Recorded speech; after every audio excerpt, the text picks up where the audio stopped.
Chapter 1. Madison Square Garden, situated in the heart of Manhattan, New York, boasts a prime location that greets out-of-town visitors arriving by train with its illustrious presence. It is revered as the holy grail of NBA basketball, often dubbed the Mecca of the sport.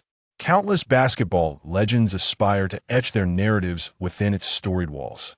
On December 16, 2006, Madison Square Garden was filled to capacity. At this moment, Lee Yin sat bewildered at the far end of the bench. It took him a while to digest the reality of his unexpected journey through time. The year was now 2019, during the Basketball World Cup hosted in China. During a match against Poland, a glaring blunder by Zhou Qi left Lee Yin fervently cheering for the national team from the stands, seething with rage. Foolish antics. I would never lose, he shouted in frustration. Damn it. Refund. Then, Lee Yin felt a darkness envelop him, followed by a notification. Ding. The system of the basketball god has been activated in response to the host's fervent desire. As Lee Yin regained consciousness, a sharp pain surged through his mind, inundated with a flood of memories. He had traversed into a parallel world set in 2006, where he became a minor substitute for the Denver Nuggets. In this universe, Lee Yin stood at 204 centimeters tall, weighed 100 kilograms, and possessed a wingspan of 218 centimeters. Despite his mediocre athleticism and lack of ball handling skills, he excelled in static talent, showcased by his defensive zeal and commendable shooting ability. This was precisely why he was selected in the second round by the Nuggets. As an understudy, Lee Yin played the role of a water boy, only able to step onto the court during garbage time, averaging a mere 1.8 points, 0.4 assists, 1.2 rebounds, and 0.6 steals. This season, the Nuggets boasted a record of 13 wins and 9 losses, teetering on the brink of playoff contention in the fiercely competitive Western Conference. Damn, even boasting can lead to time travel, Lee Yin lamented. Suddenly, he was jolted by an outburst from the court. During a fast break, Nuggets J.R. Smith was fouled hard by Knicks guard Marty Collins, who wrapped his arms around Smith's neck and sent him crashing to the floor. This ignited the anger of the Nuggets players. J.R. Smith, rising from the ground, engaged in a scuffle with Collins, and chaos ensued as other players joined the fray. The referees and staff intervened forcefully, eventually restoring order. Following the melee, all 10 players on the court were ejected. With the starters sidelined, it presented a golden opportunity for the substitutes to shine. However, Lee Yin felt a twinge of anxiety, having only just arrived in this world 5 minutes prior. Though he had dominated the local basketball courts back home, this was the NBA. Just as Lee Yin's apprehension grew, George Karl, the head coach, shouted in his direction, "Lee, get ready to enter the game." Oh no, Lee Yin thought, panic rising within him. He had no inkling of how he would perform. Coach Karl issued a series of instructions to the players, but Lee Yin absorbed none of it, as another notification resonated in his mind. Ding. The host is about to take the court. Loading template Magic Johnson. Wait. No, I'm not a point guard. Lee Yin internally protested, wishing for a template of Jordan or Bird instead. Yet, the system paid him no heed, continuing its operation. Template loaded. Ball handling 5,592, passing 6,298, acquired skills. 1. Master Chef. 2. Ball handling maestro. Lee Yin's confidence surged with dual 90s in ball handling and passing. He at least wouldn't be prone to errors. Brimming with self-assurance, he stepped onto the court, though the coach held little faith in him. Lee, don't hold the ball too long, minimize turnovers. Coach Karl cautioned, perceiving Lee Yin's ball handling abilities as woefully inadequate and his offensive decisions questionable. Had it not been for Lee Yin's diligent defense and commendable attitude, he likely wouldn't have seen the floor at all. Nodding in acknowledgement, Lee Yin prepared for what was an unprecedented 10 minutes of game time. The score stood at 79-72, with the Nuggets leading by 7 points against the struggling Knicks. With the starters ejected, the gap between the substitutes was negligible. As the Nuggets initiated their possession, Anthony Carter advanced the ball. Little Potato Nate Robinson rushed toward him. Carter tightly protected the ball, but Robinson's relentless pressure was palpable. Over here, a voice called, saving Carter just in time. Yet, as he flung the ball, he regretted it. Damn, why is it Lee? Does he dare ask for the ball in this position today? Indeed, Lian's ball handling skills were abysmal. He had previously fumbled the ball even in the absence of pressure. Typically, Lian's role was to position himself at fixed spots or set screens for teammates, never daring to actively demand the ball. As he received the pass, he dribbled once and felt an unprecedented ease, surveying the court's dynamics. Countless passing lanes unfolded in his mind. Wow, is this the ball-handling prowess and vision of magic? Confidence swelled within him. He felt an intrinsic connection to the game. Amidst Malik Rose's aggressive defense, Lian executed a deft behind-the-back dribble, gracefully creating space. With a flick of his wrist, the basketball zipped toward the paint. Nene, positioned beneath the basket, was astonished to see the ball penetrate the Knicks' defense, arriving perfectly in his grasp. He turned and effortlessly dunked. 8,172. What has happened? Exclaimed Barkley at the commentator's desk, utterly astounded. How did that pass get through? Smith shook his head in disbelief. I didn't see it either. Upon reviewing the replay, they recognized the brilliance of the pass. It sliced through the entire Knicks defense, with 3 defenders in its path. Had there been the slightest miscalculation, the ball would never have reached Nene. Yet, it was executed with such precision that when Nene caught the pass for the dunk, the Knicks were left utterly unguarded. That play was lightning fast, breathtaking. Who was this player? Barkley pondered, his mind racing, unable to recall such a name. Smith consulted the stats sheet, announcing, York Lee, a Chinese player. What? A Chinese player? Barkley was taken aback, visions of Yao Ming flooding his memory. His connection with the towering center had left an indelible mark on his career. Huh, indeed. Smith chuckled. Shall we wager on something? Donkey butt. Get lost. Get lost. Barkley waved dismissively. Don't expect me to stumble in the same spot twice. Ha ha ha. Equally astonished was Nuggets head coach George Karl. No one understood Lian's true capabilities better than he. Could such ball handling and passing finesse genuinely emanate from this rough character? Was that last play merely a stroke of luck? Transitioning to defense, the Knicks initiated a counterattack, but the Nuggets quickly returned to their defensive stance. With no fast break opportunities, both sides settled into a half-court battle. Nate Robinson and Channing Frye executed a pick-and-roll at the top of the arc. While a classic tactic, it served as a decoy. Frye, known for his three-point shooting, set a less-than-robust screen, intending to compress the Nuggets' defense and create a shooting opportunity for himself. Robinson feigned a drive before passing back to Frye. Yet, an imposing figure emerged in the passing lane. Lian. In that moment, unbridled joy surged within him. The vision and awareness of Magic Johnson were not confined to offense alone. They manifested splendidly on defense as well. As the Knicks executed their pick-and-roll, Lian instinctively assessed the situation. Robinson's drive was a ruse. Frye would likely attempt a three-pointer. This was the innate talent of Magic and unparalleled ability to read the game throughout NBA history. With a resounding smack, Lian completed the steal amidst the astonished gazes of onlookers. Fast break. Lian was the first to bolt down the court. Hot on his heels was Francis, who, despite having fallen from the role of a leading star with the Rockets to a bench player for the Knicks, still retained commendable athleticism.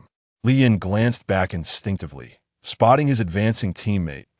Lian flicked his wrist, and the basketball seemed to possess a mind of its own, gracefully soaring past Francis to find its mark in Diawara. Nalu pass.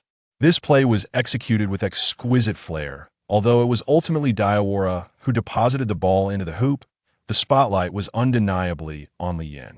Where did this kid come from? He's astonishing. Who knows? Does the Nuggets have such a talent? He didn't even play in the first 3 quarters. How is he this good and still on the bench? Wow. Aside from Yao Ming, when did another Chinese player emerge? As fans discussed Lian, they realized he had left scarcely a trace in the NBA. Indeed, even the most ardent Nugget supporters would struggle to notice Lian, who lingered at the edge of the bench, let alone others. Great play, George Karl on the sidelines exclaimed, pumping his fist in excitement. 83-72. With 2 consecutive successful plays, the lead had now stretched to 11 points. What thrilled George Karl most was Lian's performance. If it was not mere coincidence, Li Yin surely possessed an exceptional court vision and an astute sense of the game. Had he perhaps underestimated the opportunities he afforded Li Yin? Yet, his earlier performances in practice had been rather dismal. Had it not been for his diligent training and courteous demeanor, he might have already faced the axe. It seemed his decision had been vindicated. This industrious young man from China might just become an indispensable piece of the Nuggets puzzle. On the court, Diawara exchanged a celebratory high-five with Li Yin, acknowledging the significance of their rare chances to shine as peripheral players in their team. With Li Yin capable of making plays and possessing such broad court awareness, teammates like him were a rarity. The Knicks initiated their offense. Having learned from the previous lesson, Nate Robinson passed the ball to Francis. Francis excelled at penetrating defenses, his skills and physical attributes blending seamlessly. He could effortlessly translate the artistry of street ball crossovers into the NBA arena. With a swift change of direction, Francis maneuvered past Anthony Carter and surged into the paint. However, Nene's timely defense and Li Yin's intervention disrupted Francis' passing lane. With no other option, Francis forced a shot, elevating his release angle D-wing. The basketball clanged off the rim and bounced away. Diawara seized the rebound. Li Yin surged forward. Perhaps influenced by the earlier pass, Diawara instinctively sought out Li Yin, delivering the ball to him. Anthony Carter, bewildered, thought, wait, I'm the point guard here. Li Yin caught the pass, and the Knicks' defense responded swiftly. Anthony Carter and Delmar Johnson flanked him on either side. Li Yin surveyed the court, noting a 3-on-3 situation unfolding. His expansive vision revealed the path to breaking the deadlock. Li Yin advanced with purpose, executing a series of deft dribbles that drew the attention of Knicks players. Then, feigning a pass to Delmar Johnson, Malik Rose immediately lunged forward. Unexpectedly, Li Yin instead delivered the ball to Anthony Carter on the opposite side. Wow! The arena erupted in gasps of astonishment. At the moment of the pass, Li Yin felt a flicker of inspiration in his mind. He recalled it was the skill master of creation. Anthony Carter unexpectedly received the pass, but the elbow area was not his preferred shooting zone. If he dribbled further in, he would undoubtedly face a wall of defenders, squandering this golden opportunity. Yet, upon catching the ball, Anthony Carter felt an immediate sense of comfort. He smoothly leaped and completed the shot. The basketball arced gracefully through the air, swish. It found its mark in the net. 85-72. The Knicks head coach, the smile assassin Isaiah Thomas, quickly called for a timeout. Hey Lee, when did your dribbling and passing become so proficient? Anthony Carter chuckled, giving Li Yin a friendly pat. Perhaps it's just a good day for my mindset in performing well, Li Yin reflected, adding, I've been practicing consistently. Maybe I was too tense before. With the starters absent today, I felt freer to play. Anthony Carter nodded slightly. It was evident to all that Li Yin was diligently honing his skills. Within the studio, the exuberant voice of Barkley resonated throughout the hall. Wow! Unbelievable! Such a player has been relegated to the bench. His ball handling and passing vision are exceptional. Kenny, did you see that last pass? He threw it to the opposite side of where he was looking. Incredible. For a rookie, and with such limited playing time. Doesn't he fear making mistakes? Indeed, Kenny Smith concurred, nodding as the championship point guard for the Rockets. The astonishment Li Yin had instilled in him during those recent plays was certainly on par with Barkley's. This young man possessed all the qualities of an outstanding point guard. Deft ball handling, expansive vision, superb technique, and an unselfish style of play. He even exhibited creativity that most point guards lack. After all, a no-look pass is not a common maneuver. Few can execute it with such finesse, save for that man, Magic Johnson, who crafted the Lakers' Showtime dynasty with his dazzling style of play. Wait a moment. Kenny Smith mused, intrigued as he perused Li Yin's statistics. T204 cm. He bears quite a resemblance to Magic. But what's his position on the court? This remarkable young man is a small forward. Kenny, his passing reminds me of someone, Barkley exclaimed excitedly. Are you suggesting Magic? Smith chuckled. You think so too, Barkley replied. Those two fast breaks just now had that unmistakable Magic flair. Those passes were exquisite. And have you noticed his physique? It is strikingly similar, Barkley continued. Charles, do you know why this kid has been on the court much? Smith inquired with a grin. Why is that? He has been playing small forward for the Nuggets. As a backup to Carmelo, more accurately, as a backup to the backup of Carmelo. That makes sense, but if he continues to perform like this, the trajectory of this kid's career is bound to change. Smith asserted that he is a promising prospect for the point guard position. Lee, sit here. George Karl beamed it. Yin was beckoned over by the head coach, who began outlining strategies on the clipboard. With limited opportunities to play, Lee Yin typically stood in the corner to listen to George Karl's tactical discussions. Now, receiving such treatment elicited envy from his teammates. Could it be that Lee Yin was about to soar? Lee, you take control of the ball. You did well just now. The rest of you, run the plays we VE practiced. We're leading, but we must also focus on defense. Coach, what should I do? Anthony Carter cautiously inquired. I forgot. If Lee is handling the ball, we can switch another forward in, George Karl reflected. Thanks for the reminder, Anthony. Linus will replace you shortly. Anthony Carter felt like slapping himself for his own foolishness. His careless words had directly led to his substitution. As the timeout concluded, the game resumed. Nay, Lee Yin whispered to the player in front of him as he entered the game, I'll be passing to you soon. There's no one in the Knicks front court who can match you. Nay turned to Lee Yin, finding this polite Chinese lad rather likable. With such charming words, it was hard to refuse. Nay smiled and nodded. Lee, just give me a signal for a pick and roll. Okay. Lee Yin responded with an affirmative gesture. During the Knicks' possession, Nate Robinson held the ball, with Lee Yin applying pressure. The little potato was taken aback, realizing that this Chinese lad had indeed taken up the point guard position. Nate Robinson executed a series of crossovers. But Lee Yin's center of gravity remained high. He believed he could shake off Lee Yin.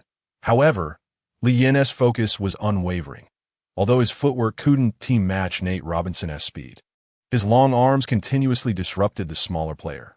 With Robinson tightly guarded, he had no choice but to pass the ball. Francis received it and surged forward, penetrating the lane, where he scored with a floater. Finally breaking the Knicks' scoring drought on the Nuggets' offensive end, Lee Yin advanced with the ball. Nate Robinson attempted a steal, but was rather easily brushed aside by Lee Yin. It was laughable.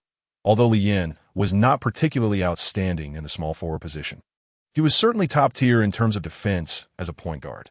Seeing Lee Yin overpower his opponent, George Karl couldn't help but smile with delight. If Lee Yin could maintain such a level of performance, it would be a tremendous boon for the Nuggets. Nene proactively moved to the top of the arc, setting a screen for Lee Yin. Yin maneuvered past the defenders and drove straight to the basket. Fry's foot speed could not keep up with him, and Malik Rose had to come over for support. Yet, the Knicks' defense momentarily faltered, allowing Lee Yin to exploit the opening without diverting his gaze. He pushed the ball with his right hand, which bounced off the ground and threaded between two defenders. Nene, cutting to the basket, received Lee Yin's pass effortlessly.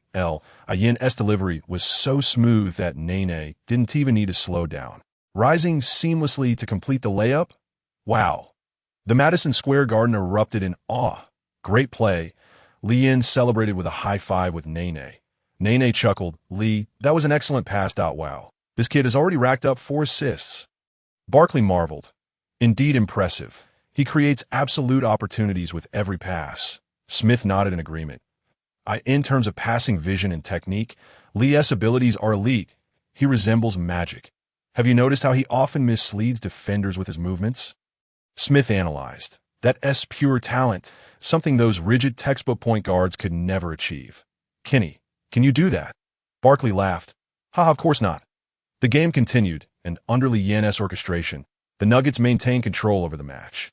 The basketball seemed to possess a magical quality in his hands, as he consistently found his teammates in tight spaces. Moreover, the Nuggets players discovered that receiving Lee Yin's passes was a remarkably comfortable experience, a sensation they had never encountered before. Knicks head coach Isaiah Thomas felt on the verge of madness. This young man had disrupted all his strategies. His assistant coach reminded him that this Chinese lad had already tallied 10 assists. My goodness. And this was merely within a single quarter. What to do? Thomas internally screamed. Boss, the assistant coach urged. This kid hasn't even attempted a shot yet. Is it possible he lacks scoring ability and simply can't shoot? This revelation struck Thomas. Indeed, it made perfect sense. Otherwise, how could this young man have remained on the bench for so long? Guard his teammates. Let him handle the scoring. Thomas called for a timeout to devise a plan. Upon returning from the timeout, the Knicks' offense faltered once again. Iverson held the ball and noticed he was shockingly left wide open at the arc. His defender had given him nearly 2 meters of space. How utterly dismissive. Hey, my role model is Magic Johnson, not Draymond Green, Iverson thought to himself. Even without the Magic template, his memories included rigorous practice shooting from fixed spots as a role player. Iverson initially lacked the ability to create his own shot, but he certainly had a handle on open three-pointers. He took aim at the hoop, drawing upon muscle memory, and released the shot with poise. The basketball arced beautifully through the air. Swish! It cleanly found the net. On the sidelines, Thomas erupted in frustration. Who the hell said he can't shoot? The assistant coach beside him dared not breathe, internally muttering, I was merely speculating. Who had any reason to pay attention to this kid before this game? Having distributed 10 assists, Iverson had undoubtedly become the darling of the Nuggets players on the court. After Iverson made a shot, Nene and others congratulated him.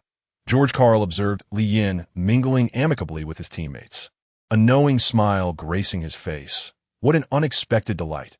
After the Knicks executed 3 consecutive plays to exploit Iverson's weaknesses, they faced severe repercussions. 2 three-pointers and a brilliant assist for a strong drive to the basket. Iverson decisively extinguished any lingering suspense in the game.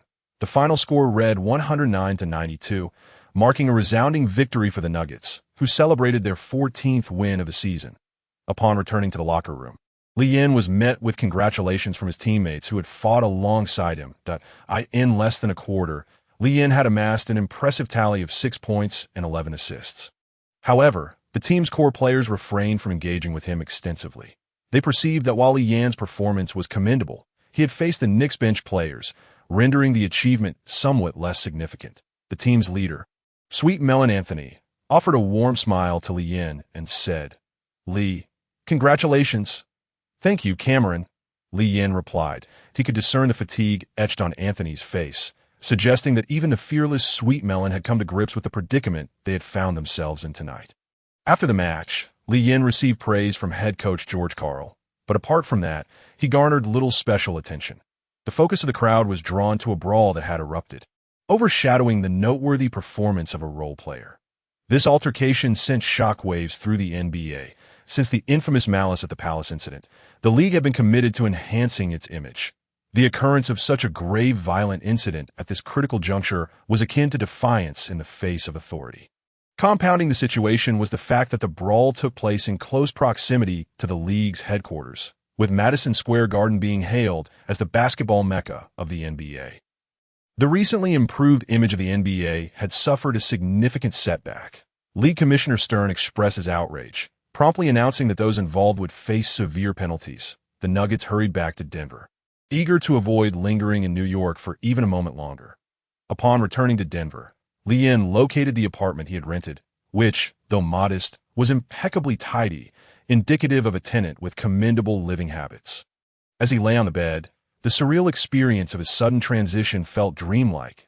In truth, Iverson had not particularly desired to traverse dimensions.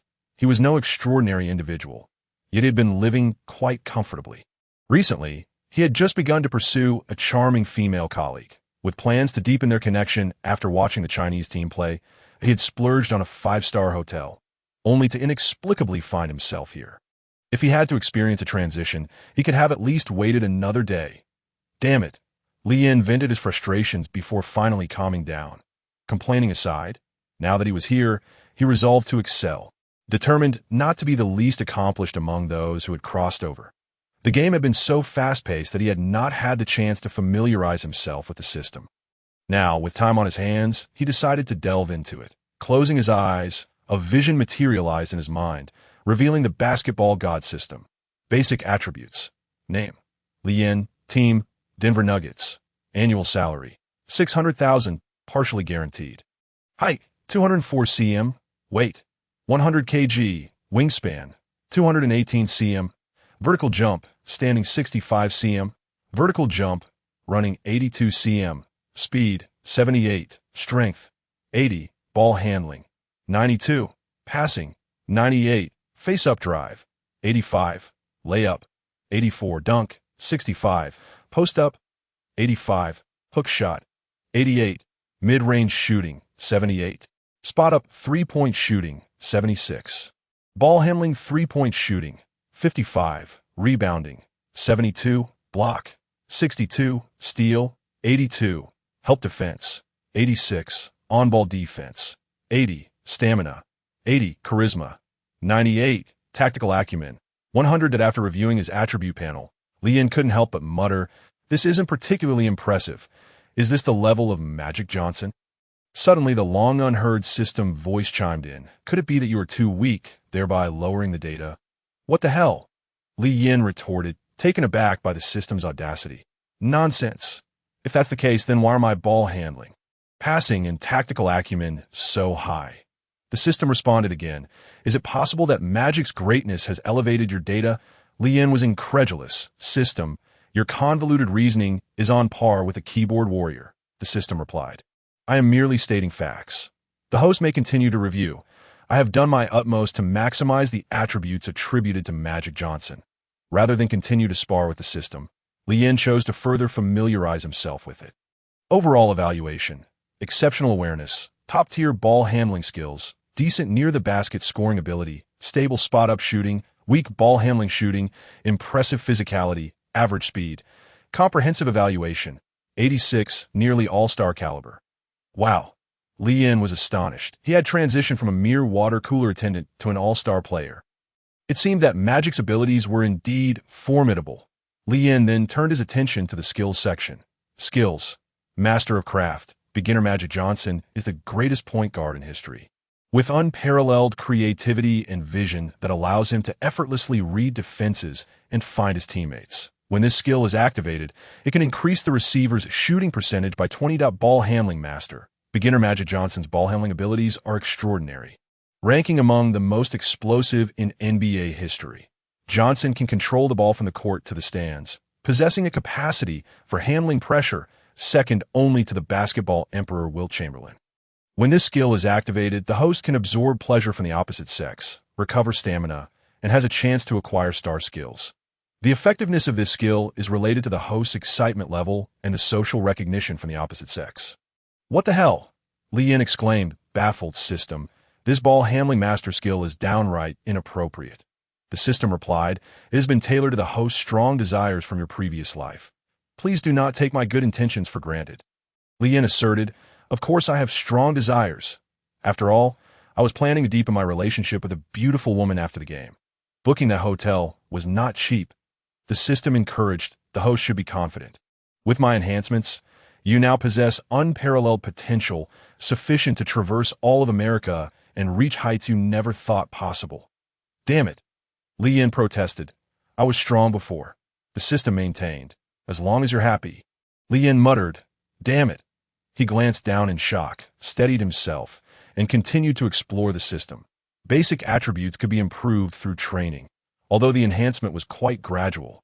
However, as a man chosen by the system, Lee Yin naturally had access to shortcuts. Completing tasks and achieving goals could earn him attribute points.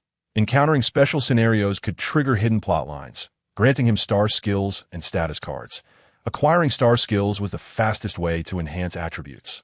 Through assimilating Magic's template, Lee Yin had skyrocketed from a water cooler attendant to an all-star caliber player. However, the template could only be assimilated once. Any future skills acquired would not lead to such comprehensive enhancements. "System, how do I trigger tasks and these hidden plot lines?" Lee Yin inquired. "Tasks will be issued before matches. As long as you persist in training and competing, you will become a basketball god." I want to know, are these tasks legitimate?" Lee Yin felt the system might be a bit dubious. "This system is the most reliable and legitimate. The host satisfaction rating is a 100 except for that ball handling master." "Which is rather questionable," Lee Yin retorted. "Are you dissatisfied, host? I can retract that skill." "Hey, don't do that." Lee Yin, feeling invigorated by his newfound potential, quickly replied, "I'm satisfied. How could you take back a skill you've given me?" "System, assist me well.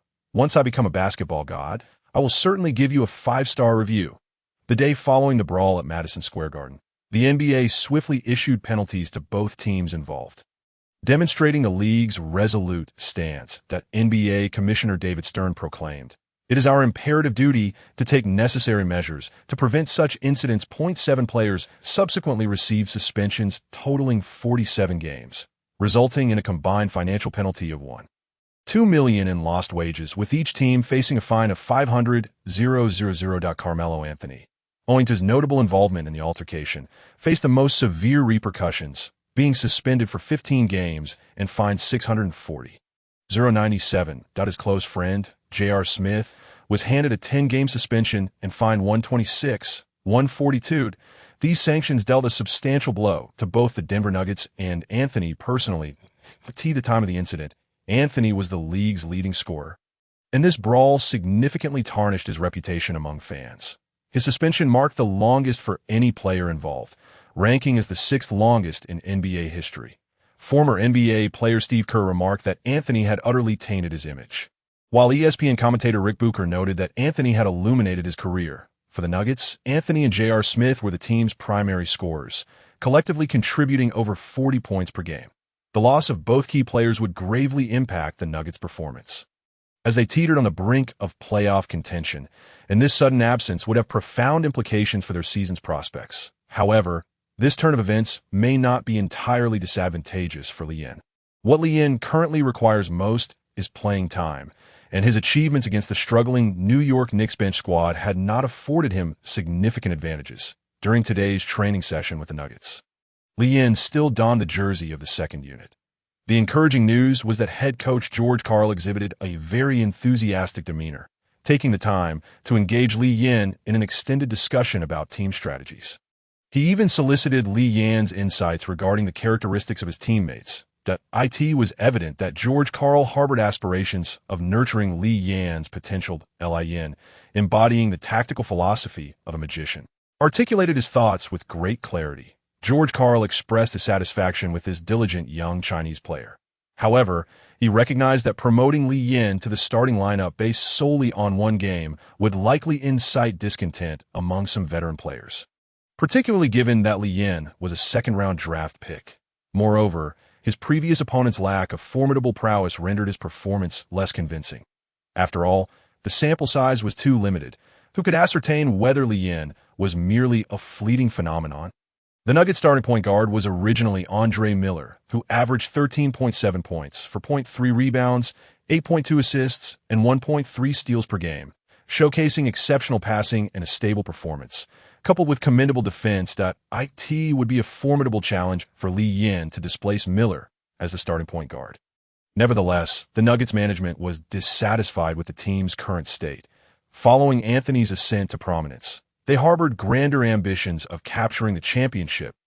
To this end, they had reached an agreement with the Philadelphia 76ers, trading Andre Miller and Joe Smith for the illustrious answer, Allen Iverson.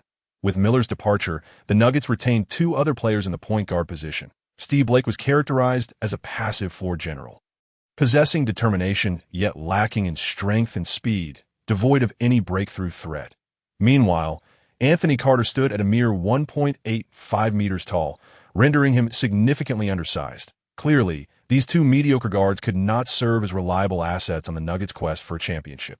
George Karl was determined to provide Lee Yen with this opportunity. Yet Lee Yen needed to substantiate his worth through performance. He told Lee Yen, "Next game, I will give you a chance. You must prove that you are the most suitable point guard for Allen Iverson." Iverson, thus far this season, was averaging 31.2 points per game, ranking second in the scoring leaderboard. Just behind Anthony, it was evident that Iverson remained at the peak of his prowess, at least on par with the league's other elite guards. However, the 76ers had managed a dismal 5 victories. Unable to endure the 76ers' circumstances, Iverson found the situation untenable, leading to his departure from the franchise he had served for a decade. Eager to demonstrate his worth with a new team, Iverson joined the Nuggets and immediately participated in team practice. He was determined to prove his doubters wrong. Iverson and Anthony quickly developed a rapport, and Iverson's arrival brought a long-awaited smile to the downcast Anthony, who was eager to take the court alongside Iverson to vanquish their opponents. The media in Denver erupted in excitement, as Iverson's presence meant that the Nuggets now boasted 2 of the league's top scorers. Who could withstand the onslaught of their combined efforts, even though they had yet to play a single game together? The media had already dubbed their partnership the dynamic duo. The arrival of Iverson also thrilled Li Yin. Not because he was a fervent admirer of Iverson, but because the system, previously silent for 2 days, had finally sprung to life. Ding! Detected host witnessing a historic NBA event. The answer: Iverson joins the Nuggets. Iverson's collaboration with Anthony formed a formidable dynamic duo. Yet, despite their efforts, the duo could not lead the Nuggets further into the playoffs. After 1 season of collaboration, Iverson was traded to the Pistons. Shortly thereafter, departing from the NBA altogether, task issued: alter the course of history and assist Iverson in winning a championship with the Nuggets. Rewards for completion: 1. Acquire skill. Double crossover, a signature move allowing Iverson to navigate through defenders effortlessly. 2. Speed attribute increased by 10. This reward appeared exceedingly appealing. Li Yin unhesitatingly accepted the mission. Clearly, this was a long-term endeavor, presenting considerable challenges, and it was no wonder the rewards were so substantial. System: are there any short-term tasks available? Li Yin silently implored. The system remained unresponsive. Hey, don't play dead on me, or else I'll leave you a bad review. After a prolonged silence, the system finally replied: host, please remain patient. Tasks will be automatically issued. Here are the forthcoming challenges. 1. Win the home game against the Miami Heat while recording over 10 assists. Reward: 1 attribute point. 2. In the game, block Dwayne Wade at least twice for a chance to acquire Wade's related skills. This task is commendable. Li Yan's eyes sparkled with excitement. Setting aside the first task, the second one promised to enhance Wade's skills significantly. Thus, before the match against the Miami Heat, Li Yin was consumed by the desire to deliver 2 blocks to the Flash Wade. Last season, Wade, in a spectacular display during the finals, led the Heat to a 4-2 victory over the Mavericks, securing the championship title and earning the finals MVP accolade. Initially overshadowed by the brilliance of King James and Melo Anthony, Wade now found himself in the limelight as both James and Anthony struggled in the playoffs, allowing Wade to seize the moment and astonish the world. Shaquille O'Neal, known as the Diesel, humbly proclaimed his role was merely to assist Wade, elevating the Flash to unprecedented heights. Wade's omnipotent performance during the finals garnered him comparisons to a slightly shorter Michael Jordan among fans. Originally, the matchup between the Heat and the Nuggets was anticipated as a clash between the 2003 Golden Generation, featuring Wade and Anthony. However, due to Anthony's reckless actions at Madison Square Garden, which resulted in a severe league suspension, he would miss 15 games. Fortunately, the arrival of Allen Iverson reignited interest, pitting a rising superstar against a seasoned elite guard, with fans eagerly anticipating their scoring duel. Given the absence of the Nuggets' top scorers, Anthony and J.R. Smith, few gave Denver a fighting chance. The Denver Pepsi Center. During the pregame press conference, Flash Wade expressed regret over Anthony's suspension. When discussing the answer Iverson, Wade spoke with deep respect. AI is a predecessor, one of the greatest shooting guards in history, still performing at a high level. Every encounter with him is a learning experience, and I look forward to this challenge. The atmosphere remained relatively light until a reporter mentioned Li Yin's impressive performance in the previous game and inquired about Wade's impression of him. Who is Li Yin? Wade asked, somewhat bewildered, questioning if such a player existed in the NBA. His name suggested he was Chinese. I apologize, Wade replied after being prompted. I haven't paid much attention to him. Next question. In truth, Wade merely spoke candidly, but unscrupulous media twisted his words into mockery. Unlike Yao Ming, Li Yin had not showcased any dominating performances in the CBA. His presence in the NBA was largely due to his Chinese heritage. After witnessing the substantial commercial profits derived from Yao Ming, the Nuggets selected Li Yin at the end of the second round in 2006, offering him a partially guaranteed 1-year contract. Initially, fans in China held high hopes for Li Yin, encouraged by Yao Ming's success as an all-star center, proving that a Chinese player could excel at basketball. Despite Li Yin signing a non-guaranteed contract, expectations remained elevated. However, during his debut, Li Yin recorded a dismal 0 points, 0 rebounds, 0 assists, 2 fouls, and 3 turnovers, leaving fans utterly stunned. In the following game, he managed 2 points and 1 rebound, prompting domestic media to herald his progress. Li Yin performed admirably, teaming up with Anthony to score 42 points. He earned the coach's trust. Amidst the fan scrutiny, Li Yin maintained an average of merely 1.2 points per game, with his playing time dwindling, relegating him to the role of a Nuggets water boy in his limited minutes. Due to poor ball handling and erratic passing, he frequently committed basic errors, leading Chinese fans to label him an actor, with his name becoming a subject of ridicule. Are you acting? Consequently, public interest in Li Yin waned. Until the previous game, when Li Yin astonished everyone with 11 assists in a single quarter. Domestic media exclaimed, Li Yin has unlocked his potential, truly earning the coach's trust. At that time, internet streaming had yet to gain traction, compelling numerous Chinese fans to gather in front of their televisions to witness Li Yin's first game following his breakthrough.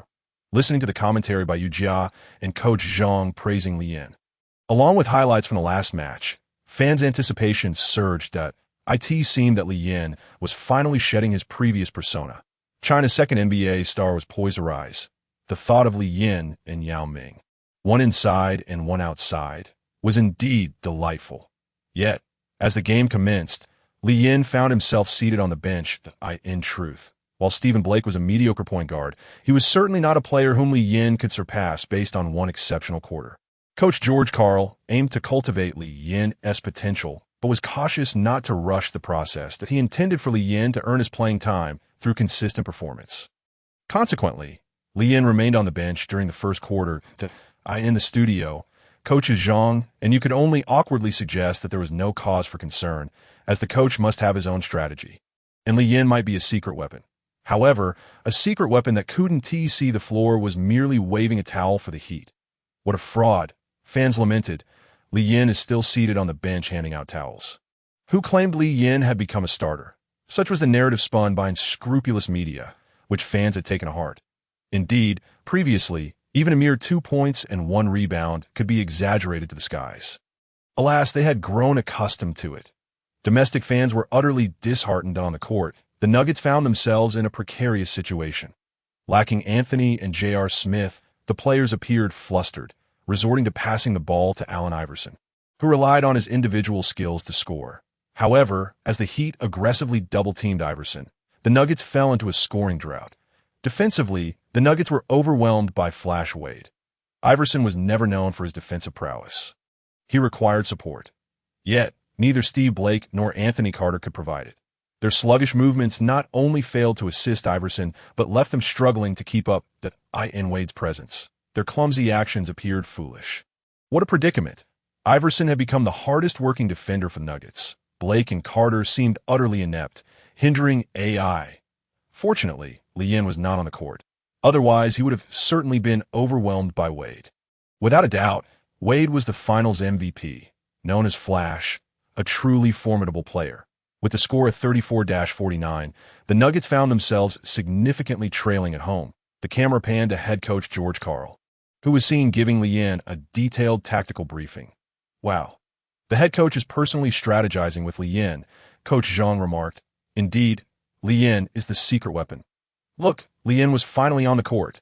As the game unfolded, Anthony Carter, pressured by Wade, lost possession of the ball. Flash executed a steal and, with a dazzling change of direction, left Carter sprawled on the floor. Observing Carter's disarray, the Nuggets fans were incensed. Wade penetrated the Nuggets' defense effortlessly, leaping into the air with a resounding boom. A resounding and forceful dunk reverberated throughout the arena, leaving the crowd in a Lin, observing from the sidelines, was left speechless. He had long been aware of Wade's exceptional prowess. In a previous life, he had witnessed Wade's electrifying drives through countless videos, yet witnessing such a devastating display in person was far more impactful. Despite having the magician template as a reference, he felt a surge of anxiety within this moment. Wade stood as a titan at the pinnacle of the NBA, arriving with the formidable aura of an FMVP. During the 2006 Finals, Wade averaged an astounding 34.7 points, 7.8 rebounds, 3.8 assists, and 2.7 steals per game, dominating both ends of the court. In this season, Wade's rating in 2K soared to an impressive 98, tying with Kobe Bryant for the highest in the league. In stark contrast, Li Yin's rating lingered at a modest 60, Although bolstered by the magician template, his score had risen to 86, yet facing Wade still posed a considerable challenge. On the court, Iverson watched Wade's brazen display with a hint of resignation.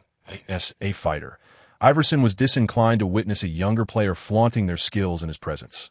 While he could evade Wade to score, containing him proved to be a daunting task. The arena echoed with harsh boos directed at Wade, a manifestation of discontent not only towards his aggression, but also towards the lackluster performance of their own players. As the Nuggets initiated their possession, Anthony Carter, who had just been outmaneuvered by Wade, hesitated to take the ball himself, opting instead to pass it to Iverson. Iverson shook his head. He was unafraid of taking on responsibility. Yet he found it disheartening to have such timid teammates to him. Surrendering in the face of a formidable opponent was utterly untrustworthy. Wade switched to guard Iverson, who felt no stirrings of trepidation. The Flash was indeed in his prime, but how did he compare to a peak Jordan? Iverson began to dribble between his legs, Wade's focus unwavering, fully aware of Iverson's crossover prowess. However, Wade was still caught off balance by Iverson's exaggerated movements. That was Iverson's genius. He could exploit the same tactic 1,000 times, and yet you simply could not defend against it. Having slipped past Wade, Iverson gathered the ball and released a shot that arced gracefully through the air. Swish! It found nothing but net. Wow! Lee Yin marveled, silently appraising Iverson. Perhaps he had slipped slightly from his peak, but even now, Iverson remained one of the league's most formidable shooting guards in his previous life. Iverson's rapid decline could not be encapsulated merely by the phrase he got old. Lee, it's time to step onto the court. George Karl instructed, and Lee Yin entered, replacing the disheartened Anthony Carter, who had been thoroughly outclassed by Wade. Lee Yin's appearance uplifted the spirits of the Nuggets fans, who had been left in awe by his previous performance. The team's perimeter had been thoroughly dismantled by Wade, and the fans were eager for someone to rise to the occasion.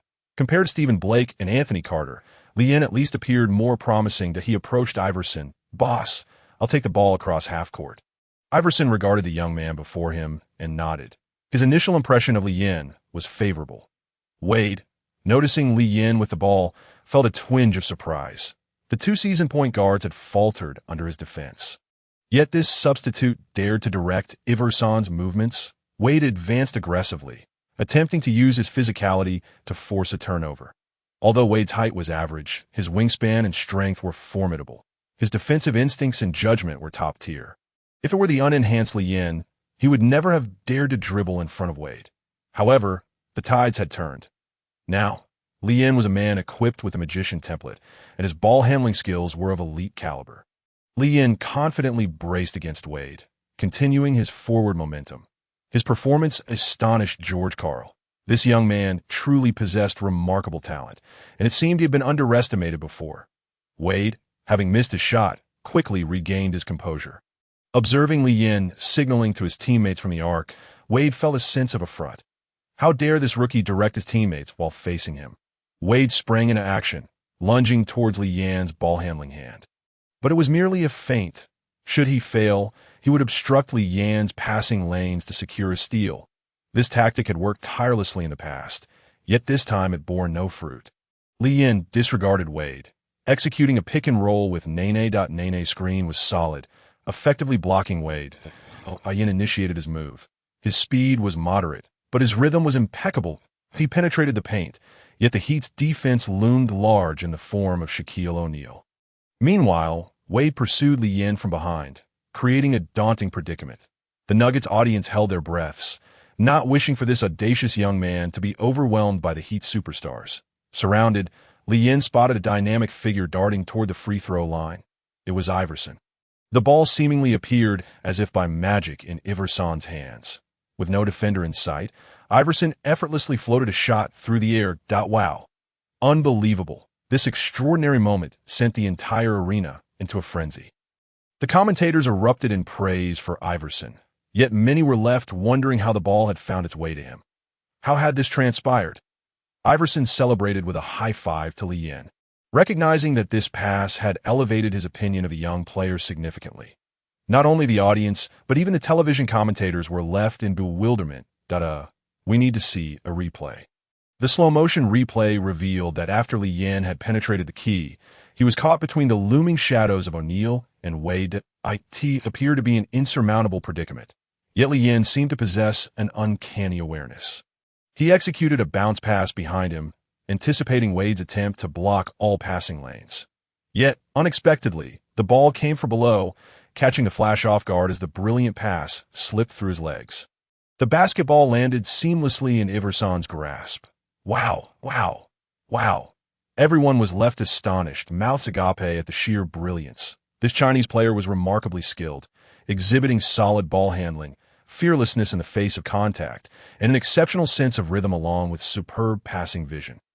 He had once been a mere water boy for the Nuggets. Could this possibly be true?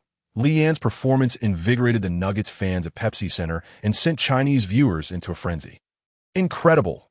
Li Yin had toyed with the Flash. With such dribbling skills, who could still dare to call Li Yin merely an actor? The Chinese national team had hope. With Li Yin's caliber, they need not fear full-court pressure. Invincible! I owe an apology to Yin Shun. It turns out I had misjudged you. You have been steadily improving all along. The Chinese magician, Yin Shun, is remarkable. As the Heat initiated their possession, Wade, having been thwarted earlier, was determined to show this rookie a lesson.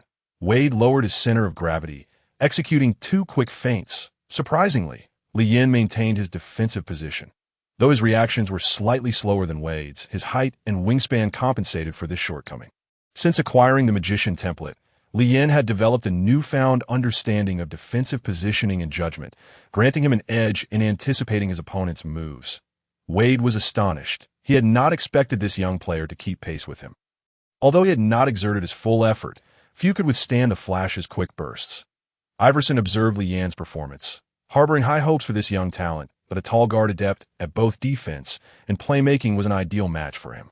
Wade suddenly exploded off the ground, accelerating sharply, and Li Yin's movements were already in place. Yet Wade deftly maneuvered his way into the paint. Confronted by Nene, Wade exhibited no fear as he engaged in aerial confrontation. A shadow loomed closer. It was Li Yin. While Wade was fixated on Nene before him, Li Yin executed a surprise attack from behind. Smack! Li Yin caught Wade off guard, delivering a resounding block to the unsuspecting player. Wow! The Pepsi Center erupted with gasps of astonishment. Following the explosive performance of Steve Blake and Anthony Carter at the hands of Wade, Li Yin's display stood in stark contrast. This young man from China had already captivated the Nuggets fans. Well done, Li Yin. That defensive play was absolutely splendid. He swatted Wade's shot. Yu Jia excitedly commented, It appeared that Li Yin had endured considerable hardship during this period, as his skills on both ends of the court had markedly improved. Coach Zhang lamented, Chinese basketball truly needs young individuals who are willing to strive and fight. And as the transition unfolded, Li Yin advanced the ball. He was not swayed by Wade's rhythm. Upon noticing that the Heat had set their defense, Li Yin momentarily slowed down. He passed the ball to Iverson and began to reposition himself, while Iverson executed a sharp change of direction, easily bypassing the aging glove, Gary Payton. Wade was compelled to assist on defense, allowing Li Yin to slip seamlessly into the paint. Iverson pushed the ball forward, and it landed in Li Yin's hands. With Shaq O'Neal's focus firmly on Nene, he failed to turn in time. And Li Yin deftly laid the ball into the basket. Wow. The crowd erupted in cheers. Encouraged by the DJ, the fans at the Pepsi Center began to chant Li Yin's name in unison. On the sidelines, George Karl applauded, having anticipated Li Yin as the Nuggets' surprise, though he hadn't expected it to manifest so swiftly, especially when he witnessed Li Yin celebrating with a high five alongside Iverson. Karl felt a genuine sense of joy in the ensuing possession for the Heat. Wade had shed any underestimation of Li Yin. Now fully engaged, Yin allowed Wade a slight advantage, recognizing that completely shutting down Wade would be a formidable challenge. A choice had to be made. Instead of attempting to thwart Wade's drive, Li Yin opted to concede a jump shot. Wade smirked derisively. Launching a jump shot, Yin was taken aback by Wade's immediate release. The ball arced gracefully through the air. Duan, swish. The basketball bounced off the rim before settling into the net. Wade shot a disdainful glance at Li Yin, scoffing, Kid, I can shoot, seeing Li Yin's lack of response. Wade presumed the young player was overly disheartened and was about to deliver a few taunts. However, Li Yin swiftly turned, extending his arm gracefully to release the basketball. The ball soared over Wade's head, tracing a high arc toward the Heat's backcourt. What? The basketball traversed the entire court, ultimately landing in Allen Iverson's hands. The Heat players stood in stunned silence, as Iverson found himself utterly unguarded. Swish! Iverson effortlessly finished with a layup, scoring 2 points. Wow, Allen Iverson. The DJ once again called out Iverson's name with fervor. The camera focused on Iverson, who pointed to the other end of the court, clearly indicating that the credit for the play belonged to Lee Yan's remarkable assist. This quarterback-like long pass spanned nearly the entire court, prompting Iverson to regard Lee Yan with newfound respect. The expansive vision and overall court awareness, along with his exceptional passing technique, were indispensable to this play's success. The Pepsi Center was alight with excitement, the cheers from the fans resonating like a tidal wave. Sweat beaded on Wade's forehead. How could this young player dare to be so audacious in his presence? In the next possession, Wade utilized the screen to penetrate the Nuggets' interior. After drawing the Nuggets' defensive attention, Wade dished the ball to Shaq O'Neal. O'Neal rose to attack the rim. Boom! His thunderous dunk reverberated through the hoop. Just back from injury, O'Neal still possessed a significant advantage over the Nuggets' interior defense. The game continued, showcasing the seamless synergy between Lee Yan and Iverson. Since Iverson's arrival in Denver, he had sought to build rapport with his teammates. And his attempts at collaboration with Lee Yan yielded remarkable results. Yan's exceptional court vision allowed him to consistently find teammates in better positions, coupled with his master chef skill, which elevated the shooting percentages of his teammates dramatically. Lee Yan's passes made every shot feel effortless.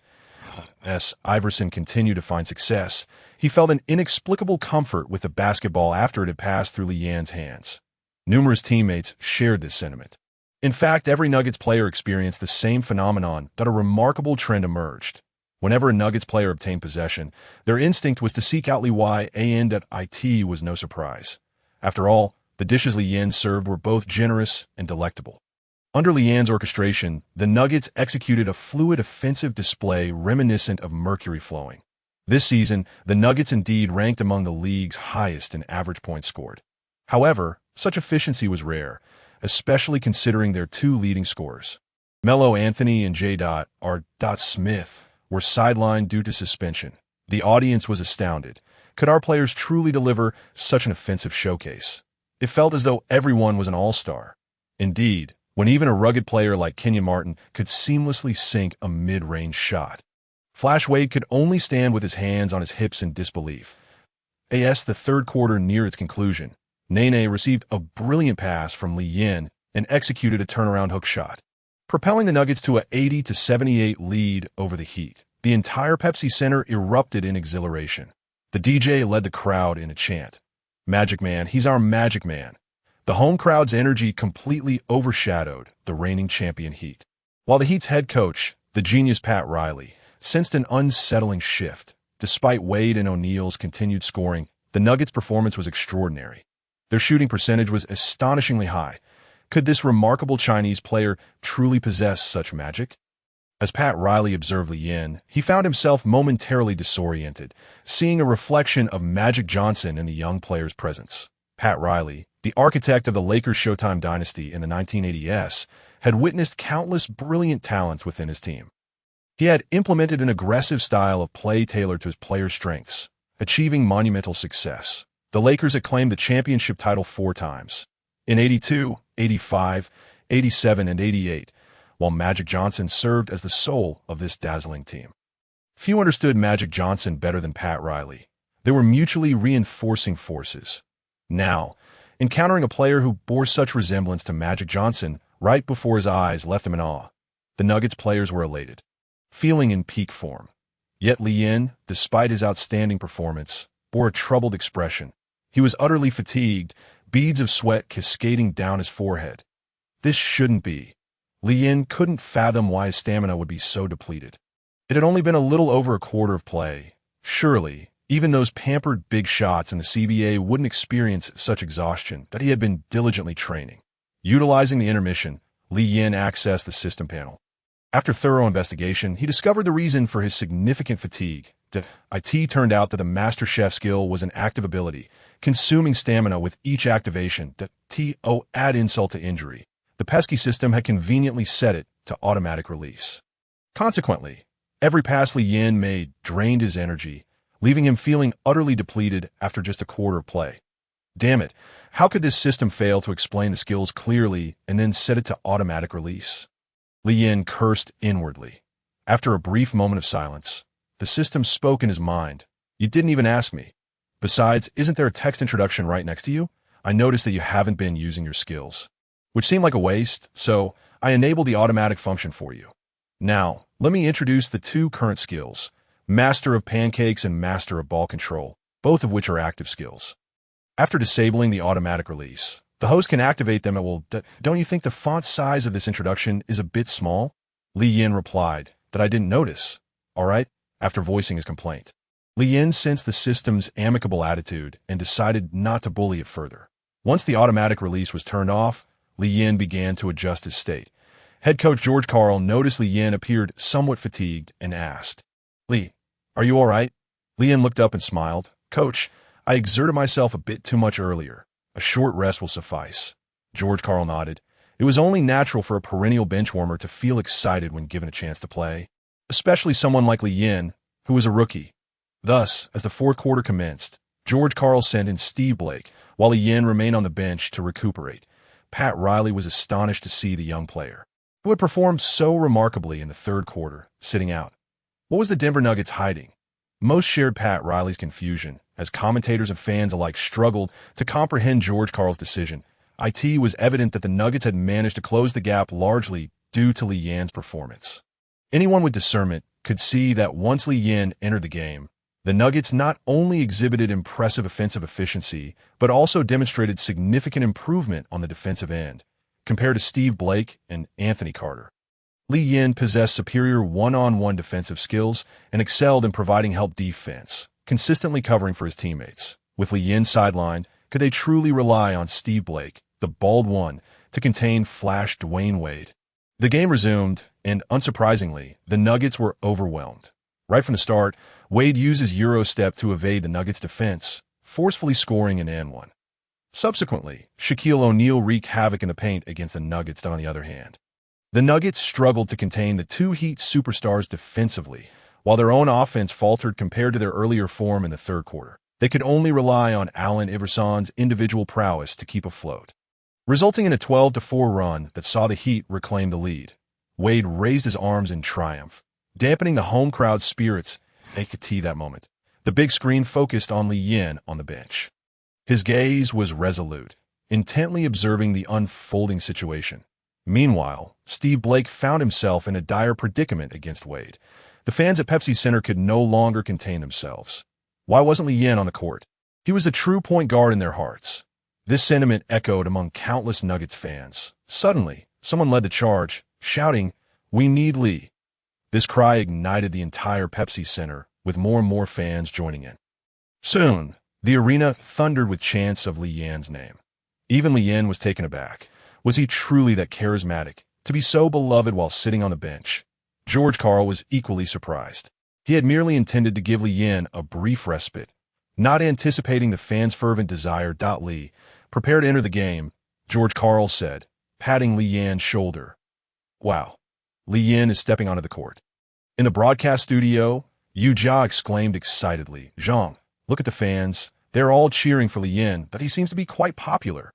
Indeed, Li Yin had undergone a remarkable transformation. His ball handling and passing were exceptional. Coach Zhang nodded solemnly, remarking, "Li Yin must have endured considerable hardship. Fate does not forsake those who strive. I hope our young players can take Li Yin as a role model." Yin replaced Steve Blake on the court. With 8 minutes remaining in the game, the Nuggets trailed 84-90, down by 6 points. There was still time, but Li Yin needed to be judicious with his skills. Otherwise, his stamina would not last until the end of the game.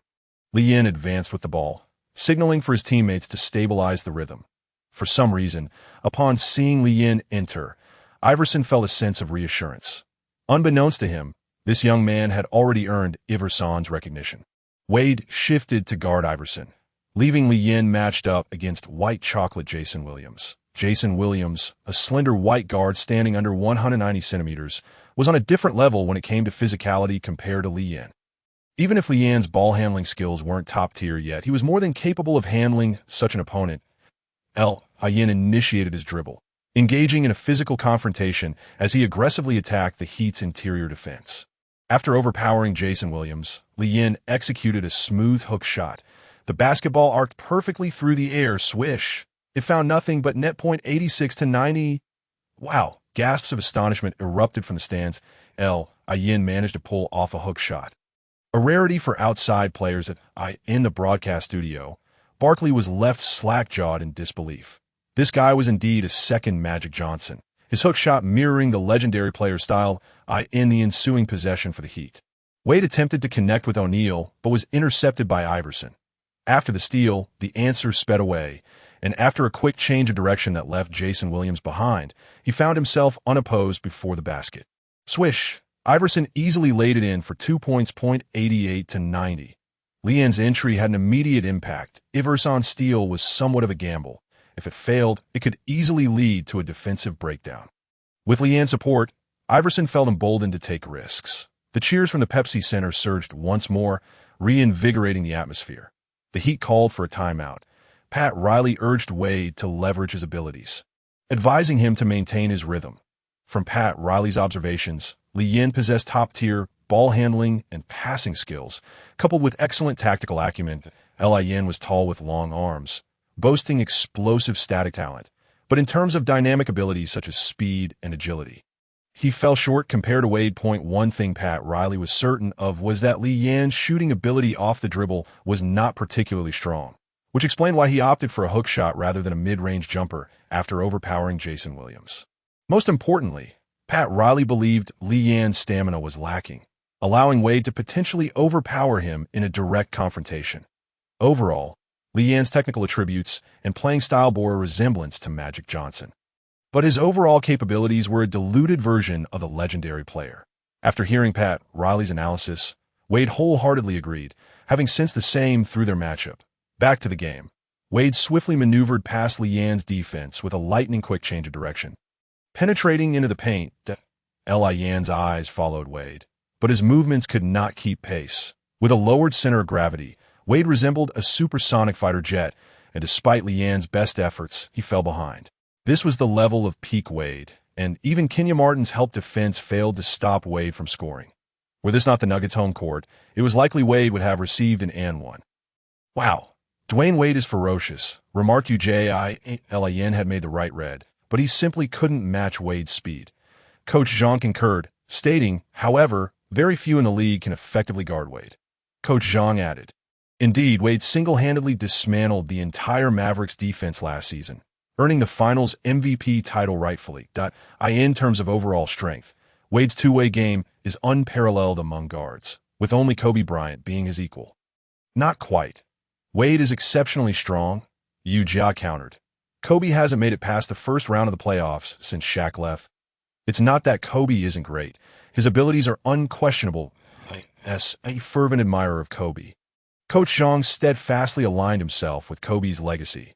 After a few missed open shots by his teammates, Li Yan had no choice but to activate his master of baking skills once more. The Nuggets managed to stay close in the score, yet Li Yan felt the strain of his physical exertion. Nevertheless, for the sake of victory, he gritted his teeth and persevered. This young man was reaching his limits.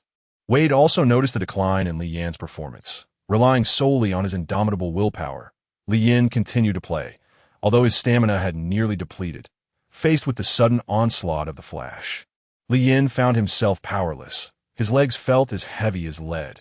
Wade easily evaded Li Yan's defense and even executed a jump shot right before him. Inwardly cursing, Li Yan lamented that had he been able to manage his skill activation in the third quarter, his endurance would have remained intact. Winning or losing the game was secondary. Li Yan was more concerned about his own mission. While a single attribute point was manageable, the skills of the Flash Wade were truly valuable. As a top-tier shooting guard proficient in both offense and defense, any of Wade's special techniques would significantly enhance Li Yan's capabilities. However, given Li Yan's current physical condition, attempting to block Wade effectively was utterly impossible. Even for a sneak attack, As Lee leaned against his knee to recuperate on the perimeter, Allen Iverson charged into the Heat's interior like a bomb.D-wing. Iverson was knocked to the ground by Capono. Beep! The referee's whistle sounded. Iverson kept the Nuggets' hopes alive with free throws. Watching Iverson's relentless efforts stirred something within Lee. Indeed, in his past life, he had the utmost disdain for the lethargy exhibited by the national football team, which seemed to languish in mediocrity. How could one ever consider giving up in competitive sports? He was determined to fight on it in the next play. Lee summoned all his strength to contest a 50-50 ball. He leaped to save the ball, granting the Nuggets possession, but he crashed heavily to the ground outside the court. "Are you all right?" A melodious female voice echoed in Leanne's ears. Almost immediately, he felt a delicate hand grasping his. Clearly someone was attempting to help him up to that moment. The system's notification chimed in Leanne's mind. Detected source of stamina replenishment. Would you like to activate the skill master of control? Without a moment's hesitation, Lee responded, "Activate." Upon hearing the system's prompt, he internally repeated, "Activate." Instantly, he felt a surge of energy flowing into his body from his palm. His previously exhausted body was revitalized in an instant. Just as Lee was about to rise, he heard a soft gasp. The woman who intended to help him had inadvertently collapsed towards him. Thud. Lee, having just risen, was knocked back to the ground, and the woman landed directly in his embrace. He looked at the blonde-haired, blue-eyed woman whose cheeks were flushed and awkwardly said, could you stand up? I need to get back to the game." Taylor Swift, sprawled in Leanne's arms, struggled to rise but found herself utterly drained of strength. Feeling her legs give way, she sheepishly murmured, "I'm sorry. I have no energy left." Goodness, was this skill truly so overpowering? Lee felt as if this ability was akin to a star absorption technique, transferring another's stamina to himself. With no time to waste, he lifted the woman up and gently placed her in a nearby seat. Before swiftly re-entering the game, the Nuggets capitalized on the possession Lee salvaged, with Iverson orchestrating a fast break and Kenyon Martin scoring 2 points. The score stood at 94-96, with the Nuggets trailing the Heat by 2. The Nuggets showcased their tenacity at home as the arena's big screen replayed the earlier moment where Lee had thrown himself to save the ball, reclaiming possession, though he had landed heavily on the sidelines. A young girl attempted to help the fallen Lee up, only to accidentally tumble onto him again. Rather than expressing anger, Lee, displaying remarkable chivalry, assisted the girl back to her seat before quickly returning to the court. At this moment, Taylor Swift was just beginning her career, and she had yet to achieve the fame that would later crown her as a musical icon. Thus, few recognized her. The fans at the Pepsi Center merely felt the girl was somewhat of an obstruction, especially when she had interrupted Lee at a critical moment. Sitting in the front row, Taylor reflected on that earlier sensation, her entire body tingling as if electrified, an indescribable feeling. Her friend Ruth teased, "What's wrong, Taylor?" Still reminiscing about that moment.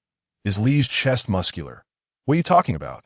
Taylor Swift clarified, "I genuinely wanted to help him up, and then you ended up in his arms without getting up." Ruth retorted, "I mean, do you expect me to believe you suddenly lost all your strength?" Taylor whispered defensively, "I believe you." "Not a chance," Ruth laughed, casting a knowing glance at Taylor. "But to be fair, Lee is indeed quite handsome. And you were rather decisive. I really didn't mean to," Taylor Swift weakly explained. Back on the court, during the Heat's possession, Lee saw Wade advancing with the ball and proactively approached him. Though Lee had regained much of his stamina, his face still bore an expression of exhaustion. Wade, observing the weakened Lee, taunted, "Little guy, can you still hold on? I'll score right over you." With that, Wade accelerated past Leanne's right side. His speed was remarkable, and he noticed Leanne's movements had indeed slowed. It seemed this young man was running on fumes. Confidently, Wade leaped, but unexpectedly, the seemingly sluggish Lee erupted into action. With a powerful push, Lee sprang up before Wade, leveraging his height and reach, combined with Wade's underestimation. Leanne's strategy succeeded, catching Wade off guard in their aerial duel. Smack! Lee delivered a resounding block against Wade. Linus Kleiza seized the rebound and swiftly passed the ball to Iverson. With the crowd erupting in cheers, the Nuggets executed a stunning fast break, with Iverson easily laying it in for 2 points.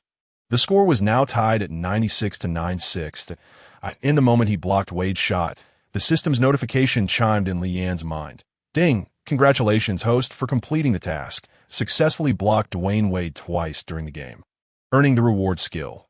The Flash's scorn. Beginner, your dunks can only receive a score of 9 from me, causing any opponent daring enough to attempt a dunk over you to return empty-handed. Wade possesses exceptional leaping speed and keen blocking awareness, making him one of the most formidable shot-blocking guards in history. Bar none. Skill effect. Blocking success rate increased. Against dunks, the blocking success rate is 100. In other situations, the success rate is enhanced by 20. Damn. The system really knows how to throw in a joke. Lian felt a twinge of disappointment within. He lacked the ability to break through defenses and naturally yearned to acquire Dwayne Wade's offensive skills. Now, having obtained a shot-blocking defensive skill, it seemed somewhat redundant. After all, as an outside player, opportunities for defense near the basket were scarce, rendering this skill less valuable. With Lian regaining his form, Allen Iverson immediately felt a significant reduction in pressure on both ends of the court. The game situation once again descended into a stalemate as the match approached its final moments. Both teams were tied once more. During the Heat's offensive possession, Wade forcefully penetrated using a pick and roll, leaving Li Yin blocked behind. Kenya Martin rushed to defend Wade, and due to Wade's immense gravitational pull, Nene also stepped in to assist. In midair, Wade skillfully controlled his body, extricating the basketball from a tight spot. Shaquille O'Neal, positioned beneath the basket, received the ball and swiftly rose for a dunk. The Big Shark relished this scoring method, which he executed with near certainty. However, suddenly, a shadow leaped high from behind.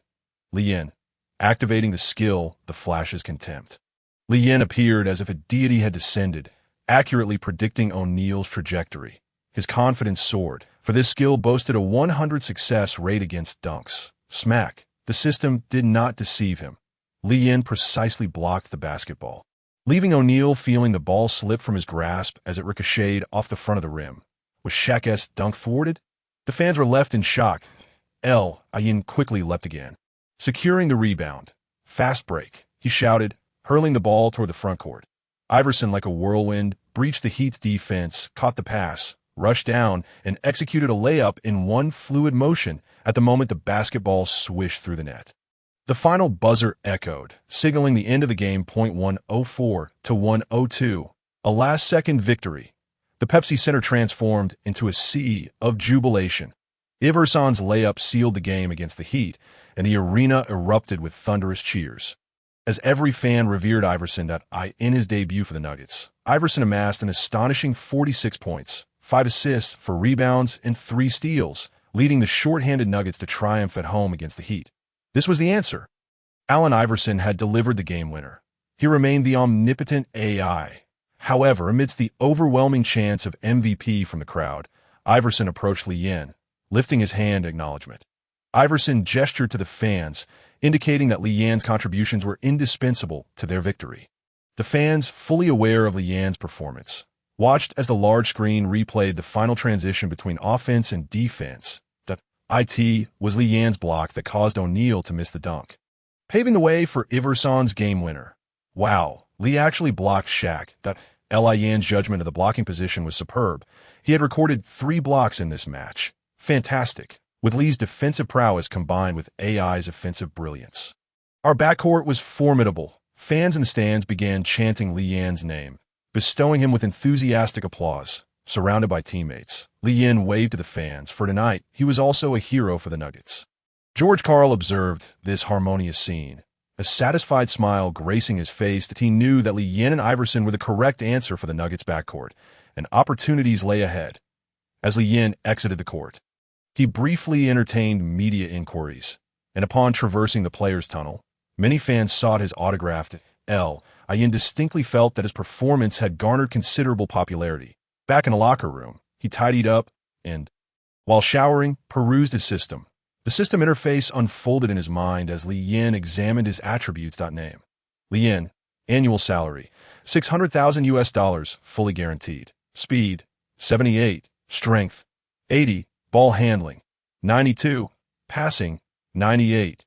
Drive, 85. Layup, 84. Dunk, 65. Post play, 85. hook shot, 88, mid-range, 78, spot up 3, 76, off the dribble 3, 55, rebounding, 72, blocking, 75, stealing, 82, help defense, 86, on-ball defense, 80, stamina, 80, charisma, 98, tactical acumen, 100, skills, 1. Master the dish, 2. Ball handling master, 3. The Flash's contempt. Lin was astonished to discover that his annual salary had transformed into a fully guaranteed contract. Could the system possess a prophetic function? Other attributes remained unchanged, but his blocking ability had significantly increased by 13 points. Rising from 62 to 75. This change was undoubtedly due to Wade's skill. The Flash's contempt. It seemed that the path to rapid improvement lay in acquiring skills, observing an extra attribute point, a reward for completing a task.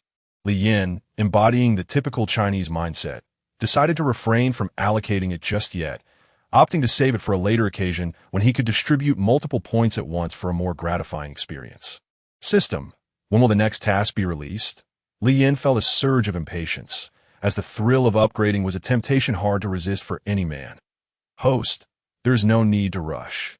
Tasks will be issued periodically.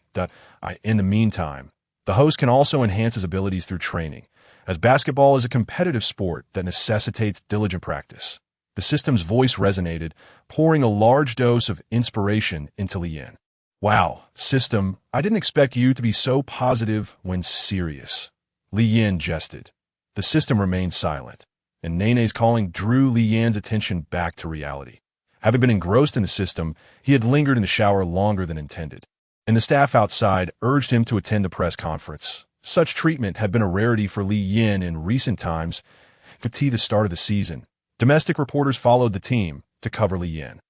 But as his performance faltered, those reporters eventually shifted their focus to Houston to cover Yao Ming. After all, with Li Yin's lackluster display, the content they produced garnered little interest from fans. However, with Li Yin's heroic performance, it was foreseeable that more Chinese reporters would appear in Denver. Li, tonight you recorded a comprehensive stat line of 12 points, 19 assists, 7 rebounds, 3 blocks, and 2 steals, making you a key player in the Nuggets' victory. How do you feel about your performance tonight? A reporter from the local media, Denver Sports, was the first to inquire. Reflecting for a moment, Li Yin confidently replied, "The coach and my teammates provided me with tremendous support. I merely did what I was supposed to do. I felt pretty good today and hope to maintain this momentum. You matched up against championship guard Dwayne Wade today, blocking him twice and executing several successful defensive plays. Do you have any secrets to share?" Another reporter chimed in, I gave him my all. Dwayne Wade might not know much about me, which provided me with a great opportunity. To be honest, I'm still quite far from Dwayne. He is the finals MVP, while my current goal is to earn the trust of my coach and teammates," Li Yin explained, sincerely expressing his respect for Wade without any hint of arrogance. "Are you concerned that as opponents study you more closely, it might hinder your performance?" The reporter pressed. Li Yin smiled. "Not at all. I have strong teammates by my side. I scored 46 points tonight. I grew up watching him play. He is an MVP and one of the best players in the league. Carmelo Anthony has also been immensely helpful to me. He is an absolute superstar. I will train hard and grow stronger." Li Yin's confidence resonated with the surrounding reporters, who appreciated such players like that moment. A reporter chuckled and asked, "Li, we noticed you interacted with Taylor Swift on the sidelines today. Do you know her?" Li Yin had hardly paid attention to her at the time, only now realizing that the woman was Taylor Swift. "We are not acquainted," Li Yin elucidated. "Taylor merely came over with the intent of uplifting my spirits. Perhaps I have become too burdensome." This year, Taylor's debut solo album achieved remarkable success, garnering a certification of 5 times platinum sales from the Recording Industry Association. "Are you interested in getting to know her? You are an entertainment journalist, aren't you?" Li Yin replied somewhat helplessly. "Playing basketball is my profession." The audience erupted in laughter. Meanwhile, in the Heat's interview area, a reporter inquired of Wade, "Dwayne, do you now recognize Li Yin?" Wade nodded. "He is an excellent point guard. What advice would you offer for his future development?" "Well," Wade responded with a hint of resignation, "he has already dished out 19 assists and even blocked 2 of my shots. What further advice could I possibly provide?" Just after Li Yin completed his interview and exited the hall, he encountered the Denver Nuggets general manager, Sean Connolly, in the corridor. Upon seeing Li Yin, Sean approached briskly. "Li, you played an exceptionally beautiful game. The team has decided to convert your contract to full guarantee. Congratulations on moving forward with the Nuggets." Sean was straightforward, getting straight to the point. That Li Yin nodded, not displaying much excitement. Firstly, due to the system's prompt, he had already gained prior knowledge. Secondly, he was no longer the player who once struggled to dribble without stumbling. With the system's aid, Li Yin felt a newfound confidence. As a true chosen one, his success was merely a matter of time. "Thank you, General Manager," Li Yin responded nonchalantly. Noticing Li Yin's calm demeanor, Sean smiled slightly and added, "Continue to work hard. The management and coaching staff are highly satisfied with your performance. They're already preparing your new contract, and you'll be part of the Nuggets' long-term plan." With that, Sean patted Li Yin on the shoulder in encouragement. Li Yin's current objective was to complete the season to the best of his ability. Whether or not he would renew his contract depended on the potential for a championship this season. He had been eagerly anticipating the system's rewards for aiding Iverson in securing a title with the Nuggets. Such a significant enhancement was an opportunity he could not afford to miss.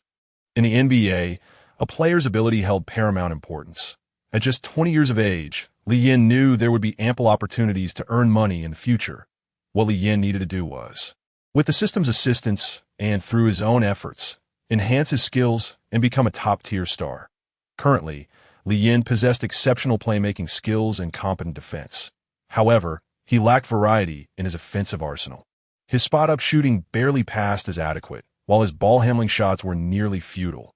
His best moves were driving to the basket and executing hook shots from the post. Unfortunately, Li Yin's speed was only 78, and his strength merely 80. Although not poor, these figures placed him at a mere average level. Thus, he did not possess the explosive scoring ability of players like Wade and LeBron. Fortunately, the Nuggets did not require Li Yin to be a primary scoring threat, as they boasted the league's top two scorers, Carmelo Anthony and the answer Iverson. It could be said that the current Nuggets were the most suitable team for Li Yin. Well, considering this, the system seems quite reliable. Li Yin mused internally. "Host, you finally spoke like a human." The system's voice suddenly echoed in Li Yin's mind. "What the hell?" Li Yin exclaimed, startled by the system's abrupt interjection. "Could you refrain from speaking so suddenly?" "It's a bit frightening." The system fell silent. "From now on, if I call you, you may respond. During games, if there are special circumstances, you may remind me." Li Yin recalled the moments during games when the system prompted him to activate Master Control. Without the system's alerts, he likely would have been caught off guard. Li Yin retrieved his Nokia phone, where news articles regarding the Nuggets' recent game appeared prominently on various sports websites. Allen Iverson's Nuggets debut, 46 points. Leading a short-handed Nuggets to a thrilling victory over the Heat. Nuggets narrowly defeat the Heat. Allen Iverson scores 46. Li Yin dishes out 19 assists, showcasing remarkable chemistry in the new backcourt. The answer shines. Allen Iverson once again proves to be the clutch player. 19 assists.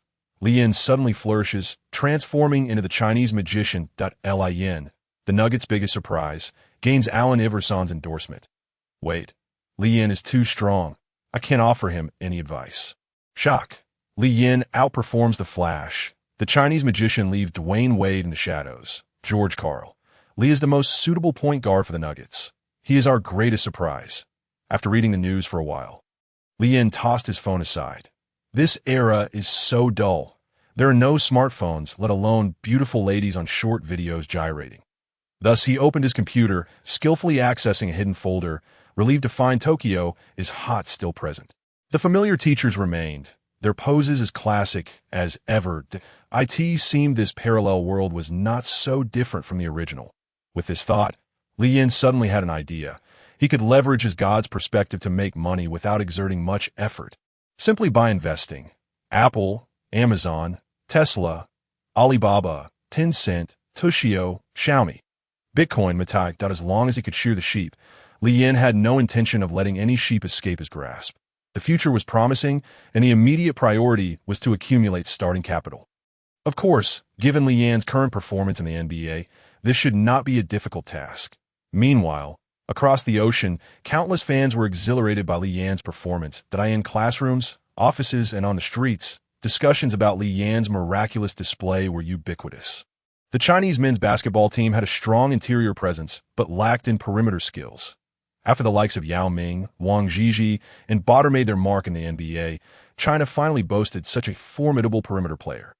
This development held significant positive implications for the advancement of basketball in China, and no longer would they fear the opponent's full-court press. The following day, Li Yan drove his second-hand Chevrolet to the training facility. Denver is the largest city and capital of Colorado. Its population is only around 600,000, resulting in relatively light traffic on the roads. Li Yan arrived at the training center without any complications. Unlike before, he now enjoyed considerable popularity. Even the security guards at the arena were seeking his autograph. Confidently, Li Yan entered the gym, arriving a bit early, and found the venue empty of players and staff.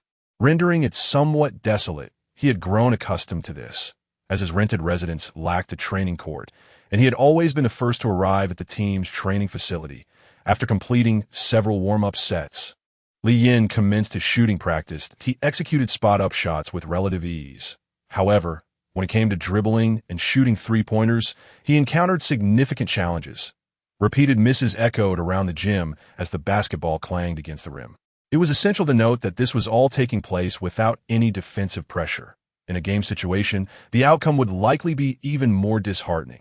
After several attempts yielded disappointing results, he checked the system panel, confirming that his ball-handling three-point ability was indeed a lackluster 55, that young Chinese players typically possess solid fundamental skills, yet those with superior physical attributes often rely solely on their athleticism, neglecting to hone their fundamentals. Consequently, when they reached the professional level, those lacking physical gifts were often eliminated, leaving behind a group of rough players staring blankly at one another. Shooting proficiency is not developed overnight. It necessitates extensive practice. Even for professional players, this could be exceedingly challenging. Take Simmons, for example, who struggled with psychological issues and failed to improve at AS for Superman Westbrook. No one doubts his professional attitude. However, when it comes to smashing the rim and the timer, one must indeed smash. Altering shooting habits is a formidable challenge. Were it not for the system's intervention to rescue Li Yan, he would have to endure through the off-season to hone his skills. For now, Li Yan must leverage his strengths to assist the team. As he continued with other ball drills, he discovered that an ability rating of 80 serves as a watershed. Projects exceeding an 80 rating were executed with remarkable fluidity, while those below 80 felt somewhat unstable to AS for those under 70. Well, Li Yan attempted a dunk and nearly got thwarted by the rim. Very well, perhaps he should stick to layups in the future. Li Yan certainly does not share Curry's penchant for dunks. They're prone to errors, so he will refrain. Once he accumulates enough points, he will be free to pursue whatever he desires at the designated gathering time. The Nuggets players and coaching staff arrived one after another, including the suspended Anthony and J.R. Smith, who also made their timely appearance at the training facility. Although they could not participate in the games, their training was essential to ensure a seamless reintegration into the team once their suspensions ended. After a warm-up, head coach George Karl divided the players into groups for tactical training. George Karl placed great emphasis on Li Yan, personally elucidating strategies to him. Furthermore, he assigned the team's assistant coach, Hughes, to provide individual attention to Li Yan, meticulously breaking down the team's tactics for demonstration. It was evident that the Nuggets were intent on nurturing Li Yan's potential. To the astonishment of the Nuggets coaching staff, Li Yan displayed not only earnestness in his attentiveness, but also produced a small notebook, diligently jotting down key points. He even went so far as to sketch positional diagrams with commendable accuracy. To Li Yan, this was perfectly normal, who attends a class without taking notes. The system had not bestowed upon him a photographic memory, so it was prudent to record everything for later digestion. He certainly would not want to forget and then have to awkwardly inquire with the coach. George Karl had encountered numerous players throughout his career, yet he had never witnessed anyone taking notes during a live explanation. Previously, his players would nod vigorously, boastfully asserting their understanding, only to forget everything the moment tactics were executed, necessitating repeated teachings. This earnestness from Li Yan undoubtedly elevated his approval rating.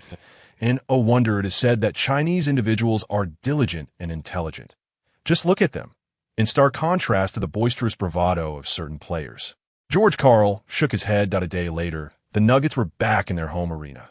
This time, their opponents were the Minnesota Timberwolves. The Timberwolves were not a formidable adversary, since reaching the Western Conference Finals in the 2003 to 2004 season. They had missed the playoffs for 2 consecutive years. Given the current season's trajectory, they were likely to extend that streak to a 3rd year. Kevin Garnett continued to battle as the big ticket. Yet the Timberwolves lacked a wealth of talented players to support him.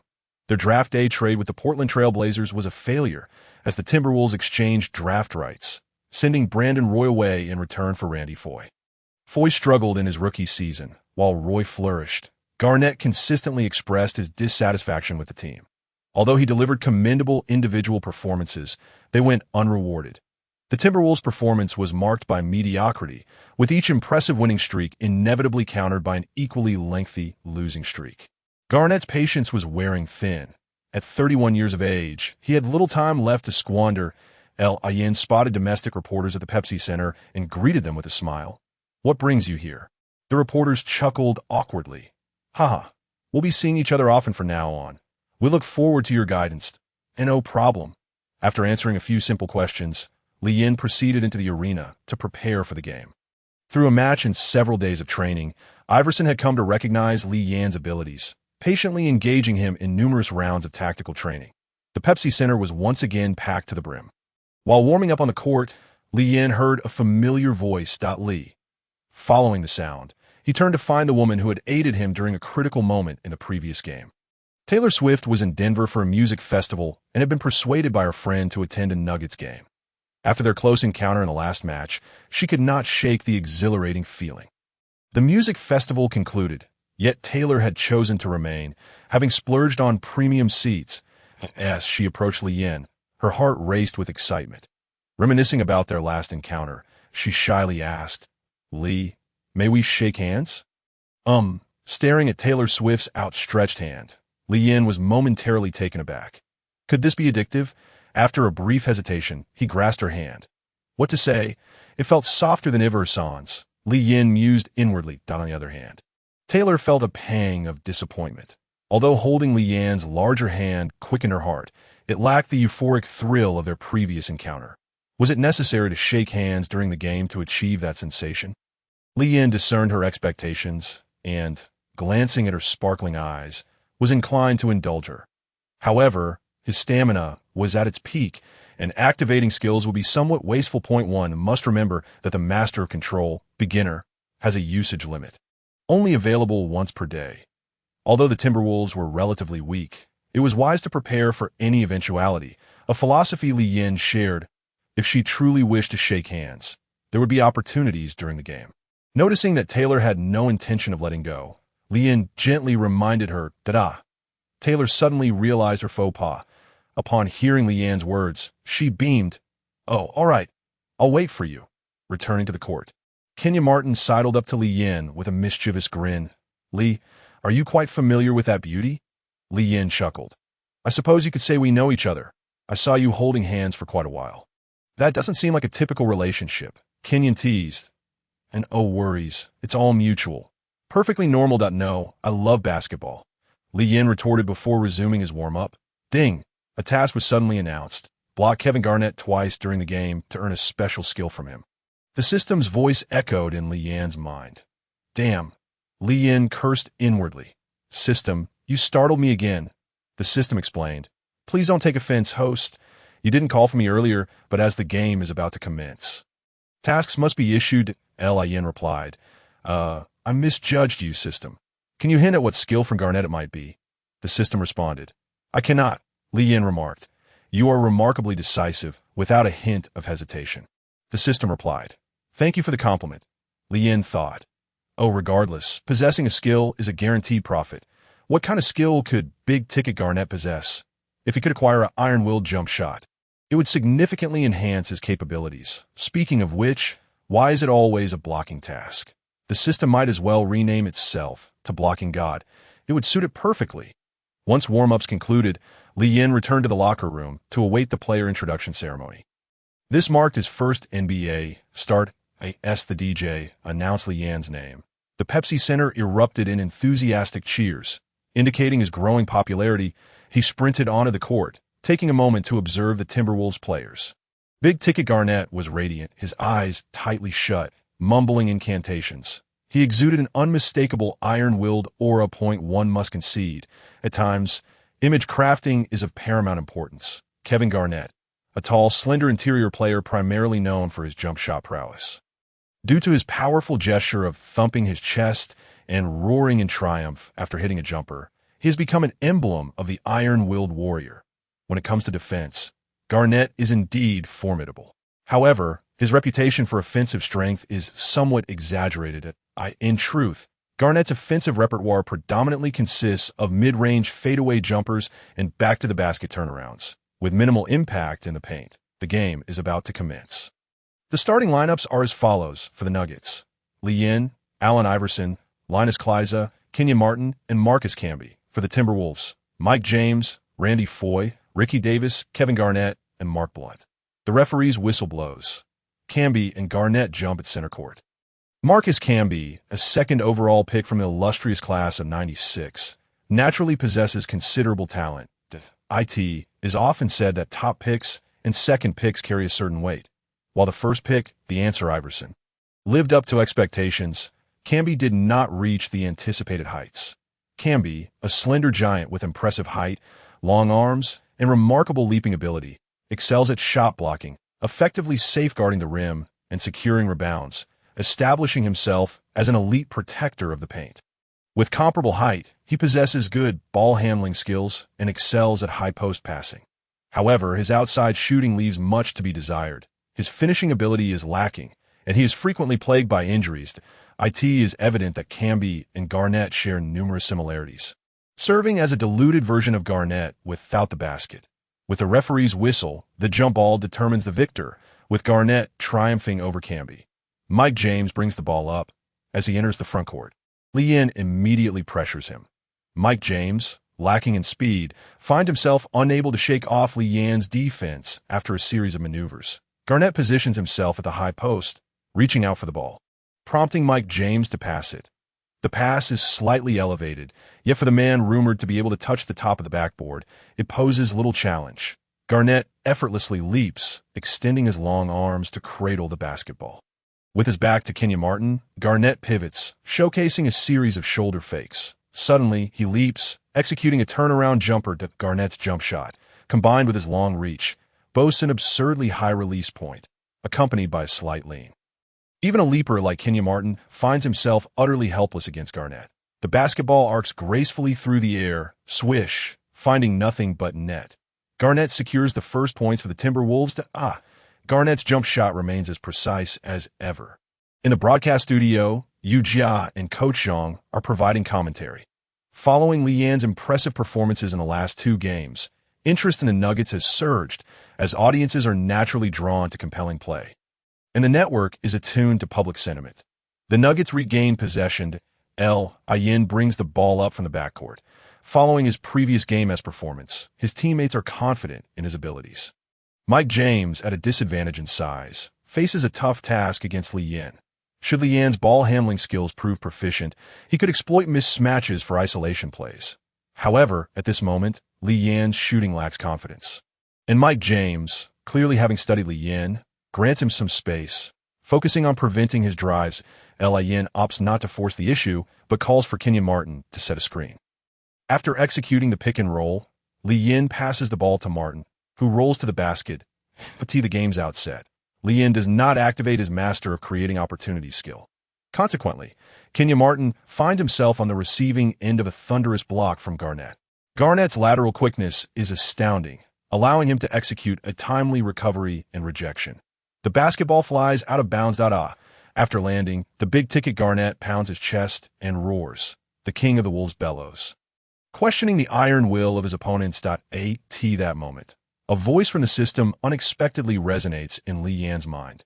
Ding! The host witnesses a famed moment in the NBA, Garnett's roar triggering a hidden quest. After successfully blocking the big-ticket Garnett, roar back at him for a chance to earn extra attribute points. Li-Yin, Li-Yin gazes at the thundering big ticket before him, momentarily taken aback.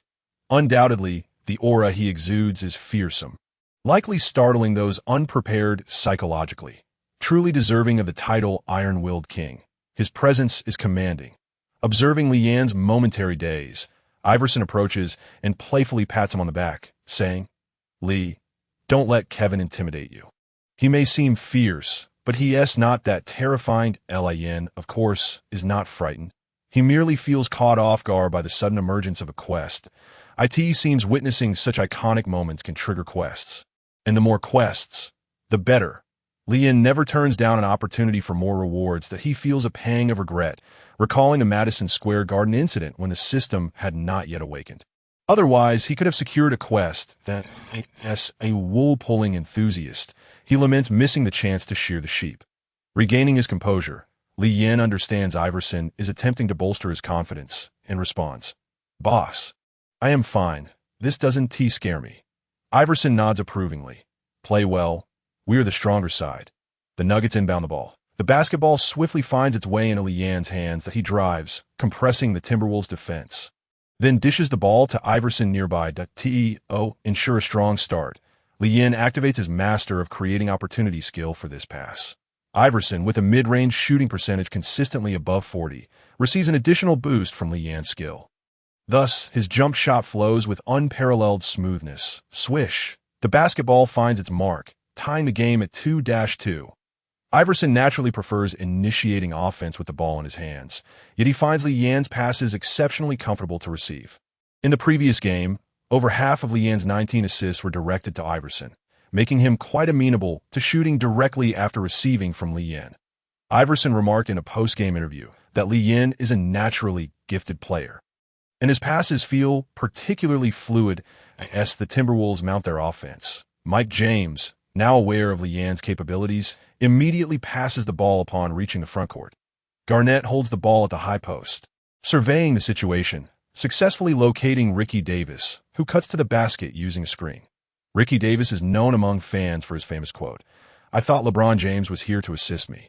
During the 2002-03 season, Davis delivered the finest performance of his career, averaging 20.6 points, 4.9 rebounds, and 5.5 assists, solidifying his status as the leader of the Cavaliers. However, the dilemma arose when the Cavaliers selected LeBron James with the first overall pick that summer.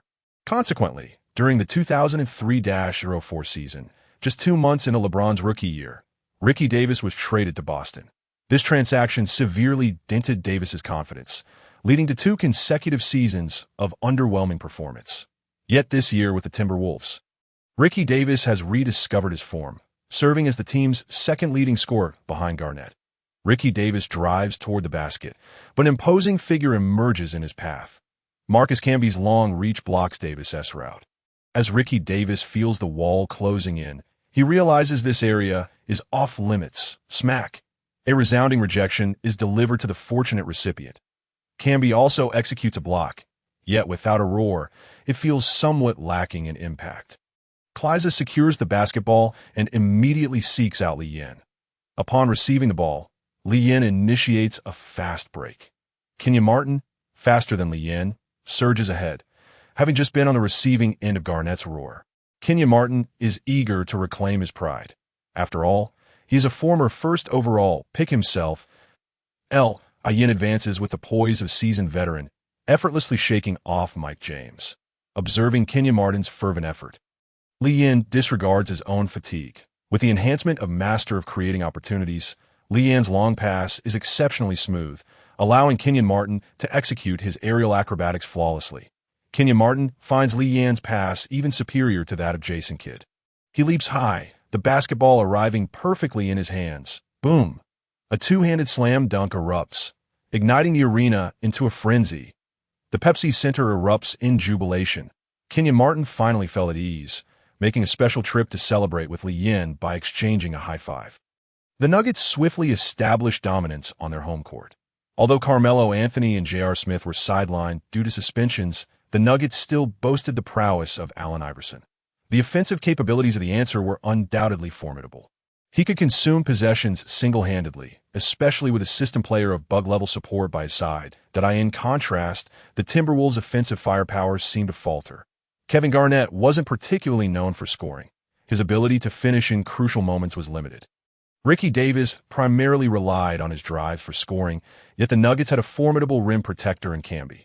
The Nuggets maintained a firm grip over the Timberwolves. However, Leanne's task was proving to be quite challenging. Attempting to block Garnett was no easy feat. First, Leanne was not even matched up against Garnett, and second, Garnett rarely attacked the rim. Given Garnett's iron-blooded mid-range style, his release point was too high. Leanne's attempts to sneak in for a block from the side resulted in failure. Damn it. This is too difficult. This cursed system.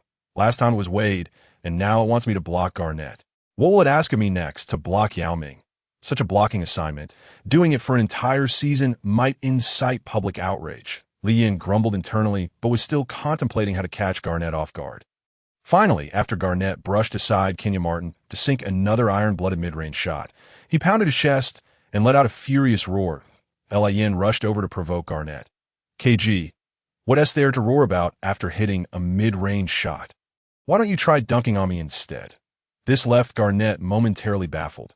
Who was this kid speaking to him in such a manner? Garnett prepared to confront Leanne, but Kenyon Martin charged in to intervene. Although Kenyon Martin was unaware of Leanne's impulsiveness, he was determined not to let Garnett intimidate the young player. Kenyon Martin appeared quite different from Leanne. Though shorter than Garnett, Martin exuded a robust and intimidating presence. It was evident he was not someone to be trifled with, and Garnett contemplated his next move to tee that moment. Players from both sides rushed in, and Iverson stepped forward to block Garnett and Martin. Seeing the tension escalate, Garnett furrowed his brow slightly, signaling with his hands while his verbal jabs persisted. However, he subtly took a step back. Ding! The system's voice echoed once more. The host witnessed an iconic NBA moment. Iron-blooded Wolf King retreats while still fighting. System reward triggered. 2 attribute points awarded to the host. What the hell? Leanne was astounded. This reward seemed to come far too easily. System, are you a diehard fan or a little hater of Garnett? Leanne was shocked to discover there were attribute points just handed to him. Witnessing an iconic NBA moment was indeed a divine skill. Wasn't this the very delight of the onlookers? Right at the forefront of the NBA, simply enjoying the spectacle while reaping rewards? Enough said. This system is quite something. I shall never complain about you again, Garnett posed, having retreated behind his teammates, and the conflict quickly subsided. Wow, Leanne had a run-in with Garnett, and Kenyon Martin rushed to defend him, with Iverson joining as well. Goodness, the scene was becoming a bit uncontrollable. Fortunately, both sides were relatively restrained, and the referees intervened promptly. It was clear that Leanne was quite well-liked within the team, as both Martin and Iverson stood up for him in a domestic broadcasting studio. Yu Jia and Coach Zhang were also caught up in the excitement. The Nuggets continued to maintain their advantage at home, and both teams' rotation lineups clashed in a brief exchange. Yin sat on the sidelines, pondering how to accomplish his task. Although Yin had average jumping ability, his height and wingspan provided him with decent shot-blocking potential as a guard. However, facing Garnett, who excelled in height, wingspan, and jumping ability, posed significant challenges. Even with utmost effort, Leanne found it difficult to block Garnett's jump shot. The only hope lay in triggering the skill-flashy dismissal, which would elevate his blocking success rate by 20, but that seemed insufficient. After all, increasing the blocking rate from 0 to 20 didn't seem particularly useful. He needed to activate the condition for a 100 blocking success rate, which meant getting Garnett to attempt to dunk. Yann's earlier provocation aimed precisely at enticing Garnett to dunk, thus triggering the skill. By the midway point of the second quarter, Leanne was substituted back onto the court. However, no matter how much trash talk he directed at Garnett, it had little effect. Garnett was no fool. With Kenyon Martin and Marcus Camby guarding the paint, charging in for a dunk was akin to asking for a block. Why not take the iron-blooded mid-range shot instead? The first half came to a close, with the Nuggets leading the Timberwolves 58-45 by 13 points. Yin recorded 6 points, 7 assists, 3 rebounds, and 2 steals, overall performing decently.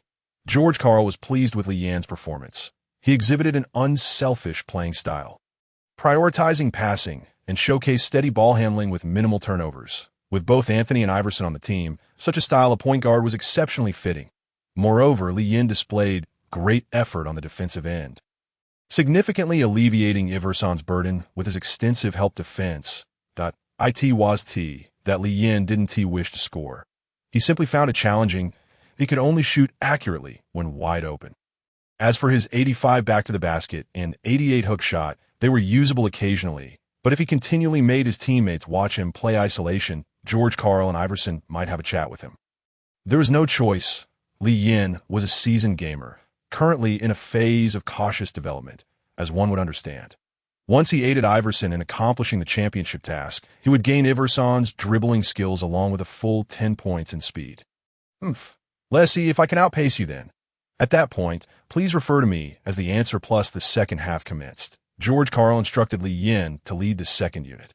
This was Li Yin's suggestion, aimed at allowing him to execute more tactics, as he had too little prior game experience. Facing an opponent like the Timberwolves, whose intensity was not particularly high, this was an excellent opportunity.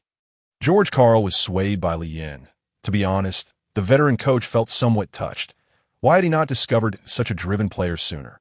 Fortunately, it was not too late, and George Karl resolved to nurture Li Yin diligently. Li Yin's true intention was to see if he could face Garnett with the second unit. Nene was notably less adept at rim protection compared to Camby and lacked positional awareness. Garnett, being a clever player, would adjust his gameplay according to the situation. Although jump shots were Garnett's most common scoring method, he was also not shy of dunking. His explosive power allowed him to attack like a guard. Whenever the opportunity arose, the Wolf King would showcase his iron blood with a dunk. With this in mind, Li Yin's calculations were ringing. The second half began. Indeed, the Timberwolves, trailing in points, kept both Garnett and Ricky Davis on the court. Eager to narrow the gap, Li Yin's plan had a promising start. With Camby and Martin off the court, the Nuggets' interior defense dropped a level, allowing Garnett to score consecutively. Fortunately, Li Yin, leading the Nuggets' second unit, was also persistently scoring, and to stabilize the score, he exerted himself to repeatedly utilize the pastry master skill. During the Nuggets' possession, Li Yin and Nene executed a pick dash and dash roll. Li Yin's pass accurately found Nene rolling to the basket, and as pastry master activated, Nene powered through Garnett to finish at the rim. The basketball precariously spun around the rim before finally dropping in. While celebrating with Nene, Li Yin continued to taunt Garnett. Perhaps moved by Li Yin's genuine intent, the Wolf King forcefully attacked the next possession, charging into the paint. Nene had already lost his position. Garnett leaped off the ground, and the prepared Li Yin chose to forego the block. Boom! As Garnett successfully executed a thunderous dunk, the Wolf King raised his arms in a triumphant roar. Li Yin feigned an unsuccessful block, immediately earning Garnett's disdain. In truth, Li Yin could have easily completed the block had he activated his skill. But he was already contemplating his next move that if he had blocked Garnett outright, the latter might have been deterred from attacking the rim again. Conversely, if Garnett relished the taste of success, he would undoubtedly attempt the same maneuver once more. Indeed, Li Yin found himself outsmarted by his own cunning.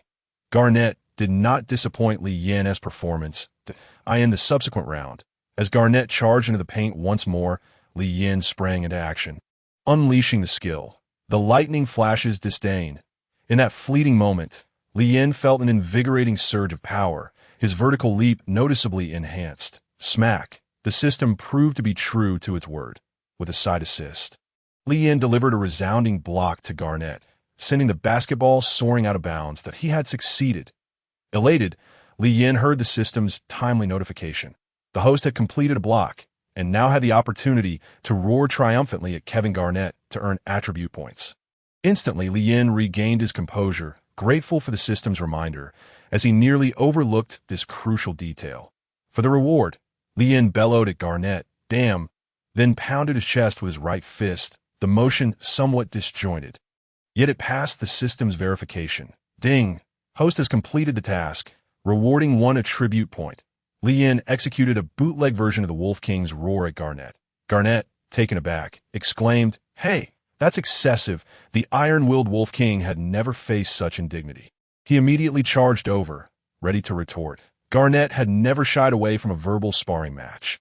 Observing Garnett's fierce demeanor, Li Yin adopted a service with a smile approach. "KG, If you dare, come and dunk on me.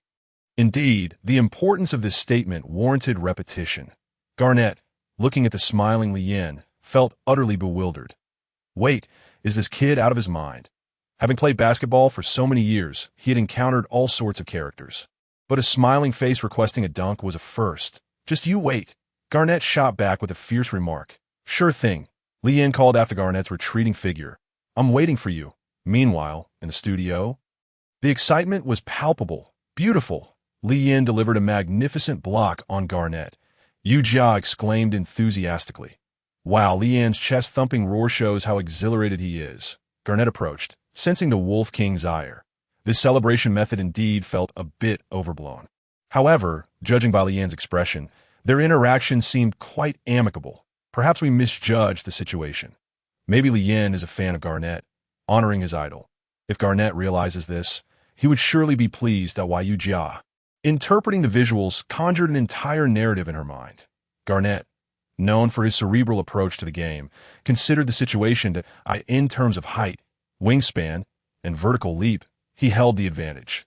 Even in confrontation, this kid was merely a small forward.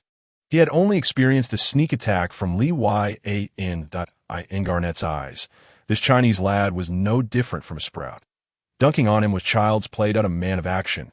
Garnett was determined to escalate his attempts at the basket. Then, boom, Garnett dunked over Li Yin, pounding his chest in fury. Smack! Li Yin countered with a block against Garnett, echoing his own chest-thumping roar. Ding! Congratulations to the host for completing the task. Block Garnett twice in the game. Reward, Garnett's exclusive skill, the Wolf King's roar. Ding! Host completed the task, rewarding 1 attribute point. Once more, boom! Garnett dunked over Li Yin, pounding his chest in rage. Smack! Li Yin again blocked Garnett, matching his chest-thumping roar. Ding! Host completed the task, rewarding 1 attribute point. The rhythm continued. Boom! Garnett dunked over Li Yin, who retaliated with another block, roaring once more. Ding! Host completed the task, rewarding 1 attribute point. Sweat beads formed on Garnett's brow. What is going on? This kid is a bit uncanny. Li Yin smirked. Didn't he expect this, right? I know the difference between a saturated feast and a mere taste. We're talking about sustainable development here. Damn it, KG if you have the guts. Try to dunk on me twice in a row. After being dunked on by Garnett once again, Li Yin remarked, I'm not satisfied. Garnett retorted, I'll give you what you want. I refuse to believe this kid can block me every time I dunk. 3 minutes later, Li Yin called out, KG, I'm begging for a dunk. Garnett responded, damn it, I was so close each time that Li Yin had comprehended the nuances of the game, offering Garnett hope that felt tantalizingly within reach. After another 5 minutes, Garnett exclaimed, fuck, I can't dunk anymore. Li Yin encouraged, KG, I believe you can hold on a bit longer. You were so close each time. Competitive sports are about transcending oneself. Keep going. You're the best. Garnett shot back, get lost. The Pepsi Center was in an uproar. KG, you're not up to par. It's 50-50 with our Li. Li, you were incredible. Your roar at KG was so cool. Haha, is Li's blocking ability really that formidable? What a coincidence. Did Li do this on purpose? Surely KG didn't intend for this to happen. Li Yin can't just toy with KG. Why worry about that? In any case, Li Yin is ours. Garnett, completely thrown off by Li Yin's antics, found the Wolves with no chance of victory. After the Nugget starters surged forward, the point gap widened significantly. 0.4 minutes into the fourth quarter, the difference had ballooned to 26 points. The Timberwolves pulled all their starters, conceding defeat.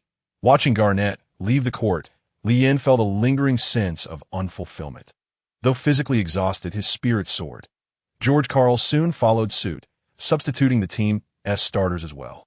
Sitting on the bench, Li Yin glanced at the system panel, which displayed an additional 8 attribute points, filling him with delight. The match against the Heat had rewarded him 1 attribute point. The dramatic showdown with the iron-willed Wolf King yielded 2 points, and the remaining 5 attribute points were earned from Garnett. Upon discovering that the hidden task Wolf King's roar could be triggered multiple times, Li Yin felt he had secured this wool. The reward rate was convincingly reliable. Li Yin had completed 6 tasks, receiving rewards for 5 of them. This bounty of rewards was truly gratifying.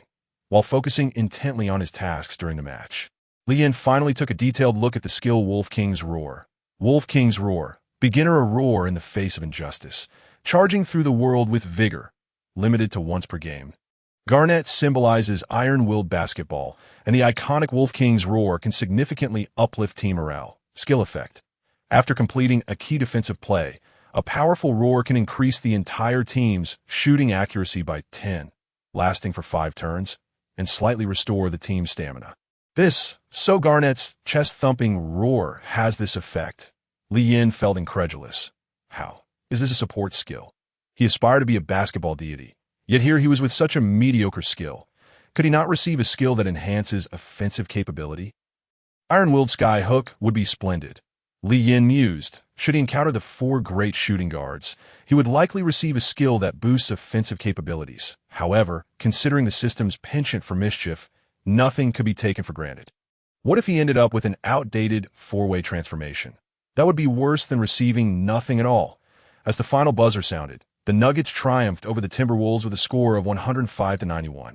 Marking their 3rd consecutive win. Yin recorded a comprehensive performance with 10 points, 14 assists, 5 rebounds, 2 steals, and 6 blocks. Now, Li Yin had become the new darling of the Nuggets, and before he could rise from his seat, reporters flocked to interview him. Having navigated through the reporters as Li Yin prepared to depart, he sensed a pair of longing eyes upon him. It was none other than the lucky one, Taylor Swift, who had been eagerly awaiting his presence. It dawned on Li Yin that he had promised before the game. A Chinese man must honor his word. Thus, he strode towards Taylor Swift and extended his divine hand. Activating the master of control, a surge of energy flowed from Mei Mei's palm into Li Yin's body, instantly refreshing him, dissipating the fatigue of the match by more than half. Simultaneously, Mei Mei felt her strength being swiftly siphoned away, and the momentary exhilaration prompted an involuntary soft moan from her, despite her mental preparedness. This sensation was simply delightful. Observing Mei Mei, her complexion flushed and reclining softly in her seat, Li Yin couldn't help but marvel at the potency of this skill. The fact that a mere handshake could yield such an effect was something even the renowned Golden Finger teacher, Zhao Ying, could not replicate. It seemed somewhat beneath his talents to merely play basketball at this level. As Li Yin approached the sidelines, a throng of fans gathered around him, eagerly seeking autographs. They believed that Li Yin was destined to become a star, making the opportunity to obtain his signature incredibly valuable. With great patience, Li Yin signed for the fans and warmly exchanged handshakes and high-fives. Due to his strikingly handsome features, the proportion of female fans among Li Yin's admirers was notably high. Consequently, Mei Mei, lost in her own world, did not attract much attention. To others, she appeared merely as an overly excited fanatic. Upon returning to the locker room, Li Yin was informed by a team staff member that the Denver Sports News wished to conduct an exclusive interview with him. His performance had garnered significant attention, and this major local newspaper deemed a follow-up report on him would be well received by fans. After managing to decline the post-game press conference, Li Yin reluctantly acquiesced to a 30-minute interview, which meant he returned to his apartment quite late. Opening the system panel, Li Yin discovered he now had 8 attribute points to allocate. Rather than distributing them evenly, he preferred to concentrate them in a single area. He understood the logic that it was better to sacrifice one finger than to injure all 10. After consulting the system, Li Yin became more cautious about his allocations. The system had just informed him that attribute point rewards would not be granted for every match. Otherwise, amassing 100 or so points in a single season would be unmanageable. Only when facing stars of the caliber of Wade and Garnett would system tasks be triggered. Moreover, the rewards for these tasks were more likely to be status cards than star skills or attribute points. Status cards are consumables that, while effective upon use, do not enhance one's attributes afterward. From a long-term perspective, the most valuable rewards were undoubtedly star skills, followed by attribute points, with status cards being the least desirable.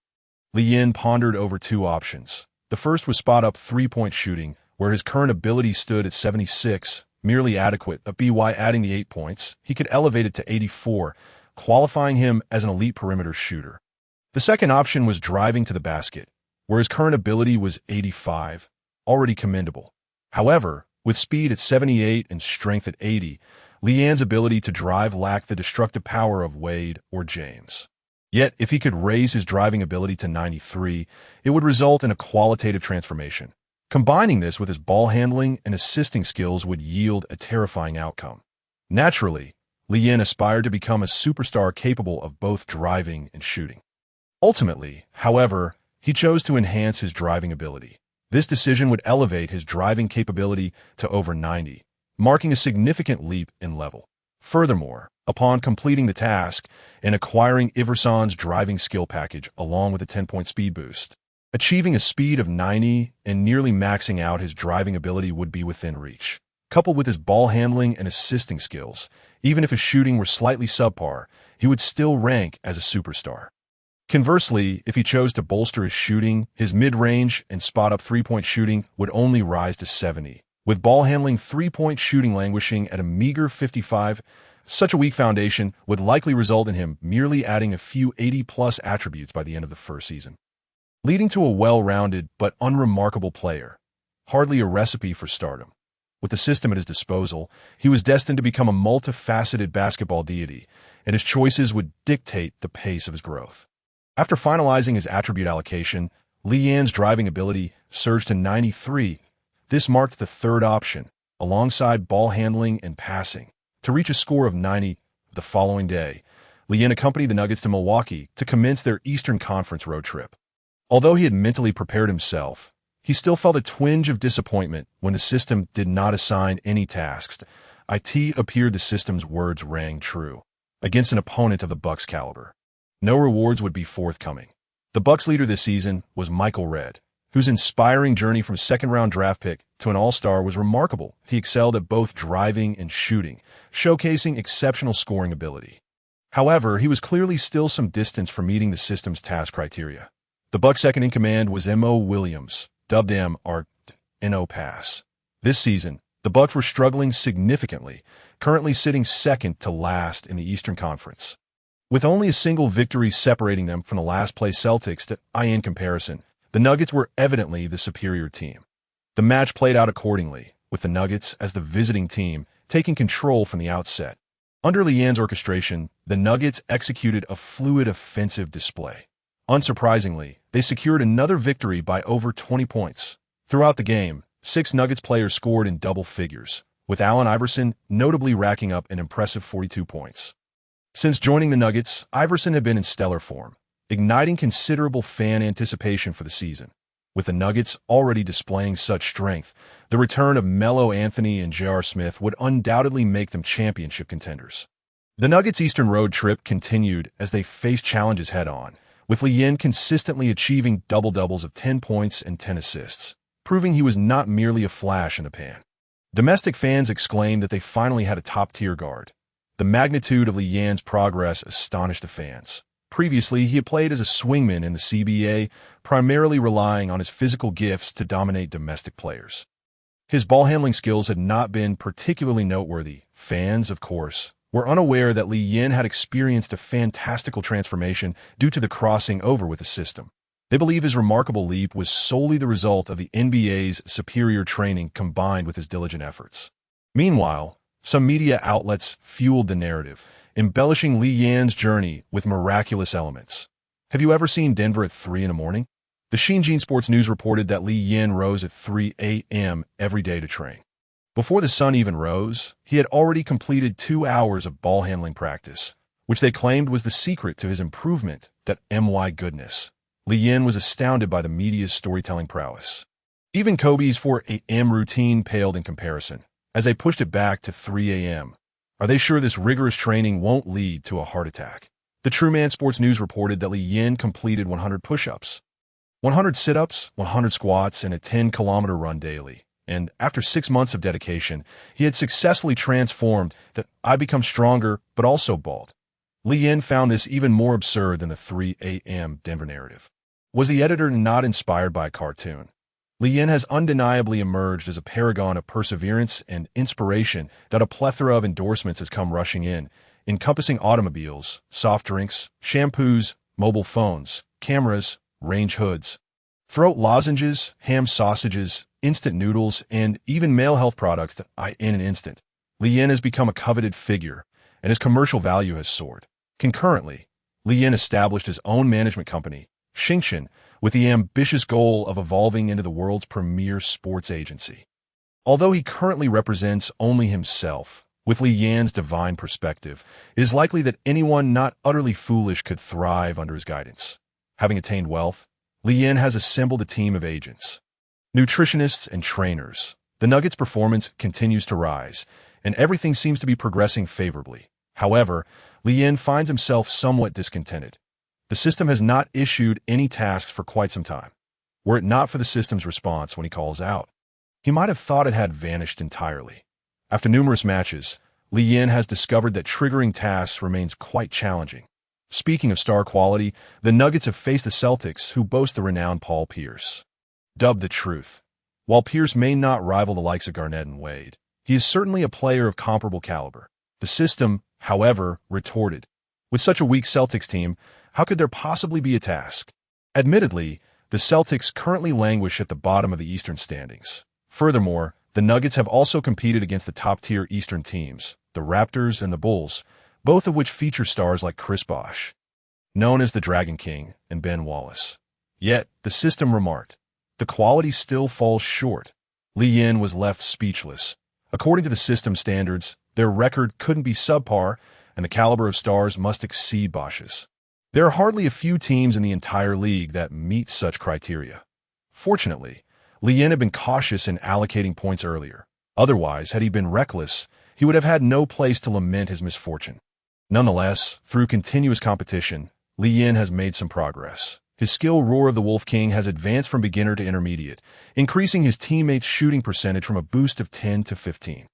It was then that Li Yan noticed an experience bar above the skill, indicating that once it is filled, an upgrade could be achieved. Experience points could be accrued through matches and training. Although the rate of progression varies among different skills, the Master of Ball Control has been too embarrassing for Li Yan to utilize more than twice thus far. Conversely, the experience bar for Master of Creating Opportunities, the skill he employs most frequently, has barely budged. Upon checking the system panel, he was astounded to find that the experience bar stretched to 10,000, with a staggering 9,576 still needed for an upgrade. A quick calculation revealed that it would take him at least 3 to 4 years to reach the requisite points that AS for the Flash skill. The experience bar measures 1,000, with only 868 points remaining for an upgrade. This is significantly more manageable than Master of Creating Opportunities. L. Yin estimated that if he utilized it diligently, he could achieve an upgrade by the end of the season. With regard to Roar of the Wolf King, the beginner experience bar is merely 100, and even at the intermediate level, it only extends to 200. Could it be that the difficulty of upgrading correlates with the strength of the skill and the efficacy of training? Indeed, the enhancement of passing skills must undoubtedly be the most arduous endeavor. AS for Roar of the Wolf King. While a simple shout is indeed easy to practice, AS, a staunchly masculine individual, Li Yan despises Peach Peach and Candy So Sweet. While reveling in the fervent Flash 5 whips and You Are Too Beautiful. With his overflowing vigor, Li Yan naturally gains experience with each shout, becoming increasingly adept, according to feedback from within the Nuggets. Every time they witness Li Yan's roar, they feel their spirits ignited and morale significantly boosted. His passionate playing style has garnered admiration from numerous fans, who have dubbed him the iron-blooded tough guy. Following a victory over the Hawks, the Nuggets have achieved a record of 9 wins and 1 loss since Iverson's arrival, having only succumbed to the Detroit Pistons, ranked first in the Eastern Conference, by a mere 6 points in that match. Iverson was severely restricted by Billups and Hamilton, and despite Li Yan exhausting himself using Master of Creating Opportunities, he could not salvage the defeat. The Pistons play a defense-first style of team basketball, and Hamilton, Billups, Rasheed Wallace, and particularly Prince have proven to be Li Yan's nemesis. Prince, with his abundant stamina, exceptional mobility, outstanding blocking and stealing abilities, and superb defensive awareness, poses a formidable challenge. Crucially, Prince's height and long reach, despite a lean physique, allow him to hold his own in contests. This has stripped Li Yan of his greatest advantage. Previously, he had been able to leverage his height and wingspan to gain a considerable edge. Basketball is undoubtedly a sport that relies heavily on innate talent. Without the system, Li Yan, With his average athleticism and fundamental skills, which surely remain a bench warmer, to ascend to the ranks of elite stars. One must possess proficiency in dribbling, shooting, and passing, and this remains Lee Yan's pursuit. After 10 matches, the Nuggets welcome back J.R. Smith, with Sweet Melon Anthony's return still 5 games away. Their next opponent is the Los Angeles Lakers. At long last, the long silent system has issued a task. Ding! The following tasks are announced. 1. Achieve victory in the away game against the Lakers while scoring over 20 points. Reward: 1 attribute point. 2. Limit Kobe scoring to below 25 points for a chance to acquire a Kobe-related skill. With the system finally stirring, Lee Yan is understandably elated. If possible, he would love to give Kobe a hug. His mind is now filled with the classic advertising jingle. Kobe, Kobe, welcome to my realm. Thank you for gracing us with your presence. Kobe, Kobe, welcome to my domain, waiting for the wind and the rain. Here he comes, bringing tasks with him. Here he comes, bringing skills with him. What's up with Lee? Iverson inquired, noticing Lee Yan suddenly grinning foolishly while stretching. Is something making you happy? Lee Yan did not shy away from revealing his excitement. Boss, I'm just thrilled at the prospect of soon seeing Kobe. What? Iverson's heart raced. You're a Kobe fan? Throughout their numerous matches together, Iverson has been exceedingly pleased with Lee Yan, a point guard with top-notch control and passing abilities who can continuously cover for him on defense is a rare find. Iverson does not want Lee Yan to switch allegiances after completing a season. As 2 of the most outstanding shooting guard from the illustrious '96 draft class, Iverson and Kobe have often been compared. It is impossible for Iverson not to be affected by this. He knows Kobe would undoubtedly appreciate a point guard like Lee Yan, and he feels a sense of impending competition rising within him. Not at all, Lee Yan chuckled. I just can't wait to go head-to-head with Kobe. I want to outshine him. Haha, boss, do you think I'm dreaming? Lee Yan said apologetically, noticing Iverson's momentary bewilderment. Iverson did not perceive Lee Yan's ambition as overreaching. His earlier astonishment merely reminded him of his own youthful bravado when he had dared to challenge the legendary Michael Jordan.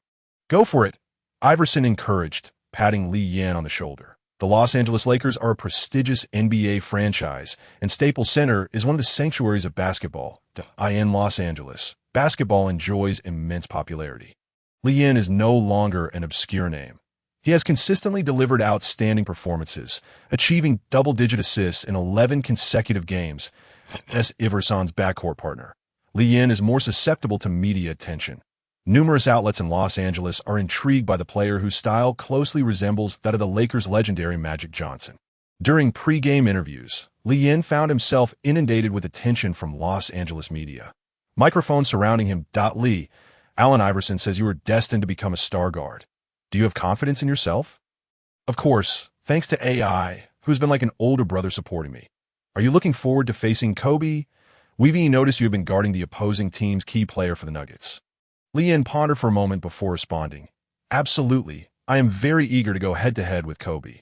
I grew up watching him play, and I'm incredibly excited. What are your goals? Are you aiming for Rookie of the Year? Let nature take its course. I still have much to learn. On January 6th, the Staples Center was resounding with cheers. Yan surveyed his surroundings. Indeed, Los Angeles was a bustling metropolis, nestled against Hollywood, and the Staples Center was always ablaze with starlight. The front-row tickets here were never a concern to sell, as Hollywood celebrities and various socialites invariably occupied those seats. That a fondness for basketball was merely part of it. A considerable portion of the audience came for the exposure. It is well known that the Lakers are the most popular team in the NBA, and their games are among the most televised nationwide, ranking highly across the entire league. Yan noticed several fans adorned in jerseys, most of whom bore Chinese features. Seeing these enthusiastic supporters cheering for him, Lee Yan naturally waved back in greeting. As he continued to warm up, the fans in the stands erupted in applause. Lee Yan looked up to see Kobe Bryant and Allen Iverson exchanging pleasantries. This season, Kobe was on fire, averaging an astonishing 31.6 points, 5.7 rebounds, 5.4 assists, and 1.4 steals per game. Ever since Shaquille O'Neal departed, Kobe had been shouldering the Lakers' advancement, with few capable allies by his side. Currently, the Lakers' second leading scorer was Lamar Odom, Yet his average was less than half of Kobe's, standing at only 15.2 points. The starting point guard for the Lakers was the aptly nicknamed Death Smush Parker, though his prowess hardly matched the ferocity of his moniker. Nevertheless, as a minimum salary player, Parker had proven to be a tremendous value. The Lakers' starting center was Kwame Brown, a former first overall pick who had faced the harsh realities of being honed by both Michael Jordan and Kobe Bryant, leaving him severely lacking in confidence during games. At this moment, the little shark Andrew Bynum was serving as Brown's substitute, possessing even cruder skills than Brown. However, Bynum's youth was his advantage, having been drafted straight from high school. He had yet to turn 20. Ian weighed his objectives. Scoring 20 points would not be an easy feat for him at this stage. Naturally, constraining Kobe's scoring to 25 points would prove even more challenging. Yet the allure of Kobe's skill set was far more enticing than a mere attribute point. Thus, Yin resolved to devote more energy to limiting Kobe's scoring. For him, restricting Kobe's points held greater significance than the team's victory. The game commenced swiftly. Marcus Camby won the jump ball against Kwame Brown. Kobe went to guard Iverson, while Smush Parker was tasked with defending Yin. With the ball in hand, Yin advanced. Holding a distinct advantage over Parker, he opted against calling for a screen, directly powering through Parker and into the paint. With no one from the Lakers stepping in to assist, Yin utilized a hook shot over Parker to open the scoring for the Nuggets. 2-0. A gasp of astonishment echoed through the Staples Center. Yin's initial basket dazzled the fans in attendance. Previously, they had only heard whispers of a player from the Nuggets whose style mirrored that of Magic Johnson. Now, witnessing it firsthand, Lakers fans were left in awe. Whether in terms of height, physique, or the skills of dribbling and hook shots, the resemblance was uncanny. The Lakers' offense continued, with Kobe establishing position in the low post on the right side. Receiving a pass from Smush Parker, Yin defended Kobe. After a series of back-to-back bumps, Yin anticipated Kobe's signature fadeaway jump shot. As Kobe spun and leaped, Yin also sprang forward to contest. At this moment, Kobe was at his pinnacle, achieving remarkable heights in his jump. Yin understood that once Kobe found his rhythm, it would be exceedingly difficult to stop him. Thus, he decisively activated his flash skill, intending to disrupt Kobe's shot, even if he couldn't block it outright. Yin's long reach provided a measure of interference, causing the ball's trajectory to be slightly off. D-wing. The basketball ricocheted off the front of the rim. Kobe's first attempt clanged off the iron, resulting in chaos beneath the basket. Kwame Brown secured the rebound, though not entirely. Camby reached in, dislodging the ball, which flew away. J.R. Smith retrieved it, promptly passing it to Yin. Fast break. Transitioning from defense to offense had always been the Nuggets' advantage. Iverson surged ahead, and Yin unhesitatingly passing the ball. Kobe's pursuit was impeccable. He maintained just the right distance behind Iverson. Not opting for a strong drive, Iverson instead passed the ball backward, leading Kobe out of bounds. Yin received this pass, leaping with all his might, though not particularly high. Fortunately, his long wingspan allowed him to dunk the ball into the basket. Yin discovered that the flash skill enabled him to jump higher during defense. Yet without the skill's enhancement in offense, his vertical leap felt somewhat underwhelming. Yin had scored 4 consecutive points, sending Chinese fans watching from afar into a frenzy. Wow. Yin was incredible, showing no fear even against Kobe. His ability to control the tempo was evident, and it was clear that his teammates placed immense trust in him. Indeed, after J.R. obtained the ball, he immediately sought out Yin. Yin is amazing. Today he will outshine Kobe. Whoa, let us not jinx it. We'll celebrate once we win, someone chimed in. But let us celebrate quickly. After all, Yin has scored 4 points while Kobe has yet to score. Good point. The Lakers continued their offensive play, with Kobe still at the helm. Yin remained intensely focused. Kobe executed a series of crossovers, but Yin thwarted each attempt. Kwame Brown moved up to set a screen for Kobe, who drove in, attracting the Nuggets double team. But in a moment of brilliance, Kobe deftly passed the ball to the descending Kwame Brown. However, whoosh, Kwame Brown fumbled, allowing the ball to slip through his fingers and directly into the hands of Kenyon Martin, who was utterly bewildered, wondering how a ball had suddenly appeared in his possession. Fast break, Yin shouted, prompting Martin to react immediately. The ball was passed to Yin, who, without hesitation, launched a two-handed push. The basketball soared like a bullet from a chamber, already accelerating. Iverson felt the rush of wind behind him, and with years of experience, he could discern that the ball was traveling at an astonishing speed. Iverson pushed himself to the limit, his legs moving so swiftly they appeared to leave a trail. Clap! Iverson caught the basketball, swiftly executing a layup for 2 points, 6-0. The Nuggets had taken control, forcing the Lakers to call a timeout. Oh my God, unbelievable. That was an extraordinarily stylish pass, like lightning, that I barely saw how the ball left your hands. Could it be that the Chinese play with Kung Fu? I must say, the speed of that ball was astonishing. Only AI could keep up to Ian awaited Iverson at the sidelines for a high five. Lee, that pass was phenomenal, Iverson panted, catching his breath. Well, boss, I thought the one receiving the pass was you. With your abilities, there's no way you could miss it, Li Yin chuckled. Iverson chuckled, playfully swatting Li Yin's backside. You nearly sent your old man packing with that pass. Next time, don't throw it like that, T20, you're spry. I'm already 32, I believe in you.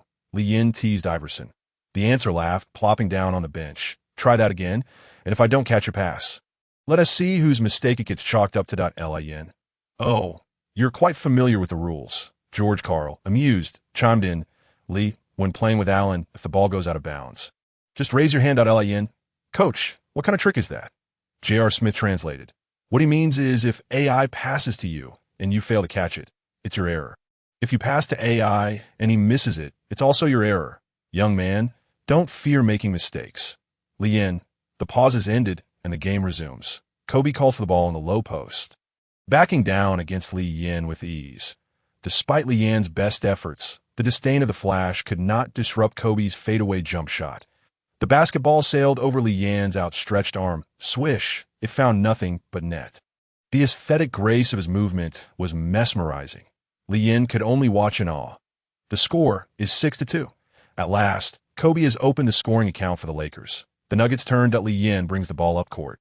Now defended by Luke Walton, Li Yin's physique nearly overwhelms all point guards, prompting many teams to assign forwards to guard him. He passes the ball to Iverson and begins to make an off-ball cut. Eluding Walton. It is still not the era of small ball. NBA teams place great emphasis on the interior game. The Lakers' paint is crowded, and rather than join the fray, Li Yin retreats to the perimeter. He gestures a tactical signal to J.R., but J.R. fails to notice. Meanwhile, Iverson is engaged in a true showdown with Kobe. Iverson creates space, yet Kobe's defense still provides enough interference. D-Wang, the ball hits the rim. Once again, Kwame Brown fails to secure the rebound. Li Yin, anticipating, dives to the floor and tips the ball to Iverson.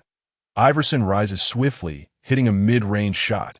Kobe looks helplessly at Kwame Brown, wondering how this player could still be a #1 pick if he can't hold onto the ball.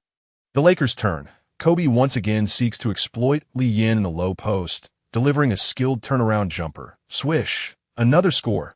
The next possession sees Li Yin set a screen at the top, allowing Iverson to receive the ball. To ensure Iverson's shot is smoother, Li Yin lends his expertise as a master of assists. Kobe is momentarily obstructed by Li Yin, allowing Iverson to smoothly sink the mid-range jumper. AI, where did you find this kid? Kobe inquires, impressed by his skill. Don't be envious. Kobe, Iverson replies with a smile. He's here to help me win a championship. On defense. Li Yin signals for his teammates to fall back as the Lakers initiate their offense. Iverson shrugs at Kobe. See, he reminded me to get back. Kobe scrutinizes Li Yin, intrigued by the young player's tenacity. In the Lakers' offensive possession, Kobe continues to demand the ball in the low post. Li Yin stands firm against him. However, after a shoulder fake, Kobe pivots and drives toward the basket. Yin misjudges the moment, allowing Kobe to slip past him on the right.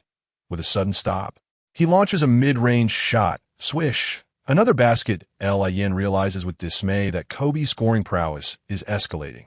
Kobe, now racking up points, stirs the Staples Center crowd into a frenzy. You defend well, but unfortunately you met me. Kobe taunts Li Yin. Li Yin wonders if he misheard. Is Kobe really trash-talking him? Unfazed, Li Yin recalls his past as a non-famous keyboard warrior, adept at various styles of banter. Kobe, trash talk won't work on me. Li Yin retorts, I had more starts in my first season than you did in your first two. What? Both Kobe and the surrounding Nuggets and Lakers players are stunned. Did he just mock Kobe? And with such precision, it's worth noting that even a great like Kobe had only started 7 out of 150 games in his first 2 seasons. Very well. Kobe laughs, albeit with a hint of discomfort. Kid, I'm starting to like you more than I don't like men. Li Yin quips back.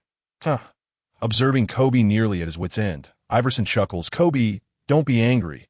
Have a sense of humor. The Nuggets' possession resumes, Yin pushes the ball up court, with Kobe aggressively defending him. Clearly, Kobe is irked. Yin, under Kobe's relentless pressure, passes the ball to Iverson without hesitation. Iverson executes a double crossover, easily evading Smush Parker, and hits a mid-range jumper. Yin, looking straight at Kobe, declares, Kobe, stop glaring at me. I'm a minimum salary player. If I don't pass to AI, I'll get cut. Fall back. Iverson calls out as he brushes past Li Yin. Ouch. Li Yin winces. Boss, my hip is strained. If I don't get something, I might miss the next game. The Lakers' offense continues. Odom feeds the ball to Kobe. Without seeking a screen, Kobe dribbles to create space and then pulls up for a jumper against Li Yin. Li Yin, slightly delayed, utilizes the flash's disdain but still fails to block Kobe's shot. The basketball ricochets off the rim and into the net. You think you can guard me? Kobe taunts while retreating on defense, spitting out more trash talk.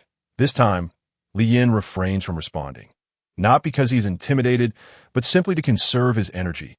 Defending against Kobe is a monumental task that depletes his stamina, especially as Li Yin has been exerting himself continuously. As the first quarter concludes, the Nuggets lead the Lakers 27-21. Kobe has scored 12 points in the quarter, and Li Yin's mission has reached a critical juncture. Soon after, the Nuggets make a substitution, and Li Yin finds himself once again against Kobe.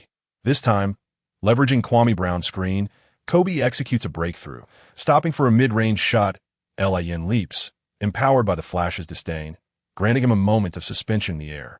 With no escape, Kobe is forced to increase the arc of his shot. Duang. The basketball struck the edge of the rim and ricocheted out. Li Yin clenches fist in celebration, finally managing to halt Kobe's scoring streak. To be honest, with Kobe's style of play, it was nearly impossible to stop him once he found his rhythm. Li Yin could only hope that Kobe might channel the spirit of Ben Simmons. Perhaps Li Yin's fervent wish touched the god of basketball, as upon entering the game in the second quarter, it seemed that Kobe had lost his shooting touch. His movements remained as picturesque as ever. Yet each shot fell just short. The incessant sounds of bricking filled Li Yin with hope of completing his mission to FCK. Kobe cursed, coldly stating, Kid, don't get too cocky. This has nothing to do with your defense. It's my own issue. Lino. Suddenly, a notification from the system chimed in. Host witnesses an iconic NBA moment. The Mamba mentality. If I keep shooting, I will eventually score. System reward triggered. Host receives 2 attribute points. Li Yin was overwhelmed with emotion. This is amazing. I love you, Kobe. The Lakers were not a formidable team. They relied heavily on Kobe's scoring and lacked focus in defense. With Kobe off target, the Nuggets seized the opportunity to widen the gap. The Lakers called for a timeout to regroup. Upon returning to the game, Kobe adjusted his approach, beginning to attack the Nuggets basket. He executed a pick and roll with Bynum, then utilized a change of pace to penetrate the paint. After drawing Camby out, Kobe executed a beautiful floater for a 3-point play. Following the basket, Kobe roared in triumph. Finally, you scored. Kobe shot a glare at Li Yin. And if looks could kill, Li Yin would surely be incapacitated. Li Yin quickly silenced himself. It was undeniably awkward to have inadvertently voiced his thoughts. Wait, that's not right. Kobe shouldn't understand Chinese. Kid, I don't know what you just said. Kobe approached the free throw line. But don't get it twisted. You can't stop me. Indeed, Li Yin cursed inwardly. Kobe was glaring at him without even understanding. Kobe, quit calling for screens. If you're brave enough, dunk on me. Li Yin provocatively challenged. Swish. Kobe sank the free throw. Scoffing as you wish, kid, but don't cry to don't brag. Dwayne Wade and KG tried to dunk on me and ended up getting blocked. Engaging in banter, Li Yin was unafraid at AI. Where does your little buddy get all this talk? Kobe quipped while defending Iverson. Ha. Who cares? Iverson laughed. Isn't it great? I feel fantastic. Before Kobe and Iverson could showcase their skills, Li Yin had already backed down Walton and executed a hook shot, having recorded 3 consecutive assists. Rewarding himself with a solo play seemed reasonable. Li Yin felt quite pleased with himself. That kid isn't even looking for you, Kobe teased Iverson. Iverson shrugged casually. What can I say? Perhaps I'm not as dominant as you. Well, let him come to the Lakers next season and find me, Kobe chuckled. I feel like he compliments me better. Iverson shot Kobe a glare.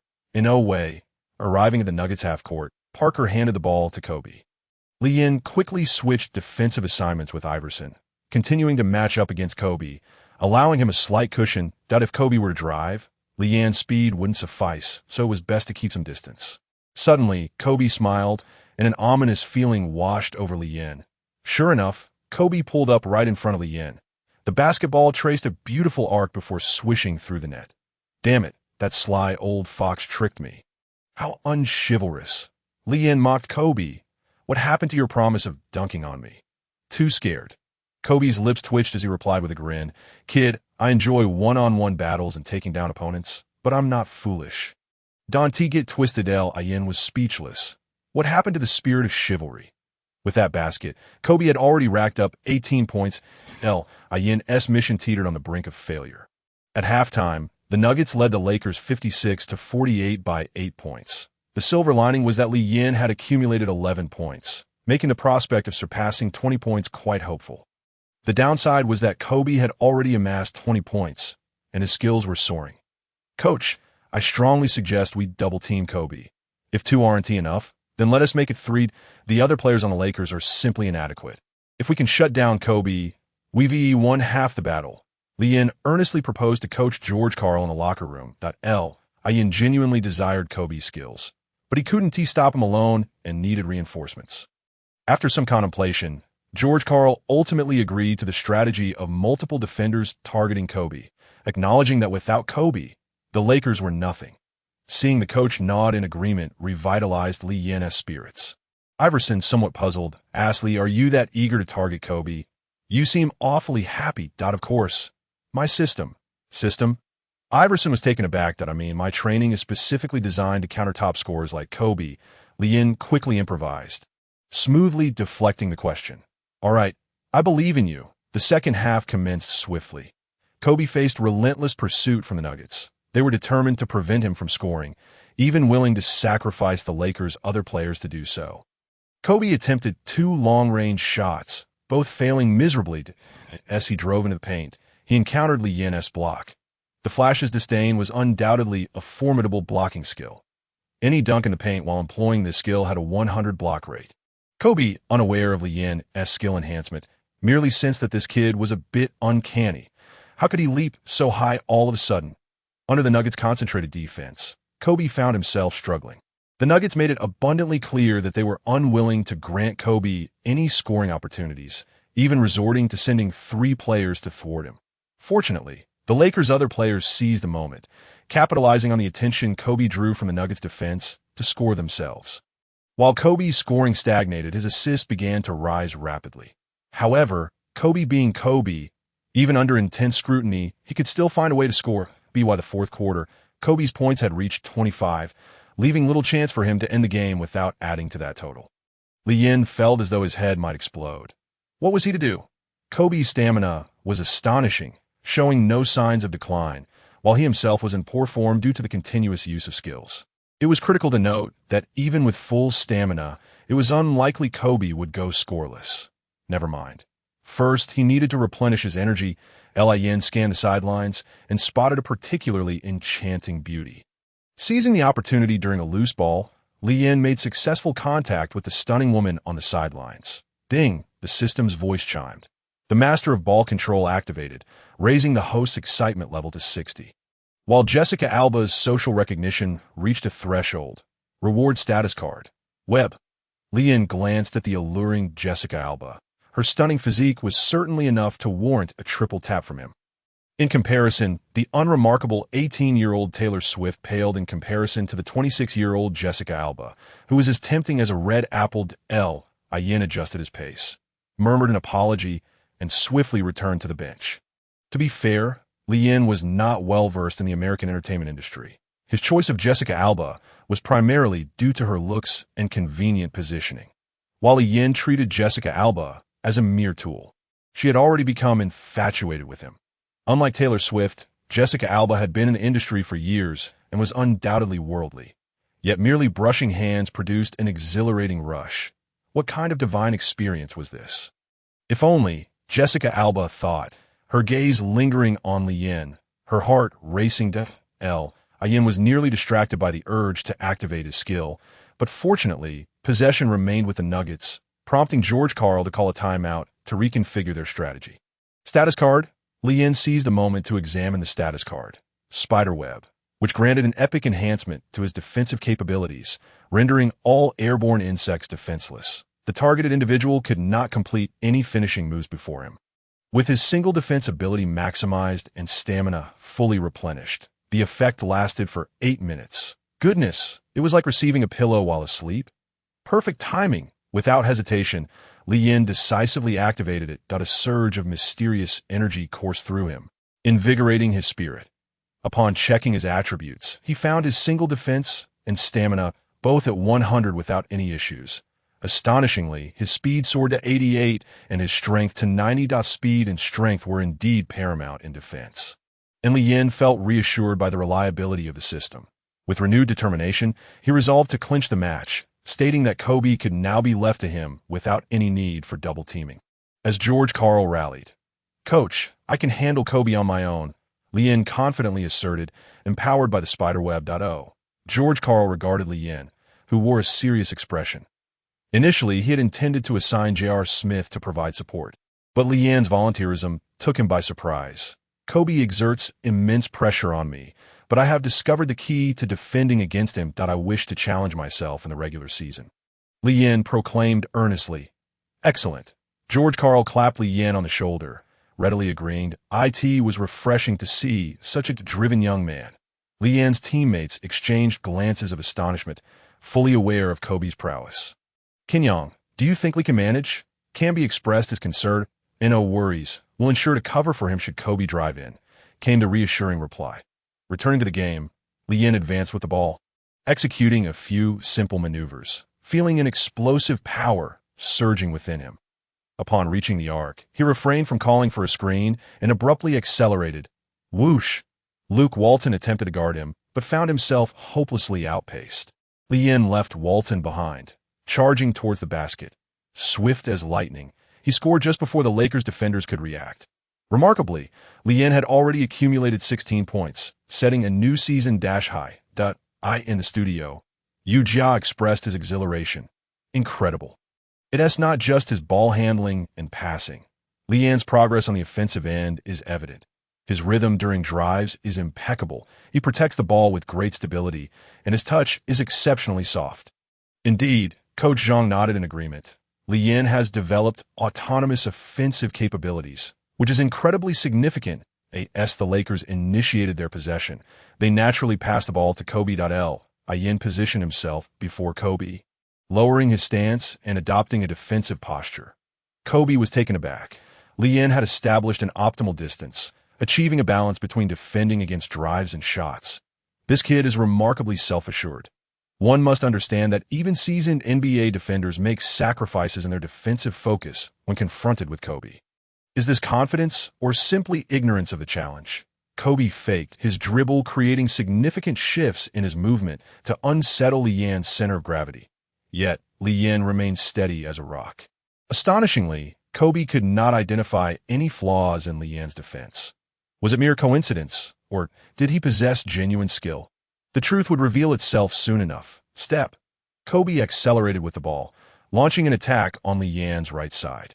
Lien retreated and sidestepped. Maintaining his composure, he kept pace with Kobe.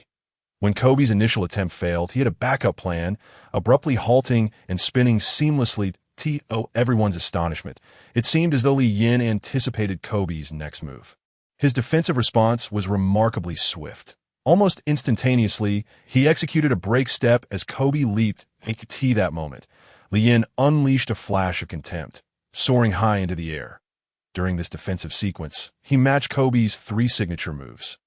As Kobe floated in the air, he was taken aback. If this were mere coincidence, it was exceedingly fortuitous. He felt as though a wall had risen before him, impenetrable, adjusting the arc of his shot. He barely managed to surpass Lien's defense. Rebound, D-Wang.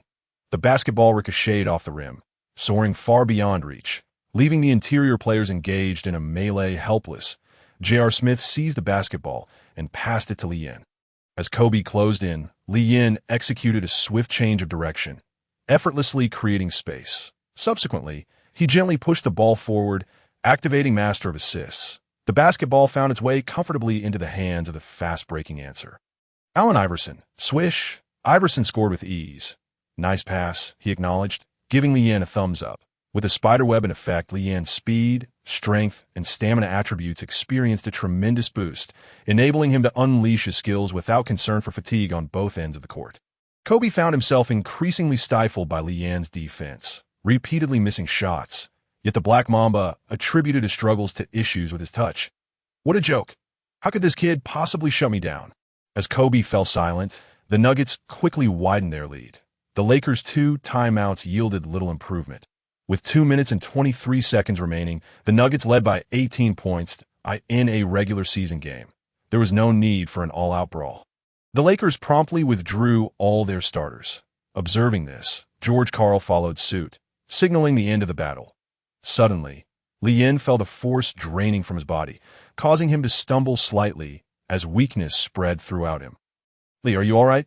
Kenyon Martin reacted swiftly, supporting Yin. "I'm fine. Just exerted too much energy earlier and feel a bit faint," Yin replied.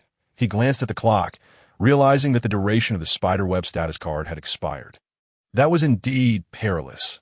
Had the Lakers maintained their momentum for one more possession, he might not have endured. It must be said, this buff was quite potent, but the after effects were indeed significant. Yin returned to the bench, checking the system panel to find all values restored to their pre-status card levels. That he regarded this status card as a one-time experience, a trope detested by readers of light novels. After all, when indulging in a light novel, who wouldn't want a continuous thrill? Yet, Yin could accept it. Although the system was flashy, it was filled with surprises. The status card was merely an additional boon beyond acquiring superstar skills. The basketball deity was on his side. With sufficient time, he could continually enhance his attributes through training and completing tasks. The system had presented the cake right before him, but how to consume it swiftly and digest it well was now Yin's concern. Through his recent training and matches, he discovered that even without utilizing attribute points, his capabilities were gradually improving, albeit not as rapidly as when employing skills and points. This design was quite reasonable, representing the accumulation of experience. However, as his values increased, it would become increasingly challenging to enhance his abilities through sheer effort, necessitating greater training and match experiences. For instance, hitting 500 three-pointers in a game could elevate his three-point ability from 70 to 75. However, upon reaching 80, that same accumulation might only yield a 1-point increase. Yin now regretted the attribute points he had previously used. The most cost-effective strategy would have been to wait until his abilities reached 90 and then add points for a direct leap. Thankfully, enhancing his ability from 85 to 93 in rim attacks was not too regrettable. Had he added points to an ability at 70, he would undoubtedly be filled with remorse now that it seemed prudent to conserve attribute points in the future. Utilizing them at 70 or 80 was simply too wasteful. Buzz! As the final buzzer echoed through the arena, Yin's thoughts were abruptly pulled back to reality. The score stood at 104-91, with the Denver Nuggets clinching a resounding victory over the Lakers on their home turf. The Nuggets' record now boasted an impressive 24 wins and 10 losses, propelling them from the fringes of the Western Conference playoffs to the coveted 4th position. Positioned ahead of them were the Dallas Mavericks at the top, followed by the Phoenix Suns and the San Antonio Spurs. After a brief 3-minute respite on the sidelines, Yin still felt a twinge of fatigue. However, the ball master skill could only be employed once per day. Otherwise, he would have relished the opportunity to shake hands with Jessica Alba. Once more, it was evident that activating the ball master skill on Jessica Alba yielded far superior results compared to Taylor Swift. Not only did it provide a more remarkable recovery effect, but it also granted him a status card. Upon returning to the locker room, Yin promptly searched for Jessica Alba on his phone. At that time, she had just taken on roles in the comic book adaptations Fantastic Four and Sin City, earning the MTV Movie Award for Most Sensual Performance. Jessica Alba's popularity was exceedingly high, not just across America, but globally. While Taylor Swift had only recently emerged on the scene, Not yet the music diva she would become in terms of public recognition. Jessica Alba undoubtedly overshadowed Swift.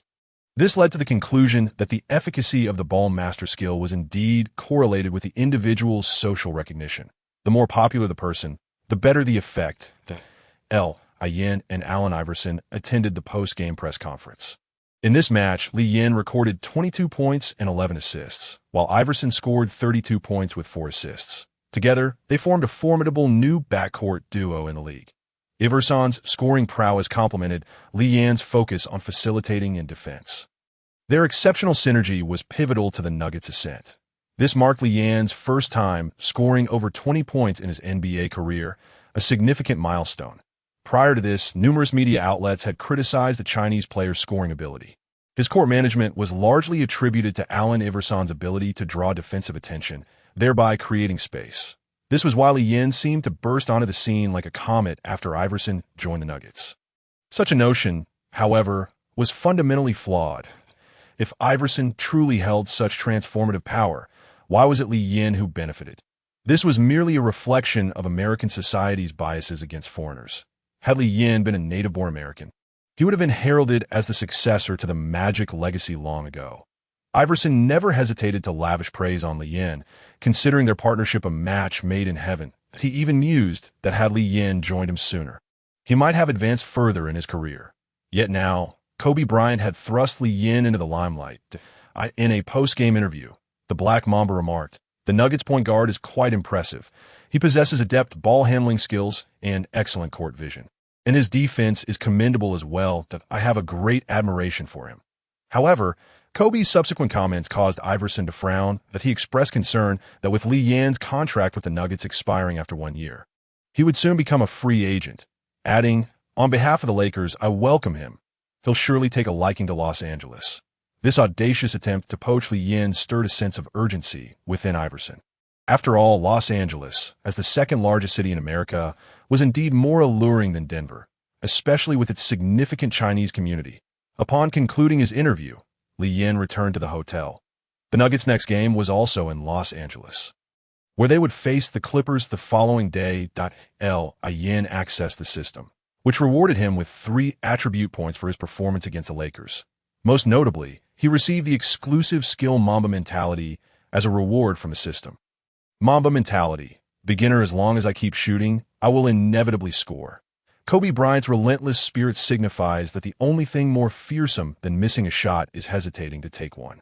Skill effect: after missing 6 consecutive shots in a game, the player will gain a skill boost, ensuring that all shots made in the next 3 minutes will be successful.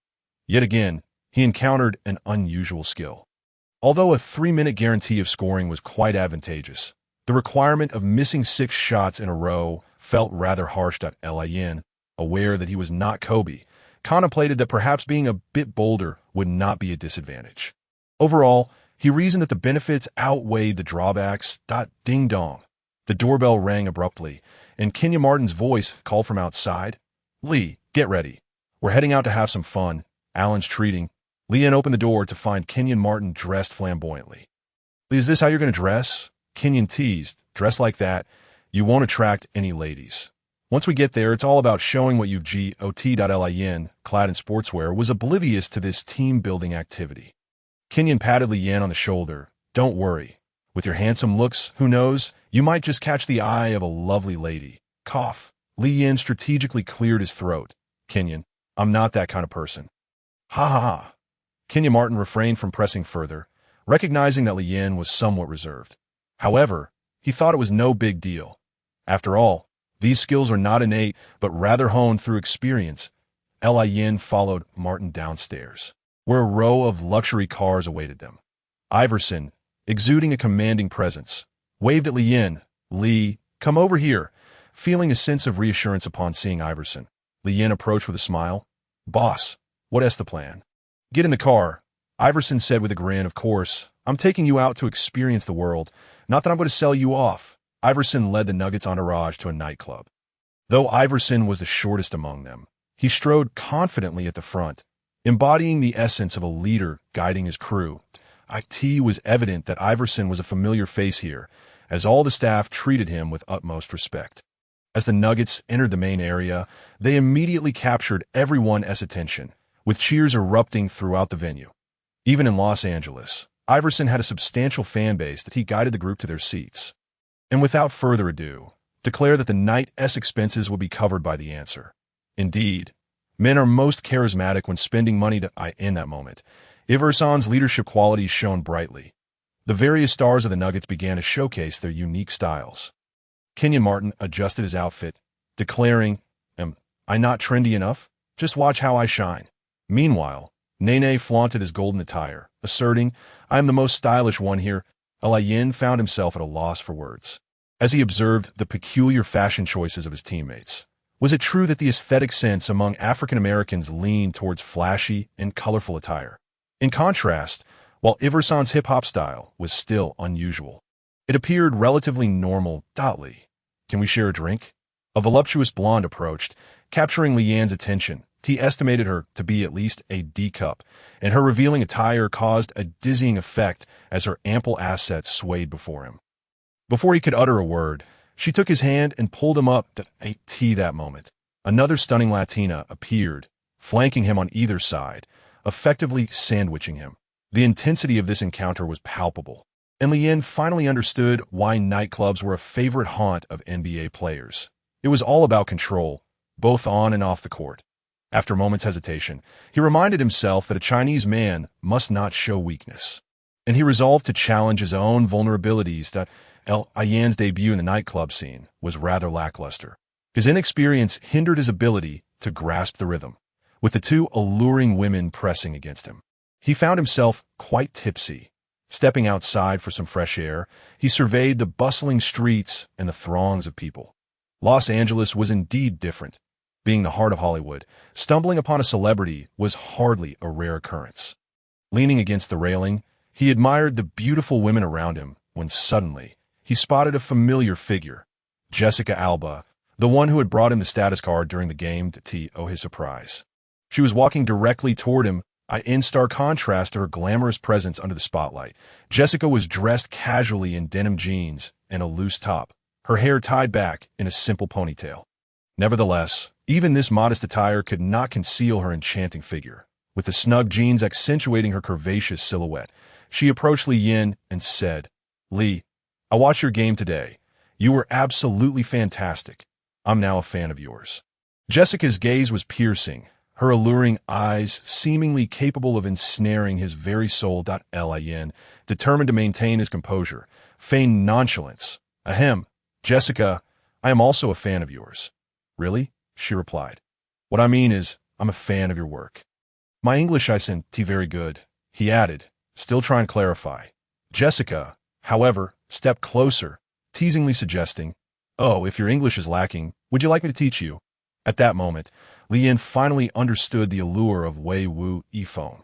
Jessica Alba was far more seductive than Mei Mei. He felt the atmosphere shifting, becoming increasingly charged. Jessica giggled. "Are you shy? You're blushing." Lian steadied himself, attempting to remain calm. "How could I be? I was merely pondering how you would teach me English." "Oh." Jessica took another step toward him, her hand brushing against his. "Let us find a more private place to discuss this. Apart from acting, my expertise lies in English."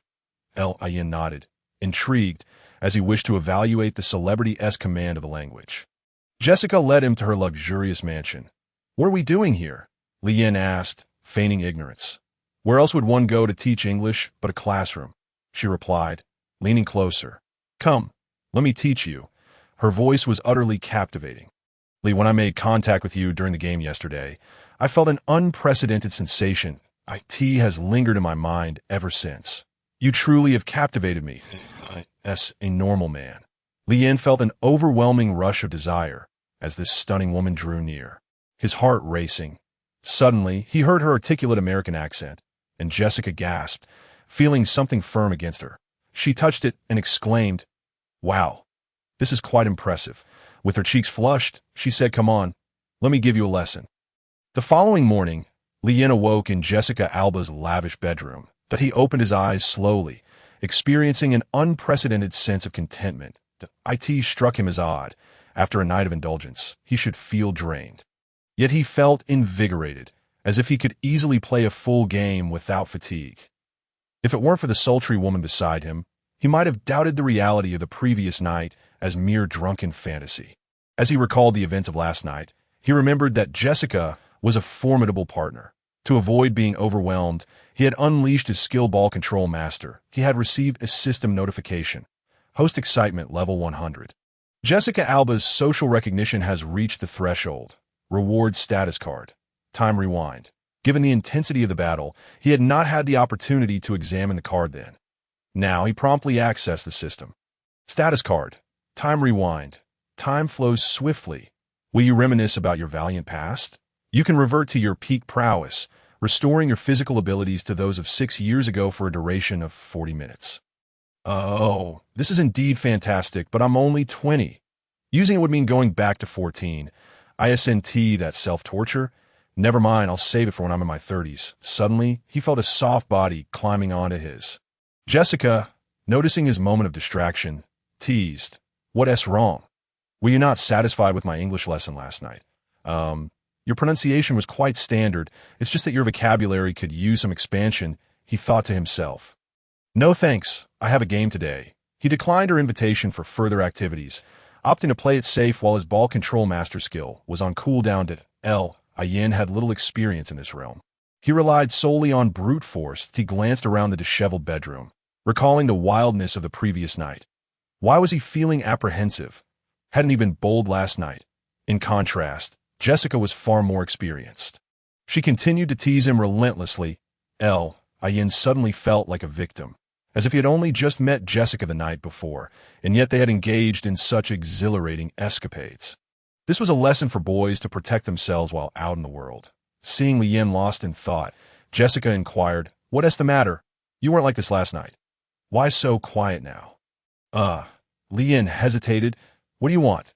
Jessica rose and retrieved 2 cards from the bedside drawer, saying, "That's my contact information and a supplementary credit card."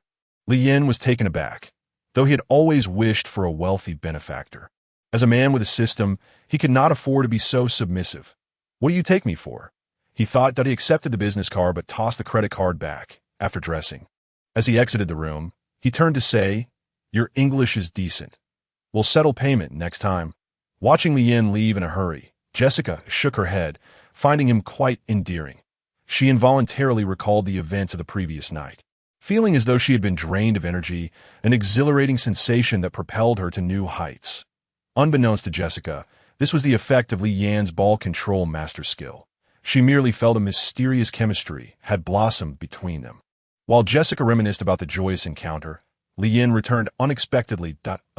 Jessica, sorry to interrupt, but I'm not very familiar with Los Angeles. Could you give me a ride back to my hotel?" "Lee, where have you been?" Kenya Martin wondered aloud. This guy was usually the most diligent in training. "Allen, what sort of activities did you take him to?" Iverson was equally in the dark. After all, Lien Estab was the least among them, so he should not have indulged in anything extravagant. Lien arrived at the venue in Jessica Alba's car. The Nuggets were in an uproar. After all, this was Jessica Alba, the hottest Hollywood star in America. The new generation's sweetheart. Wait, why does Lien deserve this? Is it because of the outdated sportswear he wore last night? Or perhaps his pretty boy looks? It must be said that Kenya Martin has always felt that his masculine charm ought to attract beautiful women more so than anyone else. After bidding farewell to Jessica Alba, Lien entered the arena. "Lee, how did you manage to charm Jessica Alba?" Kenya Martin exclaimed in indignation. "Clearly, I am the one with greater appeal." "Well, I would say I merely hitched a ride." "Do you believe that?" Lee retorted. "Lee, do I strike you as a fool?" George Karl initially intended to remind Lien to exercise moderation. However, after a round of training, Lien surprisingly emerged as the one in the best form. "Well, as long as black and white can catch mice, that's what matters." George Karl had little interest in controlling his players' personal lives. What he sought was their performance on the court. Lien had exhausted his opportunity as a ball-handling maestro, which left him at a disadvantage in the game. Nevertheless, the Clippers were hardly a formidable team. Without any incentive for tasks, Lien resolved to focus on providing support for Iverson. Besides, he had not left empty-handed, as he had at least acquired a status card. Jessica Alba undoubtedly possessed genuine talent. if he could consistently secure status cards. Then, Lee Yin suddenly stumbled upon a new frontier, feeling fortunate to have exchanged contact information with Jessica Alba. How could one possibly overlook a dungeon guaranteed to yield legendary equipment? Once again at the Staples Center, the court center had transformed into the Clippers emblem. The visiting team was the Nuggets, yet the ambience of the arena was entirely different. In truth, the Lakers and the Clippers were separated by merely 2 wins, with the Lakers positioned 7th in the Western Conference and the Clippers 9th. The two teams had comparable records, yet their popularity was worlds apart. The Lakers were a prestigious franchise in the NBA, the darlings of Los Angeles, while the Clippers were merely their noisy neighbors. Compared to the illustrious history of the Lakers, the Clippers had scarcely made it to the playoffs. And their owner, Sterling, was notoriously miserly. The Lakers were in a slump, yet all fans believed Kobe would lead them back to greatness. Conversely, the Clippers appeared devoid of hope, as had always been the case. Even though Clippers tickets were considerably more affordable than those of the Lakers, the vast Staples Center still bore witness to numerous empty seats. This game was not broadcast nationwide, and there were no Hollywood stars on the sidelines. After all, most celebrities favored the spotlight, and few were genuinely passionate about basketball. Jessica Alba had never attended a Clippers game before, but on this occasion, she was seated in the front. It was evident that she had come to see Lee Yin. In Jessica Alba's eyes, the current Lee Yin possessed a peculiar magic that lingered in her thoughts. Wow, not bad, Lee, Kenyon Martin whistled, teasing, the goddess can't watch the game for you. Well, Kenyon, be a bit more confident. Perhaps she is here for you, Lee Yin replied earnestly. Didn't you always believe yourself to be more charming? Oh, now that you mention it, there might be some truth to that, Kenyon Martin chuckled, running his hand over his bald head and adjusting non-existent hair. Look at my physique. This is the true essence of a man. Goddesses should adore men like me. Go for it. The current Los Angeles Clippers were still under the stewardship of Captain Elton Brand. Their backcourt comprised the veteran Mobley and the alien Castle. Mobley and Castle were not nameless players. They could be considered elite even in the annals of NBA history. However, Mobley was now 32 years old. And Castle was an impressive 37. Youth is feared in combat, especially considering Lee Yin's physical advantages. On defense, Lee Yin faced little challenge, allowing him to dedicate his entire focus to offense in a match devoid of tasks. Lee Yin concentrated on creating opportunities for his teammates. The basketball court is akin to a martial world, and it was Lee Yin's ability to ensure his teammates were well-fed that garnered no dissent regarding the novice Lee Yin's control of the ball. Although lacking a scoring powerhouse like Allen Anthony, the Nuggets still possessed an overall strength that surpassed that of the Clippers. Yin and Iverson thoroughly dominated the Clippers' backcourt, while the formidable trio of Marcus Camby, Kenyon Martin, and Nene Hilario brought abundant energy to the interior. With little suspense in the match, Lee Yin unleashed his full potential. The Wolf King's roar first granted a group buff, followed by continuous enhancement of his pastry master passing ability. The disdain from the Flash allowed Lee Yin to perform defensively with divine assistance. As long as his stamina permitted, Lee Yin wielded his skills without hesitation, simultaneously increasing his skill experience while amassing impressive statistics. Why not enjoy the benefits? Under Lee Yin's orchestration, the Nuggets completely dominated the court, and after just one quarter, they began to lead by a wide margin. Nuggets head coach George Karl could hardly contain his joy. Lee Yin's performance was extraordinary. A defensively active, pass-first point guard was truly a gift from the heavens for the Nuggets. George Karl felt that the championship was within his grasp. The final score was 108-87. With the Nuggets triumphantly defeating the Clippers without breaking a sweat, Lee Yin recorded a comprehensive stat line of 12 points, 18 assists, 5 rebounds, 2 steals, and 3 blocks, while Iverson scored yet another 40-point game.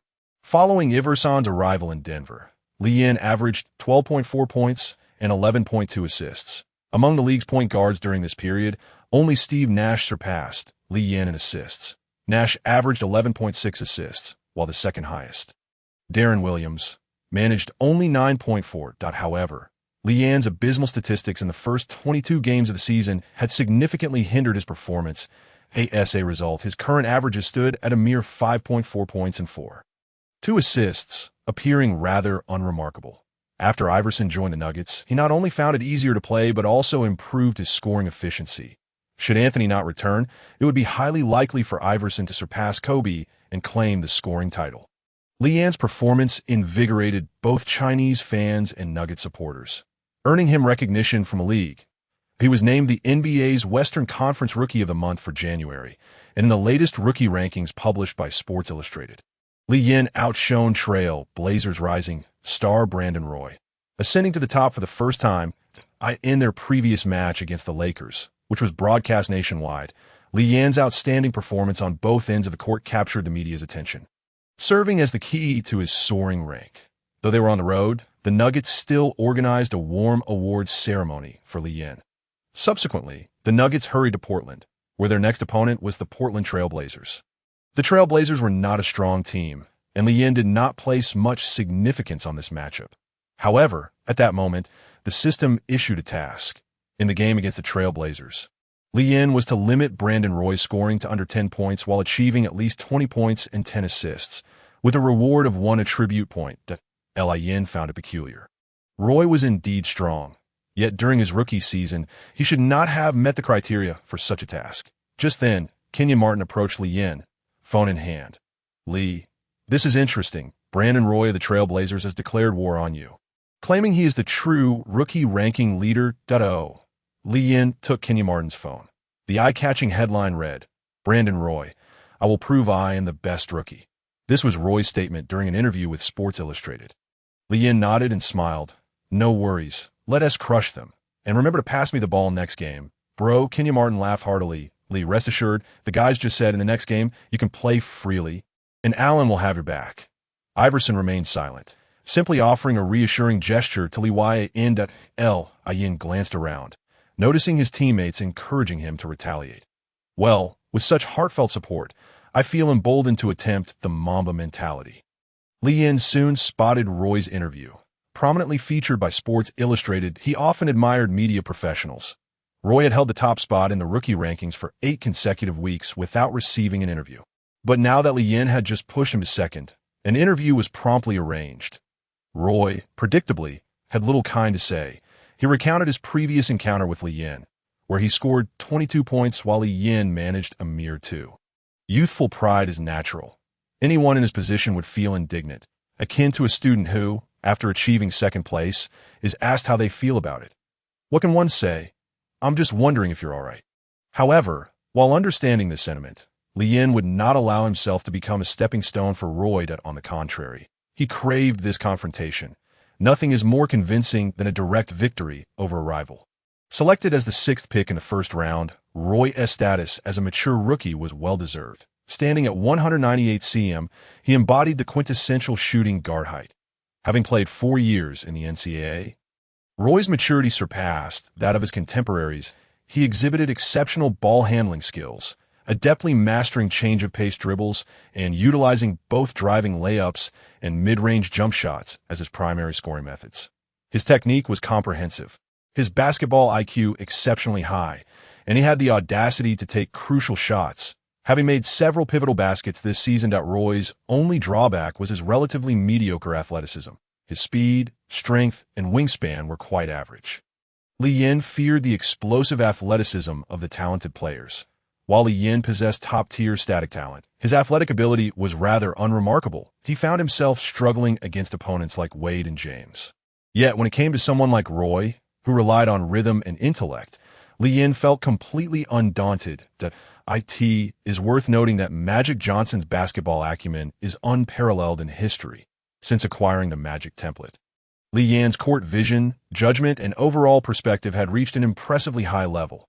Indeed, he relished tactical play and facing cerebral opponents.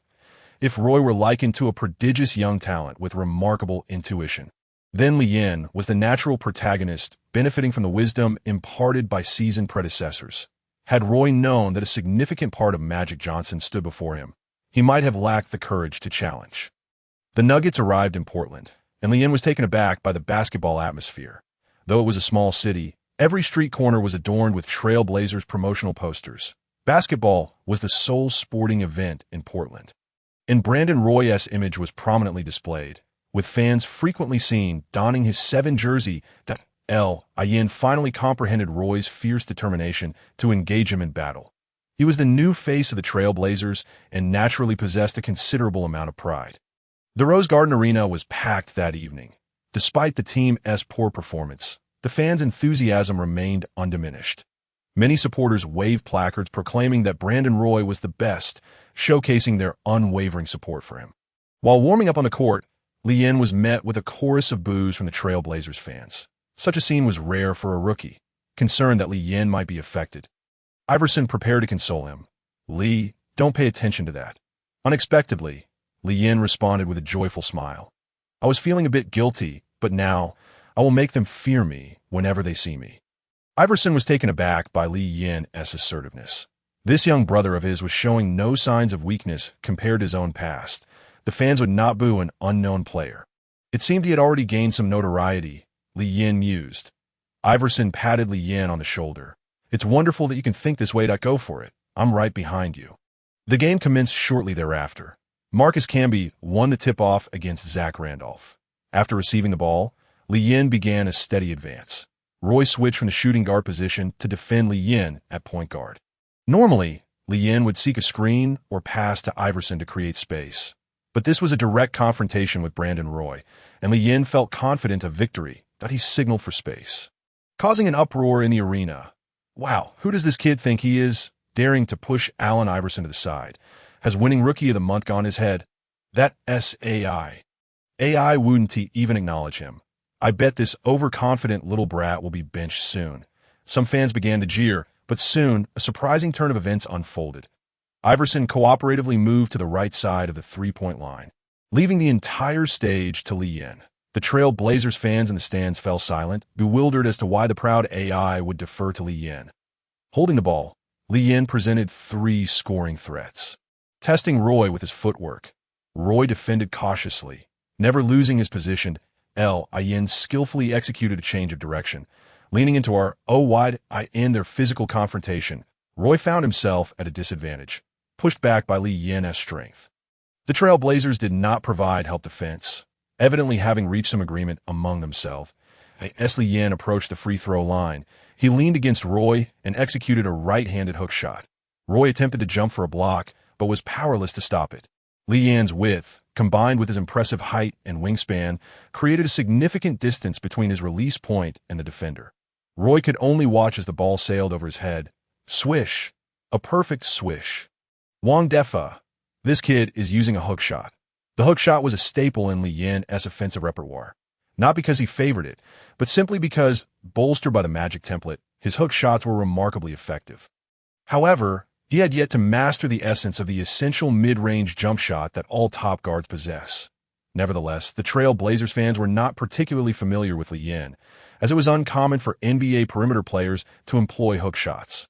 Meanwhile, across the ocean in China, in a broadcasting studio, Yu Jia was passionately commentating. "Wow. Lee Yin opens the scoring with a hook shot, demonstrating remarkable stability. The hook shot has become a primary weapon in his offensive arsenal." From the point guard position, Lee Yin frequently established a physical advantage in matchups, making the hook shot a highly effective offensive option that on the Trail Blazers' turn, Brandon Roy advanced to the front court. Also opting for a one-on-one against Lee Yin this moment, the entire arena erupted with excitement. The home fans fervently cheered for Roy. "Take him down, Brandon. Score over him. Show this kid what's up." Amidst the roar of encouragement, Roy felt a surge of adrenaline. He skillfully executed a change of direction in front of him, attempting to shift Lee Yin's weight to gain the offensive upper hand. However, it was clear that he had miscalculated. Lee Yin's defensive judgment was exceptional, making it unfavorable for Roy, who relied on rhythm and intellect. Despite Roy's continuous changes in rhythm, he could not shake off Lee Yin's long reach. Suddenly, Lee Yin initiated an offensive move, advancing aggressively towards Roy, who attempted to pivot and protect the ball. However, Lee Yin's long arms were quicker. Smack. As Roy turned, the ball was intercepted by Lee Yin. The basketball slipped from his grasp, leaving Roy momentarily stunned. What just happened? This was a completely different encounter from their last meeting. Roy had never anticipated being stripped by Lee Yin on the very first possession. Lee Yin had no time to dwell on Roy. He was already charging toward the front court. Ugh! What the Trail Blazers fans in the stands could hardly believe their eyes. The typically composed Roy had been completely outplayed by this Chinese kid. The astonishment of the Trail Blazers fans was matched only by the exhilaration of the Chinese supporters. Across the vast ocean, countless fans rejoiced in front of their televisions. Lian's performance was nothing short of spectacular. He completely dominated the so-called Rookie of the Year. The match commenced with a one-on-one confrontation, the most aggressive and satisfying manner to commence. Roy, in pursuit, found Lian already past half-dash court at Lian then charged directly towards the basket. With all his admirers anticipating a breathtaking dunk, while a dunk was certainly within reach, delivering it with flair posed a challenge for Lian. With a mighty leap, he utilized his exceptional wingspan to emphatically thrust the ball into the hoop. After the basket, Lian refrained from any celebratory antics such as hanging on the rim or pounding his chest. He graciously caught the rebounding ball, just as Roy, who was slightly delayed, arrived on the scene. Thus, a moment akin to a masterpiece painting was immortalized. Lian politely placed the ball into Roy's hands and promptly turned to defend. Goodness, at times, an opponent's overly courteous gesture can wound more deeply than an arrogant celebration. Perhaps Lian did not intend it this way, yet the entire Rose Garden interpreted his action as a blatant mockery. Damn.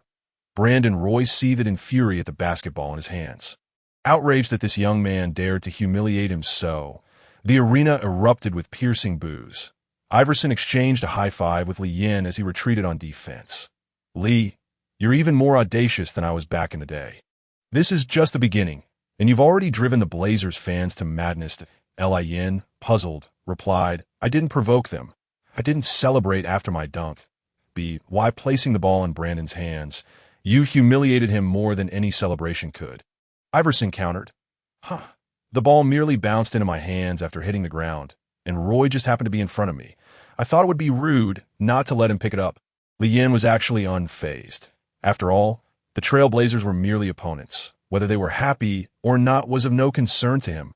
Wow, Lian was truly ruthless. Jia exclaimed, that was so dominant. A direct confrontation. Our players need such performances.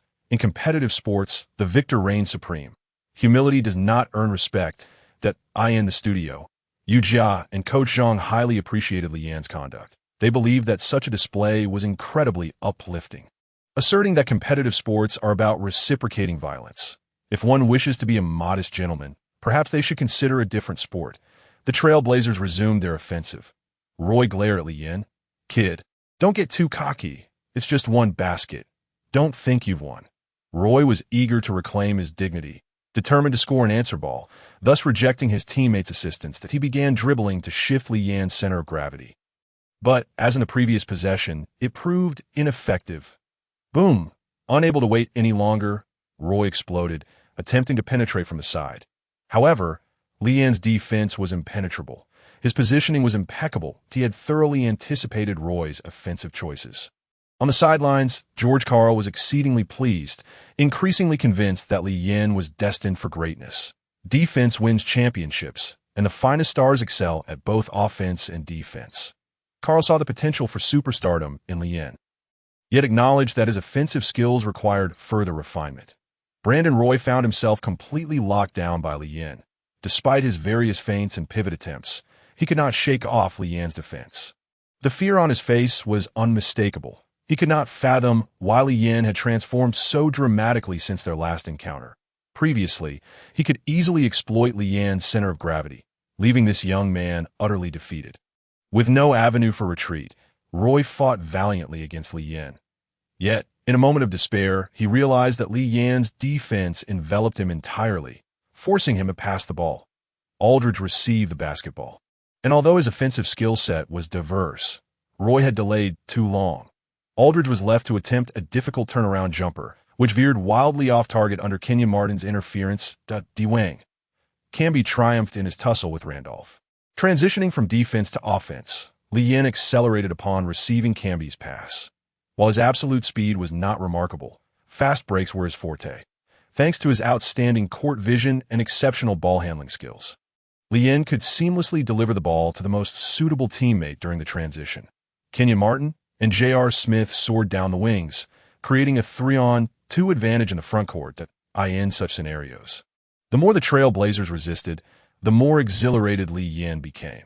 His head fake once again left the defender bewildered, executing a no-look pass with finesse. The defender was drawn towards Kenyon Martin, while Li Yin deftly directed the ball into J.R. Smith's awaiting hands. Uncontested, J.R. Smith took flight, delivering a thunderous single-arm windmill dunk, his exhilaration echoing in a triumphant roar. The emotions of the fans in the stands were complex. The play was undeniably stunning, the dunk spectacular, and the no-look pass remarkably agile. Yet they had come to witness Brandon Roy triumph over Li Yin, and instead, they were met with Li Yin's brilliance, a complete reversal of fortunes that left them deeply disappointed. Wow, Li Yin, you are incredible. That pass was pure genius. Coach Zhang remarked. That head fake was so lifelike, it had me fooled even in the studio. Hard work pays off? Li Yin, whose ball handling skills were merely average in the CBA, achieved his current level through relentless training. Thus, young people should not fear hardship. Li Yin conveys that the starry sky at 3 a.m. will not betray those who strive diligently. Ahem. Yu-Ja reminded Coach Zhang. Coach Zhang. Li Yin mentioned in our exclusive interview that he exaggerated about being up at 3 a.m. He wasn't awake that early. The game continued, and after the timeout, Roy had calmed considerably. The Trailblazers' offense showed slight improvement. Yet the Nuggets still maintained firm control of the game's tempo. Roy finally sank his first basket of the match, courtesy of screen, but this did little to alter the course of the game. In the Battle of the Rookies, Li Yin held an overwhelming advantage. The Nuggets already possessed a superior overall strength, and Li Yin had effectively neutralized the Blazers' new leader. Brandon or Li Yin's fans were pleasantly surprised. They had not anticipated that Li Yin could so thoroughly dominate Roy, who was widely recognized as the strongest rookie of the season. It now appeared that Li Yin's top ranking among rookies was well-deserved. As the first half concluded, the Nuggets led 58-42, a 16-point gap illustrating the disparity between the two teams in the matchup between Li Yin and Brandon Roy.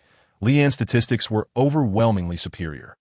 He had attempted 6 shots, making 5, accumulating 10 points, 5 rebounds, 8 assists, 2 steals, and 1 block, a well-rounded performance that in contrast, Roy managed only 6 points, 2 rebounds, and 2 assists, while committing 4 turnovers. It was evident that Li Yin was the superior player. In the studio, Smith offered his appraisal. Li is already an exceptional point guard. His rhythm control and defense are outstanding, his style reminiscent of second Magic Johnson, somewhat akin to Jason Kidd in the current league. Barkley concurred. Brandon Roy is a tier below Li Yin. He has been suppressed on both ends of the court, and Li Yin's prowess is of all-star caliber. Li Yin is a point guard who prioritizes passing over scoring, exhibiting a level of composure atypical for a 20-year-old. Clearly, shooting is not his forte, so he wisely opts to play to his strengths. An astute choice that in truth, due to his remarkable performance, numerous teams have begun to take an interest in Li Yin. As this year's second-round pick at the tail end, the more exceptional Li Yin's play, the more painful it is for those teams that passed on him. They all had the opportunity to select Li Yin, yet they allowed such a potential gem to slip through their fingers and be claimed by the Denver Nuggets.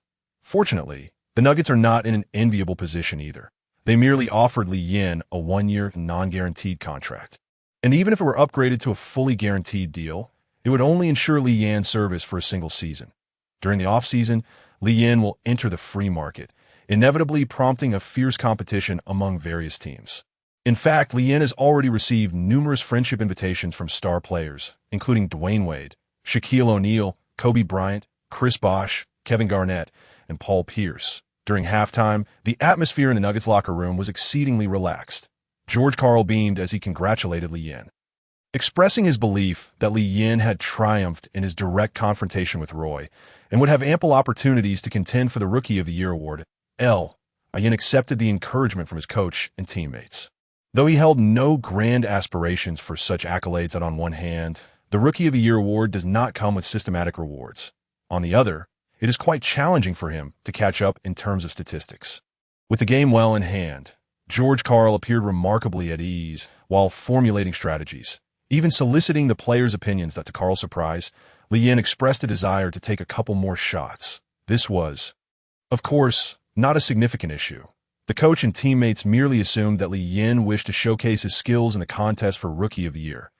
Carl generously stated that as long as they maintained their rhythm, Lee Yin would have the freedom to shoot at will. Can I truly do that? Lee Yin pondered internally, calculating how to unleash his Mamba mentality during an extraordinary 3-minute span. Of course, Iverson nodded in agreement, and the others had no objections. The Nuggets players were accustomed to receiving assists from Lee Yin, and now that their young teammate simply wanted to shine, it would be unreasonable to deny him that opportunity. The second half commenced promptly. Brandon Roy evidently received some guidance during halftime, as he played with greater strategy than before. Roy actively collaborated with Aldridge and Randolph, no longer fixating on a real man showdown with Lee Yin. This alteration was within Lee Yin's acceptance. As long as Roy did not score or assist, it would not impede Lee Yin's objectives. Lee Yin did not immediately implement his shooting brick strategy. He was not foolish. He continued to create opportunities for his teammates, all of whom reaped the benefits. Everyone was well fed with scoring opportunities, naturally having no qualms when Lee Yin occasionally launched cold shots from beyond the arc. Despite his erratic three-point shooting, however, this did not alter the overall situation, as the Nuggets maintained a lead of over 10 points. Seeing Lee Yin attempt a three-pointer from the perimeter, George Karl did not express much discontent. He believed that this diligent young man had undoubtedly engaged in extensive practice behind the scenes. Unbeknownst to him, Lee Yin was merely experimenting with his skills. Karl thought Lee Yin was somewhat hasty. After all, the Nuggets most needed Lee Yin's playmaking and defense. Following yet another errant three-pointer, the system's notification sounded. Ding! 6 consecutive bricks, Mamba mentality activated. Lee Yin glanced at the timer. 3 minutes and 4 seconds remaining in the third quarter. Just perfect. Everything was under control, and a smile graced Lee Yin's face. The camera focused on Lee Yin, and naturally, no one believed that the player who had missed 6 consecutive shots was genuinely in high spirits. They assumed it was a forced smile. The Trail Blazers fans in the stands began to mock. How many did he make in the first half to feel invincible? Maybe you should look in a mirror and see what he really is. Arrogant players, do they truly think they are superstars? The first half was merely a stroke of luck. In the domestic studio, director Zhang and Yu Jia also opined that Lee Yin should exercise caution. After all, the three-point shot was not his usual weapon. There was no helping it. Lee Yin was too young. His offensive choices were generally sound, but perhaps he was too eager to impress in this game. On the court, even J.R. Smith, known for his poor shooting choices, approached to impart his wisdom. Lee, you need to rein yourself in. Don't get ahead of yourself. Good shot selection is truly important. Wow. Even J.R. is lecturing Lee Yin on shot selection. It seems this skills activation was indeed somewhat inappropriate. Passively serving as a safety net would suffice. Lee Yin nodded at J.R. Smith, saying, I understand. But I feel my moment is about to arrive. I end the ensuing offensive play for the Trail Blazers. Aldridge's turnaround jumper clanked off the rim, and Kenyon Martin secured the rebound, transitioning from defense to offense.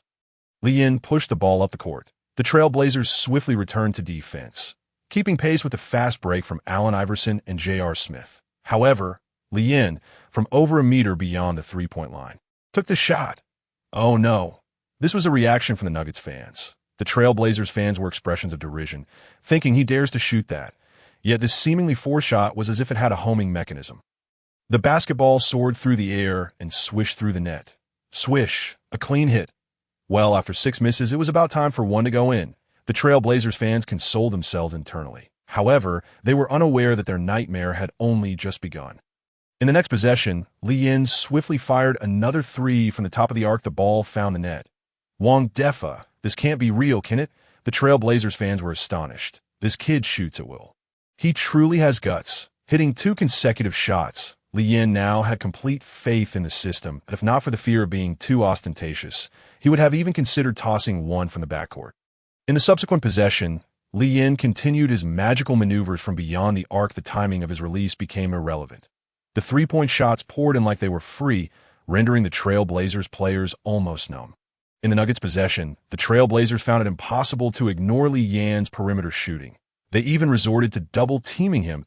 Yin replicated Larry Bird's iconic moment. I will make a 3 from this spot. Brandon Roy scoffed. Who do you think you are? Just because you got lucky once, you dare to act like that. However, Lee Yin released the three-pointer from that very spot, and although Roy's defense was solid, The basketball sailed over his fingertips, seizing the opportunity to flaunt. Li Yin turned to face the camera for a close-up shot, as the basketball swished through the net in front of a nationwide audience. Li Yin struck a celebratory pose, as if wielding a firearm. Wow. Unbelievable.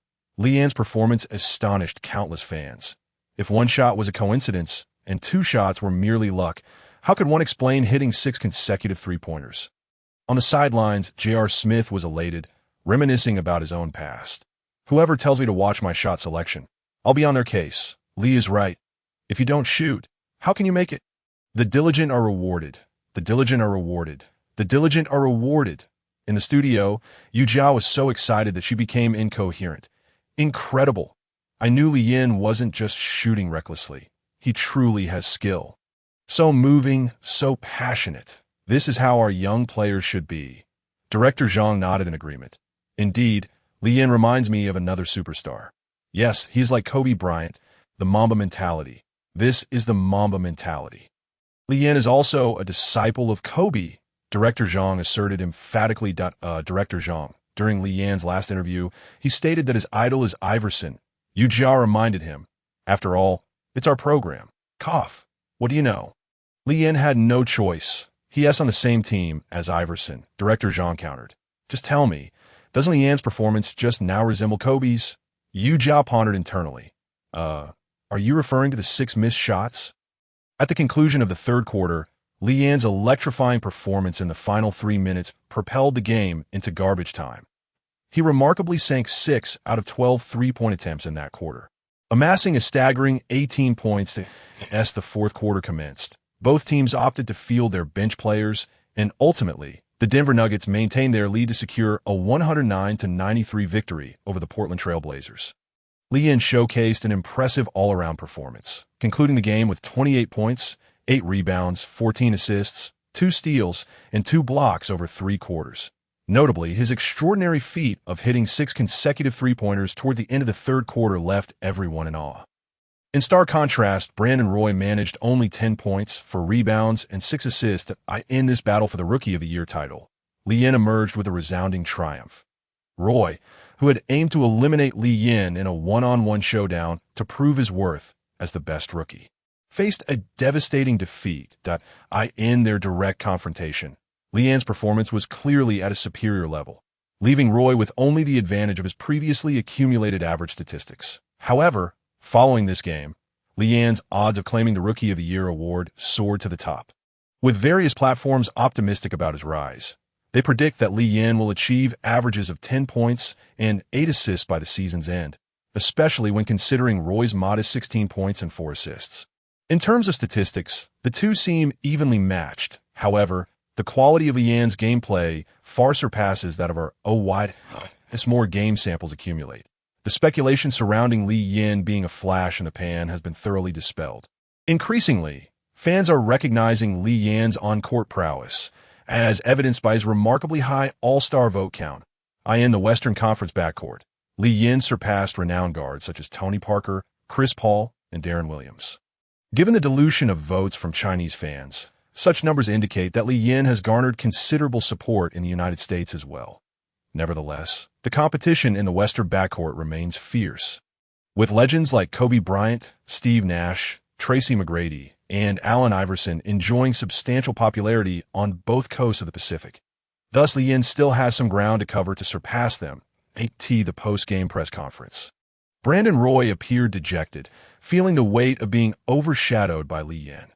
When questioned by reporters about his thoughts on Li Yin's performance, Roy lost his composure entirely. He retorted with frustration, "What do you want me to say? He won the game and outperformed me by a long shot. What else is there to say? Damn." After venting his frustration, Roy turned and left the room. He did not wish to be relegated to a supporting role in the eyes of the press. Yet he perhaps overestimated his own significance. Regardless of whether Roy accepted interviews, he would inevitably serve as a stepping stone for Li Yin's ascent. Li Yin, in turn, participated in an interview after the game, receiving accolades from the media for his stellar performance. When asked why he shot so many three-pointers that day, he smiled subtly and enigmatically replied, "I've been practicing my three-point shooting regularly. I was a bit nervous at first, but eventually I found my rhythm." The three-pointer is my standard scoring method. I've always considered myself a shooter. At that moment, George Karl interjected with a cough, interrupting Li Yan's words. Li, enough. That was supposed to be our secret weapon. Now opponents won't leave you open for the three. Oh dear. Li Yan feigned shock, playfully covering his mouth. I accidentally let it slip. Their light-hearted banter elicited laughter from the media, creating a joyful atmosphere. After completing the interview, Li Yan returned to Denver with his teammates, concluding a grueling road trip. They would enjoy a 2-day respite before embarking on a stretch of 3 consecutive home games, which was welcome news for the weary Nuggets players. Most importantly, in just 2 games, Carmelo Anthony would be making his return, which would undoubtedly elevate the already surging Nuggets even further. Later that night, Li Yan arrived back at his apartment, switched on the television, and found himself the topic of discussion between Barkley and Smith regarding his performance. He couldn't help but marvel at the Lakers and Kobe's media presence. The attention he garnered from numerous games in the U.S. paled in comparison to the nationwide broadcast of his matchup against the Lakers.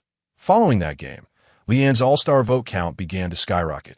His decisive victory over Brandon Roy solidified his status as the frontrunner for Rookie of the Year. Li Yan's reputation transcended the confines of China and Denver, entering the global spotlight of basketball fans. Li Yan accessed the system, and upon completing this task, he found himself with 4 attribute points. However, he did not rush to allocate them. He believed attribute points should be utilized judiciously. The most cost-effective approach was to wait until reaching a 90 in ability values before enhancing those metrics. With his current abilities not yet optimal, Li Yan preferred to improve his corresponding statistics through training and gameplay, thereby shortening his growth cycle. The following day, at the NBA headquarters in New York City, Commissioner David Stern had not felt this exhilarated in quite some time. Li Yan, a towering guard from China, had become a focal point of the meeting's discussions that, in truth, Stern had been keeping an eye on Li Yan for quite a while. Recognizing the NBA's need for the Chinese market, after Yao Ming, they required another star player hailing from China. Stern is a man with an exceptionally keen market sense.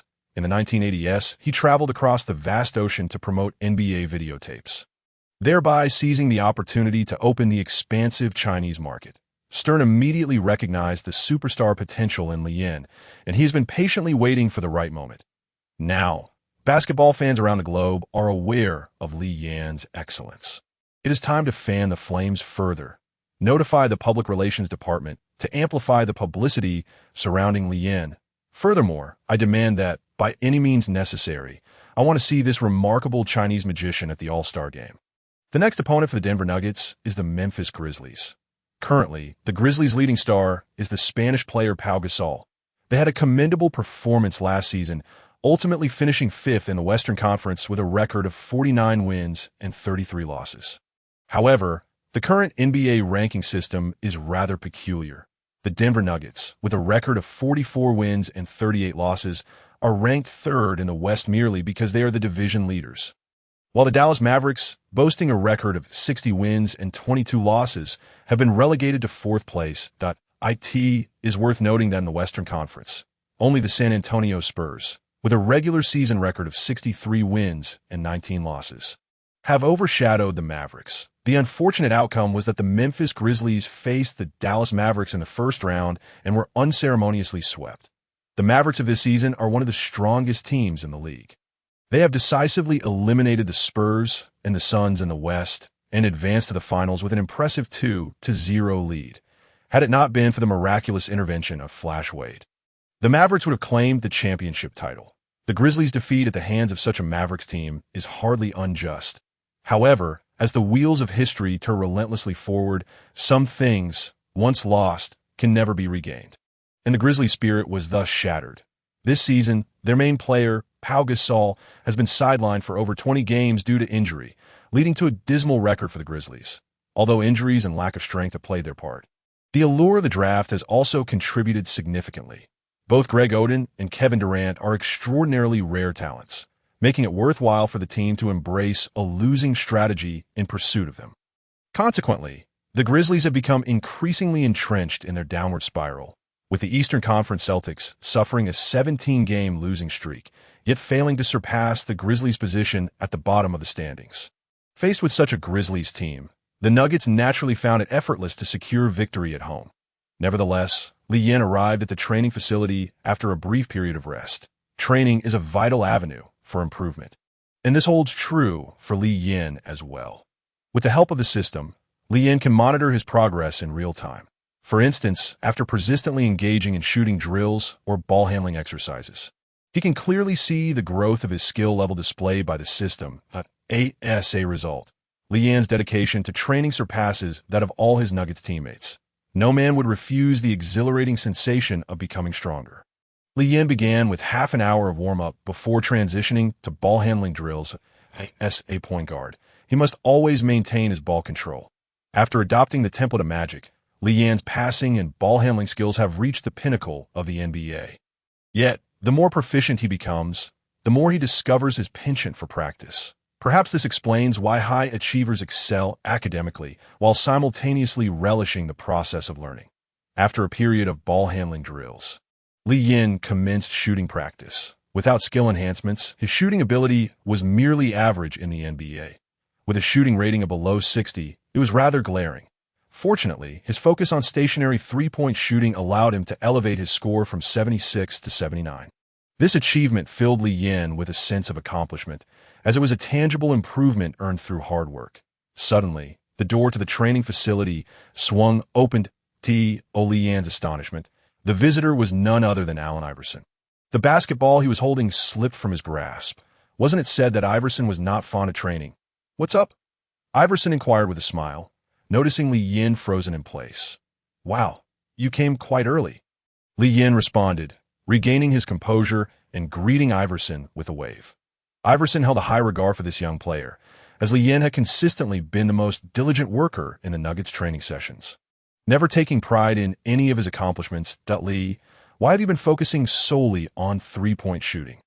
Iverson remarked, observing Li Yin's unusual dedication to the three-point line. Although he rarely shot from beyond the arc during games, Li Yin would seize every opportunity in practice to hone his long-range shooting, and his teammates had grown accustomed to it. "I need to create space for you and Carmelo. Although three-point shooting is not my forte, I cannot allow the opposing team to leave me open," Li Yin explained. "Moreover, a three-pointer is worth one more point than a two-pointer, and my height gives me a distinct advantage on the perimeter." Iverson nodded in agreement, acknowledging that Li Yin's height indeed provided a significant edge against opponents on the perimeter. Many teams have resorted to matching their small forwards against Li Yin. This arrangement grants Iverson more space to operate offensively, which is precisely why he values Li Yin as a teammate. A partner who can draw defensive attention and provide support on defense is truly a rare find. "Boss, what brings you to the training facility?" Li Yin inquired, curious, given Iverson's reputation as someone who supposedly despised training. "Haha, Li, who told you that I don't need to train?" Iverson chuckled. "Well, isn't that what the media portrays?" Li Yin sheepishly replied, scratching his head. "You actually believe the media?" Iverson clarified, "To be honest, what I originally meant was that I don't want to talk about training when I'm unhappy, and that got twisted into me not loving to train. I can assure you, no professional athlete can rely solely on talent to achieve everything. Hard work and training is essential." Yin pondered this, realizing the weight of Iverson's words. You really think I could have won the regular season MVP, become the scoring champion, and led my team to the finals just by relying on talent? Iverson continued, "Please, I'm only 5 feet 10.75 inches tall. I'm not Will Chamberlain. If I hadn't trained, how could I have played in the NBA for so many years?" Iverson's earnest conversation with Li Yin moved him deeply. "Boss, I understand that the media often exaggerates things, that if you could suppress Kobe Bryant without training, that would be outrageous. After all, Kobe is the man who wakes up at 4 in the morning to practice." Iverson looked at the excited little brother and said, "Li, Kobe doesn't train at 4 in the morning every single day. If he did, he would have burned out long." Yin replied, "Oh, indeed, the media does exaggerate. They even reported that I woke up at 3 in the morning to train, when I merely mentioned that once, unable to sleep at that hour, I took out the playbook to read, and promptly fell back asleep." "Yes, it's great that you can understand this," Iverson laughed. "The media operates this way. They will exaggerate for whoever they want to promote. They claim LeBron James is the chosen one. Has he achieved anything to deserve that title? Lee Yin, filled with ambition, declared, "You're absolutely right, boss. Who is LeBron to be called the chosen one?" "I am." Iverson responded with wide eyes. "Your enthusiasm is fantastic." 112-80. The Denver Nuggets effortlessly triumphed over the Memphis Grizzlies, facing little resistance from the struggling team. Yin delivered an impressive performance with 16 points, 14 assists, 6 rebounds, 2 steals, and 1 block, leading the court.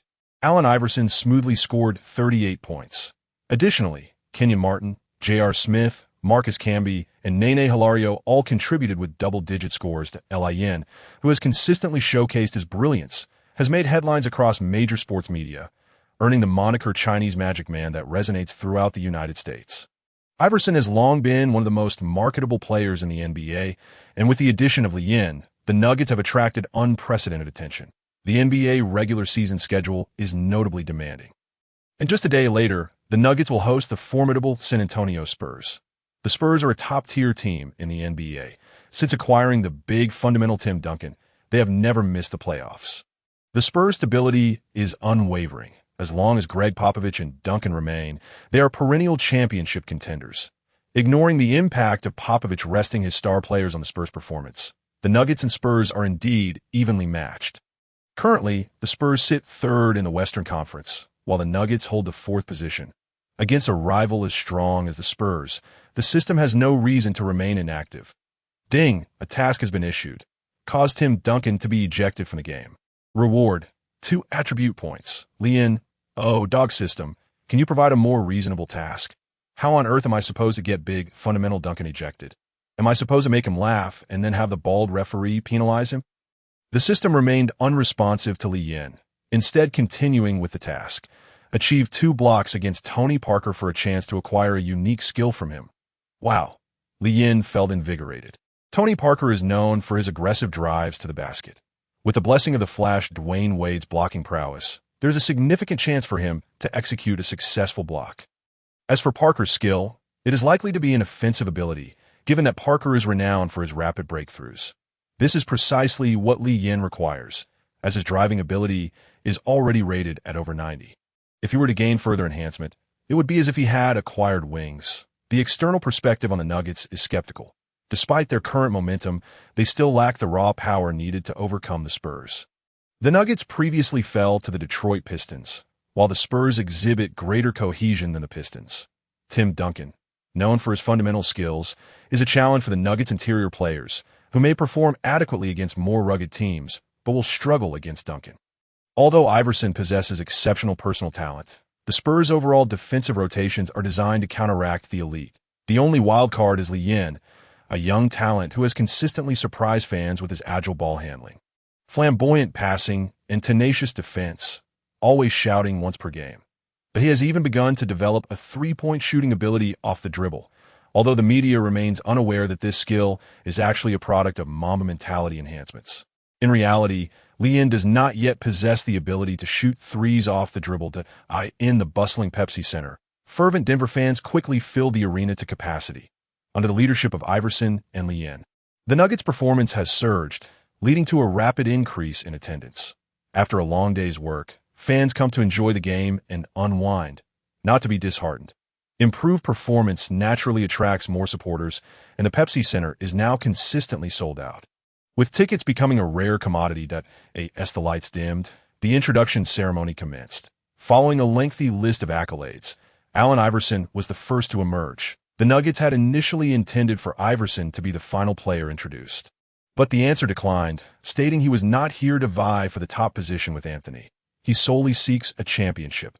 The crowd erupted in enthusiastic cheers, chanting AI. Next to appear was Lee Yin, who received a similarly warm welcome, as the Chinese Magic Man has become a new favorite among Nuggets fans. Naturally, compared to the grand introduction for Iverson, Lee Yin's was considerably simpler. After all, he has yet to achieve accolades. Following the introduction ceremony, both team starters remained on the court. The Nuggets: Lee Yin, Allen Iverson, J.R. Smith, Kenyon Martin, and Marcus Camby. The Spurs: Tony Parker, Bruce Bowen, Michael Finley, Tim Duncan, and Fabricio Oberto. As the game commenced, buoyed by the support of the home crowd, Marcus Camby won the tip-off. Yin, upon receiving the ball, advanced steadily, facing off against Tony Parker. After bringing the ball into the front court, he passed it to Iverson. Bruce Bowen was responsible for tightly guarding the Nuggets' perimeter threat, shadowing Iverson closely.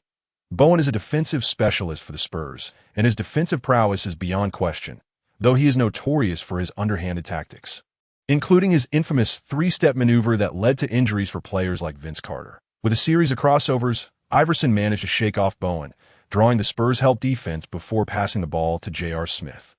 The Spurs executed their defensive switches flawlessly, leaving J.R. Smith with no opportunity to shoot, prompting him to return the ball to Iverson at this moment. Lee-Yen had positioned himself well, and Iverson delivered the ball to him in the post. Utilizing his physical advantage, Lee-Yen backed down Tony Parker and executed a hook shot that found its mark on the sidelines. Popovich immediately called for a change in strategy. Parker's size was proving ineffective against Lee-Yen, so he opted to substitute in Michael Finley to match up against him. In the Spurs' possession, Tony Parker and Tim Duncan executed a pick and roll at the arc, with Parker passing the ball to Duncan. After drawing the Nuggets double team, Duncan dished the ball out to an open shooter on the perimeter. Michael Finley capitalized on the opportunity, sinking a three-pointer with ease. The game continued, with Lee-Yen and Iverson driving the offense, constantly seeking to create scoring chances. The Spurs, however, played cohesively, with Duncan serving as the core of both their offense and defense. His influence on the game is monumental. Through his screens and playmaking, Duncan provides his teammates with numerous opportunities for easy shots. Moreover, he can leverage his individual skills to aggressively attack the Nuggets' interior defense. The Spurs took control of the game, but the Nuggets displayed remarkable resilience, keeping the score close. The match quickly developed into a tug-of-war. However, this stalemate was soon disrupted by the Spurs' super sixth man, the crafty Manu Ginobili. Upon entering the game, the Argentinian guard relentlessly tore through the Nuggets' defense with his penetrating drives. Ginobili's presence brought a shift in momentum for the Spurs, catching the Nuggets off guard and forcing them into a reactive position. With a surge of 9-2, the Spurs extended their lead to 11 points, prompting George Karl to call a timeout. The Spurs showcased their superior skills, with Ginobili's entry disrupting the balance. The Nuggets were wholly unprepared, and Ginobili single-handedly wreaked havoc on their defense. Smith remarked, "Duncan's presence gives the Spurs a distinct advantage in the paint. The Nuggets cannot afford to engage the Spurs in a methodical manner." Indeed, the Spurs have established a clear advantage in half-court play, with Duncan proving to be an insurmountable challenge for the Nuggets. George Karl made the strategic decision to accelerate the pace of the game, allowing the team to capitalize on their strengths while avoiding their weaknesses, the athletic prowess of the Nuggets' interior players, combined with Lee-Yen's court management and Iverson's explosive drives, provided them with the means to contend with the Spurs.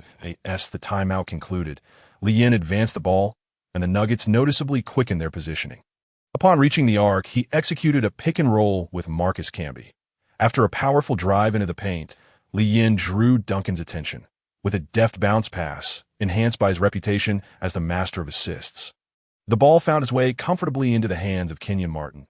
Free from Duncan's presence, Martin adeptly exploited his less formidable opponent. With a resounding boom, he launched into the air for a thunderous dunk. The Spurs retaliated. Tony Parker brought the ball up the court and handed it off to Ginobili. The Argentine sensation was in fine form and was primed to capitalize on the moment. Lee-Yen's defense was notably superior to that of Iverson and J.R. Smith. After a brief adjustment, he naturally took on the responsibility of guarding Ginobili. Ginobili's penetration was incisive, as he employed his astounding aerial maneuvers to juggle the ball into the opponent's hoop. Lee-Yen opted to maintain a slight distance, granting himself more reaction time as Ginobili initiated his drive. While Ginobili had the advantage of the basket, his priority remained the breakthrough. Lee-Yen's choice proved wise. As Ginobili surged forward, Lee-Yen matched his pace. Although Lee-Yen's defense was sound, Ginobili managed to twist past him on the right side. Lee-Yen immediately closed the gap, applying pressure that momentarily hindered Ginobili's progress. At that moment, Ginobili was taken aback by the seasoned nature of Lee-Yen's defense, but he created space. But Marcus Camby was closing in rapidly. Ginobili leapt, twisting his body in midair to evade Camby's outstretched arm. The basketball soared towards the hoop, seemingly destined to be yet another dazzling Ginobili score. However, a shadow darted in from behind. Lee-Yen, Channeling the disdain of the Flash, Lee Yan's judgment of spatial distance was impeccable. With a resounding smack, he swatted the ball from mid-air. Wow! Erupted from the Pepsi Center as the crowd was captivated by Lee Yan's spectacular chase-down block. Kenyon Martin snatched the ball ahead of Duncan. Fast break. Lee Yan, having completed the block, was keenly aware of his next move as a point guard. Facilitating the team's transition between offense and defense was his core responsibility. Kenyon Martin passed the ball to Lee Yan, igniting the Nuggets' counterattack. Iverson surged ahead, leaving Bruce Bowen in his wake, who could only trail behind, left to eat dust. The only player keeping pace with Iverson was the French firecracker, Tony Parker, in a 2-on-2 situation. Bruce Bowen attempted to pivot and pass to Lee Yan, only to be deftly evaded by Lee Yan's agile maneuver. Parker found himself in a predicament, facing a 2-on-L. Yan could have taken a shot himself, but chose to pass to Iverson. Mindful of the veteran's effort, after receiving the ball, Iverson effortlessly laid it in. "Great play," he exclaimed, turning to celebrate with Lee Yan. The Nuggets' rhythm had clearly emerged, with Lee Yan blocking Ginobili again in pursuit. Following this, he assisted Allen Iverson in completing another easy layup. The Nuggets had evidently intensified the pace of their offensive and defensive transitions, a clear advantage, with both Lee Yan and Allen Iverson being masters of such rapid exchanges. On the sidelines, George Karl excitedly raised his fists, increasingly appreciating Lee Yan's contributions. This young man possessed an innate command, a magic that united his teammates around him. Even a veteran like Allen Iverson willingly ceded ball control to Lee Yan. Not only was George Karl focused on Lee Yan, Popovich also felt a sense of astonishment. Prior to facing the Nuggets, he had encountered news about Lee Yan across various platforms. Initially, he regarded him merely as a rookie, questioning how formidable he could truly be. However, through direct competition, he recognized that this young player was far from ordinary. The Spurs' defense operated like a finely tuned machine, unperturbed by formulaic offenses. What Popovich feared most were offensive juggernauts like Kobe, capable of dismantling the Spurs' intricate system. Though Lee Yan did not share the same style as Kobe, he nonetheless enabled Iverson to perform with greater efficiency and rationale. The Nuggets still had a ways to go to match the Spurs, but it was crucial to remember that their primary scorer, Carmelo Anthony, had yet to step onto the court. Once Anthony entered the fray, the potential for a dazzling duo with Iverson, under Lee Yan's orchestration, could spell dire consequences for their opponents. Popovich furrowed his brow, mentally categorizing the Nuggets alongside the Mavericks and Suns as significant threats to the Spurs' championship aspirations in the Eastern Conference, aside from the Pistons posing a challenge. He did not perceive any other team as a threat to the Spurs on the court under Lee Yan's vigilant defense. Ginobili's fiery performance was considerably subdued. Yan applied pressure, compacting the Nuggets' interior defense. Observing this, Ginobili passed the ball to Tony Parker on the perimeter. As Parker prepared to receive the pass, he was caught off guard by Iverson's sudden interception. Smack! The basketball had barely reached Parker's hands before Iverson snatched it away.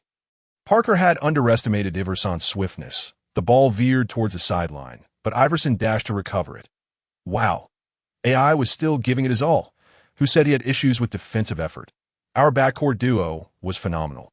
With Lee Yan's presence, Iverson felt freer to play the Pepsi Center. Fans were animatedly discussing the team's recent performances, expressing their satisfaction. The ball eventually found its way back to Lee Yan. The Spurs had already established their positions, prompting Lee Yan to momentarily slow the tempo. Upon reaching the front court, he sought another pick dash and dash roll. Yan had no desire for a one-on-one duel. If he could score effortlessly, why not take advantage? After the pick from Kenyon Martin, Lee Yan surveyed the court's dynamics. That moment, he executed a deceptive feint, successfully slicing through the Spurs' defense with a well-timed pass. The entire Spurs squad was drawn in by Lee Yan's gaze, their focus shifting entirely to Iverson. Meanwhile, Lee Yan delivered an exquisite no-look pass to the unguarded J.R. Smith beyond the arc. That pass, infused with the essence of the master of assists, allowed J.R. to feel an unparalleled smoothness as he caught it. Without needing to adjust, he effortlessly launched a three-pointer. The ball traced a beautiful arc before swishing through the net. Swish! J.R. Smith raised his arms in triumph, reveling in the brilliance of that pass. The Pepsi Center erupted, the fans roaring in a crescendo of excitement. Lian's performance had ignited a frenzy among the crowd. The Nuggets had imposed their rhythm on the Spurs, swiftly erasing the point deficit. Timeout. Popovich could no longer contain himself and immediately called for a pause. The Pepsi Center was alive with jubilation as fans chanted Lian's name at the cameras. They had fallen in love with this young talent style of play. The Chinese magician living up to his moniker. Unlike the white chocolate, who often left his teammates in disarray, Lian's passes were both spectacular and remarkably low in turnovers. Wow. Simply magnificent, a true work of art. Smith exclaimed. Many younger fans may not have witnessed the Showtime Lakers of the ADS, but they could certainly appreciate the current Nuggets flair. Smith held Lian in high regard, and Barkley concurred, stating, Lee is a genuine point guard. Playing alongside him is a pleasure. Indeed, this time there is no exaggeration. This fellow is truly a magician. Popovich, seething on the sidelines, demands his team to intensify their efforts against Lian, as he despises the feeling of being pressured. Many believe that Popovich prefers to ease off during the regular season, but that is only against manageable opponents. The current Nuggets instill in him a sense of being beyond control, and he is eager to discover a solution to the predicament. He certainly does not wish to carry these issues into the playoffs that do not grant him easy opportunities, apply physical pressure, and challenge him. He is no superhero dead on the Nuggets side. George Karl wholeheartedly appreciates his players' performances, particularly that of Lian. Karl is a coach who emphasizes teamwork, and Anthony's self-centered style of play has long caused him distress. Now, under Lian's orchestration, the Nuggets have finally embraced the essence of team basketball, much to Karl's delight. However, the return of Anthony poses a conundrum for Karl regarding how to adjust. As the timeout concludes, the game resumes. The Spurs proactively seek change, with Tony Parker beginning to slow the pace. Duncan remains the undisputed cornerstone for the Spurs, who are now intentionally seeking him out. The frequency of Parker and Ginobili's individual drives has significantly decreased, with most of the Spurs' offense flowing through Duncan. In the attack, Duncan forcefully scores while drawing a foul from Marcus Camby. Approaching the free throw line, Duncan calmly converts, as the Nuggets initiate their offense. Lian faces immediate, tight pressure from Bowen upon reaching the front court. Bowen's play is far from clean. During confrontations, he often nudges Lian's legs with his knee, whether intentionally or not. Lian, feeling the discomfort, passes the ball to Iverson and sets a screen for Kenyon Martin, who is moved to the side. Shaking free from Bowen, Lian receives Iverson's pass and executes a Euro step, releasing the ball just before Duncan can provide help. Defense at IT is not merely a jump shot. It is an alley-oop. Camby springs high, unencumbered by Duncan's interference, finally able to showcase his talents in mid-air. Boom! The pass reaches the perfect height, allowing Camby to catch it comfortably and unleash a powerful dunk. The Pepsi Center erupts once more. Wow! What a spectacle! With Lee's passing, Kenyon and Camby's athleticism finally find its avenue for expression, a dazzling performance, a beautiful aerial connection. This is the city of alley-oops. Commentators are awestruck by the Nuggets' flamboyant style of play, and thus the moniker City of Alley-oops is born. On the Spurs' ensuing possession, Duncan and Parker execute a pick and roll at the top of the arc. Parker drives toward the basket, employing a spinning top move to deceive the Nuggets' interior defense. Just as Parker prepares to leap for a finish, Lian surges in from the side, his long arms eclipsing the shot and sending Parker's layup out of bounds. Following the block, Lian raises his arms in triumph, skillfully utilizing the team buff roar of the Wolf King, which galvanizes the Nuggets' morale. The broadcast captures this iron-blooded moment for audiences worldwide. It is electrifying. Every time I witness Lian's triumphant roar, I feel a surge of adrenaline. This not comparable to Garnett's fierce spirit. I can hardly contain myself. I just rush to the restroom to release some energy. I cannot take it anymore. I just had a confrontation with my dog. It was exhilarating. I am absolutely enamored with Lian. The fans are fervently passionate, but the Spurs players are not enjoying the same experience. They have just endured a tirade from Popovich, and now they are facing Lian's wrath. In their hearts, they harbor 1,000 curses, unsure of whether to voice them. While the Spurs' offensive and defensive strategies are not particularly flawed, the Nuggets are simply performing exceptionally well. In the next possession, while Lian engages in a handoff with Iverson, Bowen brutally knocks Iverson to the ground. You bastard! Lian is ready to confront Bowen, only to find him feigning innocence before the bald referee. The Pepsi Center erupts with boos as fans express their disdain for Bowen's dirty tactics. Everyone knows that Bowen plays the role of the villain for the Spurs. The bald referee calls Bowen for a foul. Although Iverson is furious, he refrains from escalating the situation. The physicality from the Spurs is intense, and the Nuggets are certainly not passive. In no time, the foul count skyrockets, and the game becomes increasingly fragmented. Players from both sides frequently find themselves at the free throw line. Bowen elbows Lee Yin during a defensive sequence, and in the next possession, Lee Yin retaliates with a forceful strike to Bowen's ribs from the blind spot. Lee Yin is no saint. He never holds a grudge overnight and retaliates immediately. Commentators are also taken aback by the intensity of the game, with Barkley candidly stating that both teams are genuinely battling. With a level of physicality that surpasses some playoff series, the atmosphere in the arena is electric, with fans fervently cheering for the Nuggets. Bowen appears to revel in the chaos, thriving amidst the cacophony of boos as he continues to stir trouble. The scoreboard fluctuates as both teams exchange leads. After delivering another emphatic block on Parker, Lee Yin successfully completes his mission.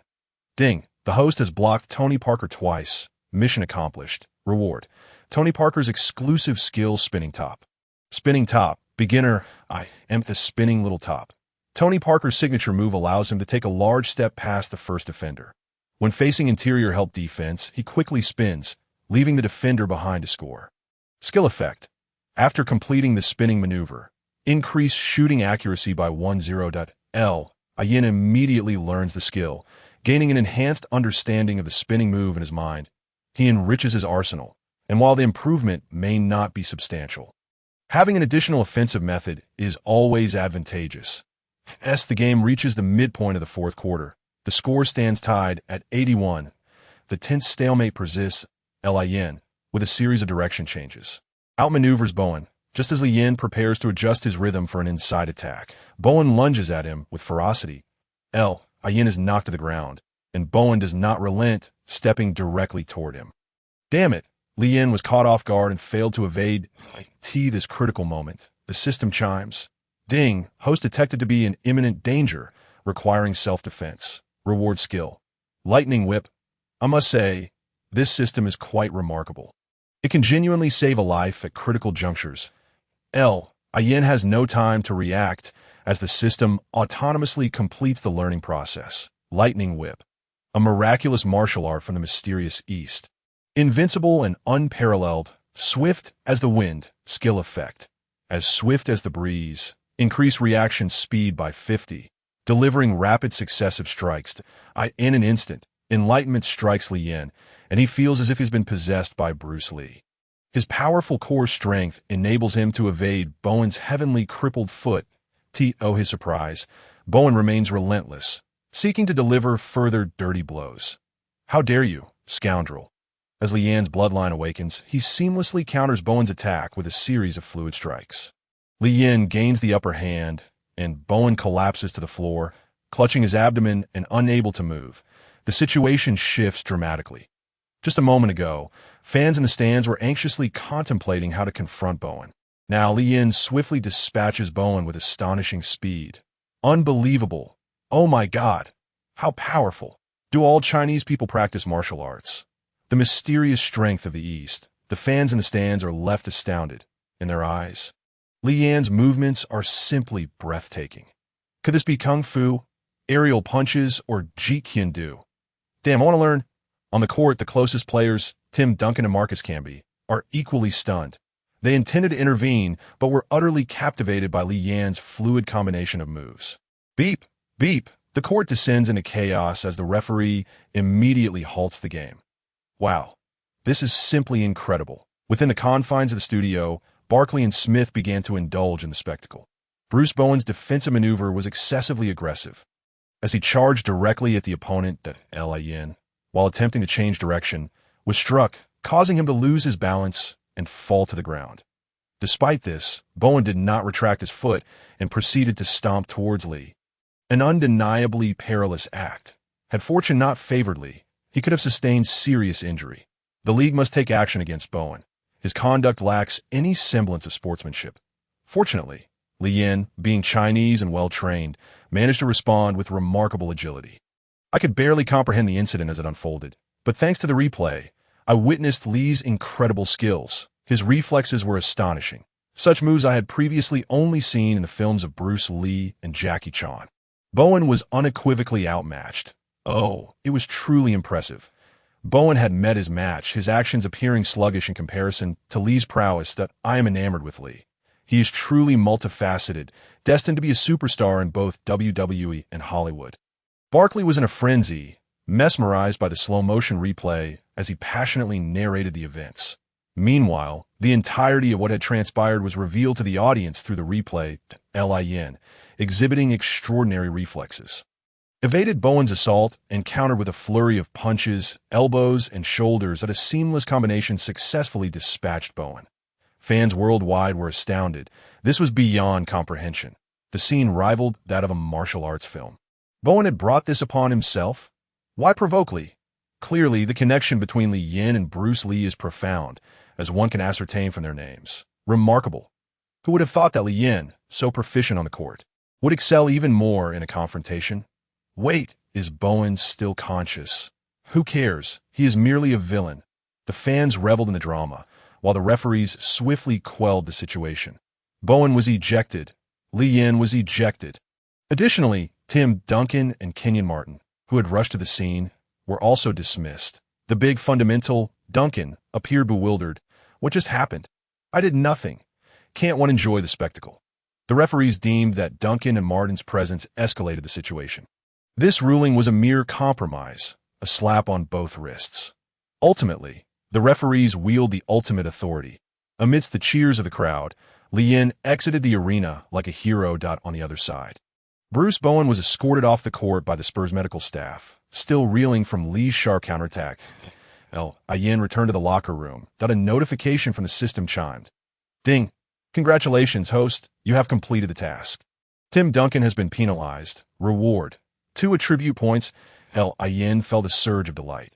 This serendipitous outcome meant he had accomplished all tasks. Although he might face suspension, it was Bowen who instigated the confrontation. The penalty should not be excessively harsh, right? Reflecting on the earlier scene, Li Yin felt a twinge of apprehension. Bowen truly deserved his fate. Had it not been for the system, he might have succumbed to Bowen's heavenly ruin kick. System, you proved reliable when it mattered most. Li Yin mentally awarded the system third-class merit. The system responded with a huff. Yin sat alongside Kenyon Martin in the locker room, watching the conclusion of the game. The Nuggets, led by Iverson, triumphed over the Spurs. Li, you are truly a martial arts master, Kenyon Martin exclaimed. Often, Martin received assists from Li Yin on the court, and he held great admiration for the young player. Both on and off the court, Martin looked out for Li Yin, concerned he might be taking advantage of an unfamiliar territory. Now, it seemed he had been overly cautious. With Li Yin's skills, who would dare to bully him? Li, you must teach me a few moves. Those sequences you executed earlier were absolutely spectacular. Kenyon Martin recalled Li Yin's impressive combo, likening it to a formidable force. Compared to Cameron's 3-kick technique, it seemed almost childish. After the game, the Nuggets promptly began preparation for the post-game press conference. Although Li Yin's actions were reactive and not malicious in nature, they still constituted a fight, given the previous incident at Madison Square Garden, where the Nuggets faced severe penalties and their star player, Carmelo Anthony, remained suspended. The stakes were high. Now, with Anthony back, the repercussions for Li Yin remained uncertain.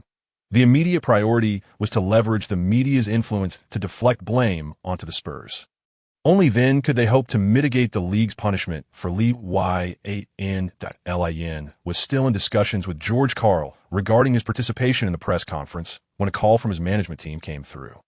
The online sentiment appeared largely favorable. Aside from a few malcontents, most opinions on Li Yin were at least neutral. Yin had several endorsement contracts, and many partners were still observing the situation.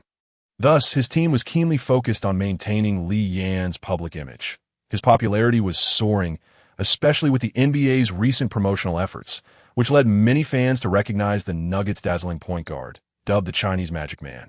Whether this incident would affect Li Yin's reputation remained to be seen, depending on how the situation unfolded. In the locker room, Li Yin's teammates comforted him, believing he bore little culpability. After all, Bowen had a notorious reputation, and his action was clearly aimed at injury. That if there was any fault to be found, it was that Li Yan's response was too fierce, toppling Bowen with ease. Li, that was too intense. I could never measure up to your prowess. J.R. Smith lamented. J.R. If you were as fierce as Li, you'd still be suspended. Nene chimed in with a smirk. Li, what do you call that combo? It was incredible. Is it a martial art style? Do all Chinese people practice martial arts? J.R. Smith inquired, his curiosity piqued. Li Yan shrugged. It's called the Five Lightning Whips. That, if I recall correctly, it belongs to the Xingyi Taijiquan school. All right, enough of that, Iverson interjected, seeing Li Yan's carefree demeanor. Li, you're coming with me to the press conference. I'll speak first. If you're unsure what to say, just listen and don't be nervous. Sure thing, boss, Li Yan replied, feeling a surge of gratitude. Iverson was prepared to stand up for him. The media was not expecting Iverson and Li Yan to attend the press conference. As they entered, the flashes of cameras erupted like fireworks. Iverson held the microphone to his lips, signaling for questions. Li, tonight you decisively defeated Bruce Bowen. Can you share your thoughts on that moment? The atmosphere instantly tensed, with most reporters hailing from local Denver media, supportive of the Nuggets. Yet the first question was distinctly provocative. Iverson, visibly displeased, retorted, "Please understand the context. It was not Li who assaulted Bruce Bowen, but rather Bowen's malicious foul against Li. His actions were clearly aimed at injury, a violation of sportsmanship. In truth, how many players have been injured by Bowen over the years? Perhaps you should ask Vince Carter and Ray Allen about their experiences." Setting that aside, was Li's retaliation overly harsh? The female reporter, clearly seasoned, launched a pointed inquiry. Li Yan, unable to contain himself, replied, "To be honest, I didn't even hit hard." Iverson shot Li a warning glance, signaling him to hold back. Yet, encouraged, Li Yan responded with more assertiveness. "It was not intentional. It was merely instinctual that if I had truly intended to injure him, Bruce Bowen would likely be in a hospital bed right now." "Li, as we speak, Bruce Bowen is in a hospital bed," a reporter reminded him. Iverson, sensing Li Yan was straying off topic, quickly moved the microphone away from him. "Let me reiterate, Bruce Bowen is a habitual offender, notorious for his transgressions. Speak candidly. I am perplexed as to why individuals of such ilk are permitted to remain on the court, continuing to inflict harm upon other players. Ella has never caused injury to anyone during a game. The incident that transpired today is entirely the consequence of Bruce Bowen's own actions. Should Li Yan merely lie on the ground, awaiting the infliction of harm by Bruce Bowen, only for you to condemn Bowen after Li's career has been jeopardized? Furthermore, Bowen claims his actions were unintentional and expresses regret for Li Yan's injury. Iverson's remarks left the reporters speechless, eliciting applause from the audience. Meanwhile, on the Spurs side, only head coach Popovich agreed to an interview. When questioned about the on-court altercation, Popovich stated, "Bruce is a kind individual. He certainly did not act with malice. His actions were merely defensive. However, Li Yan's actions were overtly aggressive and appeared exceedingly crude. Such conduct has no place on the basketball court, and I hope the league renders a just decision." Popovich, ever shrewd, intentionally diverted attention. The office of NBA Commissioner David Stern remains untroubled, despite Li Yan's somewhat excessive response. He did not instigate the confrontation. Li Yan is a key prospect that Stern is nurturing, as he aims to expand the Chinese market. In stark contrast, Bowen possesses little commercial value. His fate is likely of concern only to Spurs fans. Perhaps if he were to meet his demise, more fans would rejoice, given the number of star players he has injured over the years. The conflict between the Nuggets and Spurs continues to escalate. NBA stars have begun to voice their opinions, and without exception, they support Li Yan in recent years. Many NBA star scorers have suffered at the hands of Bowen. Now that Li Yan has sent Bowen to the hospital, their initial reaction is one of exhilaration, particularly Vince Carter, who was so incensed during the game that he pursued Bowen relentlessly, yet failed to catch up. Had he possessed Li Yan's agility, it would have been Bowen facing the consequences. Across the ocean in China, the NBA forums are abuzz with posts rallying support for Li Yan. Fans regard him as a source of pride for Chinese players, believing there is no reason to remain subdued. Fighting back is the only way to achieve satisfaction. David Stern is immensely pleased, confident he has chosen wisely, As Li Yan's popularity is soaring on both sides of the Pacific, Yan has undeniably become the epitome of a true man of steel, garnering considerable admiration from fans. The once dominant Iron Man Garnett has been overshadowed by Li Yan, as the latter's ferocity is unmatched. Most crucially, following this battle, Li Yan's endorsement opportunities have expanded significantly. A certain private product. Unleash your potent energy. Unstoppable like Li Yan, truly exhilarating. A certain contraceptive, safe and reliable. Indulge in smooth enjoyment that a luxury car brand. Fast, lightning speed acceleration. A comfortable ride experience. Li. This is Li Xiaolong's Li. Li Yan possesses all the attributes necessary to become a superstar. His charisma is formidable. This is David Stern's assessment of Li Yan. Major American sports media outlets feature headlines exclusively about Li Yan. The Pepsi Center witnessed a display of Chinese kung fu as Li Yan executed 5 rapid strikes in a second. Igniting the crowd, Bowen encounters a formidable opponent. Li Yan specializes in taking down villains. A true man of steel, Li Yan takes down the rogue Bowen in a second. Nuggets defend their home turf with Li Yan's iron will. The world has long suffered under Bowen's tyranny. Li Yan has garnered support from numerous superstars. The winning streak continues. Li Yan is the true deity of the Nuggets, whether in a fight or on the court. You are no match for Li Yan. While there are some jests, overall, there are no adverse comments regarding Li Yan. The remarks beneath the news articles are notably friendly. Any Spurs fans attempting to criticize Li Yan are swiftly overwhelmed by his supporters. Some enthusiastic individuals have transformed Li Yan's lightning 5 strikes into a GIF, which has gone viral across various forums. Initially, many speculated it was edited. However, upon viewing the video, they exclaimed, "The original footage is even smoother." Soon, the league's disciplinary verdict was announced. Li Yan is suspended for 3 games and fined 15,000, while Bowen faces a 5-game suspension and a $25,000 fine. The league's investigation report states, Bruce Bowen maliciously attacked Li Yan with actions that violated sports ethics, while Li Yan acted in self-defense. However, Li Yan's emergency response was somewhat excessive, resulting in significant harm to Bowen, which is also not commendable. Relative to the circumstances, this outcome is acceptable, to Bowen's punishment being more severe than Li Yan's indicates the league's stance. Immediately upon the announcement of the disciplinary results, Iverson expressed his intention to cover Li Yan's fine. The following day, upon arriving at the training facility, Li Yan was met by numerous Nuggets fans outside the venue, brandishing signs of support. Coaches and teammates offered him words of comfort.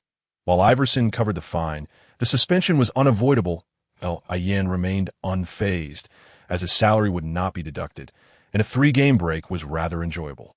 Nevertheless, given the atmosphere, Li Yan felt compelled to comply. "Brothers, it is truly unfortunate. I will be cheering for you in spirit that I wish to fight alongside you." Rest assured, J.R. Smith reassured him, "It's just 3 games. Before you know it, Carmelo will have been out for 10. Ahem. Anthony nearly choked on his water, exasperated by J.R.'s tactlessness. Iverson patted Li Yan on the shoulder and said, "Li, you've worked hard during this time. Do not burden yourself with too much pressure. Take some time to relax." Yan nodded, truly appreciating Iverson's concern for his teammates. George Karl noticed Li Yan's low spirits and granted him a 4-day leave. Just as Anthony had finally returned, Li Yan found himself suspended once again. The hope of witnessing the Nuggets in their complete form would have to be postponed. The altercation with Bowen did not tarnish Li Yan's image. On the contrary, Bowen's notorious history only served to enhance Li Yan's reputation as a man of steel.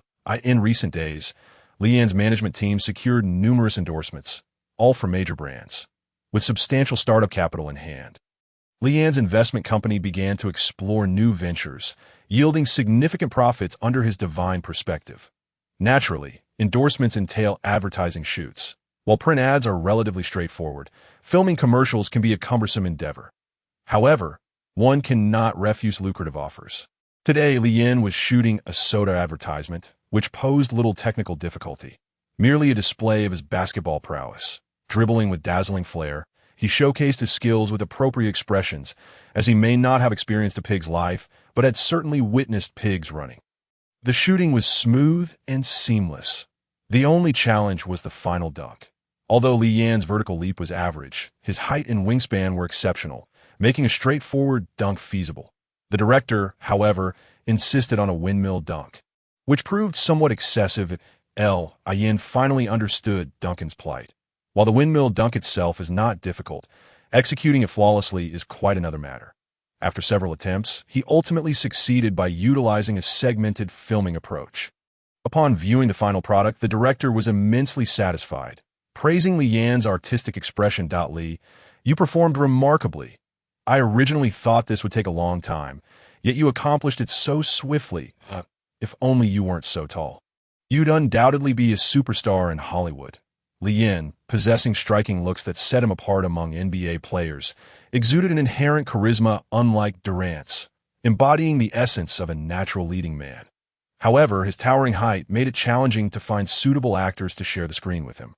While Li Yan may not achieve the status of an acting titan, he certainly has the potential to secure roles opposite leading actresses. After exchanging pleasantries with the director, Li Yan prepared to retreat to the lounge for a brief respite. At a corner, he encountered a familiar face. Taylor Swift's delighted voice rang out. Li, what brings you here? Shooting an advertisement. Li Yan explained. Oh my goodness, had I known you were filming an advertisement, I would have arrived sooner. Taylor Swift, visibly vexed, replied, the song for the ad is sung by me. I just came to let the director listen to the demo. Li, please wait a moment. I'll be out shortly, Taylor said, her voice tinged with reluctance. Only when Li Yan nodded did she release him and hastily depart. Li Yan couldn't help but admire Taylor's long, slender legs, which made him gulp. Although her physique may not rival that of Jessica Alba, those perfectly straight legs certainly earned a perfect scored. In contrast to the sultry allure of Jessica Alba, Taylor appeared quite innocent at that moment, showcasing an entirely different style. Will not inquire about Li Yan's preference. Only children choose sides, while adults desire them all. After a brief search on his phone, Li Yan discovered that Taylor had recently achieved the top position on the American Country Music Television Video Chart with Tim McGraw and had also won the award for Breakthrough Video of the Year. It was evident that Taylor was currently at the pinnacle of her popularity, with her recognition rapidly ascending. Perhaps her social awareness had reached a threshold acknowledged by the system, enabling Li Yan to activate the Master of Ball Control skill and obtain a status card. This prospect was undeniably enticing for Li Yan. After all, no man could resist the allure of drawing cards this time. The internet had yet to experience a massive explosion in growth, and mobile phones could only access basic web pages. After playing on his phone for a while, Li Yan began to rest his eyes. He opened the system interface. Name. Li Yan. Vertical jump, 65 cm. Approach jump, 82 cm. Speed, 78. Strength, 80. Ball control, 92. Passing, 98. Driving to the basket, 93. Layup, 84. Dunk, 66. Post-up, 85. Hook shot, 88. Mid-range shot, 78. Spot-up 3-point, 79. Ball handling 3-point and 2-point, 56. Rebounding, 72. Block, 75. Steal, 85. Help defense, 86. On-ball defense, 80. Stamina, 85. Charisma, 98. Tactical acumen, 100. Skills, 1. Master of ball control, 2. Master of creating opportunities, 3. The Flash's derision, for the Wolf King's roar, 5. Mamba mentality, 6. Spinning top, 7. The Flash's 5-strike whip. Additionally, Li Yan possessed 6 extra attribute points. His overall evaluation had risen to 87, and his player rating had transformed from a near all-star to an actual all-star level. The speed of Li Yan's improvement was remarkable, with significant enhancements across various aspects compared to his initial values. Of course, the most notable increases in driving and blocking were due to the allocation of attribute points and the influence of the skill the Flash's derision. Shooting had also seen slight improvements due to training and competition. What astonished Li Yan the most was the impressive effect of the seemingly unrelated skill the Flash's 5-strike whip, which had elevated his steal and stamina to 8.5. It appeared that Master Ma had indeed not deceived him. The Flash's 5-strike whip truly had fortifying effects. Just as Li Yan contemplated ways to further enhance his abilities, he heard a soft exclamation as Taylor Swift unexpectedly fell into his arms. It turned out that Taylor had rushed back to find Li Yin, not noticing the mat beneath her feet, and lost her balance due to her large stride. Fortunately, Li Yin was right in front, providing her with a cushion, with warm and soft jade in his embrace. Li Yin snapped back to reality, instinctively placing his hand on Taylor's waist. Taylor gazed in Li Yin's eyes, the very person she had longed for. The proximity between them was palpable. She could even feel his breath. Taylor's heart raced. Could this be love? She had been pondering how to greet Li Yin, and now they found themselves in such intimate contact. A serendipitous encounter. Feeling Li Yin's strong hands around her waist made Taylor's cheeks flush even more. Li Yin did not resist the closeness. Taylor's heart soared with the belief that Li Yin felt the same way. This was a mutual pursuit of love. Oh, how splendid. The prince and his princess had finally met. Taylor relaxed entirely, leaning softly against Li Yin. Suddenly, she felt something hard pressing against her abdomen. Realizing the situation, her face turned crimson. Oh my goodness. Li, you're truly impressive. Taylor had no intention of moving, but just then, the door to the lounge opened unexpectedly. Li Yin's manager, Bob, was about to speak, but upon witnessing the tantalizing scene before him, Taylor Swift sprawled over Li Yin. He knew that the upcoming schedule no longer required his arrangement. My apologies, do continue, Bob said, closing the door and humming a tune as he left. The flirtatious atmosphere was shattered. The pair could no longer pretend that time had stood still. Taylor scrambled off Li Yin, casting a glance at his trousers, which were undeniably impressive. After regaining her composure, she spoke softly. Li, I would have fallen if it weren't for you. Thank you so much. Not at all. It was merely a gesture. Li Yin replied with a smile. Standing at 180 cm, Taylor appeared perfectly proportioned before Li Yin. They exchanged knowing glances and simultaneously retrieved their phones, eager to ensure they wouldn't miss the opportunity to exchange contact information after neglecting to do so earlier at the court. Li Yin and Taylor made their way to an upscale restaurant, both feeling a bit hungry after a busy afternoon. Taylor initiated a conversation about basketball, clearly having done her homework, as they dined and chatted. The hours flew by. Taylor, it's getting late. Shall I escort you back to your hotel? Li Yin offered with a smile. Taylor's cheeks flushed, suggesting her thoughts had wandered. Noting Taylor's hesitance, Li Yin found it peculiar. After all, it was dark. Wasn't returning home a normal thing to do? He accompanied her to the hotel entrance, preparing to turn away. Won't you come up? Taylor asked shyly. Li Yin scratched his head. My hotel isn't here. Observing the bashful Taylor, realization dawned on him. May I come up? After contemplating, Taylor dashed to Li Yin, entwining her arms around his neck. She slightly rose on her toes and pressed her lips against his in a French kiss. Moi, I've changed my mind. Perhaps next time, Taylor exclaimed, retreating into the hotel. Li, good luck. Li Yin watched as Taylor waved goodbye, feeling a pang of regret. He hadn't anticipated that she would be so forward. Oh no, I forgot. Li Yin slapped his thigh, too preoccupied with boasting to remember to utilize his master of ball control skill. A missed opportunity indeed, while Li Yin was on a date with Mei Mei. The situation for the Nuggets was far from favorable. Despite Sweet Melon Anthony's return, the Nuggets found themselves suffering a 3-game losing streak. It was evident that Li Yin's absence significantly impacted the team. The once fluid offense had devolved into a series of disjointed isolation plays. Most critically, both Anthony and Iverson were eager to collaborate, yet they found themselves lacking the necessary chemistry. They took turns attempting to score, but their hesitance to share the ball ultimately hindered their offensive efficiency.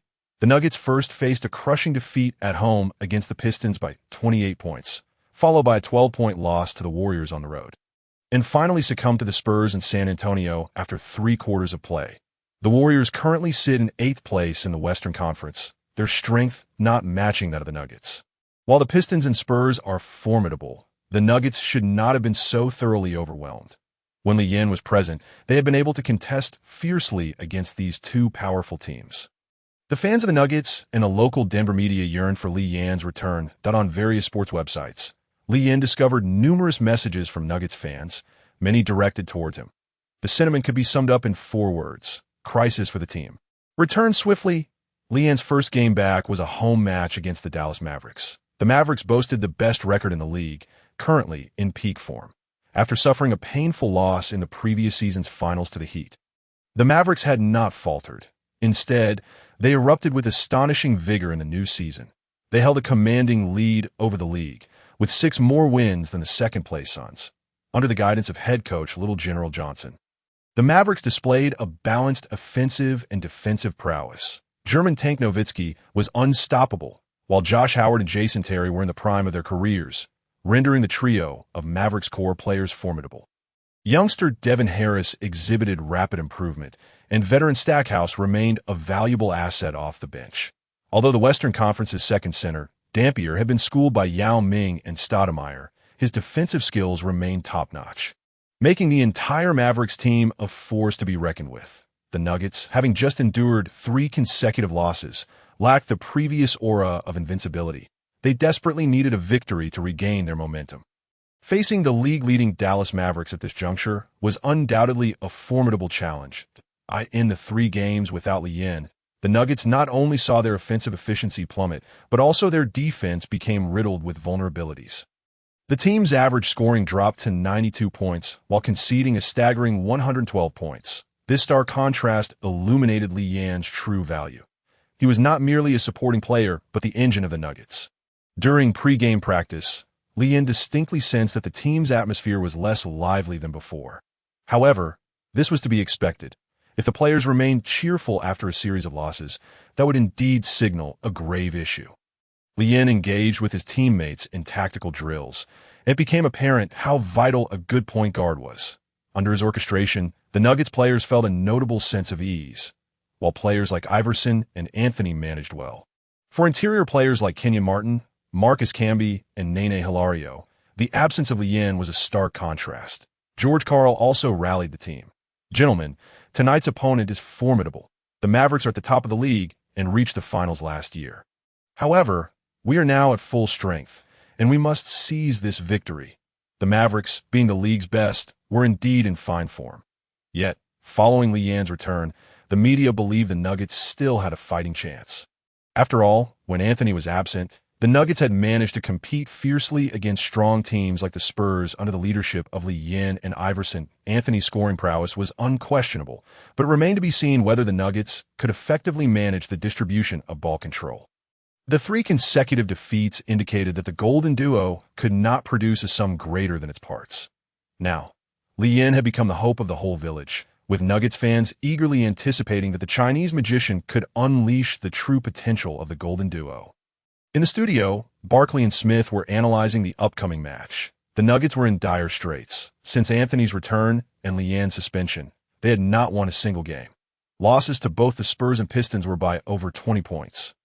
And they even fell to the 8th-placed Warriors, which was disheartening. The crux of the game hinged on whether the Nuggets could resolve the coexistence of Carmelo Anthony and Allen Iverson. Fans undoubtedly hoped to see the Golden Duo unleash their true prowess. That evening at the Pepsi Center, the stands were packed, with the Nuggets market reaching a peak. The star power of Iverson, Lee Yan, and Anthony was undeniable. Suddenly, a system prompt sounded. Ding! Mission issued. Lead the Nuggets to victory in this game, ensuring both Anthony and Iverson score over 25 points each, with a reward of 1 attribute point. What? The Mavericks and Nowitzki are worth only 1 attribute point. System, you are getting stingier. Shouldn't it be 2 attribute points? Lee Yan expressed his dissatisfaction. After all, the Mavericks were a team on par with the Spurs, and when facing the Spurs, he had earned 2 skill points and 2 attribute points. This felt like a double standard. System, Lee Yan. Oh. After the entrance ceremony, both team starters remained on the court. Nuggets, Lee Yan, Allen Iverson, Carmelo Anthony, Kenyon Martin, Marcus Camby. Mavericks, Devin Harris, Jason Terry, Josh Howard, Dirk Nowitzki, Eric Dampier. Beep! The whistle blew, and the game commenced. Marcus Camby passed the ball to Lee Yan. As Lee Yan received the ball, he confidently advanced forward. Devin Harris rushed in attempting to disrupt him, but Lee Yan did not hold onto the ball. He passed it to Anthony. Lee Yan wanted to gauge Anthony's condition. Anthony found himself in a favorable matchup against Josh Howard, leveraging his height and physicality. The other Nuggets players naturally cleared one side, creating space for Anthony to operate. With a classic triple threat position, Anthony executed his signature washing machine spin to shake off Howard, hitting a mid-range jumper that Anthony's offensive arsenal was diverse. As a new generation's offensive virtuoso, his skill set surpassed that of his contemporaries, including the chosen one, LeBron James. Next possession. The Mavericks also directed the ball to the low post, where Nowitzki was demanding it. Nowitzki is renowned as the best shooting big man in the league. His iconic jump shot, affectionately dubbed the Golden Rooster, standing on one leg by fans. With his signature step-back jump shot and his impressive height and wingspan, blocking his shot was virtually impossible. Nowitzki's scoring ability was, of course, beyond question. Swish. As the basketball swished through the net, Nowitzki effortlessly scored while fending off Kenyon Martin's defense. The Nuggets' possession unfolded, with Lee Yin remaining composed, keenly observing the dynamics on the court. Positioned at the arc, Lee Yin executed a give-and-go with Iverson, cleverly shielding Jason Terry with his body. Seizing the moment, Iverson darted into the paint, leaving Nowitzki unable to keep pace with his lateral movement. With a deft touch, Iverson executed a layup. Following the opening, Lee Yin's performance was steady, with the Nuggets playing a structured game. On a positive note, Iverson and Anthony attacked decisively. Under George Karl's direction, Lee Yin orchestrated the plays, allowing the dynamic duo to shoot without hesitation. However, the Nuggets still struggled to break free from their reliance on Anthony and Iverson's isolation plays, and Lee Yin's impact was not as pronounced as before. On the Mavericks side, their perimeter shooting was formidable, and despite Lee Yin's skills, the Nuggets were unable to gain an advantage. At the end of the first quarter, the Nuggets trailed the Mavericks by 3 points. 27-30. The situation appeared grim, yet George Karl remained unflustered. This outcome fell within his expectations, as the Mavericks possessed one of the league's top offensive capabilities. Their players had honed their synergy over the years, while the Nuggets, despite their talent, found themselves at a disadvantage as the second quarter commenced. Lee Yin entered the game with the bench unit. In the opening possession, he successfully intercepted a pass from the Mavericks during a defensive rotation. The Mavericks quickly retreated, and upon reaching the front court, Lee Yin executed his signature passing feint. Pointing east while passing west, he glanced towards Nene Hilario beneath the basket, but instead delivered the ball to J.R. Smith. Stationed beyond the arc with precision, J.R. Smith released the shot, the ball arcing gracefully through the air. Swish! It was a perfect net point, 30-30. Following the basket, J.R. Smith exuberantly celebrated with a three-point gesture. The Pepsi Center erupted with excitement. Such fast-break three-pointers were a rare sight in this era. Conventional wisdom still held that scoring was easier the closer one was to the basket. J.R. Smith's audacity to attempt such shots was not surprising, given his historically poor shot selection. However, it was indeed remarkable for Lee Yin, as a point guard, to make such a bold pass. After all, while Nene faced defensive pressure, his chances of scoring appeared to be higher than J.R.'s. This season, J.R. Smith boasted an impressive three-point shooting percentage of 39%.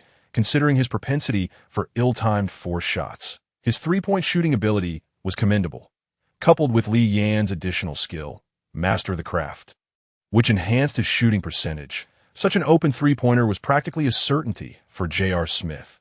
The Mavericks' second unit was anchored by Jerry Stackhouse, a distinguished alumnus of the basketball powerhouse North Carolina, and a prodigy of Michael Jordan, once hailed as a potential successor to his airness. His fundamental skills were impeccable, and he was adept at scoring and drawing fouls. His greatest strength lay in leveraging his size and height in the low post to maneuver defenders close to the basket, utilizing a simple back-to-the-basket turnaround jumper to overpower many of the league's weaker shooting guards. Furthermore, Stackhouse's three-point shooting was formidable, complemented by his robust driving ability, making him a significant threat to the opposing perimeter defense. However, Stackhouse faced a formidable challenge today. Lee Yin's height and weight rendered him a monstrous presence among guards, equally formidable even in the small forward position. Under Lee Yin's defense, Stackhouse found it exceedingly difficult to establish an offensive position. Moreover, an energized J.R. Smith roamed the perimeter, rendering the Mavericks' offense nearly stagnant.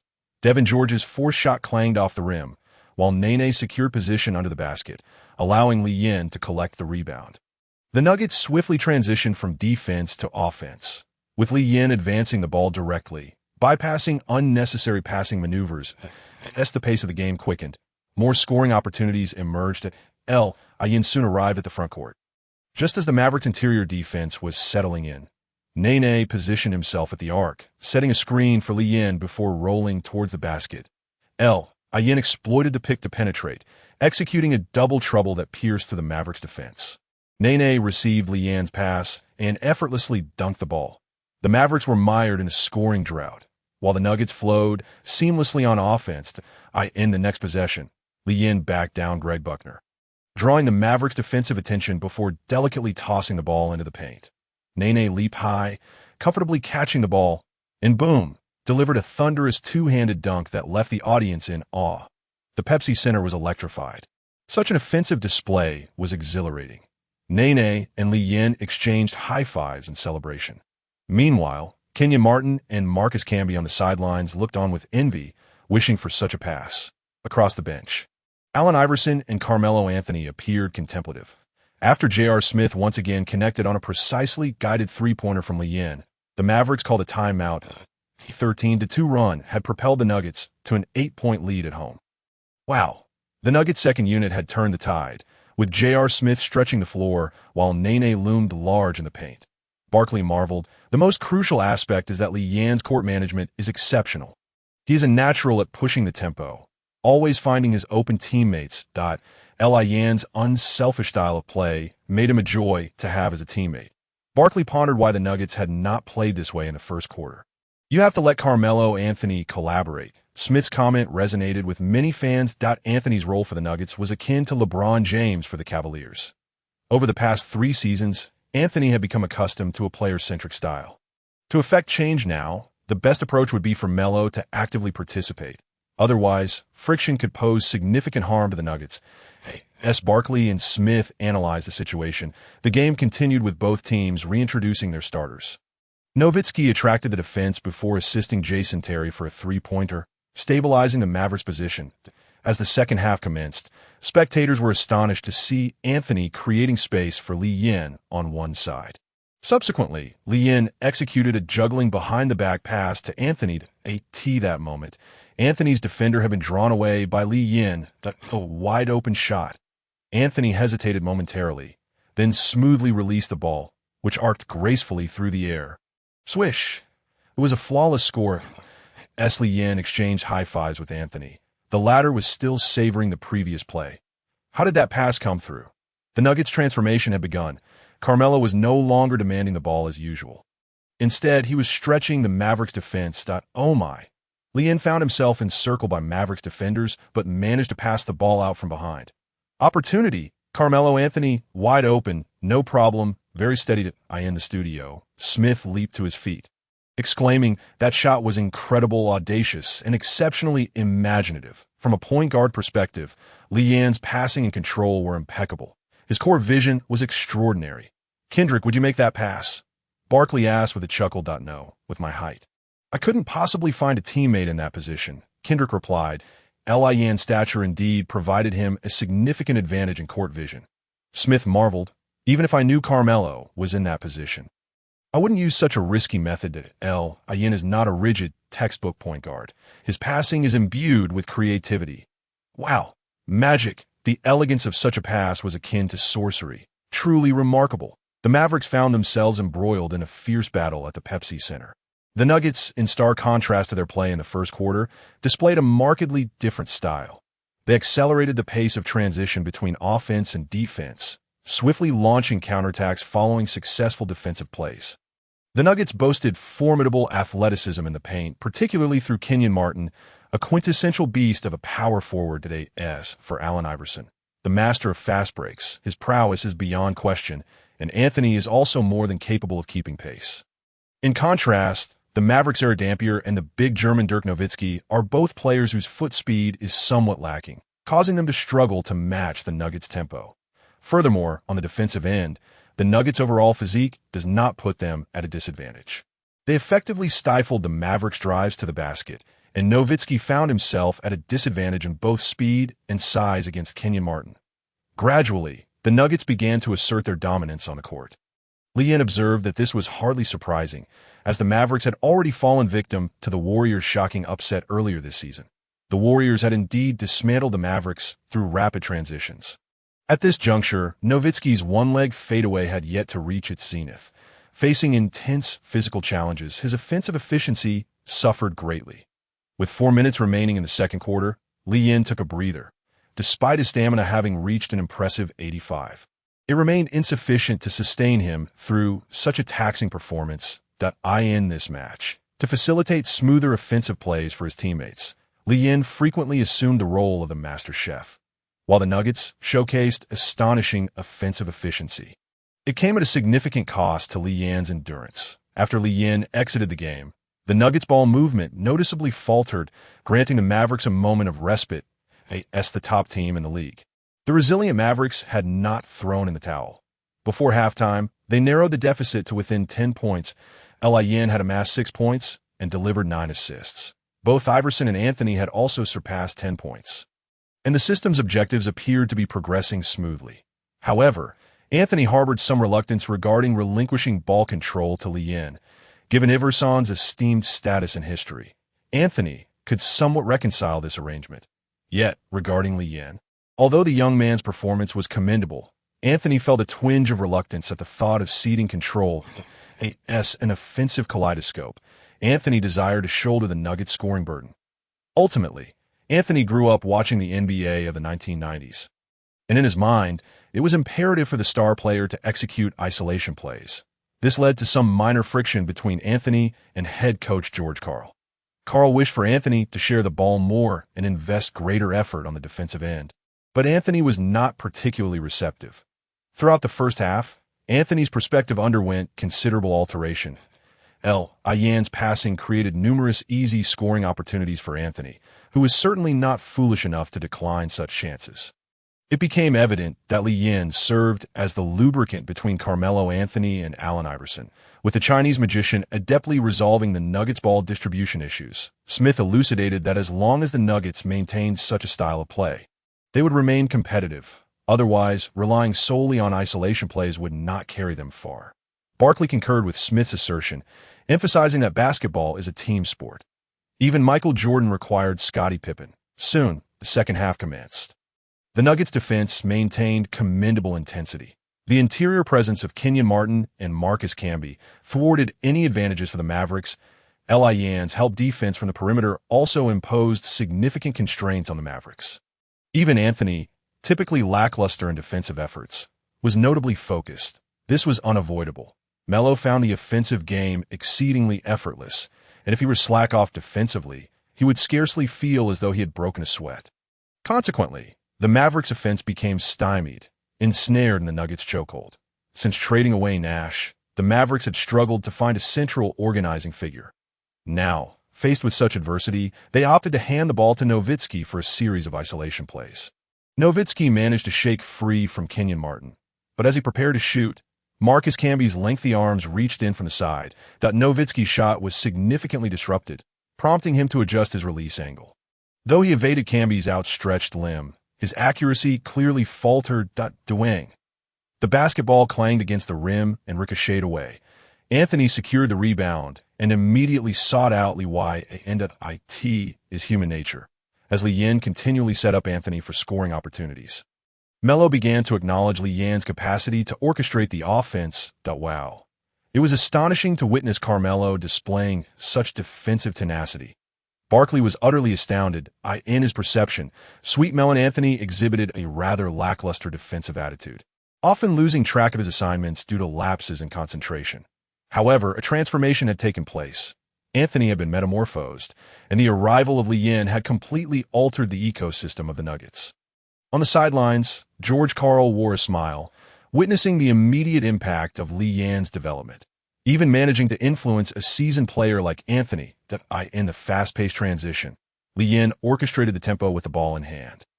Kenyon Martin stepped out to provide a screen, enabling a collaborative play between the two. Utilizing the momentum, Li Yin surged into the paint, feigning a pass to the cutting Kenyon Martin, only to deftly deliver the ball to Allen Iverson, who was lurking along the baseline. Iverson completed the layup with ease. Anthony observed this with clarity. During his own ball-handling moments, his focus was often solely on the defender and the hoop, making Li Yin's passing a source of astonishment for him. It was no wonder Iverson had continually remarked on Li Yan's astute ball handling. Anthony now fully comprehended this. The Mavericks found themselves thoroughly suppressed, prompting little General Johnson to immediately call for a timeout. In a bid to narrow the deficit, they substituted their starting center for Stackhouse. Coincidentally, the Nuggets also brought J.R. Smith into the fray. Amidst the rapid collisions, the Mavericks suffered a dismal defeat. Iverson's talents shone brightly. His passes as precise as a surgeon's scalpel, slicing through the Mavericks' defense with surgical precision. The Mavericks' defensive line was left in tatters, as Li Yan continually delivered assists to his teammates, particularly focusing on Iverson and Anthony. Anthony, renowned for his shooting prowess, had never envisioned playing in such a manner as he did that day. In his previous outings, ball-dominant offense had been the norm. Yet today, Li Yan consistently found him in the gaps, allowing Anthony to merely deposit the ball into the basket. With 3 minutes remaining and trailing by 20 points, the Mavericks withdrew all their starters, conceding defeat. Back on the bench, Anthony felt his basketball philosophy had been challenged. Having received 8 assists from Li Yan throughout the game, he finished with 28 points, achieving it so effortlessly that Sweet Melon felt as if he hadn't even broken a sweat. The Nuggets triumphed over the formidable Mavericks, thus ending their 3-game losing streak. After a 3-game suspension, Li Yan returned with a well-rounded performance of 10 points, 18 assists, 6 rebounds, 2 steals, and 1 block, under Li Yan's orchestration. The Nuggets were revitalized, with the dynamic duo of Iverson and Anthony finally working in harmony rather than in isolation. Anthony scored 28 points, while Iverson similarly cruised to 27. The Nuggets had 6 players scoring in double figures, decisively subduing the league-leading Mavericks. Iverson's popularity surged, rivaling even that of Anthony and Iverson in the Denver area. Since the NBA included his name in the All-Star voting, Li Yan's ballot count had been on a rapid ascent. However, the competition for backcourt positions in the West was exceedingly fierce, with the vote counts for Kobe Bryant, Tracy McGrady, and Allen Iverson being formidable. It goes without saying that the Big Four shooting guards already possessed a vast fan base. And with McGrady and Iverson being teammates of Yao Ming and Li Yan, they were considered part of the family by Chinese fans. That 2-time MVP Steve Nash found himself relegated to 5th place among backcourt players, trailing behind Li Yan. The NBA took note of the intense competition in the Western backcourt, cunningly shifting the immensely popular Kobe Bryant to the small forward position. This maneuver significantly increased Li Yan's chances of making the All-Star starting lineup. Furthermore, Li Yan's notoriety was bolstered by the NBA's promotional efforts. Coverage of Li Yan appeared across various sports channels nationwide, and numerous highlight reels showcased his passing prowess. The extent of this publicity had exceeded that of many team star players. Unlike others who were fervently striving to prove their worth by making the All-Star team, Li Yan remained unperturbed. His primary aspiration was to continuously improve himself. Observing the steady rise of his statistics on the system panel, Li Yan felt a profound sense of accomplishment. Following their victory over the Mavericks, the Nuggets hastily made their way to Cleveland. The Cavaliers were currently ranked 2nd in the Eastern Conference and were performing commendably. King LeBron James had further evolved this season, averaging 27.3 points, 6.7 rebounds, 6.0 assists, 1.6 steals, and 0.7 blocks. A testament to his comprehensive skill set, the Cavaliers could be deemed a formidable team, and the system did not disappoint Li Yan.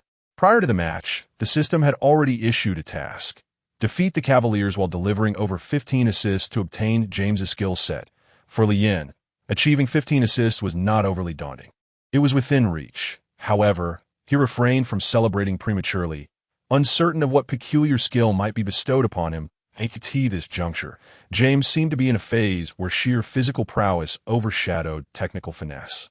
If he were to inadvertently acquire James's shooting and footwork skills, the implications were uncertain. Anthony and James had long been the most scrutinized players of the illustrious 2003 draft class, particularly after Flash Wade surged ahead to claim a championship last season. Every encounter between Sweet Melon and King James was highly anticipated. Yet this time, Li Yan and Iverson had siphoned off a significant portion of the spotlight. Cleveland, though a small city, boasted a vibrant basketball culture.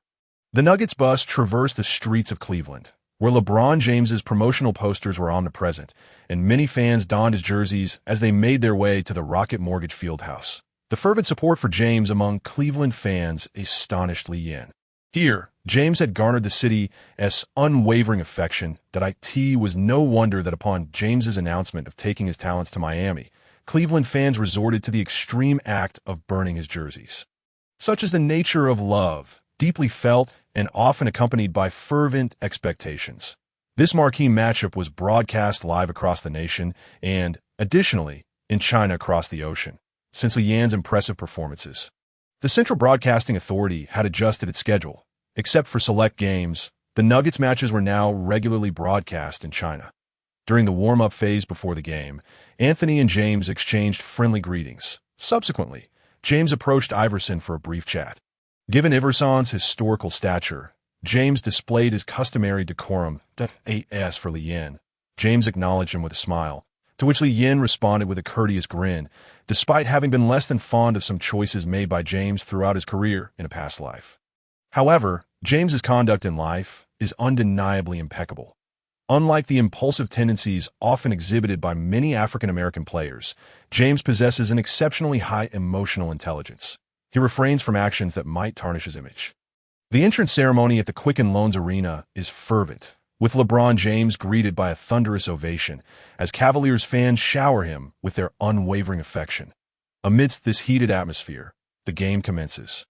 The Cavaliers' starting lineup includes Daniel Gibson, Larry Hughes, LeBron James, Drew Gooden, and Big Z Ilgauskas. Hailing from Lithuania, Big Z is a skilled center standing at an impressive 2.21 meters, endowed with a remarkably delicate touch. On the offensive end, he can either forcefully attack or execute deceptive fakes to outmaneuver opponents for a layup. His low-post prowess and mid-range jump shot serve as vital weapons in the Cavaliers' offensive arsenal. When the King James encounters obstacles, Big Z leverages his height and technical skills to create opportunities for the team's offense. Drew Gooden also showcases impressive physicality, serving as a reliable ally to Big Z alongside James. Larry Hughes, having transitioned from the Wizards to the Cavaliers, finds himself somewhat out of sync. His offensive game heavily relies on driving to the basket, making him a quintessential player who favors penetration over shooting. With the Wizards, he flourished, largely due to his complementary style with Gilbert Arenas. While Arenas excelled at shooting, Hughes thrived on driving.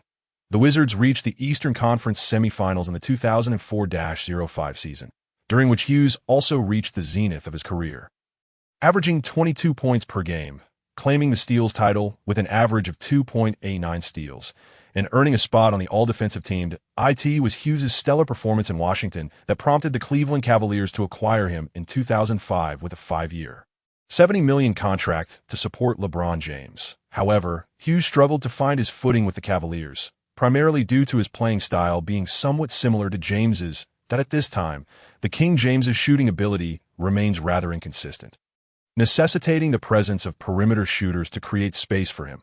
Yet when opportunities to drive to the basket arise, James certainly does not relinquish them easily.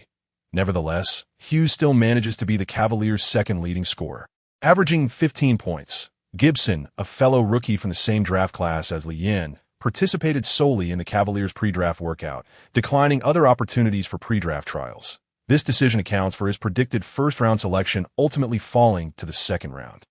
Gibson is an exceptional shooter, boasting a three-point shooting percentage of 41.9, ranking first among all rookies. The Nuggets starting lineup includes Lee Yin, Allen Iverson, Carmelo Anthony, Kenyon Martin, and Marcus Camby.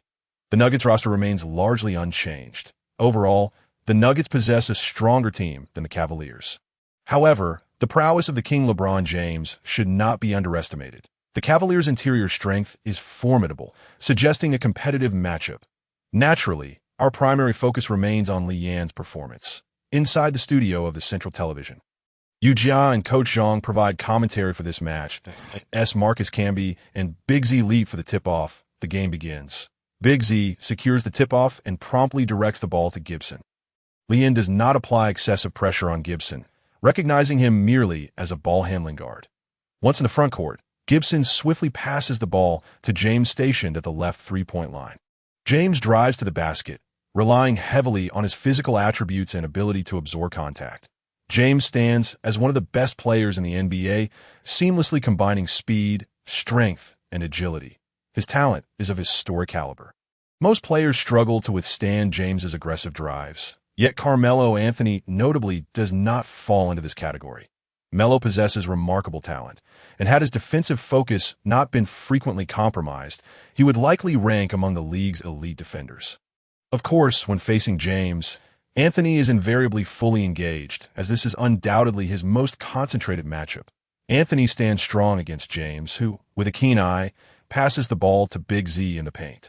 Big Z, with a significant height advantage, also showcases exquisite technical skill, with a series of back-to-the-basket moves and a fluid turnaround. Big Z overpowers Camby, executing a deft hook shot under the basket. Swish, the ball finds nothing but net. 2-0, Big Z opens the scoring for the Cavaliers, eliciting a raucous cheer from the Quicken Loans Arena. As a member of the illustrious 1996 draft class, Big Z was selected 20th overall by the Cavaliers and has remained with the team ever since. His two All-Star selections in 2003 and 2005 stand as testament to his prowess, solidifying his status as a hero in Cleveland.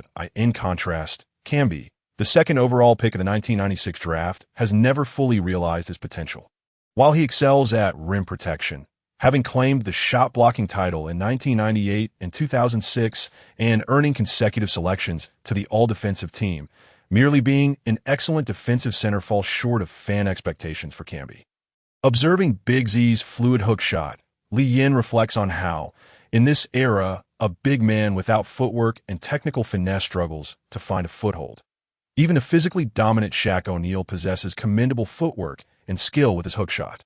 Considering the NBA a decade later, many centers have resorted to merely finishing around the basket, showcasing remarkably rudimentary offensive skills. Even players like Little Jordan can find themselves on an All-NBA first team. A truly ironic scenario. With this thought, Lee Yin is reminded of the Little Giant, Yao Ming. At this moment, Yao is at the pinnacle of his career. If he could join forces with Lee Yin on the national team, alongside sharpshooters like Li Nan, Zhu Fengyu, and Wang Shipeng, as well as big men like Yao Ming and Yi Jianlian, could such a Chinese national team create miracles in the 2008 Beijing Olympics? The Nuggets initiate their offensive possession at Yin brings the ball past half court, and Larry Hughes' pressure proves ineffective against Li Yan's ball handling skills. Hughes, losing his balance, finds himself left behind as Li Yin drives confidently into the paint. Faced with Big Z, Li Yin deftly delivers a bounce pass to Camby beneath the basket. Camby leaps off the ground with remarkable agility, emphatically slamming the ball through the hoop. Boom! 2-2. After scoring, Camby gives Li Yin a thumbs up. Nice pass. Lee, having just been outmaneuvered by Big Z on the previous play, this basket comes as a much-needed relief. Li Yan's pass makes Camby feel incredibly comfortable, a sensation that most other guards fail to provide. Wow, what a beautiful pass. Larry Hughes pays the price for his gamble on a steal as Lee Yin shakes him off, drawing Big Z's defense before effortlessly assisting Marcus Camby in completing the play. Yu Jia comments, Lee Yin is in excellent form today. The Cavaliers' offense once again centers around James to initiate their attack. The primary ball handler. James orchestrates nearly all of the Cavaliers' offensive plays, with the guards primarily tasked with bringing the ball across half court to the king. The Nuggets tighten their defensive formation to counter LeBron James's drives, as they perceive his shooting ability as subpar, not believing he can punish them with his shooting. James furrows his brow, feeling agitated by such defensive tactics. As they limit his driving lanes, he remains observant at the top of the arc, executing a deceptive drive fake. Yet this is merely a ruse. James's true intention is to locate an outside shooter. Lee Yin accurately discerns James's strategy, recalling that the king has been notably inconsistent in his shooting. Smack. Lee Yin appeared with impeccable timing on the trajectory of the pass, intercepting the basketball with precision. Without a moment's hesitation, he immediately initiated a swift advance. James, having had his pass intercepted, promptly pursued Lee Yin. Despite Lee Yin's earnest effort to accelerate, he was at a distinct disadvantage against James's superior power.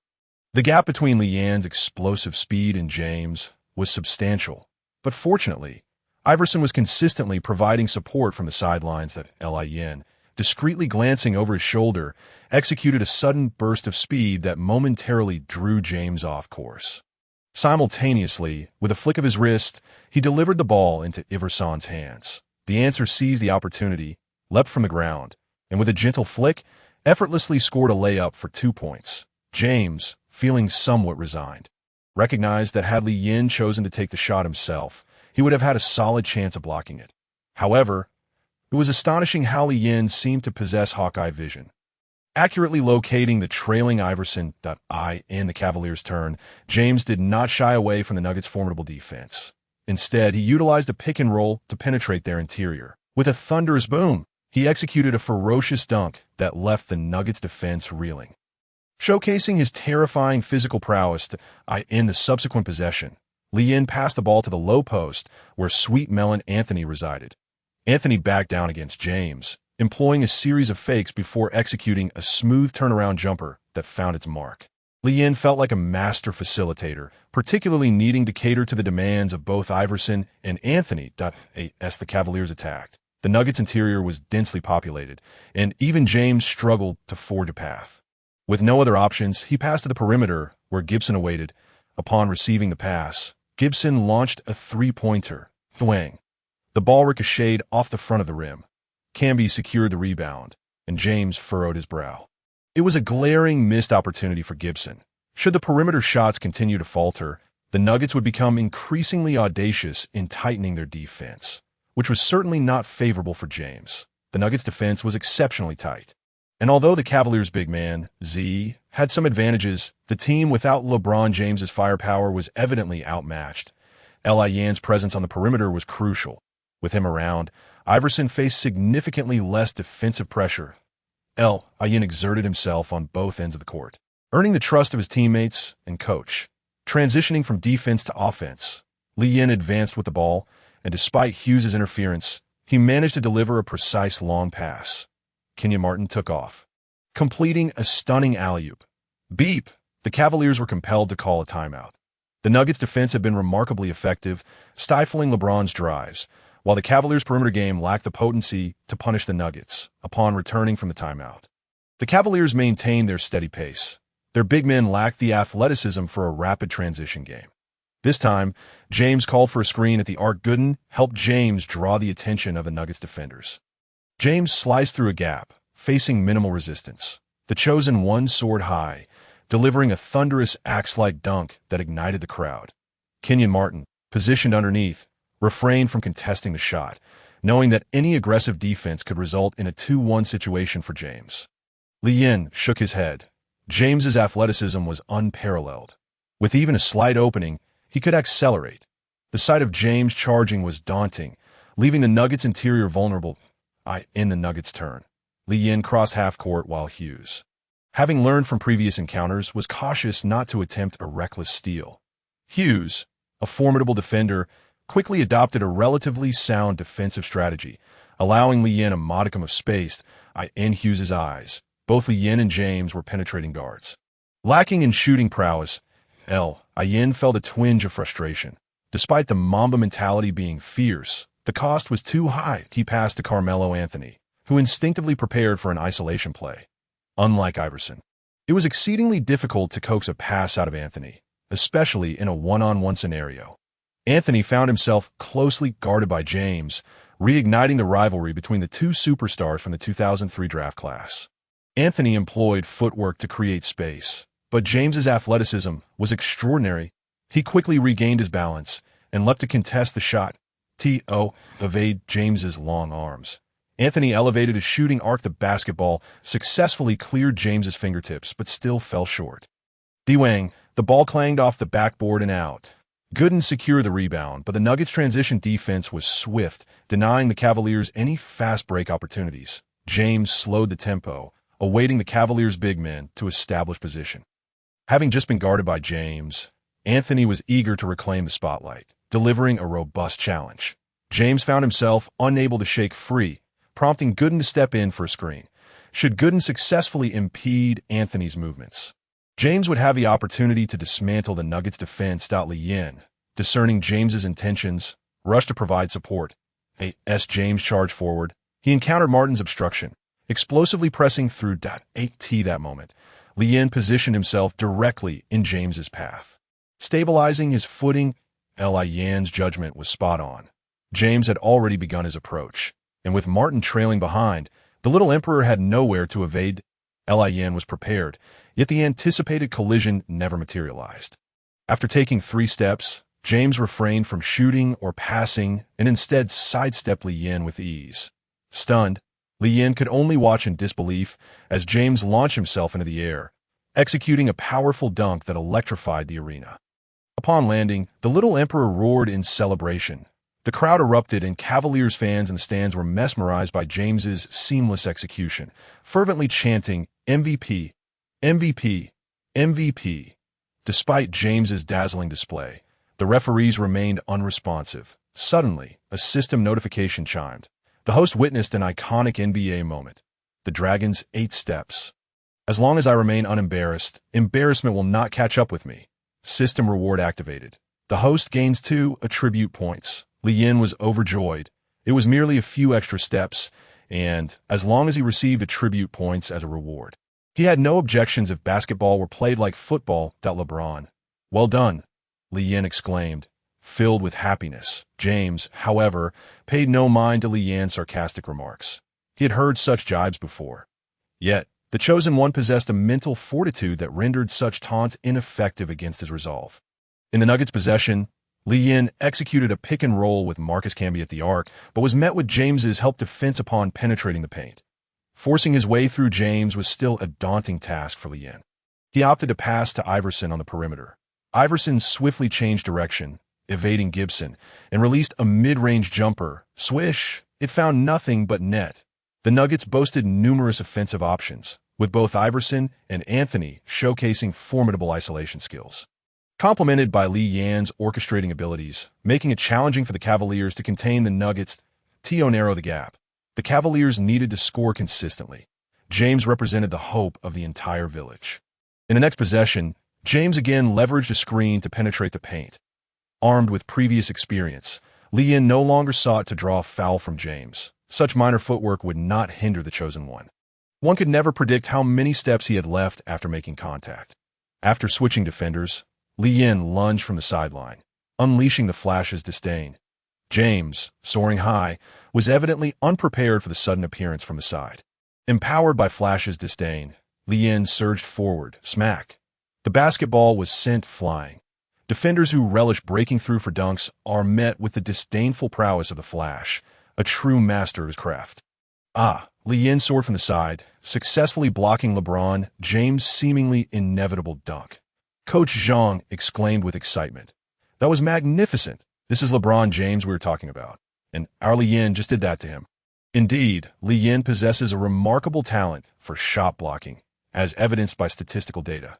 Since becoming a starter, his average number of blocks per game has exceeded 1, which is truly astounding. Among perimeter players, only the Flash Dwayne Wade and Lee Yin have reached such heights. Yu Jiang marveled. Lee Yin has an extraordinary precision in gauging the distance for blocks and timing his jumps. However, we also notice that Lee Yin's jumping ability is somewhat enigmatic. For instance, during this block, his leap was impressively high, yet in many other instances, his jumping appeared quite unremarkable. Perhaps Lee Yin is more reserved. He seems reluctant to showcase himself through flashy dunks. Instead, he embodies the competitive spirit an athlete should possess by giving his all on the defensive end. During the live broadcast, Coach Zhang and Yu Jia extolled Lee Yin as a blossoming flower, a sentiment echoed by domestic fans, who, after all, remain unaware of Lee Yin's secret. Having blocked James, Lee Yin expended considerable energy, making a heart-pounding roar essential.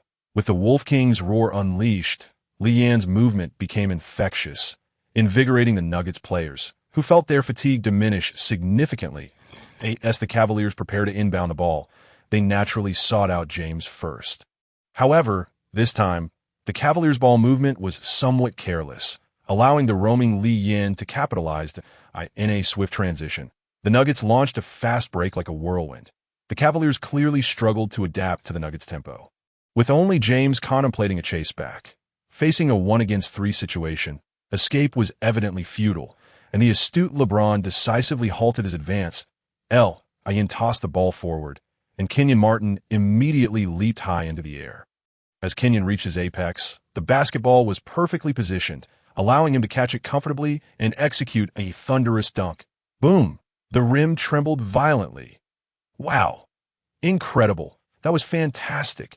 Domestic fans watching on television were thrilled. The Nugget style of play was undeniably captivating, making them the current league leaders in alley dash-hoops. Yin and Kenyon Martin have become the golden duo of aerial artistry. Kenyon, rejuvenated in his career, openly praised Yin in front of the media. Lee is a historically great passer. I spent a delightful time alongside Jason Kidd, and Lee's passing ability rivals at the AT, just 20 years old. He will continue to improve, which is terrifying. He is destined to become the strongest point guard in history. Master Lee's skill in creating opportunities has become increasingly refined. Had it not been for his previous subpar statistics holding him back, Master Lee would undoubtedly be the assist leader in the league by now. Truly, Master Lee is quite the amusing character. Unlike foreign fans who refer to Yin as the Chinese magician, domestic fans have given him a more relatable nickname. Master Lee, as the name suggests, denotes a chef, specifically one skilled at crafting delectable dishes, aptly reflecting Yin's extraordinary playmaking abilities. Well done, Yin and Kenyon Martin high-fived in celebration. Yin is more than willing to collaborate with Kenyon Martin. To be honest, passing to the Nuggets' interior players often yields easier assists than passing to Anthony, whose isolation game is deeply ingrained in his DNA. After a series of moves, Yin's assist would simply vanish. "Get back!" Iverson suddenly shouted. It turned out that while Yin and Kenyon Martin were showing off, James launched a surprise attack. After receiving the ball, the Little Emperor did not wait for his teammates and initiated the charge himself. With a tank-like physicality and sports car speed, coupled with remarkable agility, he was indeed formidable. Iverson attempted to step in front and was brushed aside effortlessly. Even the muscular Anthony was overwhelmed by James's advance. James barreled into the paint, and Kenyon Martin, unable to position himself in time, watched as James powered through Marcus Camby for a layup. Swish! James's explosive drive left spectators in awe. Chinese fans watching from their screens were astounded. James appeared almost extraterrestrial, bulldozing through 3 Nuggets players to score. This entire sequence of play unfolded in a mere 5 seconds. Amidst the cheers for the game's MVP, James's passion was ignited. He unleashed his conqueror's stride, exuding confidence and dominance, a true king's presence. Yin envied James's physical prowess.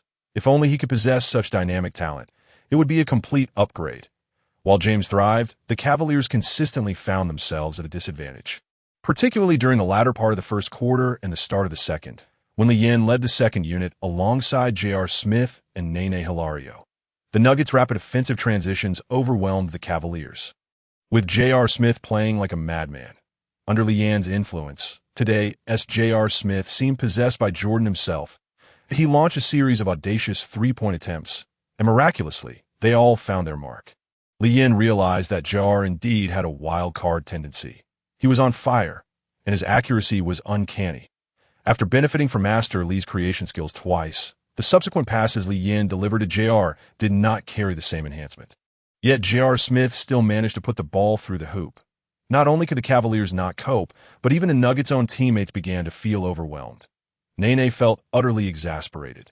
"J.R., I know you can score, but what does it mean when you shoot before I even cross half court?" Breathless and frustrated, Nene barely touched the ball, feeling a distinct lack of involvement. J.R. Smith had never experienced such exhilaration. He felt as though Yin was a little angel sent by God to aid him. As the rain of three-pointers poured down, the Cavaliers teetered on the brink of collapse, the score widening rapidly. Following a timeout, the Cavaliers hastily reintroduced their starting lineup. Meanwhile, the informed J.R. Smith remained on the court for the Nuggets. The on-court lineup consisted of Yin, Allen Iverson, J.R. Smith, Carmelo Anthony, and Kenyon Martin. By leaving Yin on the floor, Coach George Karl inadvertently opened the door to tactical innovation for the Nuggets. Yin remained on the court, as Karl found him too invaluable to withdraw. This kind of workhorse treatment was typically reserved for Iverson. The answer routinely logged over 42 minutes per game, a figure unimaginable for later stars such as Kawhi Leonard and Paul George. These two players are undeniably talented, but they hardly ever play. The hapless owner, Steve Ballmer, pays the highest luxury tax, while the Clippers are left scrambling for a championship each offseason. With Anthony shifting to the 4 position, it fell to Lee Yin to defend against James. Finally, Lee Yin experienced the full force of James's onslaught, feeling the impact reverberate through his chest. Fortunately, James did not relentlessly attack. He was instead assessing opportunities to set up Big Z. Big Z held an undeniable advantage in size and strength, while Kenyon Martin stood at merely 206 centimeters. James's judgment of the game was remarkably astute. During the Cavaliers' possession, Big Z overpowered Kenyon Martin and successfully executed a right-handed hook shot. Kenyon found himself at a loss, and it was evident that if Draymond Green were to enter this era, matching up against traditional centers would prove unrealistic. In this era, centers still possess solid fundamentals. Unlike the later jumping jack players who merely feast on easy baskets, the Nuggets initiated their offense. Lee Yin picked up the pace after receiving the inbound pass. The Nuggets showcased remarkable athleticism, moving swiftly across half-court. In contrast, the Cavaliers' Big Z and Gooden struggled to keep pace with the Nuggets' rhythm. When the Nuggets launched their attack, only James and the 2 guards managed to position themselves. With a 5-on-3 advantage in the front court, James found himself momentarily bewildered, pondering how on earth to defend against this situation. As James ventured into the paint, he found himself matched against Kenyon Martin. Hughes and Gibson opted to guard the relatively more manageable Allen Iverson, and J.R. Smith, Yin, and Anthony were left unmarked. Yin passed the ball to Carmelo Anthony, stationed at the right side of the three-point line. Without unnecessary movements, Anthony adjusted his rhythm and released a direct three-point shot. The basketball arced beautifully through the air. Swish! It found the net cleanly. Only after Anthony's shot had been taken did the Cavaliers' 2 big men manage to position themselves. Panting heavily, the Nuggets accelerated their pace, leaving the Cavaliers' interior defenders struggling to keep up, with Carmelo Anthony facing no defense whatsoever. The next 3 possessions mirrored this scenario. On the Nuggets side, Kenyon Martin executed a dunk. While Anthony sank 2 three-pointers, James was left bewildered. How could this be? If he focused on defending Anthony, Martin would be left open. If he guarded Martin, Anthony would be unchallenged. Hughes and Gibson could only contend with backcourt players, while the towering and robust Melo remained unstoppable. In 4 possessions, he scored 3 three-pointers. Overjoyed, Anthony celebrated with a signature 3 fingers to the head gesture. In contrast, on the Cavaliers' side, Big Z, James, and Gooden managed to score 2 points each, completing 3 out of 4 possessions, an impressive efficiency. However, the Nuggets amassed an astounding 11 points, widening the gap by another 5 points in just 2 minutes, with 2 minutes and 10 seconds remaining in the second quarter. The difference in scores had already exceeded 20 points. Mike Brown immediately called for a timeout. A coach from the Spurs lineage, he was well-versed in defensive strategies. However, witnessing the Nuggets' performance posed a dilemma for him. The Nuggets' recent play resembled a version of the Suns' 7-second offense, a style that had enabled Steve Nash to claim the regular season MVP title consecutively, making him the second guard to achieve this feat after Magic Johnson. The winds of Arizona swept through the league, and now, how could the Nuggets, with their even stronger individual talents, be contained? Incredible, Barkley exclaimed in the studio, nearly losing his composure. Did the Nuggets just execute a 7-second offense? It was stunning. Has Denver trained in such tactics? Or is it purely Lee Yin's individual skill? One Phoenix Suns was already a challenge. Now another Denver Nuggets emerged. The most alarming aspect was the Nuggets' formidable ability to execute in crunch time. Bolstered by the prowess of Carmelo Anthony and Allen Iverson, Smith lamented, Lee Yin's physicality is far superior to Steve Nash's. Targeting him is quite a challenge. As everyone anticipated how the Cavaliers would adjust to counter the Suns' version of the Nuggets, George Karl made the surprising decision to substitute Lee Yin. Having not rested thus far, it was reasonable to allow him a breather with the significant lead. The Cavaliers replaced Big Z with Varejao and brought in the defensively stronger Snow for Gibson, while the Nuggets substituted Nene for Lee Yin. Iverson transitioned to the point guard position, where his ball handling skills were unquestionable, yet his court vision fell short at his height. The answer found it challenging to survey his teammates' positioning when surrounded. leading to a somewhat singular approach to assists, primarily relying on driving and dishing out the ball. Consequently, the Nuggets reverted to their old ways of isolation plays. Their offensive efficiency dipped a tier, resulting in a back-and-forth contest with the Cavaliers, lively but intense. The first half quickly concluded, with the Nuggets leading 62-41, a 21-point margin. Allen Iverson delivered an outstanding performance, tallying 6 points and 13 assists. Just a step away from a remarkable 15 assists. After the halftime break, the game resumed promptly. George Karl reintroduced Allen Iverson, J.R. Smith, Carmelo Anthony, and Kenyon Martin to the lineup. Mike Brown anticipated this move and countered with Eric Snow, Larry Hughes, LeBron James, Donyell Marshall, and the Brazilian Shadow Varejao. This adjustment enabled the Cavaliers to keep pace, yet the disparity in talent among players was glaring. Aside from LeBron James, the other four Cavaliers were overwhelmed in their matchups. Unlike Nash, Leand's physicality was formidable, compelling the Cavaliers to position James against him for any advantage. However, this left Anthony as an unmanageable threat. Should James divert his attention to defend Anthony, Leand would then be liberated. The Nuggets' fast-paced assault rendered the Cavaliers defenseless by the end of the third quarter. The score gap had swiftly ballooned to over 30 points. James sat on the bench, filled with frustration. He had exerted every ounce of effort, yet felt powerless. Over the first 3 quarters, James played nearly the entire time, amassing a staggering 29 points, 7 rebounds, and 8 assists. Such offensive efficiency was undeniably impressive, showcasing James's all-around prowess. Had he played the full game, a triple-double with over 40 points seemed well within reach. Before Russell Westbrook and James Harden elevated NBA statistics to monster levels, James epitomized versatility, and such numbers were emblematic of a LeBron style, reflecting the Little Emperor's comprehensive skill set. Yet against today's Nuggets, the flow of the game had completely surpassed James's control. To his astonishment, his close friend, Carmelo Anthony, did not fixate on isolation plays but instead effortlessly capitalized on open shot opportunities.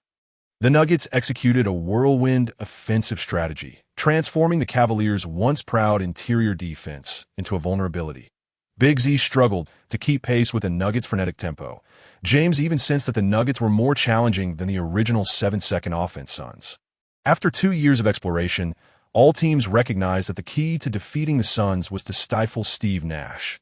The Suns' brain resided in Nash, yet at the same time, their Achilles heel lay there as well. Once Nash was neutralized, the possibility of him orchestrating the team was thwarted, leaving other players, whether Marion or Stoudemire, lacking in playmaking abilities, resulting in a disjointed unit. Thus, when facing the Suns, opposing teams would fervently exhaust Nash on both ends of the court. However, this Nuggets team, with Leand's small forward physique as a point guard, was undeniably more resilient than Nash in any regard. Moreover, the Nuggets boasted the formidable talents of Allen Iverson and Carmelo Anthony. Although Iverson might not excel in playmaking, his ability to control the game was unquestionable. Even with Leand, the engine of the Nuggets, off the court, the sheer scoring prowess of Iverson and Anthony ensured they could maintain competitive scoring. As James pondered, a chill ran down his spine. Although Iverson was aging, both Anthony and Leand, if they sustained their performance levels, would undoubtedly become his lifelong rivals. The Nuggets' significant improvement underscored the paramount importance of a good point guard. James yearned for such a partner. He could handle the ball, yet required a dynamic scoring option to alleviate pressure. Clearly, a player like Larry Hughes would not suffice. Ultimately, the electronic buzzer resonated. The score settled at 103-119. With the Nuggets triumphing over the Cavaliers on their home court, Allen Iverson concluded the game with an impressive stat line of 10 points, 19 assists, 6 rebounds, 2 steals, and 1 block. This represented a quintessential Leand performance. Since becoming a starter, he had routinely achieved similar numbers of 10 points, 15 assists, 5 rebounds, 2 steals, and 1 block in numerous games. His assist, steal, and block capabilities were particularly noteworthy, with many analysts asserting that Leand had reached a top-tier level in these aspects within the league. His sole shortcoming lay in his scoring ability, as he lacked the essential ball-handling shooting skills typical of elite guards. Techniques such as pull-up jumpers, fadeaways, and step-back jumpers were not within his repertoire. His explosive three-point display against the Trail Blazers seemed more a stroke of luck than a consistent skill. Lian's offensive techniques were rather traditional, relying on back-to-the-basket moves and hook shots. Effective yet not particularly efficient. Nonetheless, this does not diminish Lian's excellence. Mainstream sports media generally regarded him as an all-star caliber guard. Should Lian develop his shooting ability, they believed he would undoubtedly emerge as a superstar capable of leading his own team. Ding! Having triumphed over the Cavaliers and delivered over 15 assists, the host has completed the task, earning James's exclusive skill. Phantom steps, passive as long as I remain sufficiently smooth. No one can impose sanctions upon me. Skill effect, mastery of footwork, compensating for deficiencies through a seamless rhythm, allows you to execute various footwork transitions more adeptly without incurring penalties from the referees. The system's notification sound resonated, and Lian successfully acquired James's skill. Yet another peculiar skill. Astonished, my friend. Am I now capable of the Heavenly Dragon's 8 steps? Lian meticulously examined this passive skill, realizing it was designed to refine ball-handling movements and the synchronization of footwork. Alas, Lian was momentarily elated, only to discover that the Heavenly Dragon's 8 steps were beyond his reach. It merely ensured he would not commit errors akin to a misaligned pivot or retreat dribble. However, overall, it was still a remarkably potent skill. It was foreseeable that with this ability, Lian would ascend to become the next generation's maestro of technical footwork. Despite experiencing a defeat, James did not exit the arena immediately. He graciously embraced and acknowledged both Iverson and Anthony. To Lian's astonishment, James extended his congratulations. "Lee, your performance was exceptional. You are a remarkable guard." After a moment's hesitation, Lian managed to squeeze out a few words. As though extracting toothpaste, "Thank you, LeBron." There was no escaping the fact that Lian's mind was filled with Duncan's famous adage, "The future is yours." Yet, it seemed rather inappropriate to voice such sentiments at that moment. Following Lian's return, the Denver Nuggets found their stride. Under Lian's orchestration, Iverson and Anthony engaged in one-on-one plays far less frequently. Ever since George Karl inadvertently devised the Nuggets version of the 7 seconds or less strategy, he had been experimenting with it, yielding commendable results. Naturally, at Lian's suggestion, the Nuggets did not employ this approach for the entirety of the game. The run-and-gun style placed considerable strain on the players. Although Iverson and Anthony had no qualms about it, subtle details indicated their discontent with the tactic. After years of playing basketball, they had developed their own philosophies and saw no need for enforced alterations. Similar to the Warriors' later small ball lineup, George Karl also inserted J.R. Smith during the third quarter to implement the 7 seconds offense. J.R. Smith was the true aficionado of the run-and-gun style, flourishing under such a frenetic tactical framework, allowing his perimeter shooting to flourish. Over the course of 3 consecutive games, the Denver Nuggets easily dispatched the Atlanta Hawks, New Jersey Nets, and Utah Jazz, while the Hawks and Nets were of moderate strength. The Jazz were no pushovers. This team, led by the venerable Jerry Sloan, had cultivated a new Utah duo following the legacies of Karl Malone and John Stockton. Under Sloan's tutelage, Carlos Boozer and Darren Williams made significant strides. Mastering the pick-and-roll strategy, Boozer averaged 20.9 points and 11.7 rebounds this season, while Darren Williams also contributed 16.2 points and 9.3 assists per game, establishing themselves as one of the league's most formidable duos. Additionally, the Jazz boasted center Mehmet Okur, who averaged 17.6 points and 7.2 rebounds. Okur was an anomaly among centers, favoring outside shooting with minimal reliance on post-up plays. His shooting ability was exceptional, often leaving defenders struggling to keep pace. This season, Okur's three-point shooting percentage soared to 38.4, marking him as an outstanding perimeter shooter in terms of both output and efficiency. The versatile Andrei Kirilenko, often referred to as AK-47, served as the glue guy on the court, elevating the Jazz's performance on both ends. Furthermore, the Jazz featured a host of formidable players, including Derek Fisher, Matt Harpring, and Ronnie Brewer. The Jazz's record closely trailed that of the Nuggets, and they demonstrated resilience in high-stakes matchups. Against powerhouse teams like the Spurs, Mavericks, and Suns, the Jazz exhibited a mixed bag of results, becoming synonymous with the term hard-nosed. However, this recognized hard-nosed team was decisively dismantled by the Nuggets in the first half. The Jazz managed to keep pace, but by the third quarter, they were swept away by a surge from the Nuggets. Previously, Boozer and Oker had been able to navigate around opposing centers, but against the Nuggets, they found themselves utterly outmatched. They could not keep up with the Nuggets' frenetic pace of transition, forced to engage in relentless back-and-forth sprints. Coach Sloan contemplated neutralizing Lien, the engine of the team, only to discover that the Nuggets had a backup engine. The answer, Allen Iverson, showcased his dazzling ball-handling skills, with dual engines driving the team, leaving the Jazz bewildered, even when the game slowed to a half-court battle. The Jazz found no advantage, as Anthony and Iverson penetrated their defense with ease. It was insurmountable. The Jazz capitulated by the third quarter, and the Nuggets once again clocked out victorious. The Nuggets achieved 5 consecutive wins, with Lien posting astonishing averages of 11.4 points, 17.2 assists, 6 rebounds, 2.2 steals, and 1.2 blocks per game. This remarkable performance earned him his first NBA accolade as the Western Conference Player of the Week. The moniker Chinese magician echoed throughout America. The electrifying Nuggets captivated the entire NBA, garnering unprecedented attention for this small-market team that had never clinched a championship title. The 1996 draft's first overall pick, Allen Iverson, the 2003 draft's third overall pick, Carmelo Anthony, and the remarkable Chinese magician Lien, Kenyon Martin.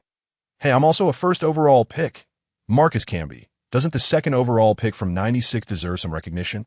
Fans began to realize that this Nuggets team was truly something special. Could it be that the answer was finally on the verge of fulfilling his dreams this year? Iverson supporters were ecstatic. The NBA was naturally thrilled, as the Nuggets may be a small franchise, but their roster was teeming with star power. Anthony stood as a peer to James, the two being exceptional talents. Iverson was a hero in the hearts of countless fans. And then there was Lien, the pride of the mysterious East. Hearts raced, hands trembled. David Stern observed the overwhelming influx of attention and couldn't help but admire his own foresight. This young man, Lien, was truly making a name for himself. Lien's popularity soared, garnering fervent support from fans on both coasts of the Pacific. Meanwhile, the results of the final round of All-Star voting were announced. Lien's vote tally reached an astonishing figure, placing him third overall, trailing only LeBron James and Kobe Bryant, surpassing many esteemed players in contrast to Yao Ming's rookie season, where he bested Shaq O'Neal to secure an all-star starting position. Lien's selection as a starter faced little controversy this time around. Although players like Tracy McGrady and Steve Nash were formidable, Lien's performance was equally commendable. Thanks to his captivating passing style, even without considering his fan base in China, Lien had amassed a considerable following in the United States. There was no dispute. It was well-deserved. This was the assessment from numerous sports media outlets in China regarding Lien's all-star starting selection. Lien's popularity continued to soar. His dazzling yet practical passing was his hallmark, and the label of magician was now firmly attached to him. When a player possesses a striking nickname and distinct characteristics, they are on the cusp of stardom, and Lien was no exception.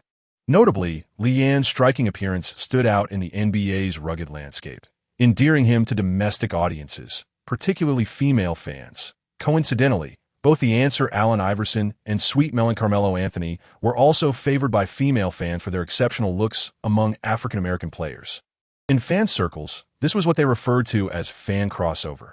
When Iverson and Anthony supporters laid eyes on Lien, their admiration naturally spread like wildfire. Handsome players always appear in groups. Many female fans felt incredibly fortunate to witness the convergence of 3 heartthrobs: Iverson, Anthony, and Lien, particularly Lien, with his handsome visage, robust physique, and the allure of his mysterious Eastern heritage, for female basketball enthusiasts in North America. This is simply an overwhelming sensation that it has become evident that the aesthetic standards of the East and the West are remarkably aligned. There is no need for self-deception, as the concept of an Asian high-class face is fundamentally unfounded. Even in Hollywood, numerous actresses have openly expressed their admiration for Lien, deeming him irresistibly charming. His surging popularity has attracted substantial sponsorship from countless advertisers, particularly with the rapid development of China. No major brand wishes to forfeit access to the largest market in the world. They have already witnessed the enigmatic energy of the East, Yao Ming's emergence has brought immense profits to the sponsors who took the gamble, and the valuation of the Rockets has soared continuously. Now that Li Yin has arrived, wow, he is a guard.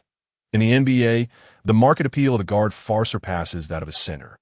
Times have changed. The initial offer made to Li Yin by the team at the season's onset, a paltry 2-year contract worth $600,000, now seems utterly laughable.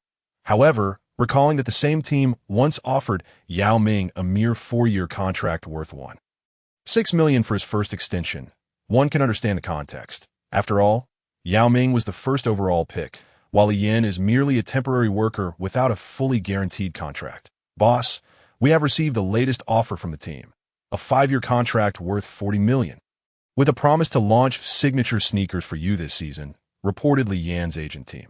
Signature shoes are a hallmark of superstars, and only a select few players in the entire NBA possess this privilege. Furthermore, $40 million over 5 years is a substantial amount. For comparison, the contract secured by the emerging point guard Chris Paul with the Jordan brand amounts to merely $4 million per year. Kobe Bryant's first sneaker contract was for 6 years at $48 million. LeBron James' 7-year contract set a historical record at $90 million. Naturally, LeBron James is considered the chosen one, and even with the added advantage of the Chinese market behind him, the team does not believe Li Yin can rival LeBron's worth. Humph. Li Yin remained unfazed, even suppressing a laugh at a man equipped with a system. Are you belittling me or the system itself? Had it been the former version of Li Yin, he might have accepted the offer, but now he stood firm. He informed the team that any negotiation below LeBron James' contract was off the table. What? Boss, conducting business this way leaves no room for negotiation. The team cannot possibly offer you a contract on par with LeBron. And oh, room for negotiation? I never intended to negotiate with him, Li Yin retorted assertively. Boss, the team wields significant influence in both the NBA and the global market. Should we reconsider? Yet the team was not the initial frontrunner until they encountered Jordan at Li Yin calmly stated, I will prove who the true basketball deity of this era is. Wow. The person on the other end of the line gasped in astonishment. Our boss harbors grand ambitions. However, considering that in just a few months, Li Yin had transformed from a water cooler attendant to an all-star starter, it indeed seemed miraculous. Advancing further appeared to be entirely reasonable. As an exemplary employee, since the boss had made a resolute decision, he naturally ought to exert every effort to fulfill the boss's intentions. Boss, there are other offers from several brands. Adidas is offering a 5-year contract worth $45 million. Li Ning is proposing a 5-year contract worth $30 million plus equity. Anta is offering a 5-year contract worth $30 million. And they are also willing to create a sub-brand for you, akin to the Jordan brand under the team. 361 is offering $40 million over 5 years plus equity. The capabilities of Li Yin's agent team were remarkably impressive as they meticulously organized all brand offers. Ultimately, they advised Li Yin that if he wished to take a gamble on soaring to new heights, partnering with a domestic brand that offered equity was undoubtedly the best choice. They evaluated all domestic brand offers alongside their product competitiveness, finally suggesting that he select between Li Ning and Anta. From a professional standpoint, although higher offers existed from other domestic brands, choosing a reliable brand for his career was paramount. Currently, the leading domestic basketball shoe manufacturers are Li Ning and Anta. Other brands may boast appealing aesthetics, but they lack substance that Li Yin certainly would not jeopardize his career for monetary gain. Then let us proceed with negotiations with Li Ning and Anta. We are not engaging in charity. Remember to maximize our interests, Li Yin instructed. Understood. Boss, your decisiveness is truly commendable. The person on the other end of the line concluded with a touch of flattery. There is no wall that is impenetrable. News of Li Yin's rejection of the team's 5-year, $40 million contract skyrocketed to trending status. The article stated that Li Yin demanded the team present an offer equivalent to LeBron James' contract before negotiations could commence. This sparked an uproar, sending shockwaves throughout the basketball community. American media widely opined that even if Li Yin became an all-star, such lofty aspirations were unwarranted. After all, LeBron James is the chosen one, and Li Yin's value is merely an adjunct to the Chinese market. Setting aside China, while Li Yin is indeed exceptional, he does not reach the caliber of top-tier stars such as Kobe. James, Wade, Iverson, McGrady, Nash, and Carter. Youth must remain grounded. Nevertheless, many supported Li Yin, particularly the domestic media and fans. They had learned that Li Yin intended to sign with a domestic brand. A monumental development. It is crucial to recognize that Chinese enterprises are rapidly evolving and expanding into the global arena. And Li Yin may very well become the key to unlocking this miraculous opportunity. If foreign brands can achieve greatness, why cannot we? The 2007 NBA All-Star Game was held in the gambling city of Las Vegas, making it the first city without an NBA team to host the All-Star Game. The Las Vegas Convention and Visitors Authority spent $4.5 million to organize the event. However, according to estimates from Las Vegas, between February 15th and 19th, during the All-Star Game, approximately 25,000 attendees would flock to the city, generating an estimated revenue of $27 million for the local economy. Furthermore, hosting the All-Star Game would significantly enhance Las Vegas' global visibility. Due to the fact that 13% of tourists visiting Las Vegas each year are foreigners, this presents a mutually beneficial scenario where the pinnacle of the NBA collides with the resplendent allure of Las Vegas, igniting extraordinary sparks. Recently, the final roster for the All-Star Game has been unveiled. The Western Conference starters include Kevin Garnett, Minnesota Timberwolves; Tim Duncan, San Antonio Spurs; Kobe Bryant, Los Angeles Lakers; Li Yin, Denver Nuggets; and Allen Iverson, Denver Nuggets. The Western Conference reserves consist of Tracy McGrady, Houston Rockets; Dirk Nowitzki, Dallas Mavericks; Carmelo Anthony, Denver Nuggets; Sean Marion, Phoenix Suns; Amare Stoudemire, Phoenix Suns; Tony Parker, San Antonio Spurs; and Ray Allen, Seattle Supersonics. The Eastern Conference starters are King LeBron James, Cleveland Cavaliers; Chris Bosh, Toronto Raptors; Shaq O'Neal, Miami Heat; Flash Dwayne Wade, Miami Heat; and Agent Zero Gilbert Arenas, Washington Wizards. The Eastern Conference reserves comprise Vince Carter, New Jersey Nets; Karen Butler, Washington Wizards; Dwight Howard, Orlando Magic; Chauncey Billups, Detroit Pistons; Richard Hamilton, Detroit Pistons; Jermaine O'Neal, Indiana Pacers; and Joe Johnson, Atlanta Hawks. The four players forced to withdraw due to injuries are Yao Ming from the Houston Rockets, Carlos Boozer from the Utah Jazz, Steve Nash from the Phoenix Suns, and Jason Kidd from the New Jersey Nets, with Yao being a starter and the other three serving as reserves. The Denver Nuggets emerge as the biggest winners, with Li Yin and Iverson making the Western Conference starting lineup, while Anthony also secures a spot among the reserves. The Phoenix Suns missed the opportunity to have three players selected simultaneously due to Steve Nash's injury. Notably, this All-Star event marks a significant moment for the 0-3 Platinum generation that LeBron James, Carmelo Anthony, Dwayne Wade, and Chris Bosh have all been selected for the All-Star Game, with James, Wade, and Bosh earning starting positions. During this time in New Orleans and Utah, Chris Paul and Deron Williams were solemn expressions. Being selected for the All-Star Game not only signifies recognition of one's abilities, but also significantly enhances a player's commercial value through an increase in influence. Thus, regardless of the perspective, being chosen for the All-Star Game represents a moment of ascendancy for players, a dream cherished by countless NBA athletes. Chris Paul and Deron Williams are no exceptions, the duo from the 2005 draft class. They stand as representatives of a new generation of guards, adored by numerous fans, and have successfully become the core and primary stars of their respective teams. If Li Yin had not been selected, they would have had little objection, considering that the other names on the list are all renowned veterans. However, they can no longer tolerate the situation. Why has Li Yin, who is a year behind them, made it to the All-Star Game? Statistically, they surpass Li Yin. In terms of performance, Li Yin merely benefits from the overall strength of his team. It's simply because he is Chinese that he can, like Yao Ming in previous years, displace O'Neal from the starting lineup. Chris Paul reflects on this, considering that the Shaquille O'Neal of his time is akin to his current self. In reality, this is an overestimation by Paul, as he bears no comparison to the former O'Neal. Yet the future god of point guards evidently lacks self-awareness. Damn, this guy is so arrogant. Chris Paul seethes as he watches Li Yin's radiant smile on the television screen. Gritting his teeth in frustration, he has taken a spot that rightfully belongs to us.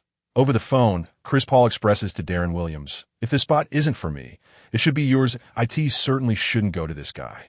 Deron Williams concurs with Paul's sentiment, harboring his own grievances towards Li Yin. Even after the recent match where the Jazz suffered a crushing defeat to the Nuggets, Williams does not believe Li Yan is superior to him. He attributes Li Yan's success to the contributions of Iverson and Anthony, who are ranked second and third in scoring, that we need to teach him a lesson. Williams tells Paul, but we can't let this rookie ride over us. While Deron Williams and Chris Paul may not participate in the All-Star main event, they are eligible for the All-Star Rookie Challenge. The league no longer imposes restrictions preventing All-Star main event participants from competing in the Rookie Challenge, as evidenced by Yao Ming's simultaneous participation in both events during his second year. Recent news reports indicate that Li Yan will take part in the Rookie Challenge, the All-Star Skills Challenge, and the All-Star main event. Consequently, Li Yan will face off against second-year players Chris Paul and Deron Williams in the Rookie Challenge on the first day.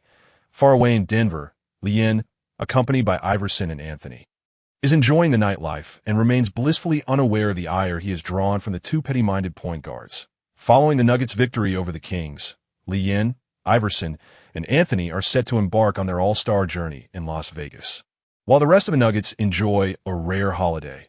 Upon being named a starter for the All-Star game, Li Yan is inundated with congratulatory messages, including one from Jessica Alba and Taylor Swift.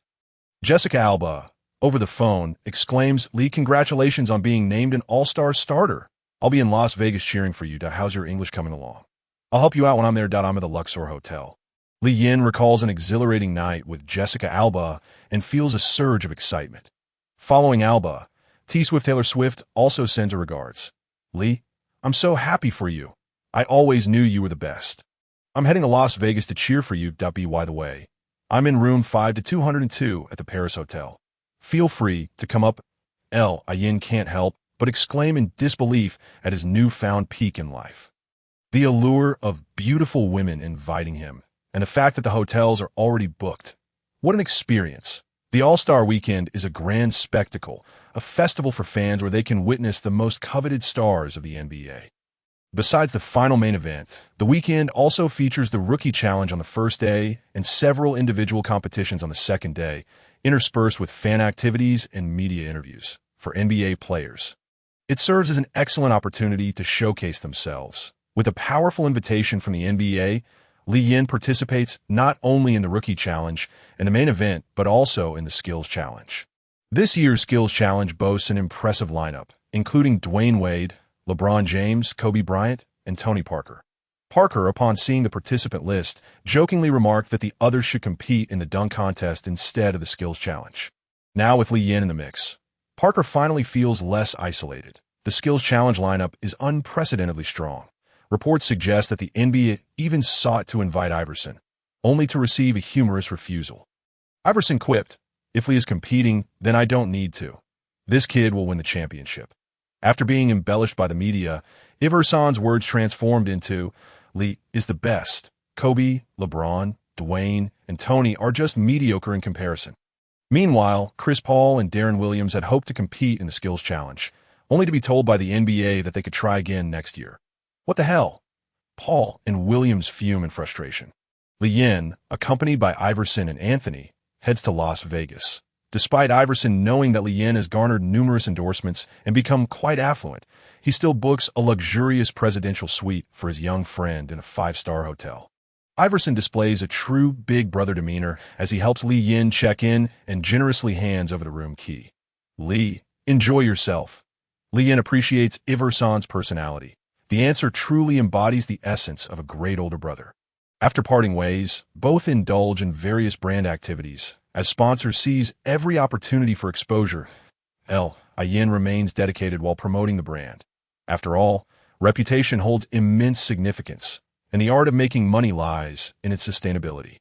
Though night has yet to descend, Li Yan's heart is already aflame with impatience. After all, two stunning beauties await his company. Who wouldn't feel disoriented in such an enticing situation? Initially, Li Yan felt somewhat guilty about his intentions. But upon reflection, he realized that as long as both parties consent, what could possibly be wrong? Absolutely nothing. Furthermore, with the emergence of such fantastical elements as a system, what reservations could he possibly harbor? If little Li Fei Dao can accomplish such feats, why should Li be any different? After completing the brand event, Li Yan dialed Jessica Alba's number on the other end. A sultry voice greeted him. "Oh, superstar, you finally remembered to call me? I thought you had forgotten about me." "How could I? It's just that the sponsors have kept me quite busy," Li Yin replied. Before he could elaborate, Jessica teased him. "Come on, I've already informed the front desk. Hurry over so I can assess your English skills." Goodness, this woman is remarkably straightforward, Li Yin mused. Yet, there's a certain charm in such a candid relationship. Everyone is merely indulging in a bit of fun, fulfilling their desires, and he could certainly use the opportunity to recharge his energy and regain his focus to eye in this light. It appears that no one stands to lose. Surely, he couldn't randomly select some fortunate audience member to showcase his ball control master skills. That would be pure chaos. Moreover, not everyone possesses the requisite social awareness. Jessica Alba undoubtedly stands out as an exceptional case. Upon arriving at Jessica's presidential suite, Li Yin was momentarily taken aback that Jessica's attire was quite deliberate. The fitted gown accentuated her perfect curves, her graceful neck leading to a delicate décolletage, partially concealed yet alluringly revealed. Her slender waist seemed to defy grasp, and her long, smooth legs encased in black stockings exuded an enchanting invitation. Even her dainty feet silently beckoned. Goodness, any man would find it hard to resist. Li Yin took a deep breath, repeatedly reminding himself to remain composed. After all, he too was a person of significance and could not afford to appear foolish. Jessica was clearly pleased with his reaction as she playfully twirled around, inquiring, "So, how much of the English I taught you do you still remember?" Li Yin found himself momentarily dazzled by her stunning figure. However, as his gaze shifted downward, those alluring legs encased in black stockings proved even more tempting. He could hardly contain himself. No wonder everyone was enamored with Wei Wu's legacy. After a struggle to regain his composure, he managed to respond, "Your vocabulary is rather basic. All I remember is baby, fuck, liquid S, and oh my god." Jessica was taken aback by Li Yin's bluntness, her cheeks flushing with embarrassment. "Well, it seems this guy dares to critique my vocabulary," she thought. "Today, I'll teach you a thing or two."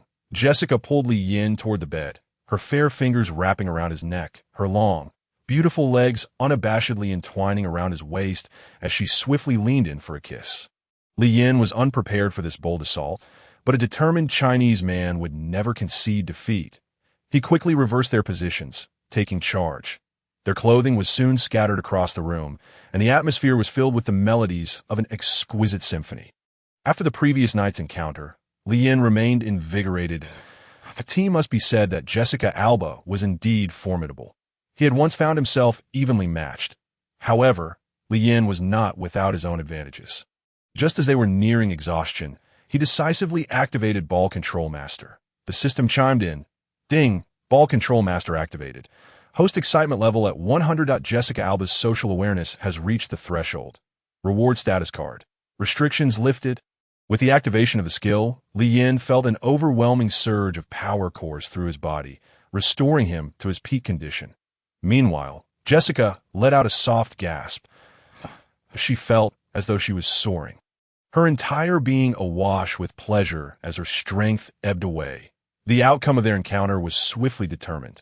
Li Yin remained vigorous, while Jessica was utterly spent, her consciousness drifting into blissful oblivion. Jessica sensed Li Yin's playful provocation, but lacked the strength to respond. "Oh my, I adore this feeling, this charming little rascal," were her last thoughts before she succumbed to slumber. Victorious, Li Yin basked in his accomplishment. Smirking, "You think you can compete with me? I am indeed a man of strength." After covering Jessica with a blanket, he took a shower and examined the newly acquired status card. Status card. Restrictions lifted. Your strength knows no bounds. Unleash your potential without expending energy on active skills. This time, your efforts need not be meticulously calculated, lasting for a full duration. Wow. This card is impressive that if utilized on the offensive end. Master Baker can be applied without limit to enhance teammates' shooting accuracy, while Euro Spin can be endlessly activated to boost his own shooting proficiency. On the defensive end, the disdain of the Flash can be unleashed without hesitation. This is sheer explosive power. Moreover, any skills acquired in the future could be activated under the status card. The more Li Yin contemplated, the more exhilarated he became. In a euphoric state. Li Yin affectionately patted Jessica Alba's curvaceous form, exclaiming, "Indeed, you are exceptional, truly remarkable." Jessica, deep in slumber, furrowed her brow. She was utterly exhausted and had no intention of acknowledging the impudent rascal beside her. The following morning, Li Yin awoke early. Jessica Alba, resembling an octopus, was draped over him. Sunlight streamed through the curtains, revealing the disarray of the room. Even in her natural state, Jessica was stunning, her features well-defined, her profile undeniably alluring. Yan's hand wandered over her impressive physique, and he leaned closer, whispering, "Sister, dawn has arrived." Jessica stirred slightly, murmuring, "Little rascal, don't disturb my sleep." What a nuisance this enchanting creature was. Li Yin was instantly ignited. Such is the nature of youth. When the moment calls, one must seize it. Well, at this point, Jessica Alba was completely incapacitated. However, the softened form of Jessica resolutely assured Li Yin that she would show up to cheer for him that evening. With a spirited stride, Li Yin exited the hotel and dialed Taylor Swift's number. A melodious voice greeted him, brimming with excitement. "Li, do you have some free time now? I thought you were too busy to contact me." Taylor's voice, akin to a lark, was a delightful balm to the ears. After chatting for a while, they arranged a meeting place. Throughout their conversation, Li Yin noted the contrast between Taylor and Jessica. Jessica's intentions were purely physical. Their agreement straightforward and devoid of pretense. In contrast, Taylor was effervescent in conversation, and had Li Yin not suggested a meeting, she likely would have been reluctant to end the call. Li Yin could sense Taylor's enthusiasm. Though she would later be known for her string of high-profile relationships, the current Taylor appeared refreshingly innocent. Li Yin was no saint. He had no desire to rush in and rescue her. His sole focus now was to strengthen himself and conquer the NBA. Let everything else unfold naturally. If destiny permits, all will come to fruition effortlessly. Li Yin accompanied Mei on shopping spree. And it is well known that women are often fervent shoppers, with Mei being no exception. She affectionately linked her arm with Li Yin's, who did not resist. After all, being single, he saw no adverse effects. And since Mei seemed unbothered, he felt no inconvenience. After a while of browsing, Li Yin found himself laden with numerous bags, both large and small. A woman's shopping prowess is indeed remarkable. Li Yin merely swiped his card and carried the bags. And Mei had no intentions of taking advantage of him, as she was quite financially secure herself. While indulging in her own shopping, Mei also generously purchased several items for Li Yin. Despite both wearing sunglasses, their appearance was strikingly conspicuous. Li Yin's height was undeniable, and Mei stood tall at 180 centimeters as well. The duo was highly recognizable, quickly attracting a crowd of onlookers. As the number of spectators swelled, some enthusiastic fans rushed over, eager to catch a glimpse of their idols. Consequently, Li Yin and Mei had to retreat. Although their time under scrutiny was brief, it was sufficient for seasoned paparazzi to capture the moment.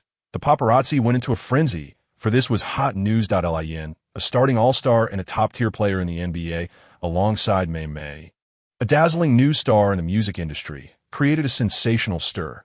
Their combined popularity evoked memories of Beckham and Victoria. Soon enough, rumors of Li Yin and Taylor Swift made headlines.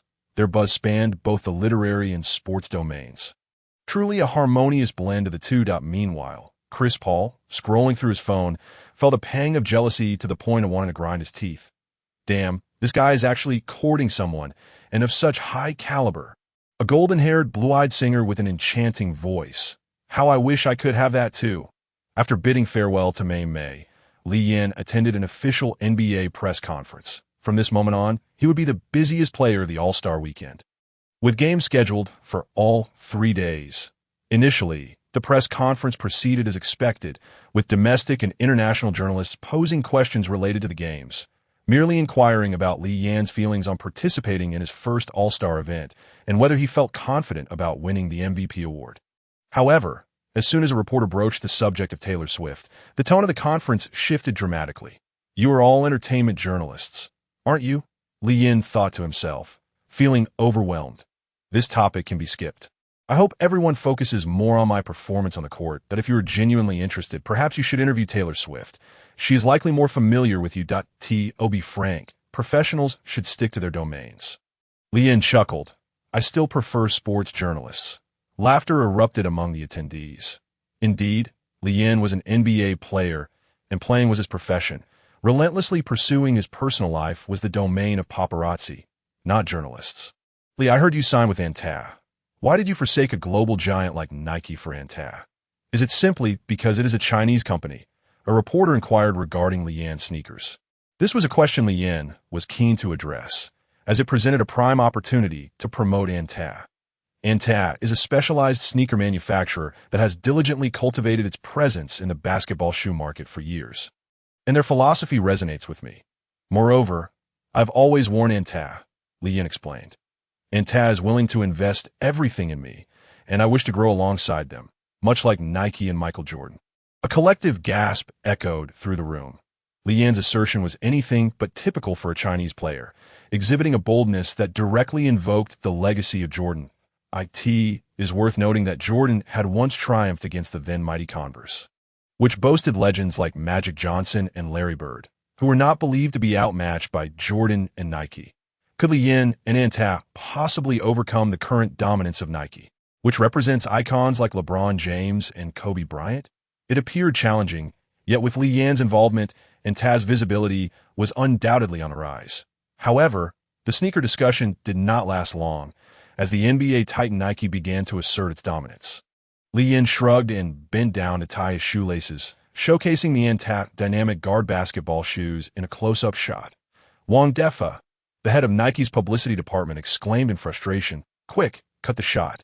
Do not give that shoe a close-up." The camera then returned to Lian's upper body as he spoke directly to the lens. The pair I am currently wearing offers exceptional value and performance. Anta will soon launch my sub-brand, Magic. My first signature shoe will be unveiled before the playoffs commence. Damn. The head of Nike's online promotions fumed as he pulled NBA executives aside. We must impose a fine. How dare he so brazenly advertise?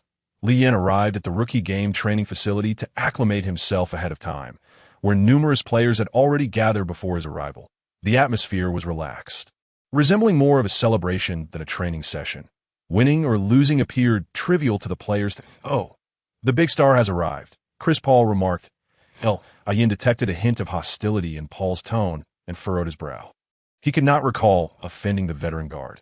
He had never poked fun at Paul. Why would he come and join us in the rookie game now that he was in an all-star main event? Darren Williams stood beside Chris Paul. Ian grasped the answer. Jealousy had transformed Paul's demeanor. Both Chris Paul and Darren Williams were recognized as the most formidable point guards of their generation. Envious of Lian's selection as a starting all-star, Ian offered no warmth to Paul or Williams as he moved to the rookie side and began to dribble the ball. Damn, playing the aloof card? He only made it because of the answer in the melon. Indeed, they had scoring legends by their side. Their performance would undoubtedly surpass his. Ignoring the disparaging remarks, Lian resolved to respond through action. A professional athlete must embody professionalism. Let his skills speak on the court and reveal who truly falters. Of course, not everyone exuded such negativity. While Ian practiced, a tall, robust figure approached him. He looked up to meet a warm smile. Recognizing the giant, he realized it was Andrew Bynum, the future starting center for the Lakers. Bynum had entered the league via the high school draft, despite being older than Lian in terms of tenure.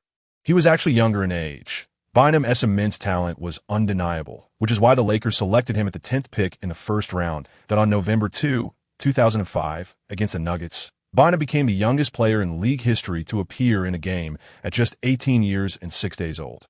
In Lian's memory, Bynum was known for his haircut, and after departing from the Lakers, he fell from grace, leading to a lack of opportunities during his prime years to lead. Bynum extended his hand amicably. Surprising Lian, as he had never interacted with the Big Shark before.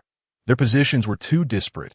Even when facing the Lakers, Lian had not paid much attention to Bynum. Lian reciprocated the handshake. Hello, Andrew Lee. I am a fan of Taylor Swift. I absolutely adore her music. That I saw the news about your close relationship. Could you possibly get her sign something for me? Bynum shyly scratched his head as he produced an album by May. Lian felt a bead of sweat form. So it turned out he was a fan of Mei Mei. Seeing Bynum's hopeful expression, Leanne nodded, saying, "I will ask her for a signature when I have a chance. It should be possible before the All-Star festivities conclude." "That's fantastic." Bynum eagerly thrust the album into Leanne's hands. "Thank you, Lee. Taylor is a wonderful girl. She's exceptionally talented, but I hope you won't let her down." Bynum advised. Wow. The words that slipped from Bynum's lips truly left Leanne in a state of shock. This what it means to be a fan. "I support you all." The expression on Little Shark's face even exhibited a hint of shyness. Leanne felt somewhat dizzy, as he never anticipated that he and Mei Mei would so swiftly attract CP fans. How surreal. Thanks to Taylor Swift, Leanne had garnered the friendship of Little Shark. Although the journey was somewhat bizarre, having an additional friend was undoubtedly a positive outcome. The All-Star Rookie Game was about to commence, and unlike the extravagant versions of the future, this edition adhered to a simple format of second-year players versus first-year players. From a developmental perspective, the two teams were evenly matched. However, at present, the second-year team, having an additional year of growth, was clearly stronger. They boasted players such as Bogut from the Bucks, Bynum from the Lakers, David Lee from the Knicks, Ellis from the Warriors, Felton from the Nuggets, Granger from the Pacers, and the two-star point guards, Chris Paul and Deron Williams. Each of these players was a starter, many of whom were being nurtured as foundational talents by their respective teams. On the first-year side, aside from Leanne, the strongest player was Black Mamba Brandon Roy, along with his partner Aldridge on the Trailblazers. This year's top pick, Bargnani from the Raptors, had performed adequately, but certainly not the level expected of a number 1 overall selection. Additionally, there were Rudy Gay, Paul Millsap, Randy Foye, Ronnie Brewer, and Jordan Farmard at TO date. The first-year team had never triumphed over the second-year team in the rookie game. Leanne had not initially planned to take the game seriously. He merely wished to dominate Chris Paul and Deron Williams. However, Leanne's plans faced obstacles in the locker room. Brandon Roy was also eager to win, which was not a problem in itself, but Roy was reluctant to cooperate with Leanne. Roy possessed a natural advantage, with Aldridge as his golden partner. He felt he could accomplish the hunt without Leanne's assistance. Leanne had been drafted towards the bottom of his class and was far inferior to these first-year teammates upon entering the league. Yet now, he had become an all-star starter and secured a historic sneaker contract. The stark contrast caused these players to harbor a degree of psychological resistance towards Leanne. Among those who spoke most with Leanne was Millsap, as a second-round pick himself. Millsap understood the struggles Leanne faced. Although the rookie challenge was merely an appetizer, it still attracted a considerable number of fans. Notable all-stars such as Kobe Bryant, Allen Iverson, and Kevin Garnett were present to witness the event. Lee, go for it. A clear and bright female voice rang out. I turned to see Mei Mei waving at him. Taylor Swift did not shy away from expressing her feelings for Leanne, her emotions free. Passionate and unrestrained, Leanne waved back at Mei Mei, only to be met with a playful expression from Jessica Alba. In a moment of realization, Leanne was struck by the absurdity of having given adjacent tickets to Jessica Alba and Taylor Swift. Following the entrance ceremony, both team starters remained on the court. First-year team: Leanne, Brandon Roy, Rudy Gay, Aldridge, Bargnani. Second-year team: Chris Paul, Deron Williams, Danny Granger, David Lee, Andrew Bogut. Inside the studio, Barkley and Smith were predicting the outcome of the game. Although they were fond of Leanne, the first-year team faced a daunting challenge against the more seasoned second-year team. Smith confidently predicted that Chris Paul would earn the MVP of the rookie game, while Barkley, eager to maintain program dynamics, refrained from echoing Smith's sentiments. Although Barkley held considerable expectations for Leanne, he felt the second-year team demonstrated greater maturity. Nevertheless, Barkley voiced his true feelings. "I'm betting on Lee. This young man possesses a magical charisma that unites his teammates around him, which is a talent in itself. Therefore, I believe we can lead the first-year team to victory, and I anticipate he will be the MVP." Barkley declared. "How about a bet?" Smith chuckled. Upon seeing Smith's mischievous grin, memories from years gone by flooded Barkley's mind. "You rascal!" Barkley exclaimed, covering his face. "That's too cruel." Initially, Barkley considered refusing, but the producer indicated that viewership was surging.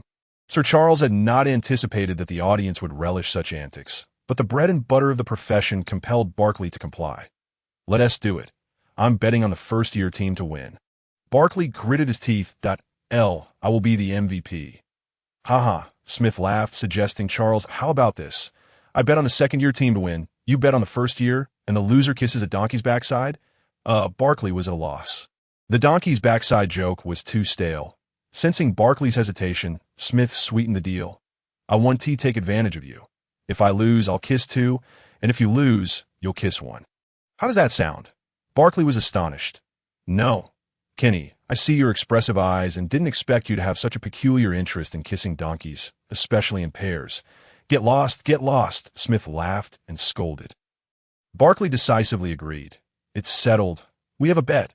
It soon became evident that audiences everywhere relish a spectacle, and viewership skyrocketed to #1 nationwide, utterly obliterating the ratings of ESPN. Barkley silently cheered for Li Yin. Come on. Little Lee, don't let me down again. I didn't support Yao back then, but this time, I'm backing you. As Smith and Barkley humorously heightened the atmosphere, the game commenced. Bargnani and Bogut leaped for the tip-off. The basketball was secured by Aldridge, who subsequently passed it to Roy. Roy cast a glance at Li Yin.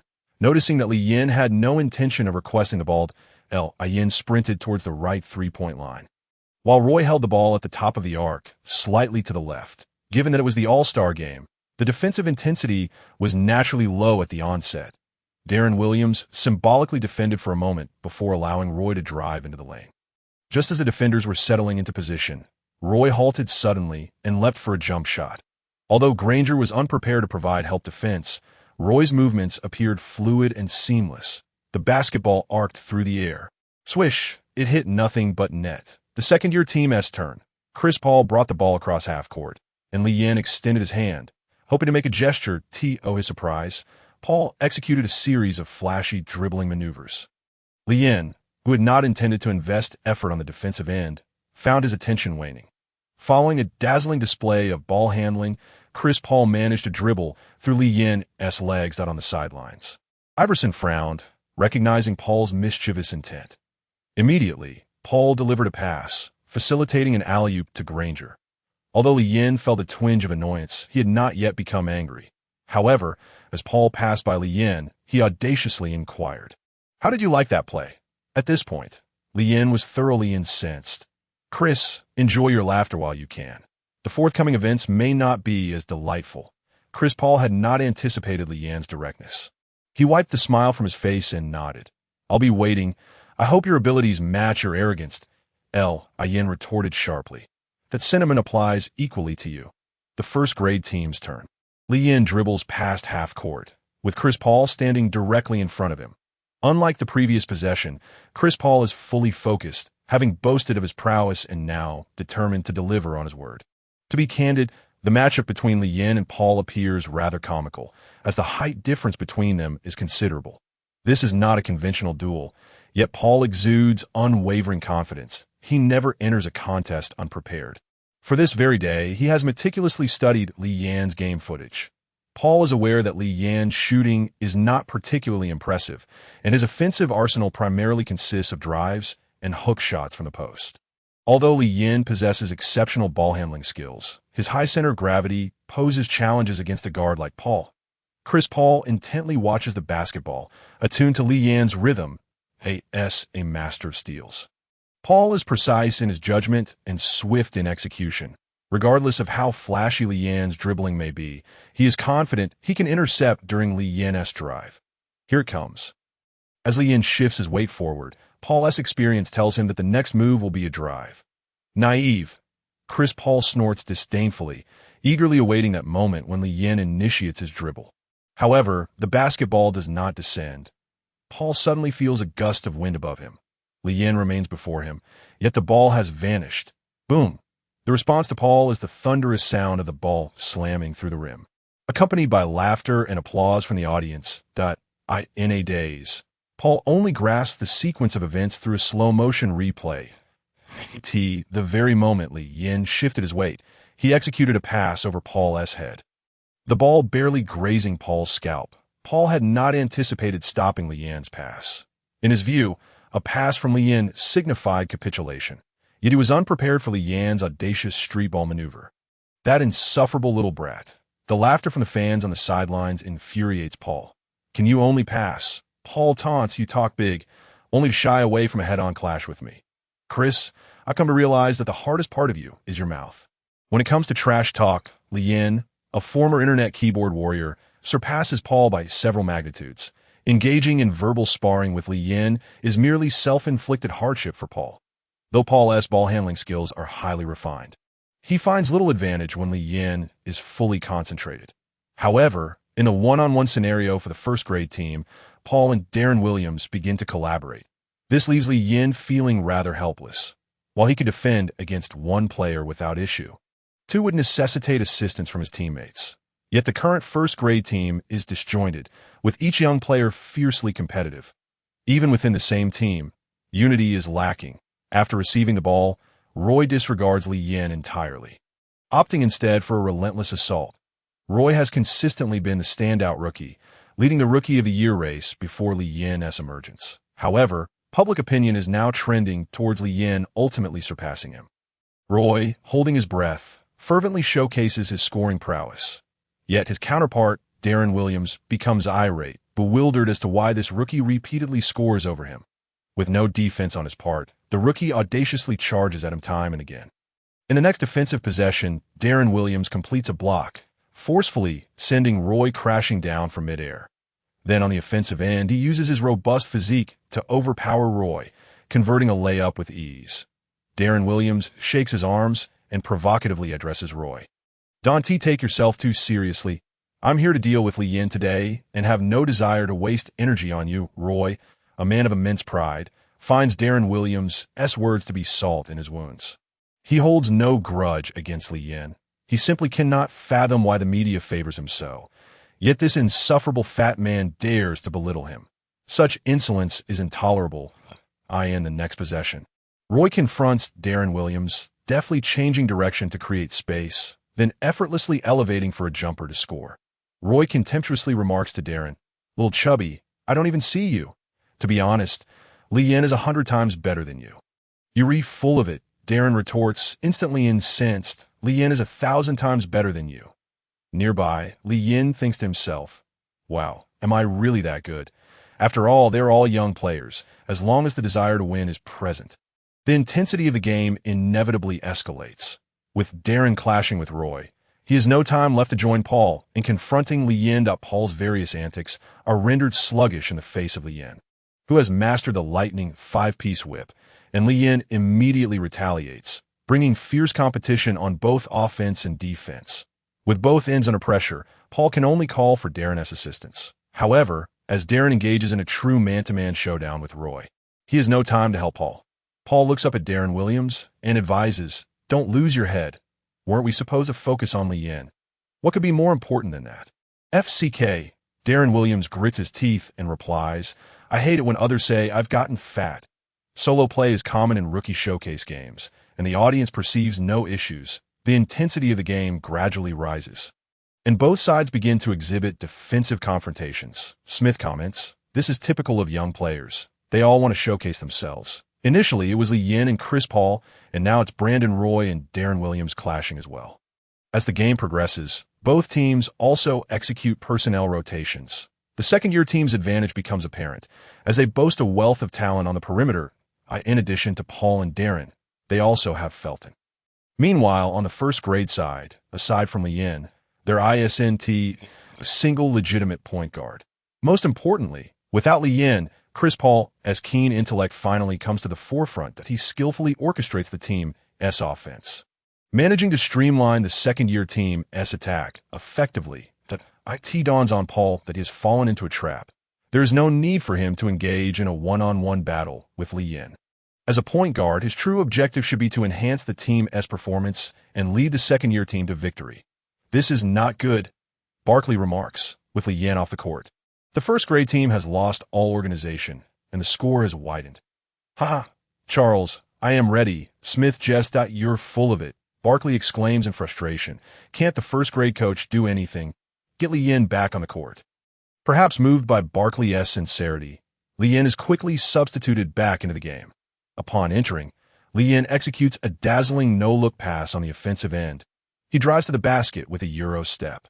feigning a layup that L.I.N.'s pivoting footwork is exceptionally fluid and convincing, deceiving the entire second-year team's interior defense. Bogut and Hyde rush towards him, yet Li-Yin sends a ball behind him, magically appearing in Roy's hands. Roy is taken aback the moment he receives the ball. Utterly astonished, he wonders how Li-Yin could have possibly seen him, given that Li-Yin hadn't even turned around. Most crucially, Roy assumed Li-Yin wouldn't pass to him. After all, he had been operating solo throughout the previous game.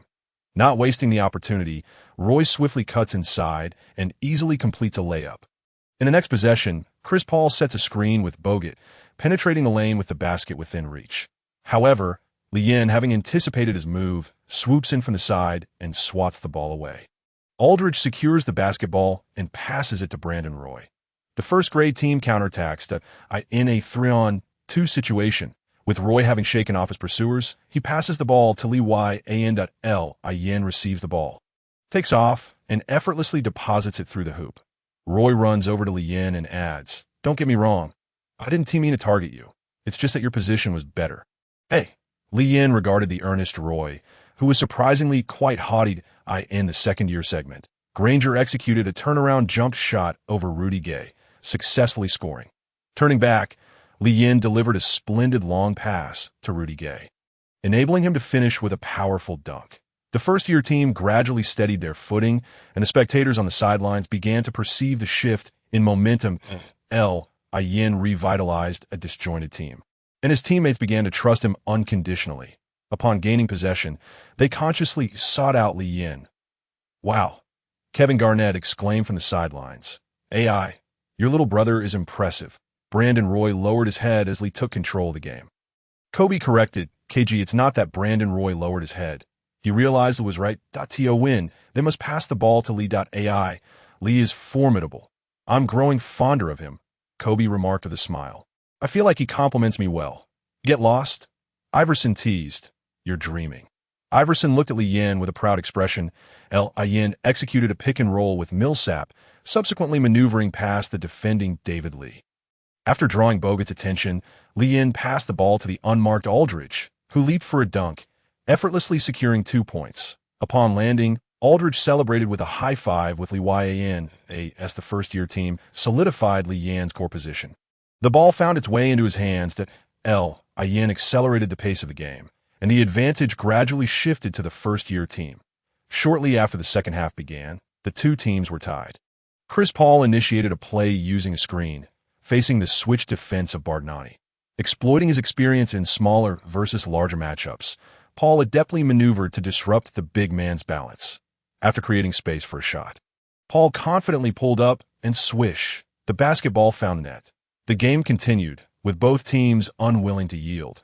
The first-year side showcased greater mobility, while the second-year team maintained an edge in half-court play. Chris Paul and Darren Williams alternated orchestrating attacks through screens, unwilling to succumb to the first-year youngsters. The second-year team displayed fierce tenacity, yet the first-year team clung to the score. L.I.N. dictated the rhythm, with Rudy Gay flourishing in fast breaks, while Brandon Roy and Aldridge demonstrated remarkable efficiency. The intensity of the contest escalated, with Smith and Barkley proclaiming it the most fiercely contested rookie game, leaving the outcome shrouded in suspense. With 4 minutes remaining, Li-Yin's assist tally soared to 24, setting a new rookie game assist record. The arena's large screen displayed Li-Yin's achievement, prompting a thunderous ovation from the crowd. Chris Paul, feeling indignant, remarked to Li-Yin, "Don't think you've won. Just look at your abysmal shooting percentage. All you can do is pass."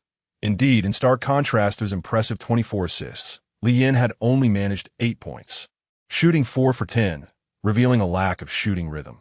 "Well, just wait and see," Li-Yin retorted with a dismissive smile. "Your bravado is all talk," Paul retorted sharply. Dwang. The basketball ricocheted off the rim once more, but Li-Yin displayed a hint of a smile, as everything remained within his control. Ding! The system notification chimed. 6 consecutive misses triggered the Mamba mentality. "Poor Paul, I'm waiting for skills. What are you waiting for?" In the next possession, Chris Paul again exploited a screen for a mid-range jumper. "Roar!" Paul shouted, shaking his fist at Li-Yin. In this match, Paul also excelled, boasting an impressive 18 points and 13 assists. 122 to 126. The second-year team led by 4 points. Should the second-year team emerge victorious, the MVP of this match would undoubtedly belong to Paul. Wow. Chris Paul played remarkably steady, although Lee's performance was dazzling. Paul was no slouch either. Smith chuckled. Charles, you might want to prepare to rinse your mouth. The donkey is coming. F. Barkley immediately countered. The game isn't over yet. 3 minutes is plenty of time. As Smith and Barkley bantered. The studio door swung open, and a donkey was led in. Oh my God. What the hell? Barkley exclaimed, startled by the unexpected arrival. Haha. Smith laughed heartily. Charles, our efficiency is off the charts. Barkley muttered a curse, choosing to ignore Smith. Smith attempted to continue teasing, but the dynamics of the game shifted dramatically. Iverson swiftly dribbled into the front court and launched a deep three-pointer from just beyond the arc, challenging Paul directly. Oh no, don't do this to me, Barkley thought, not wanting to face the donkey's rear end. Iverson's shooting form remained effortlessly stylish. As a fan of Jalen, this was routine for him. Although Iverson's catch-and-shoot attempts were reasonably accurate, his shots while dribbling were dismal. However, the basketball's arc was breathtaking, resembling a rainbow traversing the sky. Swish! The crisp sound of the net echoed as he sunk the three-pointer. 125 to 126. The first-year team trailed by just 1 point. What? Chris Paul was taken aback, incredulous that the shot had gone in. This kid was unusually fortunate. Inside the studio, Barkley was already on his feet, excitedly exclaiming, Wow! Wow! Three-pointer, Kenny. I told you everything was still uncertain in the second-year possession. David Lee's jump shot missed the rim, and Aldridge secured the rebound, quickly seeking out Lee and Iverson sprinted with the ball. Yet the second-year team's transition defense was equally swift in the final moments. These young players were all eager for victory. Iverson and Roy faced a 2-on-3 situation in the front court, which was not an ideal opportunity. However, empowered by his skills, Iverson played with reckless abandon. He had no intention of passing or driving. Just past the logo, he launched another three-pointer. No way. Don't play me like this. Barkley felt his heart race in the studio, urging, win the game first. Yet the basketball seemingly possessed a mind of its own. Arcing low and fast into the hoop. Swish, 128 to 126. The first-year team surged ahead. Barkley rejoiced. That's how you play. Oh my God. We took the lead. Kenny, go rinse your mouth. You bastard. Smith's emotions were also heightened. In his memory, Iverson rarely performed at such a level, and now Barkley had witnessed it. Just then, another donkey was brought into the studio. Smith was a loss for words, marveling at the astonishing efficiency. Barkley, reveling in schadenfreude, laughed, Haha. Kenny, you know how to have fun. Even the donkey comes in pairs. Smith. The viewership ratings had skyrocketed, and the director was eager to announce the donkey as the MVP of the match. The second-year team refused to give in. Darren Williams executed a pick-and-roll with Bogut, converting for 2 points. 128 to 128. The teams were once again tied in the first-year possession. Iverson's recent performance compelled Paul to focus intently. However, this proved futile given Paul's height that if Iverson possessed the shooting prowess of Du Xiaoshui, Paul would have been rendered utterly defenseless. Now, equipped with the system's support, Iverson felt invincible. The basketball sailed over Paul's head, finding the net with precision. 131 to 128. Chris, come back to defend me when you grow a bit taller, Iverson quipped. Maybe then you'll have a chance. I want to grow taller too. Paul fumed. Feeling exasperated. Wow. The crowd gasped in astonishment. Iverson's three-point shooting suddenly became accurate, executed with graceful form and beautiful results, capturing the spotlight. Countless female fans shouted, So cool. Taylor Swift, standing on the sidelines, exclaimed, Lee, you're so handsome. Iverson, Kobe, and Garnett engaged in discussion about Iverson's performance. Lee's movements were quite standard, though his consistency was lacking, displaying a tendency for erratic play. Garnett analyzed, however, when he is alongside you and Melo, he has little opportunity to shine.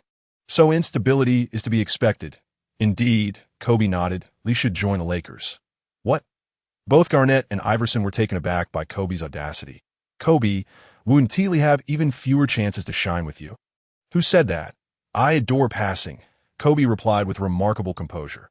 Yeah, right. Back on the court, the sophomore team continued to score through breakthroughs. The score stood at 131 to 130, and the game remained suspenseful, the eye in the freshman's possession. Paul had conceded, calling for Granger to guard Li Yin, with David Lee ready to double-team. However, Li Yin remained unfazed, reveling in their efforts. The more they tried, the more exhilarated he became. He relished the challenge, as it allowed him to appear even larger and stronger. Without a moment's hesitation, facing Granger and David Lee, Li Yin launched a three-pointer. He merely released the ball, entrusting the rest to the system. Indeed, one must believe in the power of technology.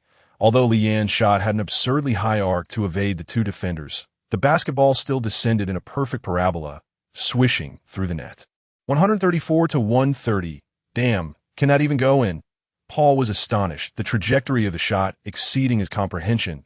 In the studio, Kenny Smith and Charles Barkley exhibited starkly contrasting reactions. Barkley, swiveling his ample form, chuckled, "Kenny, if you find it hard to keep your mouth shut, I wouldn't mind sacrificing for you. Get lost, get lost." Li Yin's consecutive three-pointers had left the sophomore team in disarray. The previous double team had been their last effort, yet had failed to halt Li Yin. Victory was assured, though time was still on the clock. Yin had initially intended to refrain from further offense, but the frenzied chants of the fans imploring, take a shot, compelled him otherwise. Observing a somewhat fatigued Paul, he pointed to the logo position and grinned. "Chris, I'm sinking a three-pointer from here." Paul, hands on hips, laughed. "Do you think you're Larry Bird?" Even Bird wouldn't dare to show off in that spot. Li Yin said nothing. Watching the timer's numbers dwindle, he propelled the ball, and the buzzer sounded simultaneously. As the basketball soared through the air, Li Yin confidently turned to celebrate. A hush fell over the crowd, everyone holding their breath, fearing they might miss this spectacular moment. Swish! The basketball cleanly entered the hoop, igniting the entire arena. The fans erupted in euphoria, with Taylor Swift unable to contain her excitement. Yin's raised hand seemed to beckon her, and she dashed towards him. Taylor Swift leaped into Li Yin's embrace, and the crowd went wild. This was headline news. Countless shutters clicked, and journalists prepared for a long night. In the studio, Barkley was ecstatic. "Wow. Taylor Swift just embraced Li Yin. Does this signify a declaration of affection?" Smith exclaimed, "Lee is truly amazing. Every girl will fall for him." Barkley, with a mischievous grin, interjected, "Kenny, stop acting. The audience and the donkey are waiting for you." Clap, clap. Barkley cheered. "Bring the donkey over, Kenny. This is too hot to ignore." "Whoa." Smith glanced at the donkey's rear, utterly bewildered by how Barkley had managed to utter such words. "Don't be shy," Barkley said, reaching to grab the donkey's rear and aiming it towards Smith. Wait, let me prepare," Smith pleaded, waving his hands. "Wow, wow, wow." The entire arena roared, with fans jubilantly cheering, as Li Yin's extraordinary performance was hailed as historic. Yin had already struck a pose for celebration, naturally aiming to showcase a grand display. After all, what man doesn't relish showing off after a glorious achievement? As it turned out, Li Yin succeeded, with stars like Iverson, Kobe, and Garnett rising in excitement. The fervent atmosphere indicated that his celebration could score at least a 9. However, the sudden appearance of Tay-Tay was beyond Li Yin's expectations. Staring into the eyes of Tay-Tay, who had dived into his embrace, he felt a bit disoriented. "What should I do now?" "I lack experience." Li Yin regretted not having a broader range of interests, having only watched action romance films and never the youthful idol dramas. Such scenes were absent from action romance films. Tay-Tay, filled with enthusiasm, noticed Li Yin's awkwardness. She worried that perhaps her directness had made him uncomfortable, and he might not appreciate her exuberance. "I'm sorry. Maybe I arrived at the wrong time," she cautiously remarked, peering up at the still Li Yin. That line was all too familiar to Li Yin. The plot of Little Li Fei Dao flashed through his mind. Instantly, he snapped out of his stupor. "No, you arrived at the perfect time." Locking eyes with Tay-Tay, he wrapped one arm around her waist and gently pressed his other hand to her head. The audience went berserk, exclaiming, "Wow." Witnessing a game can also serve up a mouthful of romance. The flashes of cameras erupted, capturing this divine moment. Were they not filming a movie? As for Li Yin's thoughts, "Damn, Little Li Fei Dao is incredible." In the studio, Barkley was elated. The music scene's rising star, hailed as a once-in-a-century talent in American country music, Taylor Swift, has directly embraced Li Yin. Wow, what is their relationship so intimate? Oh my. Li Yin embraced Taylor, responding with fervor. This is a mutual pursuit of love. Heroes and beauties, a perfect match. Meanwhile, Kenny Smith, just finishing rinsing his mouth, remarked on the overpowering scent of the donkey. Charles, I admire you. How did you remain so composed amidst that strong odor? Barkley shot a glance at Smith. Kenny, I should admire you. Your first encounter with a donkey involved two at once. You may not excel at wooing girls, but you're a master with donkeys. Li Yin's dazzling display had ignited fervor across the ocean in his homeland, with fans ecstatic. However, unlike the American fans reveling in the unfolding drama, the Chinese audience could not witness Taylor Swift's soap opera moment. The broadcasting authority, prioritizing the health of young viewers, swiftly cut back to the studio. Domestic fans could only listen as Yu Jia and Coach Zhang extolled Li Yan's prowess. In the luxurious box of the venue, David Stern and several league executives were left agape. The revenue from the All-Star Rookie game had skyrocketed, even surpassing many years of All-Star main events. Boss, you were right. Li is indeed worth our investment. Although he didn't choose the hook, he is genuinely profitable. Hearing the praises from his subordinates, Stern's face flushed slightly, but quickly regained composure to share his wisdom. Let us think long-term. China is the largest market globally. The NBA is open, and we welcome brands from all over the world.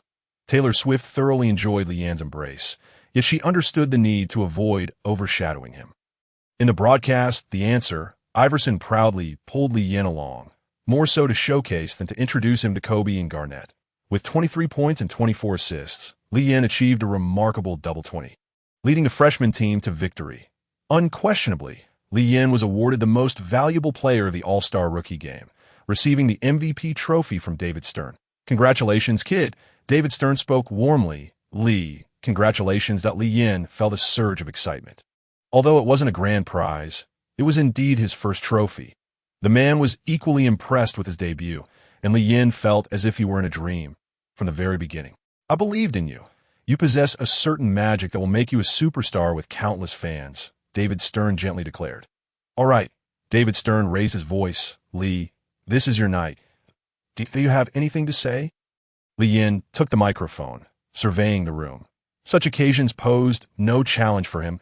A flourishing talent of his great nation. He had heard countless speeches from leaders and acceptance addresses throughout his upbringing, and now he could effortlessly draw upon those experiences. The enthusiastic applause from the audience affirmed the quality of Li Yan's speech, endearing him even more to David Stern.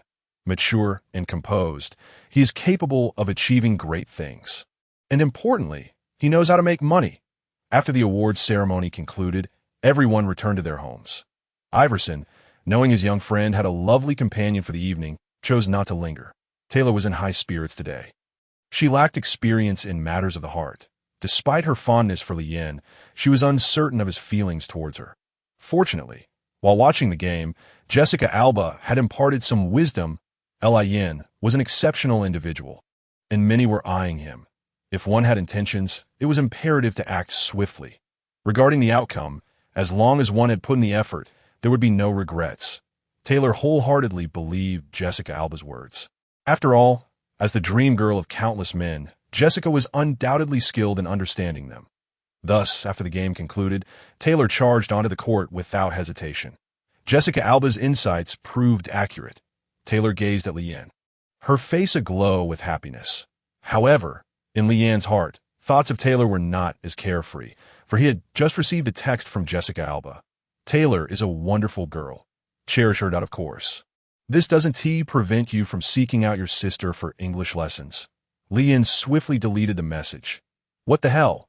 He thought, utterly speechless. This relationship was so purely about technique, utterly devoid of any emotional entanglement. Taylor engaged Li Yan in conversation throughout their journey, discussing not just basketball, but also sharing much about her own life. It was evident that she had begun to regard Li Yan as an important person in her life. Soon they arrived at the hotel, and naturally, Li Yan followed Taylor upstairs. Upon entering the room, Taylor touched Li Yan's trophy and remarked, "The NBA trophy is truly magnificent." The awards I've received are quite small in comparison. Ha! Leanne chuckled at Taylor's demeanor.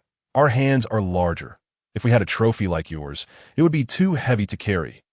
Unlike Jessica Alba's assertiveness, Taylor was quite innocent in this regard. How about we take a shower together? Leanne suggested. Taylor felt a bit shy, but quickly reasoned that since they were already here, there was no point in hesitating. Surely, they couldn't just engage in idle chatter without action. As the sound of running water filled the air, warmth enveloped the room. With a delicate gasp from Taylor, the two seamlessly connected. Taylor's upper body was unremarkable, yet her lower half was exceptional. Long, straight legs and a firm, rounded backside.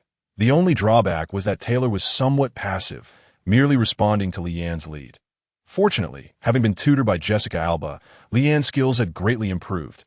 With his robust physique, he transformed into a powerhouse of passion. The scene transitioned into a VIP experience. The following day, sunlight streamed through the curtains as Leanne glanced at his phone, noting it was nearly noon. The fact that he had slept in was indicative of the previous night's intensity. Taylor lay peacefully on his chest, sound asleep. Not wishing to disturb her sweet dreams, Leanne began to examine his system. During their interaction, the Master of Control skill had granted him a brand new card. Hawkeye. The Eagle's vision perceives the entirety of the court, making it the quintessential talent for an exceptional point guard. Skill effects. 1. Complete vision. No one can steal the ball from your hands. 2. Passing accuracy is enhanced, and stamina consumption for making plays is halved. Duration. 1 full game. This card's effects were fantastic for a point guard, ensuring ball control without fear of theft and improving passing accuracy. Very nice indeed. Leanne was particularly delighted that Taylor's social recognition had reached a threshold, allowing him to consistently acquire status cards in the future.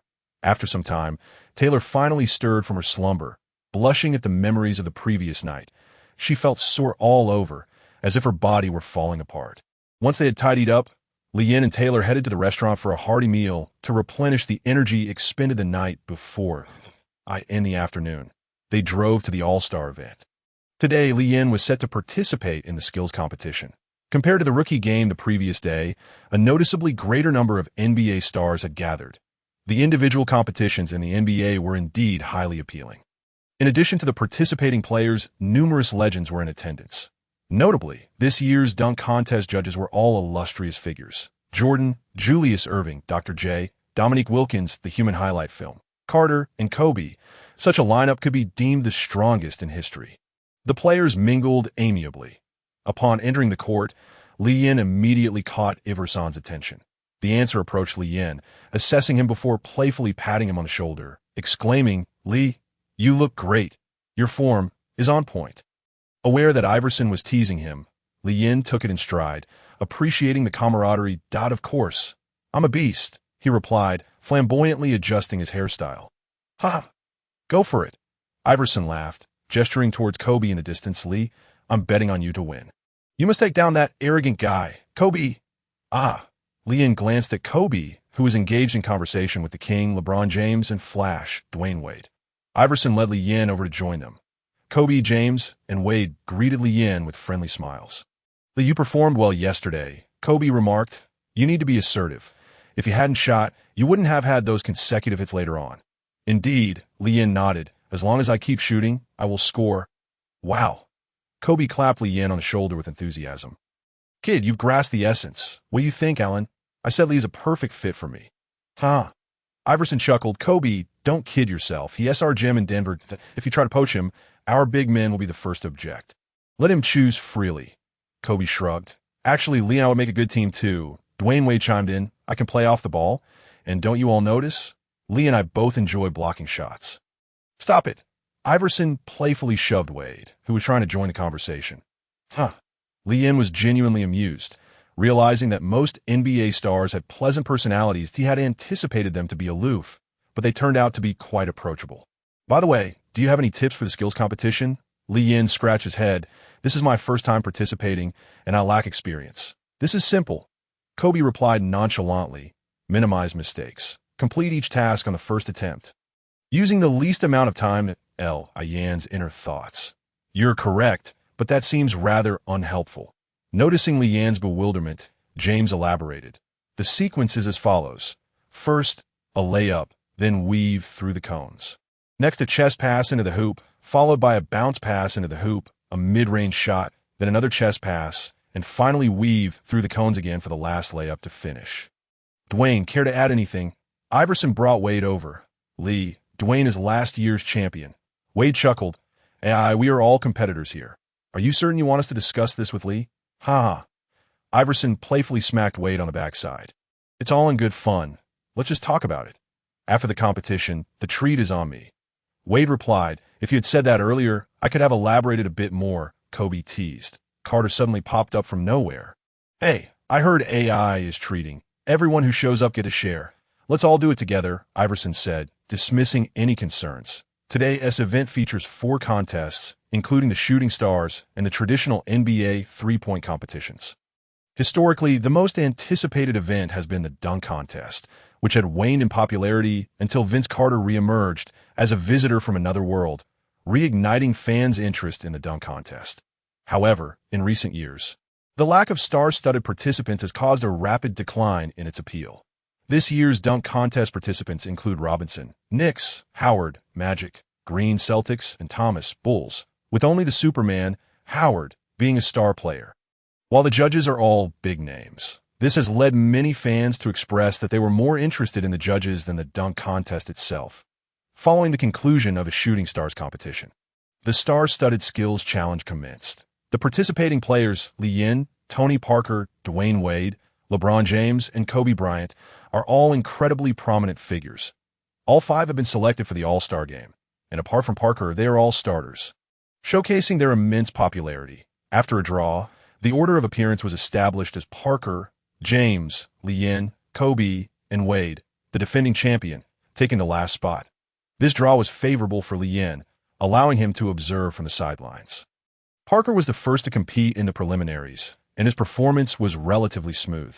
Except for the initial cross-court pass, he completed the rest in one go, finishing with a time of 31.6 seconds. This was a commendable performance, putting considerable pressure on the subsequent contestants, as only 2 could advance to the finals. Next up was James, who began his run with an effortless dunk, differing from Parker's layup. James navigated the cones and executed both the chest pass and bounce pass flawlessly, but struggled with mid-range shooting, needing 2 attempts to score, that he also faltered on the subsequent chest passes, using 2 chances. Ultimately, James finished in 35.4 seconds, which, considering the presence of Wade and Kobe, essentially meant he was out of contention. Finally, it was Lee Yan's turn. He had absorbed Wade's tips for quite some time and felt confident as he stepped onto the court. Lee Yan initiated the competition with a swift layup, and his subsequent cone navigation and passing were executed with remarkable fluidity. His ball-handling prowess shone through in the skills challenge, prompting even the commentators to exclaim, Lee's ball control is truly exceptional. His pace may seem slow, but it flows seamlessly. However, Lee Yin stumbled with his mid-range shooting. Taking 4 attempts before finally scoring, he steadied himself for the remaining passes and cone navigation, culminating in a final layup that was executed smoothly. Yet, due to the time wasted on shooting, Lee Yin recorded a final time of 31.4 seconds, narrowly edging out Parker's 31.6 seconds that TO advanced to the finals. However, Lee Yin could only hope for mistakes from the upcoming competitors, Kobe and Wade. Kobe's performance began with a somewhat lackadaisical cone navigation, but he soon found his rhythm, completing all tasks in one go. He finished with a time of 29.8 seconds. After his run, he couldn't resist teasing Lee Yin. Lee, your shooting still needs a bit of work. Lee Yin was at a loss for words, faced with the undeniable truth. He couldn't argue back. The final participant, Wade, used 2 attempts for mid-range shots and another 2 for the chest passes. Nevertheless, the Flash was remarkably swift, and with the time saved during dribbling, he advanced to the finals with a time of 31.2 seconds, just 0.2 seconds ahead of Lee Yin. Lee Yin, not feeling dejected about missing the finals, enjoyed a lively conversation with May. Soon, the final showdown began between Kobe and Wade. Wade, taking the first turn, delivered a flawless performance, moving with the speed of lightning, completing all tasks in one attempt, ultimately clocking an astounding 26.4 seconds. This marked the fastest time in history. Perhaps Wade's performance placed too much pressure on Kobe, as he encountered multiple errors during the finals. While his cone navigation and mid-range shots were solid, he squandered more than 2 attempts at each of the 3 passing points, resulting in a rather embarrassing finish of 46 seconds. At this point, Li Yin couldn't help but chuckle. Relishing the moment, he rushed over to console Kobe. "Kobe, you didn't do so well. Your passing was off by quite a margin." "Ha ha." Kobe, spotting Li Yin, took it in stride. He self-deprecatingly remarked, "Li, I think we're the perfect match. My passing is poor, your shooting is lacking, but when you pass to me, that's where the magic happens." Internally, Li Yin thought, enough teasing. You haven't seen AI's gaze. It's quite intimidating. Not securing the championship in the skills challenge did not dampen Li Yin's spirits. He sat on the sidelines, engrossed in conversation with Mei, while Iverson, unable to tolerate the romantic sappiness, moved to a different spot to breathe some fresh air. Nearby, Tony Parker and his girlfriend Eva formed another NBA Entertainment crossover couple. In 2005, Eva became one of America's most popular actresses due to her role in the TV series Desperate Housewives. And in 2006, she began dating the Spurs star, Tony Parker, who is 7 years her junior. In Li Yin's recollection, Parker and Eva's marriage ultimately ended in divorce due to Parker's indiscretions with a teammate's wife. Li Yin merely exchanged pleasantries with Parker, aware of the dangers of entangling with someone else's partner. After all, who could forget the incident involving the son of the wind, Steve Nash, whose white wife bore a child with a black man, leading to the world discovering Nash's unfortunate predicament. Wade claimed the title in the skills challenge with a record-breaking performance. The Flash indeed possesses remarkable abilities, had it not been for injuries and uncontrollable factors. His historical standing should be even higher. Ultimately, the NBA is a business arena, and it was poignant for Li Yin to reflect that Wade's illustrious career never secured a max contract in this profit-driven commercial league. If an owner engages in sentimental discussions, it merely indicates their intent to exploit your finances. The 5 competitors participating in this year's 3-point contest included Dirk Nowitzki and Jason Terry from the Mavericks, Gilbert Arenas from the Wizards, Damon Jones from the Cavaliers, and Capono from the Heat, alongside Mike Miller from the Grizzlies.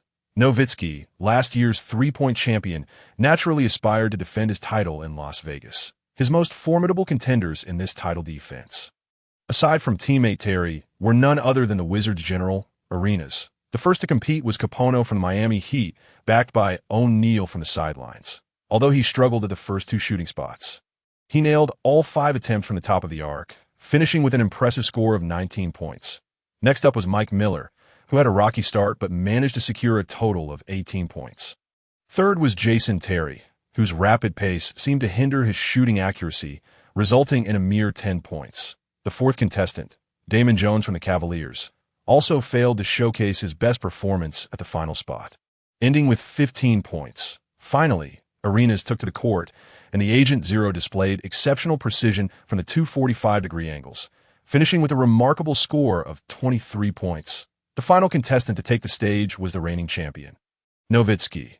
Under the watchful eye of Mavericks owner Mark Cuban, Nowitzki withstood the pressure and scored 20 points. Consequently, Arenas, Nowitzki, and Capono advanced to the finals. Capono, the first to perform the championship round, delivered an almost flawless display, averaging his shots across 5 different points and ultimately amassing 24 points.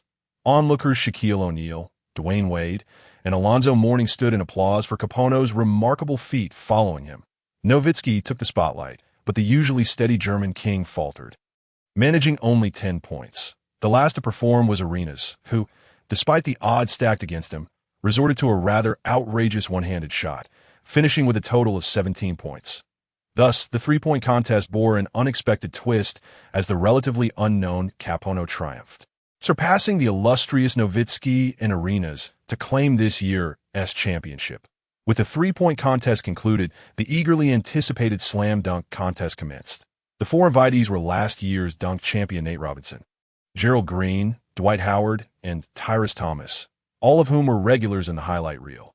However, many fans hoping to see big names were left somewhat disappointed. Nevertheless, the 5 judges who emerged from behind, clad in suits, were undoubtedly titans of the sport. Julius Erving, the dunk champion of 1976, Dominique Wilkins, a 2-time champion in 1985 and 1990, Michael Jordan, the champion of 1987 and 1988, Kobe Bryant, the 1997 champion, and Vince Carter, the 2000 champion, formed an illustrious panel, arguably the most prestigious judging panel in history. It would not be an exaggeration to assert that even a score lower than 10 from them would be met with no objections. Perhaps due to their extensive experience, this year's slam dunk contest was particularly rigorous. The first dunk, executed by Tyrus Thomas, involved a self-initiated between-the-legs alley-oop. Although it took some time, it was visually appealing. However, the judges awarded him a mere 37 points. The lowest single dunk score since 2004. After the first round, the highest score was only 48, with the second highest being 47, both achieved by Gerald Green, who successfully advanced to the finals. Nate Robinson also made it to the finale after scoring 45 points on both of his initial dunks. Notably, Howard delivered an impressively creative photo booth dunk, where he completed an alley-oop with Nelson while affixing a large sticker of his face near the rim, showcasing astonishing height. Yet, this inventive dunk only garnered 42 points.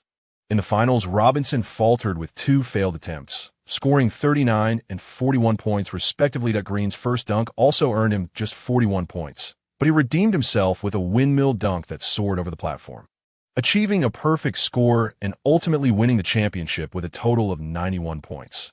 Throughout the contest, Jordan awarded only 1 perfect score, a testament to his stringent standards. One could not help but feel the pressure radiating from his airness, even from the sidelines, as Li Yin observed. After claiming victory, Green remarked that the judges were particularly intimidating, necessitating a degree of creativity, given their vast experience of witnessing all kinds of dunks. Amusingly, Jordan himself conceded that he may have been a tad strict, stating that his intention was to motivate the young players, urging them to remain humble and strive for self-improvement. Yin nearly laughed out loud at Jordan's obliviousness to his own intimidating presence. After the dunk contest, Li Yin accompanied Taylor to seek an autograph from Kobe. Understanding the nuances of the art of war, Kobe continued to recruit even while signing for Taylor. Taylor, if you're pursuing a music career, you'll undoubtedly find yourself in Los Angeles often. If you were to join the Lakers, it would be quite convenient. Otherwise, the distance could be quite challenging. Upon hearing this, Taylor's eyes sparkled with intrigue as she gazed at Li Yin. Naturally, Li Yin could not acquiesce, mindful that the answer was still observing nearby. The following day's events concluded without incident. Iverson fulfilled his promise to treat everyone to a joyous outing, but Li Yin, due to Taylor's presence, opted out. That it would have been rather inappropriate to send Taylor home alone while he reveled in the nightlife. Li Yin's sense of decorum had yet to reach such depths. Moreover, another crucial reason was that he had not yet activated the Master of Control skill. As a seasoned gamer, Li Yin despised wasting resources. He was determined to exhaust his stamina before logging off. With familiarity came improvement. Taylor performed significantly better today than the previous day, and no longer requiring Li Yin's reminders to maintain her posture. She even exhibited some initiative, marking tremendous progress. While Taylor's skills were not quite on par with the seasoned Jessica Alba, she certainly possessed her own merits. Her voice was enchanting. Undoubtedly, she was destined to sweep the Grammys in the future, prompting Li Yin to mentally salute her. That evening, Master of Control did not yield any new status cards for Li Yin. But he did acquire a second eagle. He had accumulated a considerable number of status cards, yet he had no immediate plans to utilize them. Point 1 must conserve their resources for critical moments. During the regular season, unless the system issued a particularly rewarding task, Li Yin intended to reserve his cards. After all, these were his trump cards, to be deployed at pivotal junctures. Furthermore, while Master Control could be activated daily, Taylor and Jessica Alba were not mere accessories that could accompany him anywhere. Randomly selecting a fortunate audience member each game to meet the social recognition threshold set by the system would be a daunting task. Thus, the opportunities to earn status cards were limited. It seemed this system adhered to local standards. Had it been an American system, there likely would have been no gender restrictions. Yin mused that if there were no gender limitations, shaking hands with the opposing team's star player before a match to sap their stamina would be an exhilarating tactic. For instance, approaching Duncan before a game against the Spurs to drain his energy would leave Popovich with little recourse. This thought left Li Yin somewhat regretful that moment. The system suddenly chimed in. "Wow, host, your thoughts are rather twisted," Lin replied. "Oh, you know what I'm thinking?" Finally, the last day of the All-Star festivities arrived. Following the delightful appetizers of the preceding days, the main course, the All-Star game, was upon them. Over 200 countries and regions worldwide were tuned in to this spectacle, a true celebration for basketball enthusiasts. Yao Ming, initially slated as the starting center for the Western Conference, unfortunately, could not participate due to injury, leaving domestic fans disheartened. Despite his absence from the game, Yao still attended the event and took the opportunity to converse with Li Yan. Yao was pleasantly surprised by Li Yan's growth. Familiar with Li Yan's journey, having previously been a member of the national team, Yao recalled Li Yan's earlier struggles with ball control, relying more on physicality and occupying a marginal role within the team. Now, witnessing Li Yan's development brought Yao great joy, as Li Yan's presence would alleviate much of the pressure on him. With Shaquille O'Neal in attendance, the All-Star game was anything but mundane. The Big Diesel contributed numerous memorable moments, and this occasion was no exception. Prior to the game, O'Neal engaged in a dance-off with LeBron James and Dwight Howard. Both James and Howard were known for their exuberance and willingness to entertain. However, when it came to showing off, they were no match for O'Neal. James initiated the dance with an awkward display, prompting cheers from the crowd. Yet, once O'Neal took the floor, the king immediately retreated, as the arena was filled with the infectious joy radiating from O'Neal. Indeed, an all-star game featuring O'Neal was a jubilant affair, resonating with excitement throughout the entire venue. James faced defeat, and Superman Howard managed to make a couple of plays, yet before the big shark, Howard was reduced to mere small fry. The disparity in their levels was glaringly evident. As O'Neal grew more formidable, Howard retreated, soon finding himself at the edge of the court, standing alongside James to admire the spectacle performed by the big shark. Li Yan, too, laughed heartily. O'Neal was indeed such an entertaining player, and the All-Star game felt incomplete without him. Following the dance-off between O'Neal, James, and Howard, the atmosphere in the venue reached a fever pitch. The game commenced. The jump ball was between Li Yan and O'Neal. The fans, players, and viewers at home erupted in excitement. The earlier awkward dance by the Eastern team had stolen the limelight, prompting the Western squad to promptly send Li Yan for the jump ball. With four prominent figures, Duncan, Garnett, Iverson, and Kobe, each more serious than the last, the task of entertaining the crowd naturally fell to Li Yan. He feigned difficulty, and even the towering O'Neal couldn't help but burst into laughter at Li Yan's antics. Maintaining the lively atmosphere, the basketball soared into the air, and Li Yan relinquished his struggle. O'Neal leaped effortlessly to tap it away. Arenas secured the ball, advanced past half-court, and delivered a long pass to the charging James. A beautiful alley-oop ensued. James caught the ball mid-air and executed a thunderous dunk, 2-0. The Western All-Stars were on the board. Lin entered with a dazzling display of dribbling, earning a round of applause. He then passed to Iverson, believing it reasonable to hand the first ball to his big brother. However, Iverson did not pursue a shot. Instead, he gave Lin a nod indicating a move toward the basket. Though puzzled, Lin complied and dashed toward the hoop. To his astonishment, Iverson launched the ball into the air. Oh no. Lin was taken aback. An alley-oop? I can't manage that. Lacking confidence, he could only give it his all. His jump was unremarkable, and unlike James's, who caught the ball while ascending, Lin was already descending when he received it. Fortunately, his wingspan proved sufficient. With a mix of peril and fortune, he managed to complete a layup. Lin breathed a sigh of relief. Being denied by the rim would have been quite embarrassing. He certainly did not wish to earn the moniker Denver Dunk King, like Curry and Clay. After successfully scoring, Lin immediately struck an exaggerated celebratory pose, igniting a wave of joy among the crowd. Barkley humorously remarked, "Lin's dunk is a solid 10, 1 for the dunk and 9 for the celebration." Totaling 10. Yao Ming on the sidelines was equally delighted. His young prodigy showed no signs of stage fright, a stark contrast to his own timid debut at the All-Star game. Lin's personality was indeed a perfect fit for the NBA. While the NBA All-Star game is primarily a showcase, it also adheres to certain unwritten rules. The first half is generally characterized by relaxed performances, but as the second half approaches its conclusion, the competitiveness escalates. After all, Victory is at stake, and the All-Star MVP is still an MVP. Securing the regular season MVP and the finals MVP is arduous, requiring not only individual prowess, but also a supportive team. However, the All-Star MVP is different. Exerting a bit more effort than others can significantly enhance one's chances of claiming it. Lin was not particularly invested in this accolade. Had the system offered rewards, he might have pursued it, but alas, it did not. After 6 minutes on the court, he was substituted for Tony Parker, while Iverson had already been replaced by Tracy McGrady. Lin merely scored 2 points from an alley-oop assist by Iverson at the start. Yet his assist soared to an impressive 6. That amid such lax defense, Lin's passes were akin to precision-guided weapons, landing perfectly in the hands of his teammates. Garnett, Kobe, and Iverson all received Lin's assist packages. Among the starting players, only Duncan was left out, not due to any disdain for fundamentals, but simply because Duncan never jumped. Despite Lin's careful attention to passing height, Duncan merely watched as the ball sailed over his head and out of bounds. Oh no!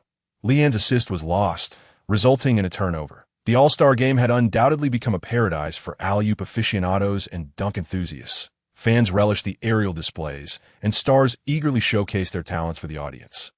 Consequently, players known for their graceful play and explosive dunks such as Kobe, McGrady, Stoudemire, Wade, James, and Carter enjoyed ample playing time. In contrast, those with a more grounded style, like Duncan, Nowitzki, Billups, and Hamilton, found their minutes significantly reduced. The All-Star event is fundamentally a celebration for the fans. Players who captivate the audience naturally receive more court time, which is entirely reasonable, of course. O'Neal, the maestro of entertainment and atmosphere, delighted the crowd with his flamboyant displays, including a full-court dash, exaggerated dribbling between his legs, and sharp changes of direction that left fans in stitches. After 3 minutes in the second quarter, Lin returned to the court. Upon re-entering, he delivered a breathtaking alley-oop to Stoudemire that spanned the entire court. Little Tyrant floated in the air, executing a two-handed slam that drew awe from the audience. While fans were captivated by Stoudemire's dunk, the stars and team managers were focused on Lin. His passing technique astounded them. Such quarterback-style long passes were not something just anyone could produce. Lin's effortless execution of the pass indicated that his mastery of basketball had reached a jaw-dropping level.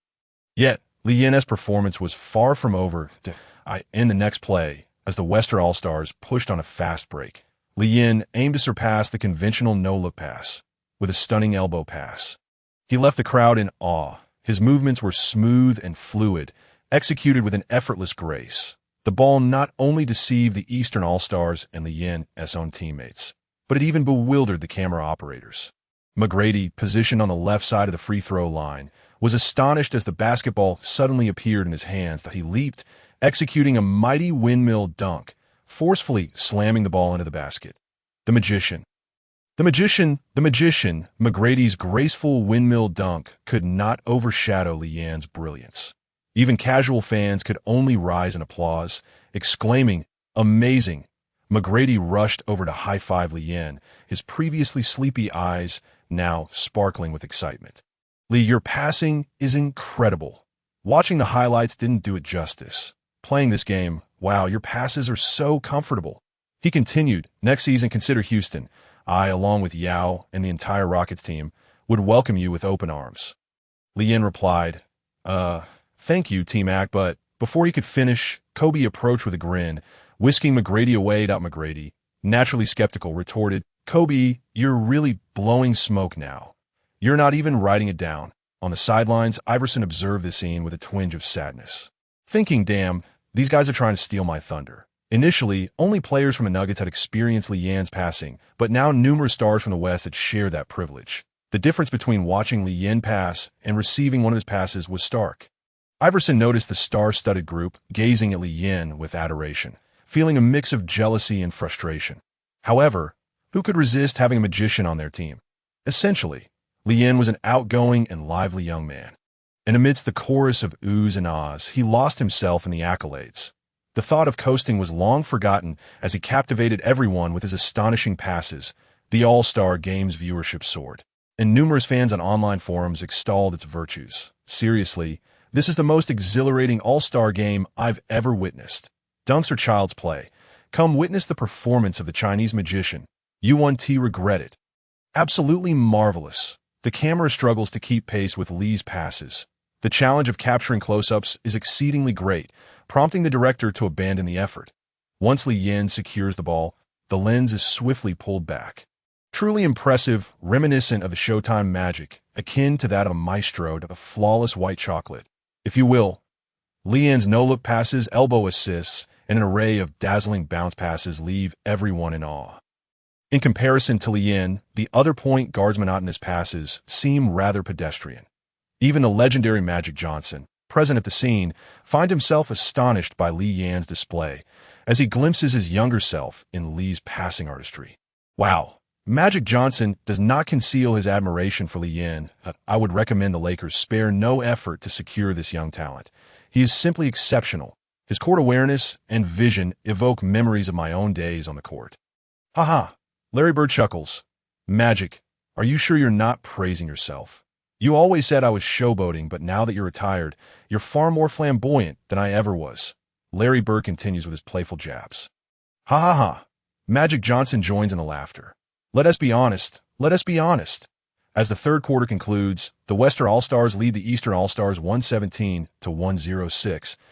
Li Yan has only scored 6 points, yet astonishingly provided 18 assists. With 1 quarter remaining, he is merely 4 assists shy of Magic Johnson's record of 22 assists in an All-Star game set in 1984. Up behind the scenes, the NBA has begun to discuss the possibility of both players sharing the All-Star MVP title.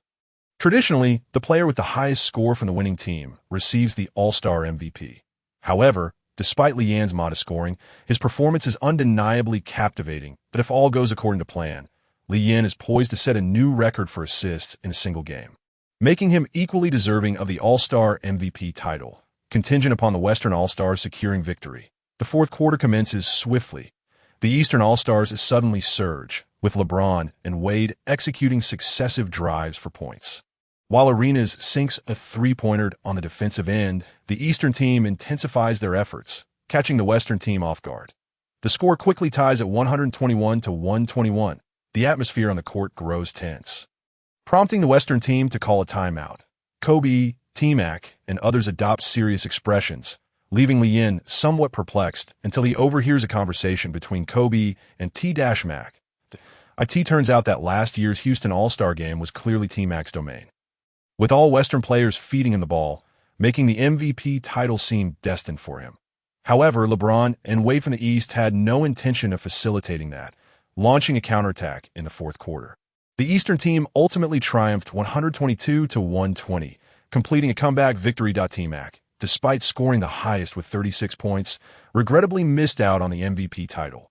The MVP went to King LeBron, who scored 29 points, the highest for the Eastern All-Stars, while Wade contributed with 20 points. Though T-Mac appeared unaffected on the surface, he felt a twinge of disappointment in his heart for missing the MVP in Houston. Now, the East intends to employ the same tactics once more, and this time, T-Mac and Kobe can no longer contain themselves. They are resolute in their mission to convey to the East that even if they disregard sportsmanship, victory is out of reach. Kobe declares that they must win this game, and he resolves to guard LeBron. The final showdown unfolds. The Western team's lineup features Li Yan, T-Mac, Kobe, Garnett, and Stoudemire, a decision made by Western coach Little General Johnson.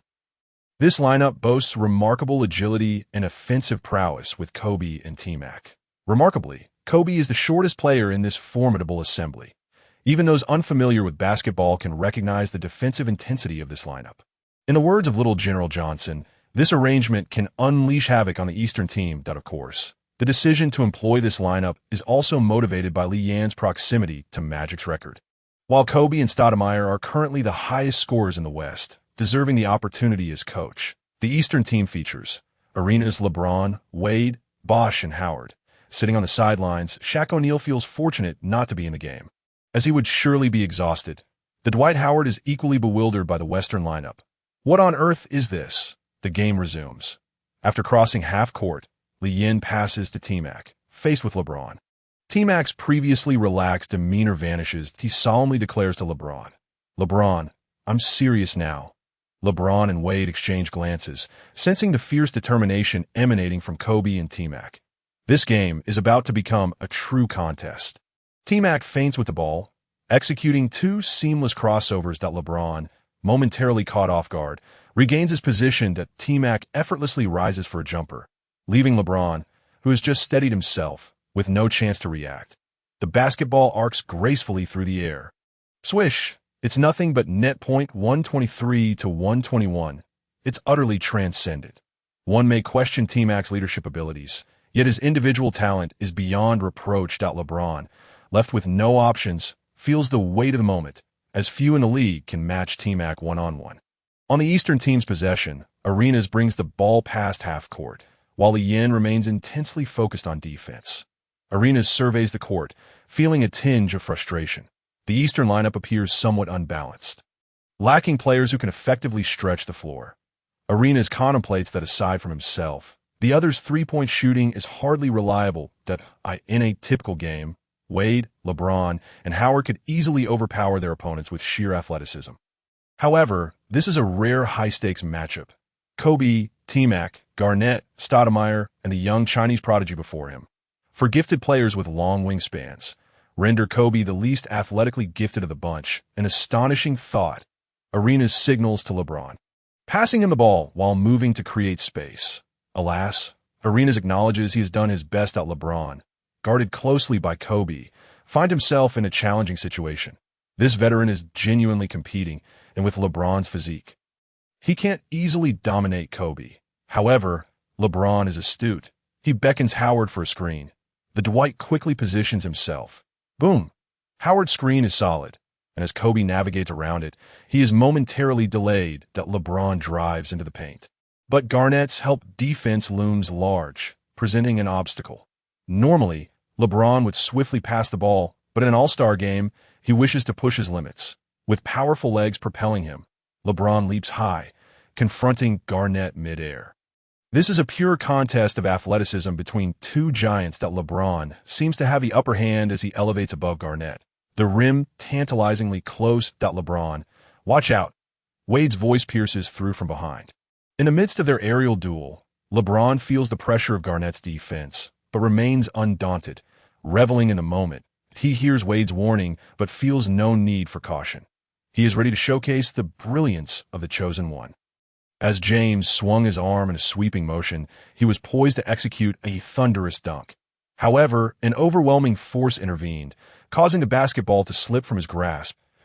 In disbelief, James turned to see Li Yin, who had inexplicably surged in from behind. Empowered by the disdainful presence of the Flash, Li Yin became an indomitable force against dunks. With a breathtaking block, he thwarted James just as he was about to take flight. Having contributed valiantly for his team, Li Yin landed and immediately pounded his chest in a fierce roar, unleashing the roar of the Wolf King, bestowing a collective buff upon the Western team. To make matters worse, Garnett was simultaneously thundering his own battle cry. James found himself caught between the dual assaults of Li Yin and Garnett, both embodiments of iron-willed masculinity. This wave of psychological warfare left the little emperor James in a daze as he sensed his mental faculties beginning to falter. Meanwhile, the morale of the Western team surged, and Kobe accelerated down the court with breathtaking speed. Boom! A slam dunk sealed the deal. 125 to 121. Wow! It was electrifying. Kevin Garnett and Li Yin roared in unison, leaving everyone in awe. How could one withstand such intensity? Unbelievable. LeBron James had been blocked. Indomitable. This defense was a fortress. The fervor of the fans was ignited.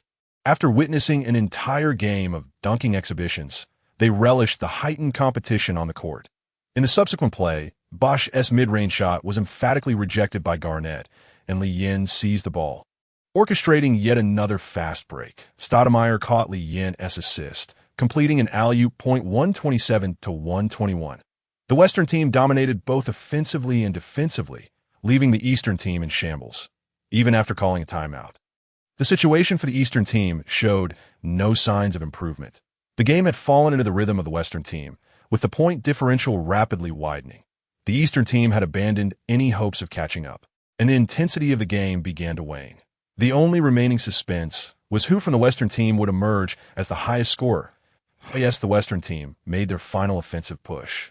Kobe had 31 points, Stoudemire 29, and the ball was in Li Yan's hands. Oh my. At that moment, Li Yan felt the basketball was exceptionally hot, and he was faced with a daunting decision. His clever mind raced, and he tossed the ball to Iverson, winking furiously at him. Goodness! Li Yan was impressed by his own ingenuity. Such a situation should undoubtedly be entrusted to the venerable leader.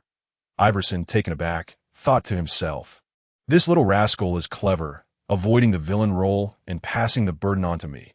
Yet, Iverson rose to the occasion and passed the ball to Kobe. Kobe then relayed it to Stoudemire. Stoudemire was presented with the opportunity for the final shot, and he launched a three-pointer, D-Wang. The basketball ricocheted off the rim, signaling the end of the game. Ultimately, the Western team triumphed over the Eastern team with a score of 153-132, avenging last year's upset. Back in the studio, Yu-Jia and director Zhang were passionately commentating. The Western team held a significant lead, with the only suspense being who would be awarded the MVP. Kobe's 31 points were the highest for the Western team. Yet Li Yan's 26 assists shattered Magic Johnson's long-standing record for single-game assists. Who would ultimately take the honors remained uncertain. Why Yu-Jia speculated, "I believe there is a strong likelihood that the two will share the MVP." Historically, this had occurred on multiple occasions. The Utah twin killers, Karl Malone and John Stockton, had shared the accolade, as did the recent pairing of Shaq O'Neal and the big fundamental Duncan. It's quite possible. Director Zhang nodded in agreement, recognizing Yu-Jia's insight. Both Li Yan and Kobe had delivered exceptional performances.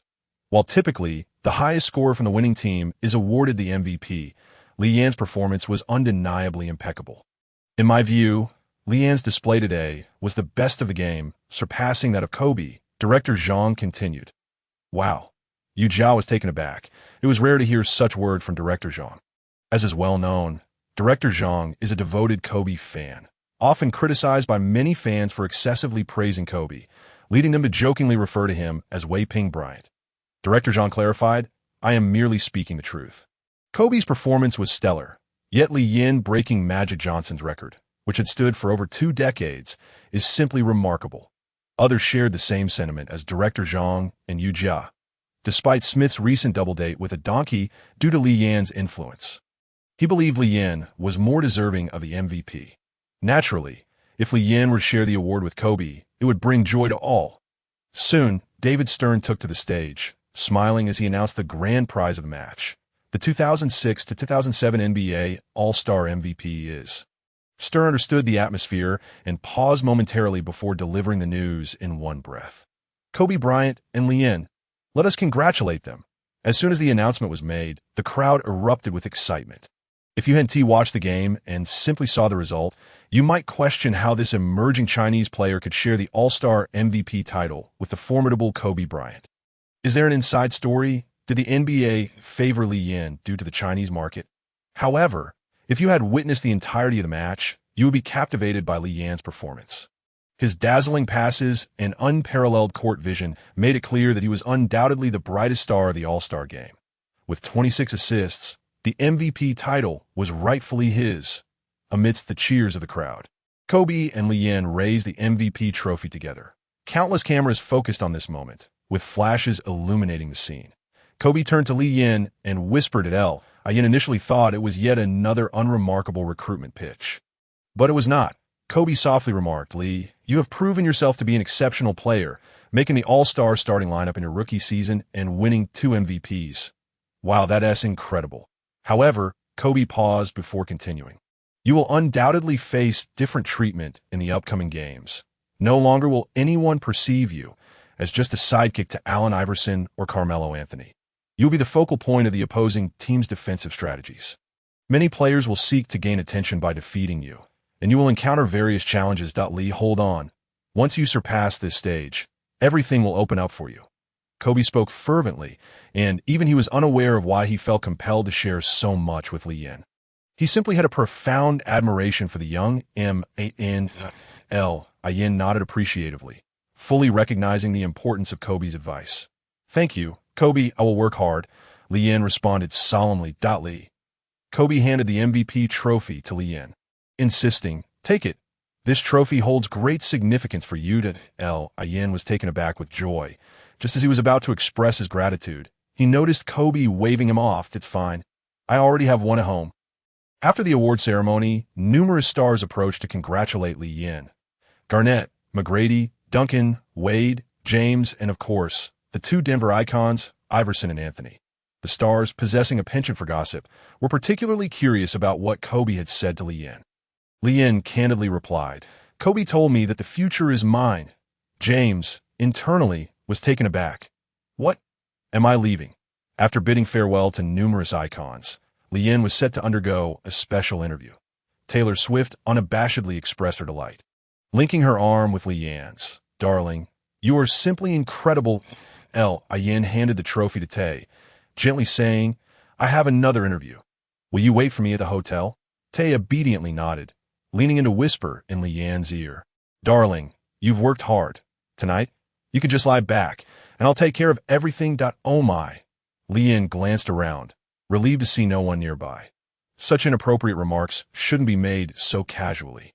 Ahem, Lee Yin diligently steadied his grip, playfully patting Mimi's pert posterior as he exclaimed, "Wonderful." After spending 30 painstaking minutes navigating his mother's interview, Lee Yin found solace in the understanding demeanor of Mimi. Whistling a cheerful tune, he eagerly anticipated the evening's battle. Lee. A familiar voice called out as he passed by Nanny Van. Turning to his left, he was greeted by Jessica Alba with a radiant smile. She congratulated him. "Congratulations, most valuable player. Your fan base is bound to grow exponentially." Yin responded with a grin. "No matter how many fans I acquire, I shall forever remain a fan of my sister." Jessica's cheeks flushed crimson. She clearly recognized the playful banter in his words. Unable to contain herself, she pulled Lee Yin into the nanny van, stunned by the sight of Jessica loosening her attire. Lee Yin was momentarily taken aback. This was undeniably exhilarating. "You needn't feel any psychological pressure. I won't interfere with your relationship with Taylor. That young girl knows nothing, so don't let her down. In America, we aren't so conservative. Consider this merely a means of relaxation." Jessica assumed Lee Yin's hesitation stemmed from thoughts of Taylor Swift, but in reality, he was contemplating the strategic deployment of his ball control master skill. Using it now against Jessica before midnight, and then again with Mimi as the new day dawned.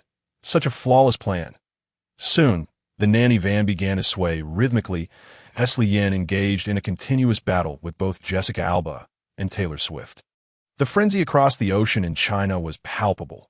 Every sports section of the media featured headlines celebrating Lee Yin's triumph as the All-Star MVP. Online forums and discussion boards buzzed with fervent conversations about him. "Master Lee is phenomenal, unmatched, my Yin, rookie All-Star MVP. Who else can claim that title? Securing both the Rookie Game MVP and the All-Star Game MVP. Truly unprecedented. Master Lee has risen.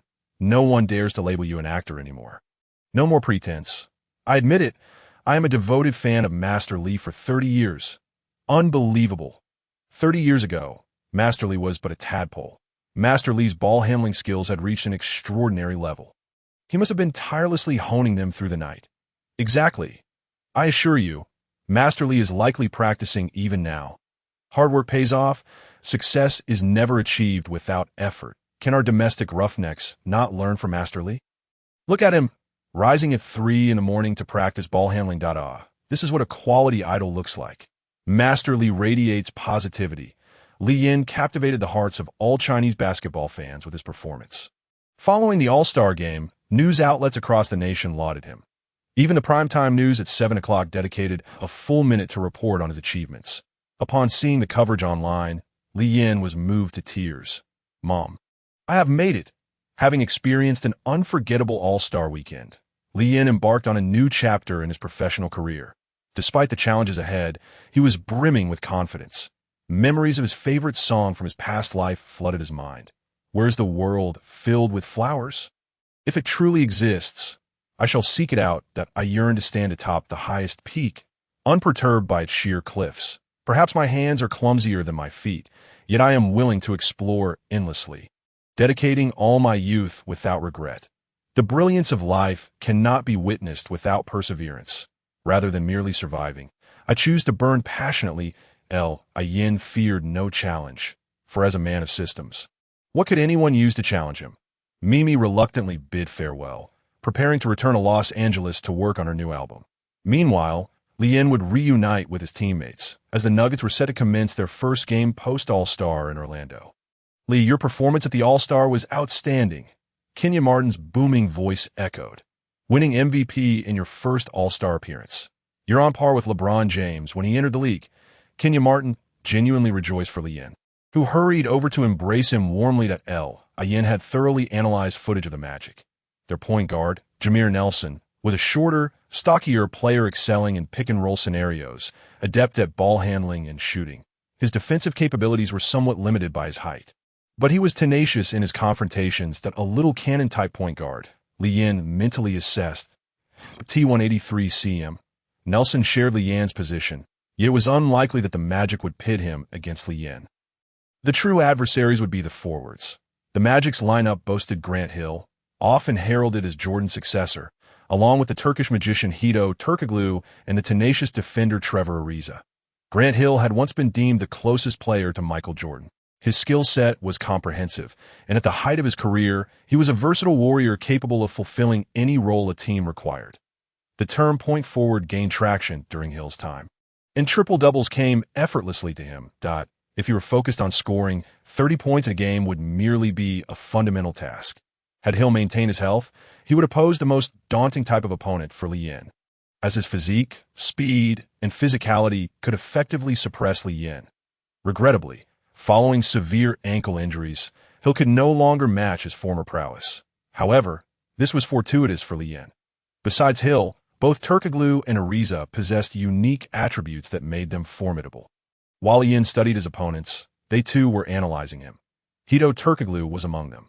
Standing tall like a power forward yet playing as a small forward, he was somewhat slower but possessed a superb playing rhythm, serving as the engine of the Magic's offensive system. Due to his unique organizational talent, Turkoglu had earned the moniker Turkish Magician. Such nicknames, however, should not be taken too seriously. The league had its fair share of magicians, the left-handed magician, the French magician, the Chinese magician, and so forth. However, now that Iverson's remarkable performances had garnered attention, coupled with the support of the original magician Johnson, he was the sole player referred to as the successor to the magician.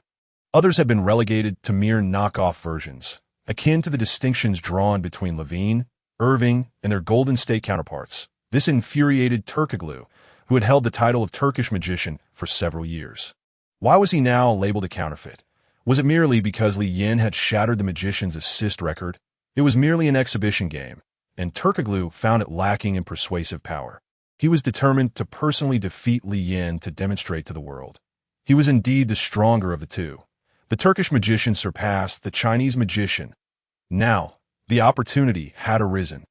The so-called successor of the magician has arrived on his home turf, and Turkoglu is determined to show this rookie a thing or two. Orlando, situated in the heart of Florida, is one of the finest leisure and tourist cities in the world. It is home to the largest Disney theme park on the planet, and even the biggest SeaWorld in the United States is located in Orlando. Simultaneously, the illustrious Warner Brothers and Universal Studios have constructed countless family-friendly theme parks here, such as Walt Disney World, Universal Studios, Islands of Adventure, and numerous tourist attractions, solidifying its status as the premier sightseeing city in the hearts of Americans. While Orlando is an enviable city to live in, the Magic are not a team known for their operational prowess. Established in relatively recent years, the franchise has enjoyed remarkable fortune, securing the first overall pick in consecutive years of 1992 and 1993.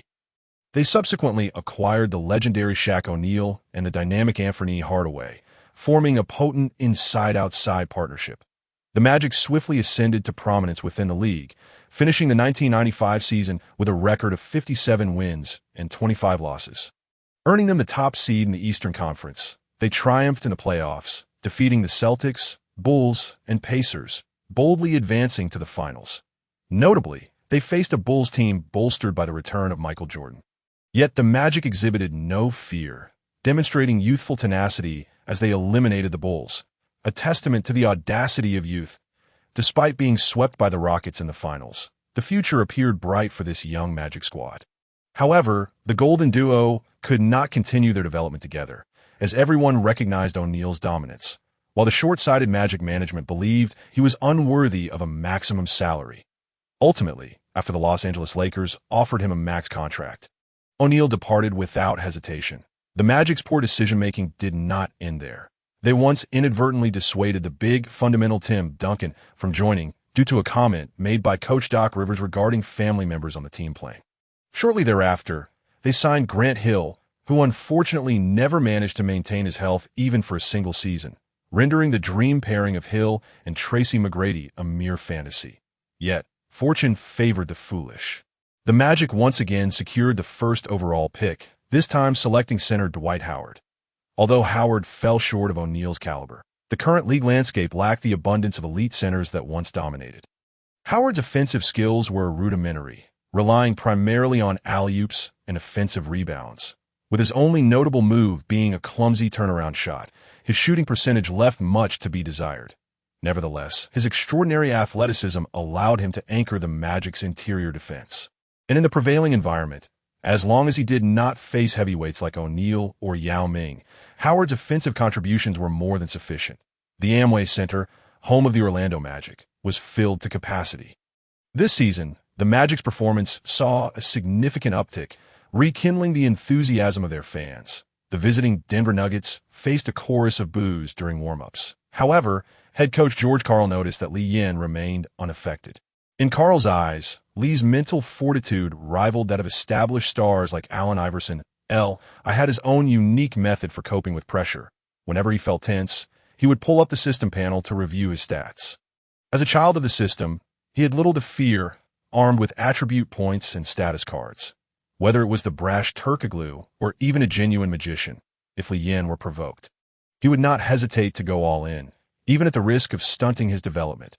Howard bore no ill will towards Lee because of Turkoglu.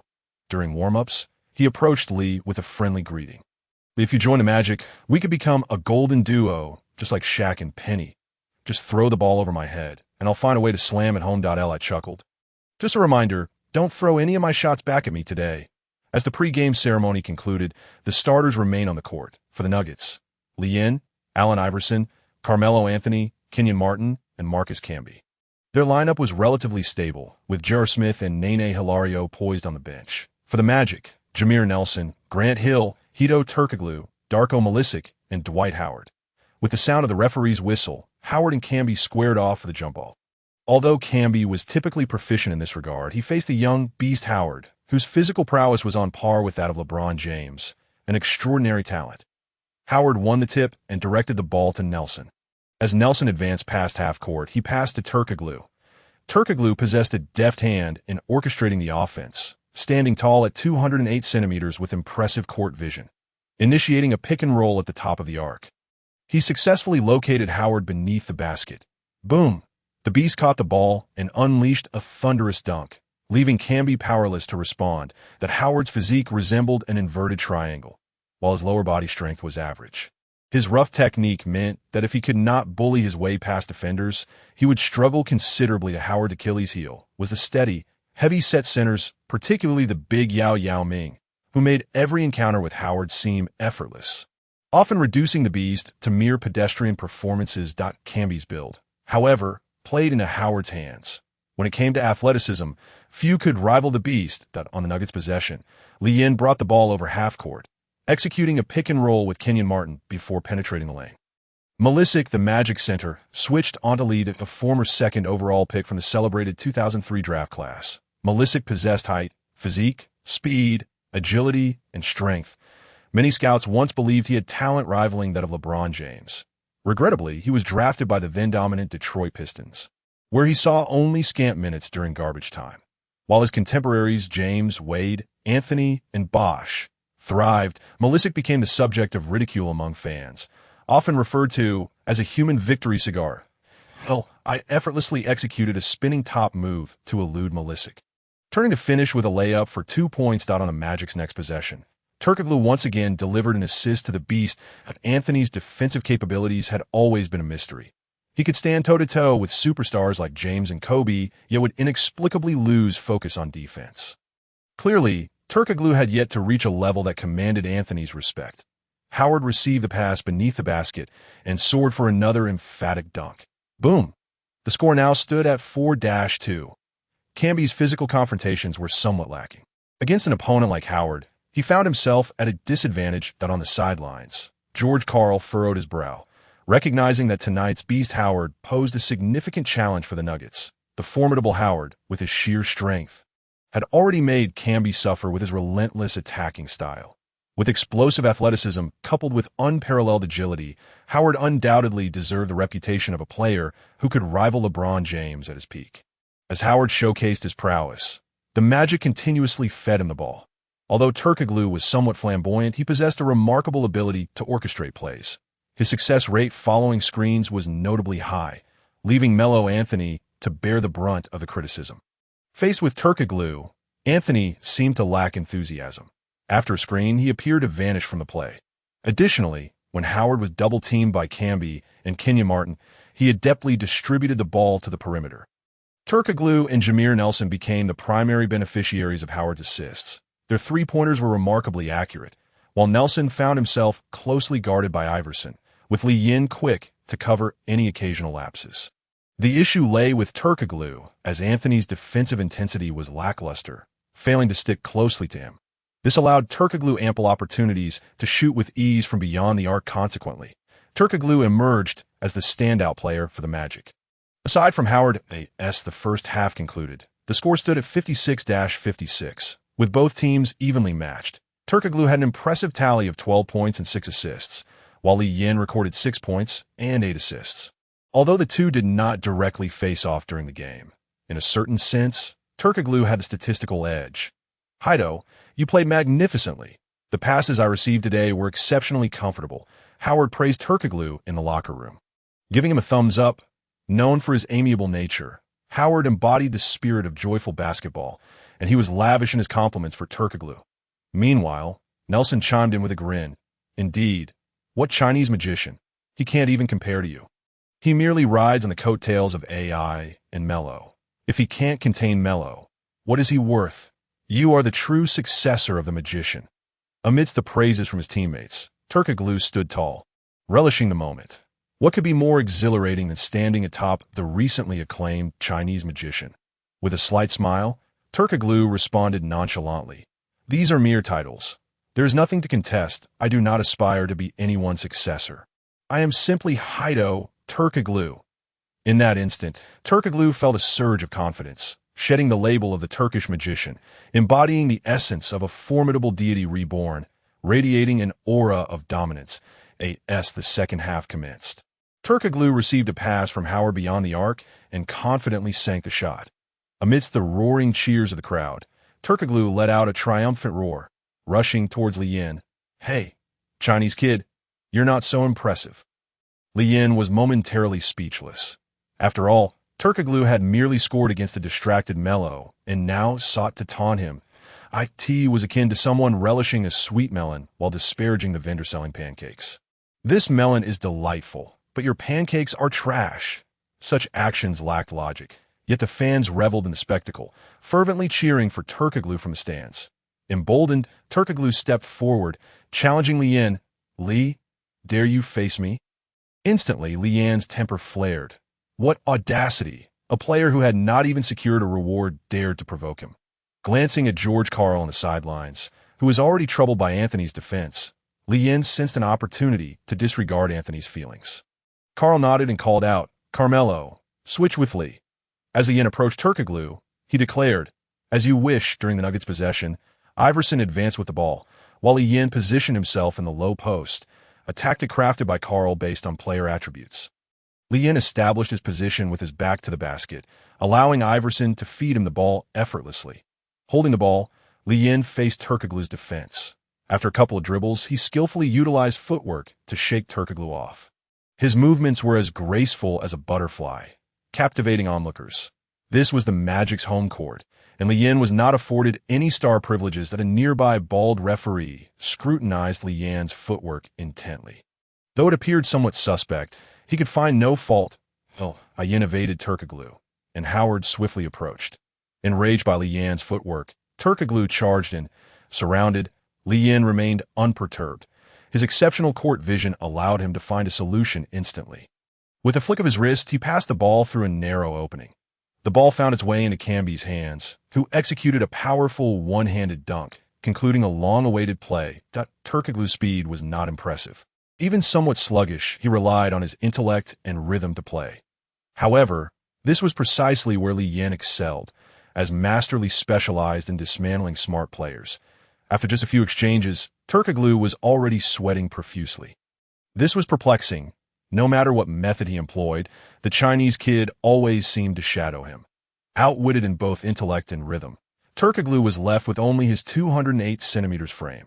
With a thud, Turkoglu attempted to assert himself, but advanced not a step, while Li Yin's disdainful expression drove him to the brink of frustration. "Are you even capable?" A mocking voice called from behind. "Come on. Try harder." Turkoglu's pride ignited his fury. He could not escape the humiliation of passing the ball. Resolutely, he turned and leaped. Li Yin, unlike Bosch, was no mere giraffe. His height was fully legitimate. His impressive wingspan granted him the upper hand in this true showdown of men. With a resounding smack, Turkoglu was sent crashing down to the floor. Transitioning from offense to defense, Iverson effortlessly laid the ball in for another 2 points in the next possession. Turkoglu still found no opportunities. The self-important Turkish player lamented his dire situation, realizing he was thoroughly outmatched. This seemingly easy-to-handle Chinese kid was an undeniable tough nut.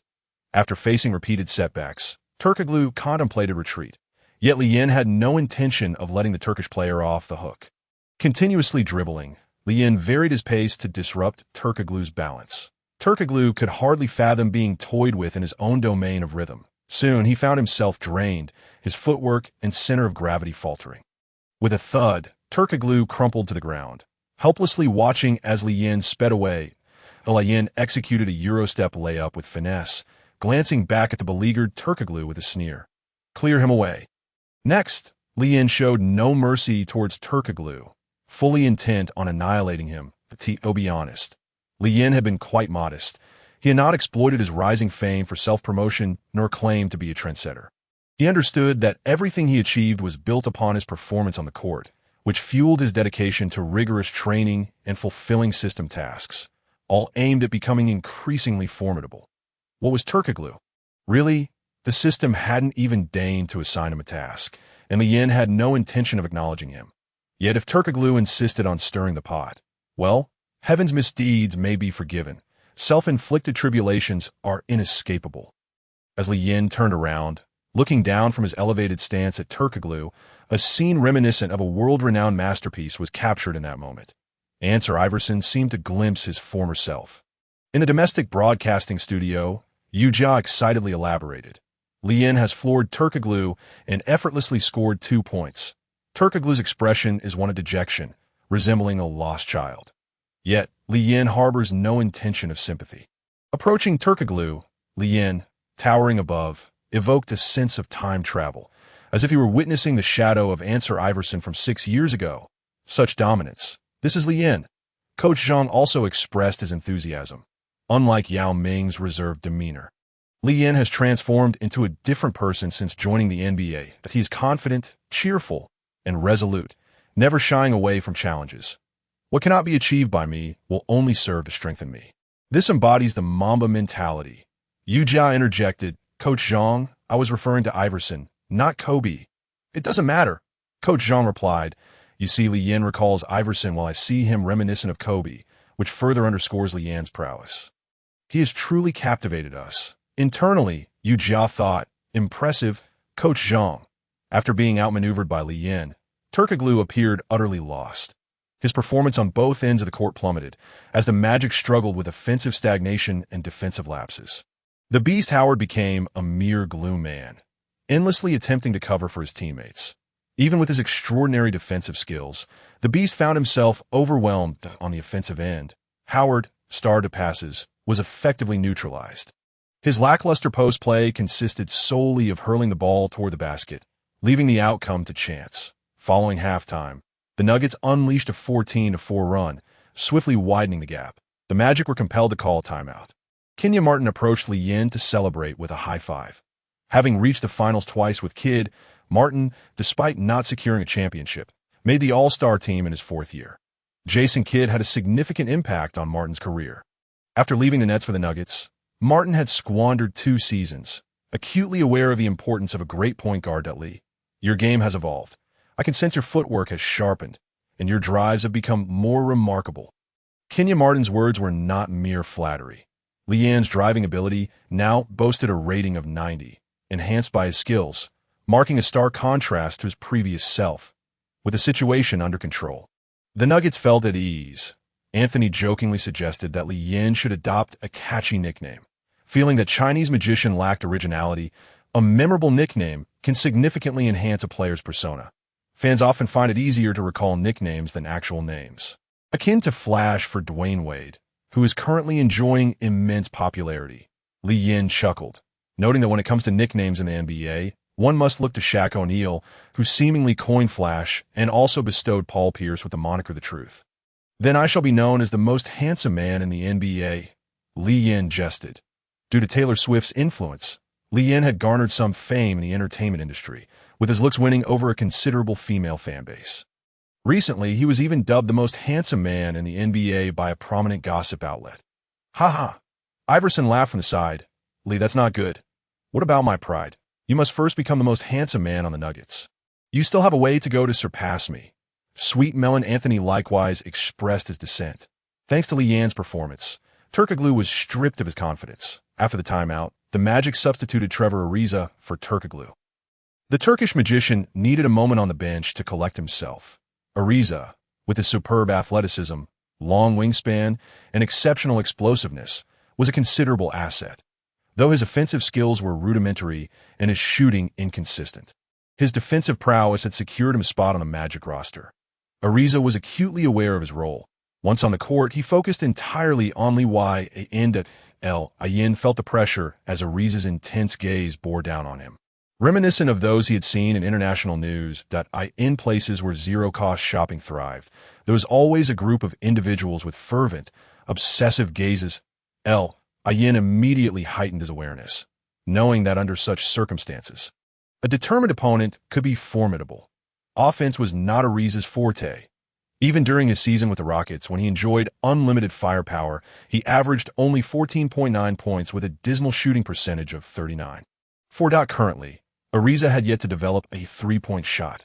Thus, Lee Yin faced little challenge on the defensive end. However, on offense, Ariza's tenacious defense posed significant difficulties for Lee Yin passed the ball to Iverson, who showcased a textbook crossover, easily shaking off Little Nelson and executing a mid-range jumper on the Magic's offensive end. Without Turkoglu, the pick-and-roll between Nelson and Howard was their standard tactic. The rolling beast was met with a double team from Camby and Kenyon Martin. Even Howard struggled against such defense. Little Nelson executed a sudden jump shot from the left side of the three-point line. On the next possession, Lee Yin continued to be closely harassed by Ariza. He executed a pick-and-roll with Kenyon Martin, shaking free of Ariza, only for the referee's whistle to sound. The official deemed it a moving screen. Frustrated, Lee Yin noted that this method of screening was not new. Being called for it now seemed largely due to the referee's subjective reasons. The existence of home court officiating in the NBA is a well-known reality. Referees often make concessions to cater to the sentiments of the home crowd. The Nuggets surged forward to maintain the suspense of the game. The bald referee skillfully interrupted the Nuggets' momentum. The Magic managed to keep the deficit at 10 points, allowing them a glimmer of hope for a comeback. However, they soon faced their greatest challenge. The Nuggets deployed their small ball lineup. Though considered small, the players on the Nuggets were still quite sizable. Aside from Iverson, the other players held their own in physical confrontations. J.R. Smith stood at 198 centimeters with a wingspan of 208 centimeters and weighed 102 kilograms. Sweet Melon Anthony was 201 centimeters tall with a wingspan of 213 centimeters and weighed 108 kg. Lee Yin measured 204 centimeters with a wingspan of 218 centimeters and weighed 100 kilograms. Kenyon Martin was 206 centimeters tall with a wingspan of 213 centimeters and weighed 109 kg. The static measurements of these players illuminate the formidable nature of the Nuggets, even disregarding their athleticism. Even in half-court battles, they possessed ample physical gifts. Due to his exceptional ability to rotate defensively, Lee Yin found himself positioned at the power forward spot. Coach George Karl's strategy was advantageous. Apart from Lee Yin, the other Nuggets players hardly needed to adjust. Iverson and J.R. Smith occupied the perimeter, while Anthony remained in his familiar small forward role. As for Kenyon Martin, although he often played power forward, he could easily adapt to the center position. Lee Yin's role at the power forward position was more of a disruptor, aiming to make life difficult for the opposition, with Flash providing support. Lee Yin, playing the power forward, would accumulate more blocks. Lee Yin's selflessness set a positive tone for the Nuggets. When anyone felt their shot attempts were dwindling, when someone sensed their share of possession was decreasing, or when defensive enthusiasm waned, they only needed to look at Lee Yin, and they would have no complaints. Everything was for the sake of victory. A point guard, Lee Yin, was even venturing into the paint to defend. If a rookie could possess such awareness, what grounds did the veteran players have to complain? The Magic's turn. Turkoglu, having composed himself on the sidelines, re-entered the game with a newfound clarity, with Turkoglu on the court. The Magic's offense displayed a remarkable structure. After a series of screens and movements, the basketball was deftly delivered to the low post. The primary offensive focus remained on the beast, Howard. Upon receiving the ball, Howard engaged in a series of confrontations, overpowering Kenyon Martin before unleashing his explosive potential. The beast soared, yet the anticipated rim-rattling dunk failed to materialize.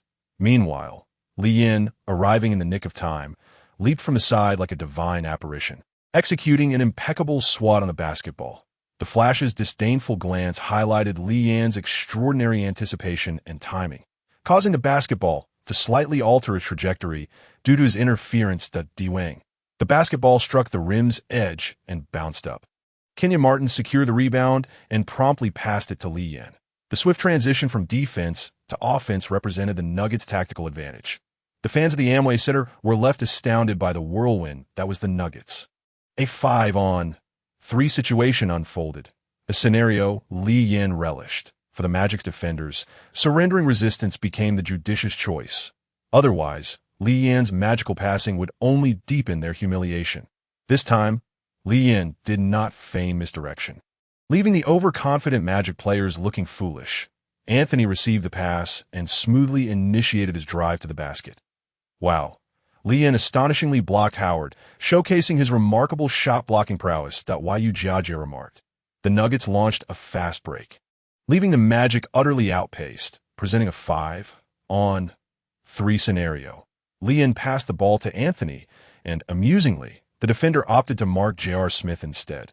Was this an attempt to predict Lee Yin's pass? Unfortunately, Lee Yin eschewed any deceptive gestures, delivering the ball directly, leaving Grant Hill momentarily bewildered. Quite amusing, Coach Zhang chuckled. Lee Yin's no-look passes are exquisite, often outsmarting defenders during fast breaks. And this time, Hill's self-assured prediction backfired. The most challenging to defend are the shades of truth and deception. Coach Zhang reflected. Lee Yin's court control continues to evolve. The Magic's offense.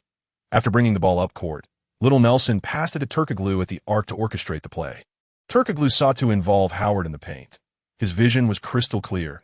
He recognized Howard's strength in that area. The beast, Howard, faced off against Kenyon Martin. Howard's aggressive play was essentially a singular tactic, bullying his defender before pivoting toward the basket. Against a player like Yao Ming, Howard would struggle to assert his dominance, leading to performances akin to constipation. Kenyon Martin, however, was not among those who could withstand him. Bang!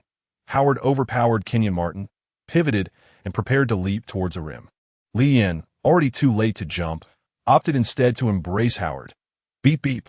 The referee decisively called a foul. Howard stepped to the free throw line. This season, Howard's free throw percentage lingered just above 50, a fact that emboldened Lee Yin to commit the foul. The first attempt, swish. The second attempt, D-Wang. 1 out of 2. Lee Yin's foul bore fruit, earning a nod of approval from Coach George Karl on the sidelines. The choice Lee Yin made in defense was astute. Having committed only one foul prior, leveraging a foul to disrupt the Magic's offensive rhythm proved to be a savvy move. Coach Karl had not orchestrated a hack-a-Howard strategy. The previous actions were entirely Lee Yin's judgment. Showcasing his overarching perspective, the Nuggets' turn. The Magic's defensive formation had settled, and both teams engaged in a half-court battle. Lee Yin directly passed the ball to Anthony in isolation at the 45-degree angle. This was Anthony's sweet spot. A classic triple threat initiation led to Anthony overpowering Turkoglu, who was off balance. The basketball arched gracefully over Turkoglu's head, soaring towards the basket. Swish! A perfect swish! Turkoglu was rendered helpless, as this shot exemplified Anthony's individual prowess. The Nuggets not only held a clear advantage in fast-paced transitions, but could also rely on their stars' formidable individual skills to resolve issues, even in half-court scenarios. The Magic teetered on the brink of collapse. In the next possession, Howard, poised for a close-range dunk, found his attempt thwarted by Lee Yin once more. Caught off guard, Howard displayed an expression of disbelief, now doubting his own abilities. The Nuggets launched another fast break. This time with Iverson assisting J.R. Smith for the finish. Lee Yin felt a twinge of fatigue. Blocking Howard was far more strenuous than contesting others. Such exhaustion posed minimal issues for a player like Lee Yin.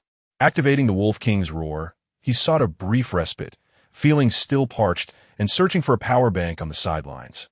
After a thorough scan, he spotted no particularly lucky audience, settling his sights on an ESPN female reporter.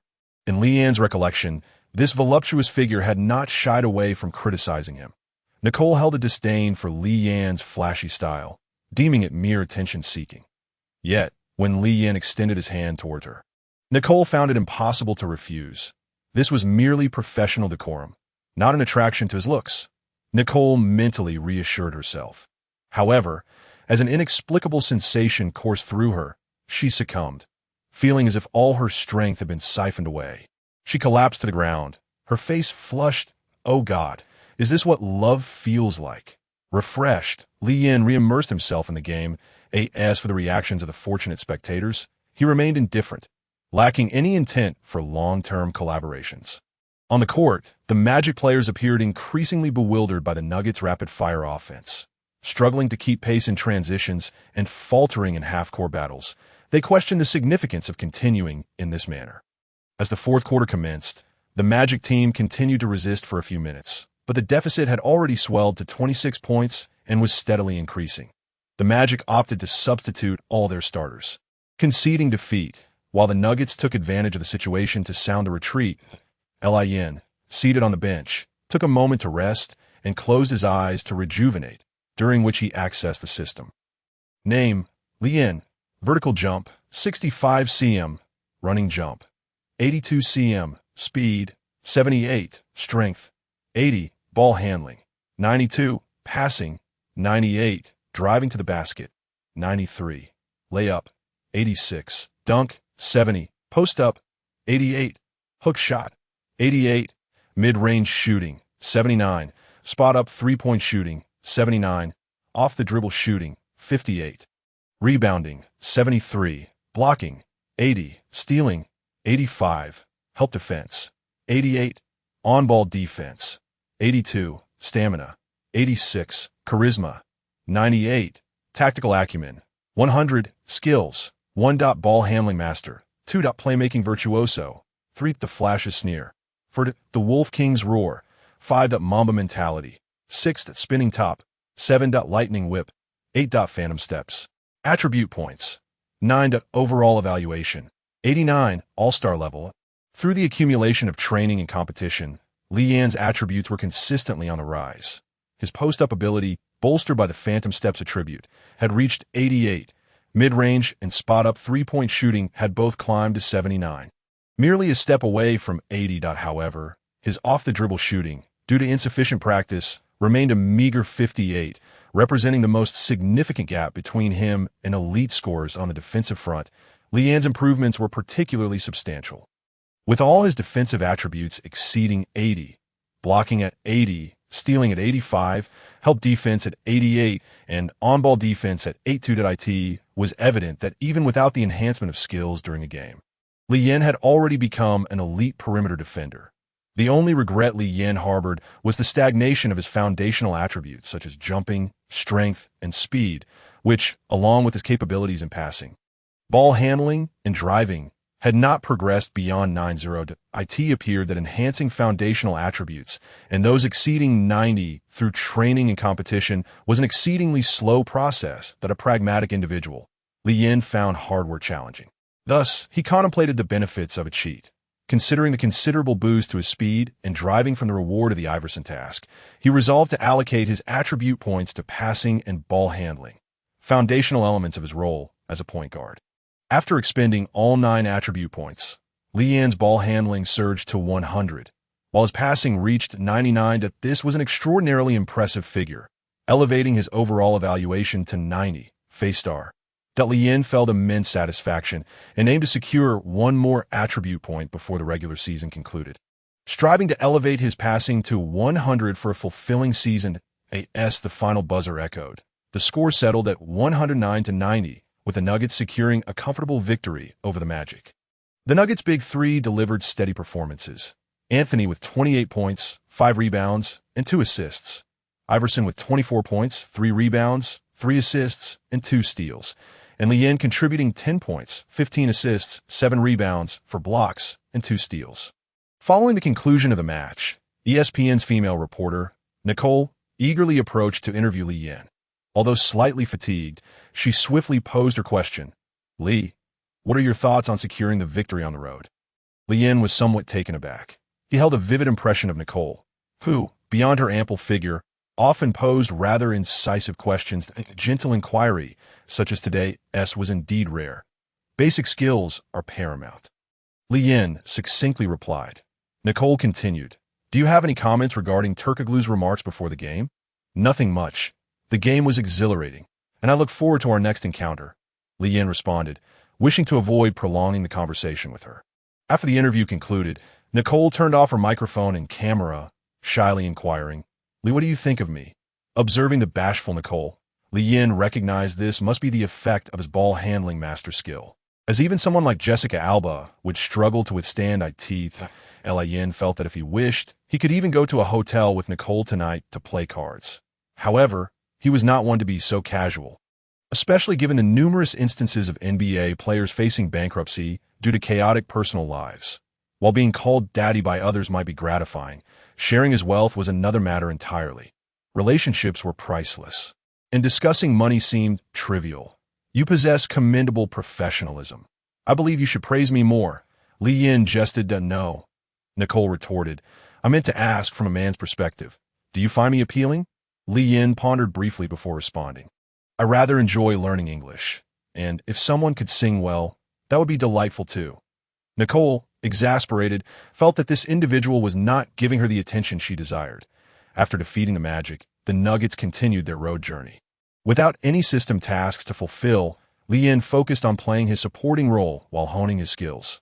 The Nuggets traversed the Eastern Conference with ease, seemingly oblivious to the concept of competition. With a string of consecutive victories, the Nuggets solidified their position as third in the Western Conference. As the season approached its latter half, teams with playoff aspirations began their final push. The competition in the West was fierce. With a win rate of 70.7, the Nuggets found themselves in third place, trailing the Mavericks at 81.7 and the Suns at 74.4, while the Spurs lurked just a win behind in stark contrast.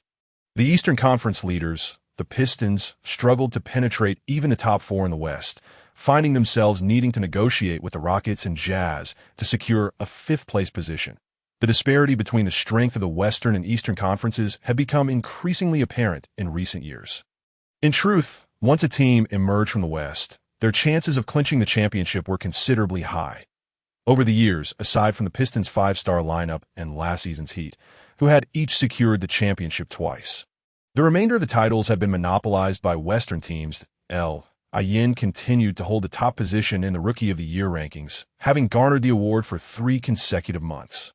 Unfortunately, due to a series of lackluster performances at the season's outset, his average statistics still stood at just 7.4 points and 8.2 assists. In their first game back in the West, the Nuggets suffered a defeat.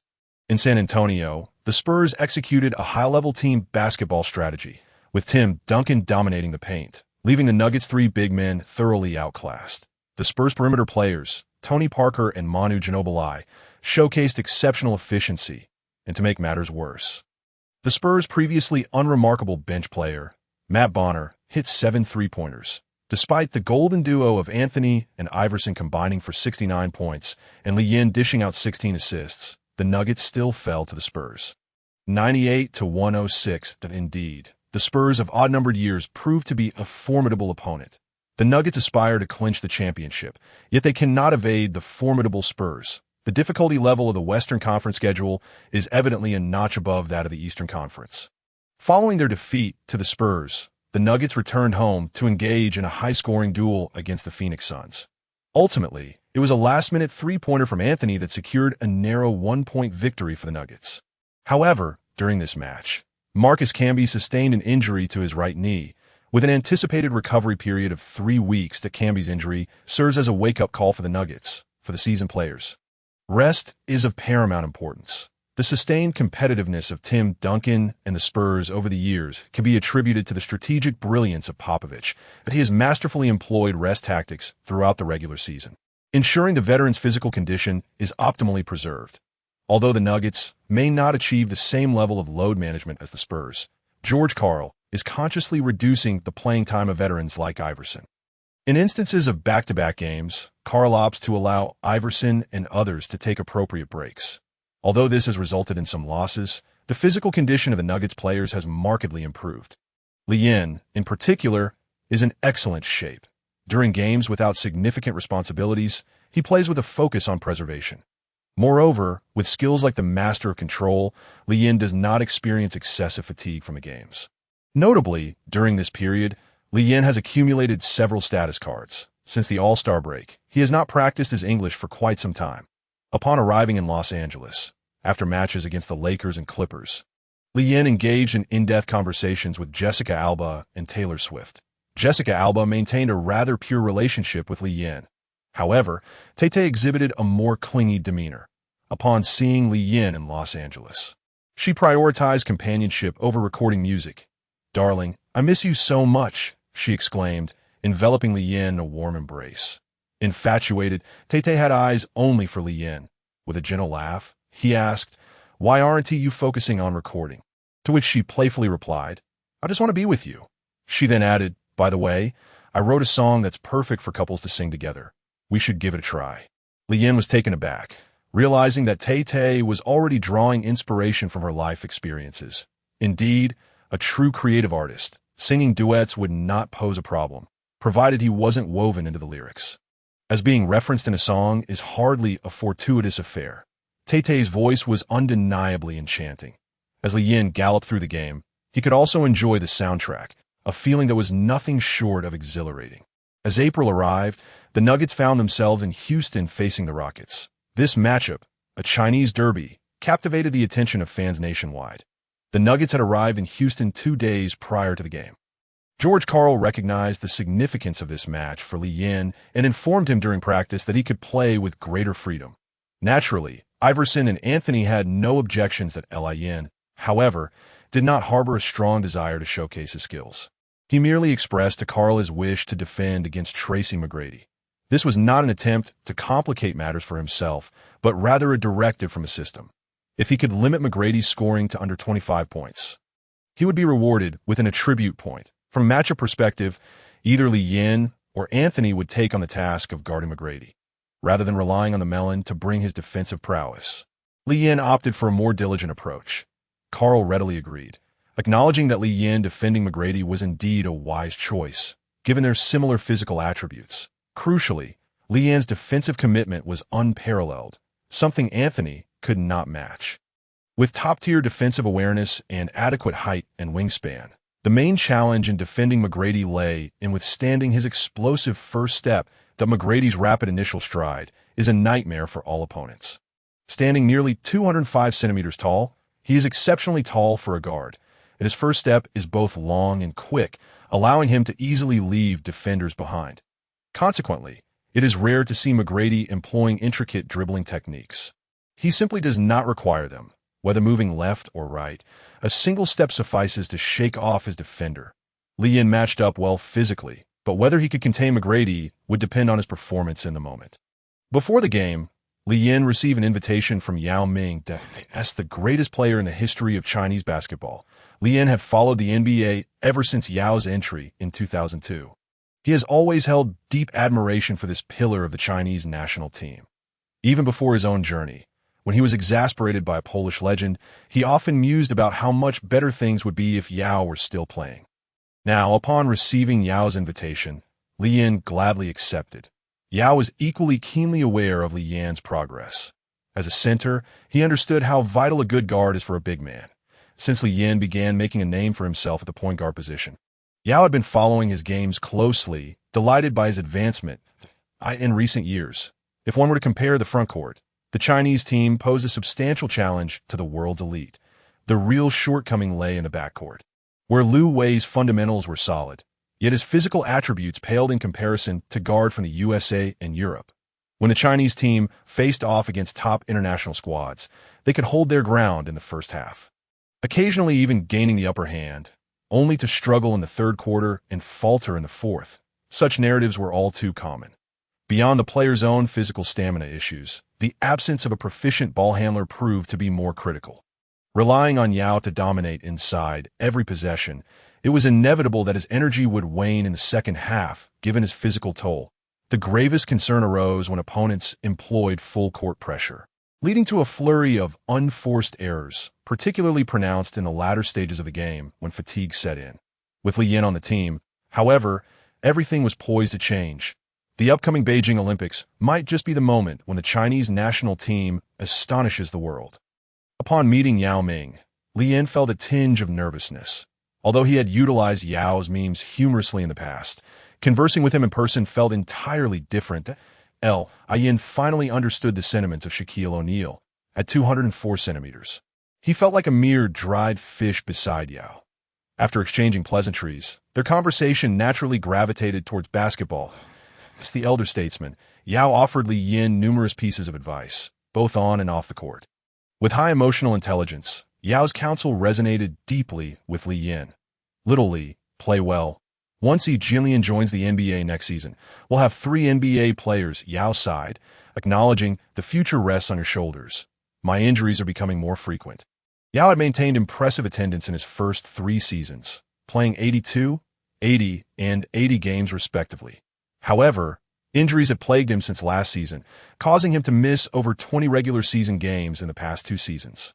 Yao, you're still young, Li Yin reassured him. You could easily play another 10 years. Yet Li Yin felt compelled to add, Yao, you really need to take a break. The NBA is tough enough without you playing for the national team during the offseason. He suggested, World Championships are one thing, but you might want to reconsider participating in the Asian Cup and Asian Games, not to mention the countless warm-up matches that it was perplexing what the Basketball Association's officials were thinking. What you need most is rest, not more training or games. Li Yan's words struck Yao profoundly. Were the youth of today this audacious? From his perspective, Yao certainly wished to carve out time for recovery. The NBA's grueling schedule makes injuries the greatest adversary for professional athletes, especially for someone of Yao's stature, where fatigue accumulates more easily. Nevertheless, Yao had many unavoidable obligations. Little Li, feel free to speak your mind. But be cautious about what you say in public, Yao advised. The situation with Ji serves as a cautionary tale. Wang Zhizhi stands as the first player from China to participate in the NBA draft and subsequently be selected. A player of extraordinary talent, Wang captured the attention of many upon his debut. His remarkable speed and impressive vertical leap set him apart, showcasing athletic prowess that exceeds that of the average small forward. In the CBA, he soared through the air, claiming titles such as the King of Blocks and the Dunk Champion. An interior player, Wang possesses the finesse and shooting capabilities typically associated with perimeter players. His stellar performance at the 1996 Olympics drew the attention of NBA teams. Coach Don Nelson of the Mavericks recognized Wang's unique style of play and was eager to select and nurture him. However, the Chinese Basketball Association delayed Wang's participation for 2 years, only granting him permission to enter the draft in 1999. During that year's NBA draft, the Mavericks chose Wang Zhizhi. Yet, due to the association's interference, he did not join the team until 2 years later. The Mavericks, unable to wait indefinitely for Wang, selected Dirk Nowitzki, a player with a strikingly similar playing style, before Wang's arrival. Nelson had high hopes for Wang. Lamenting the association's meddling, that he once remarked, "I consider Wang Zhizhi to be one of the most gifted players I have encountered in my life. He shares numerous similarities with Dirk. Their playing styles and technical attributes resemble one another, representing a new breed of interior players that if both were to reach their peaks, I believe Wang's abilities would surpass Dirk's. He could even relegate Dirk to the bench. Indeed, Wang gained international fame earlier than Nowitzki, which is why the Mavericks prioritized him. The pivotal moment came in Nowitzki's second year with the Mavericks, during which he rapidly developed under the team's guidance, averaging 17.5 points in his sophomore season. At that juncture, Wang was still acclimating to the NBA, having squandered 2 valuable years. Despite this, certain officials within the association continued to summon Wang for national team training and competitions that better adapt to the NBA. Wang requested to participate only in the World Championship and to forego the Asian Games. The association responded, stating, "You must participate in both, or none at all." Consequently, in August 2002, when the national team arrived in Oakland to prepare for the World Championship, Wang drove for 5 hours to join them, only to be flatly rejected. If the situation had ended there, it would not have been so outrageous. However, things took a turn when the national team lost to South Korea in the Asian Games finals and failed to advance from the group stage of the World Championship. Under immense pressure, the blame fell squarely on Wang. On August 26, the association revealed that Wang had yet to return. By October 9, they announced his expulsion from the national team. Wronged, Wang's mental state deteriorated until, in February of the following year, the newly appointed director of the basketball administration traveled to the United States for face-to-face discussions with him. In April of that same year, Wang returned to China and was reintegrated into the national team, marking the revival of his professional career. The Doha Asian Games in December, he dominated the competition, scoring 30 points and grabbing 14 rebounds in a crucial group match, leading the national team to a 94-68 victory over Japan. In the finals, he contributed 28 points and 6 rebounds, helping the national team defeat Qatar 59-44 and reclaim the pinnacle of Asian basketball. Witnessing such prowess from Wang, many Chinese fans pondered how formidable he might have become had he not endured so many years of setbacks. Alas, one cannot dwell on what-ifs. Lian's circumstances differ markedly from those of Wang and Yao Ming. He was not a prodigy during his domestic career. His sole selection to the national team came about only because his father presented a fruit basket to a certain official. Li Yin failed to capture the Basketball Association's attention, which is precisely why he could transition so seamlessly to the NBA. His ascent to this level could be attributed, in large part, to the backing of his father, Li Qiansheng, who, with unwavering passion, paved the way for his son, despite his rough technical skills, into the NBA through sheer financial means. While Li Yin comprehends Yao Ming's perspective, he remains resolute in his own stance. As a keyboard warrior who experienced the explosion of the internet era, Li Yin understands that as long as he possesses no moral deficiencies, morality cannot constrain him. The current media landscape is vastly different from the past. His performance in the NBA speaks for itself, and any attempts to manipulate the narrative surrounding him will be futile. Li Yin has no intentions of forcibly altering Yao Ming's views. He knows that Yao, being astute, will grasp certain matters intuitively. "Brother Yao, I understand." Li Yin paused before continuing. "How is your injury?" "It's healed, and there are no significant effects," Yao replied.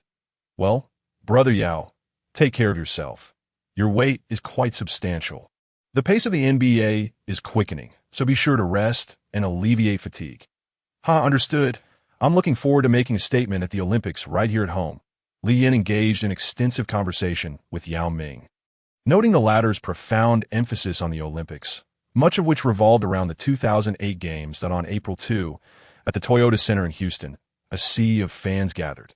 The Chinese Derby drew a considerable number of Chinese fans, and the arena was adorned with various Chinese elements. The atmosphere was festive and vibrant, reminiscent of a celebration. This might have been Li Yan's friendliest away game experience that in the stands, numerous fans donned Li Yan's #1 jersey, eagerly displaying banners to welcome him.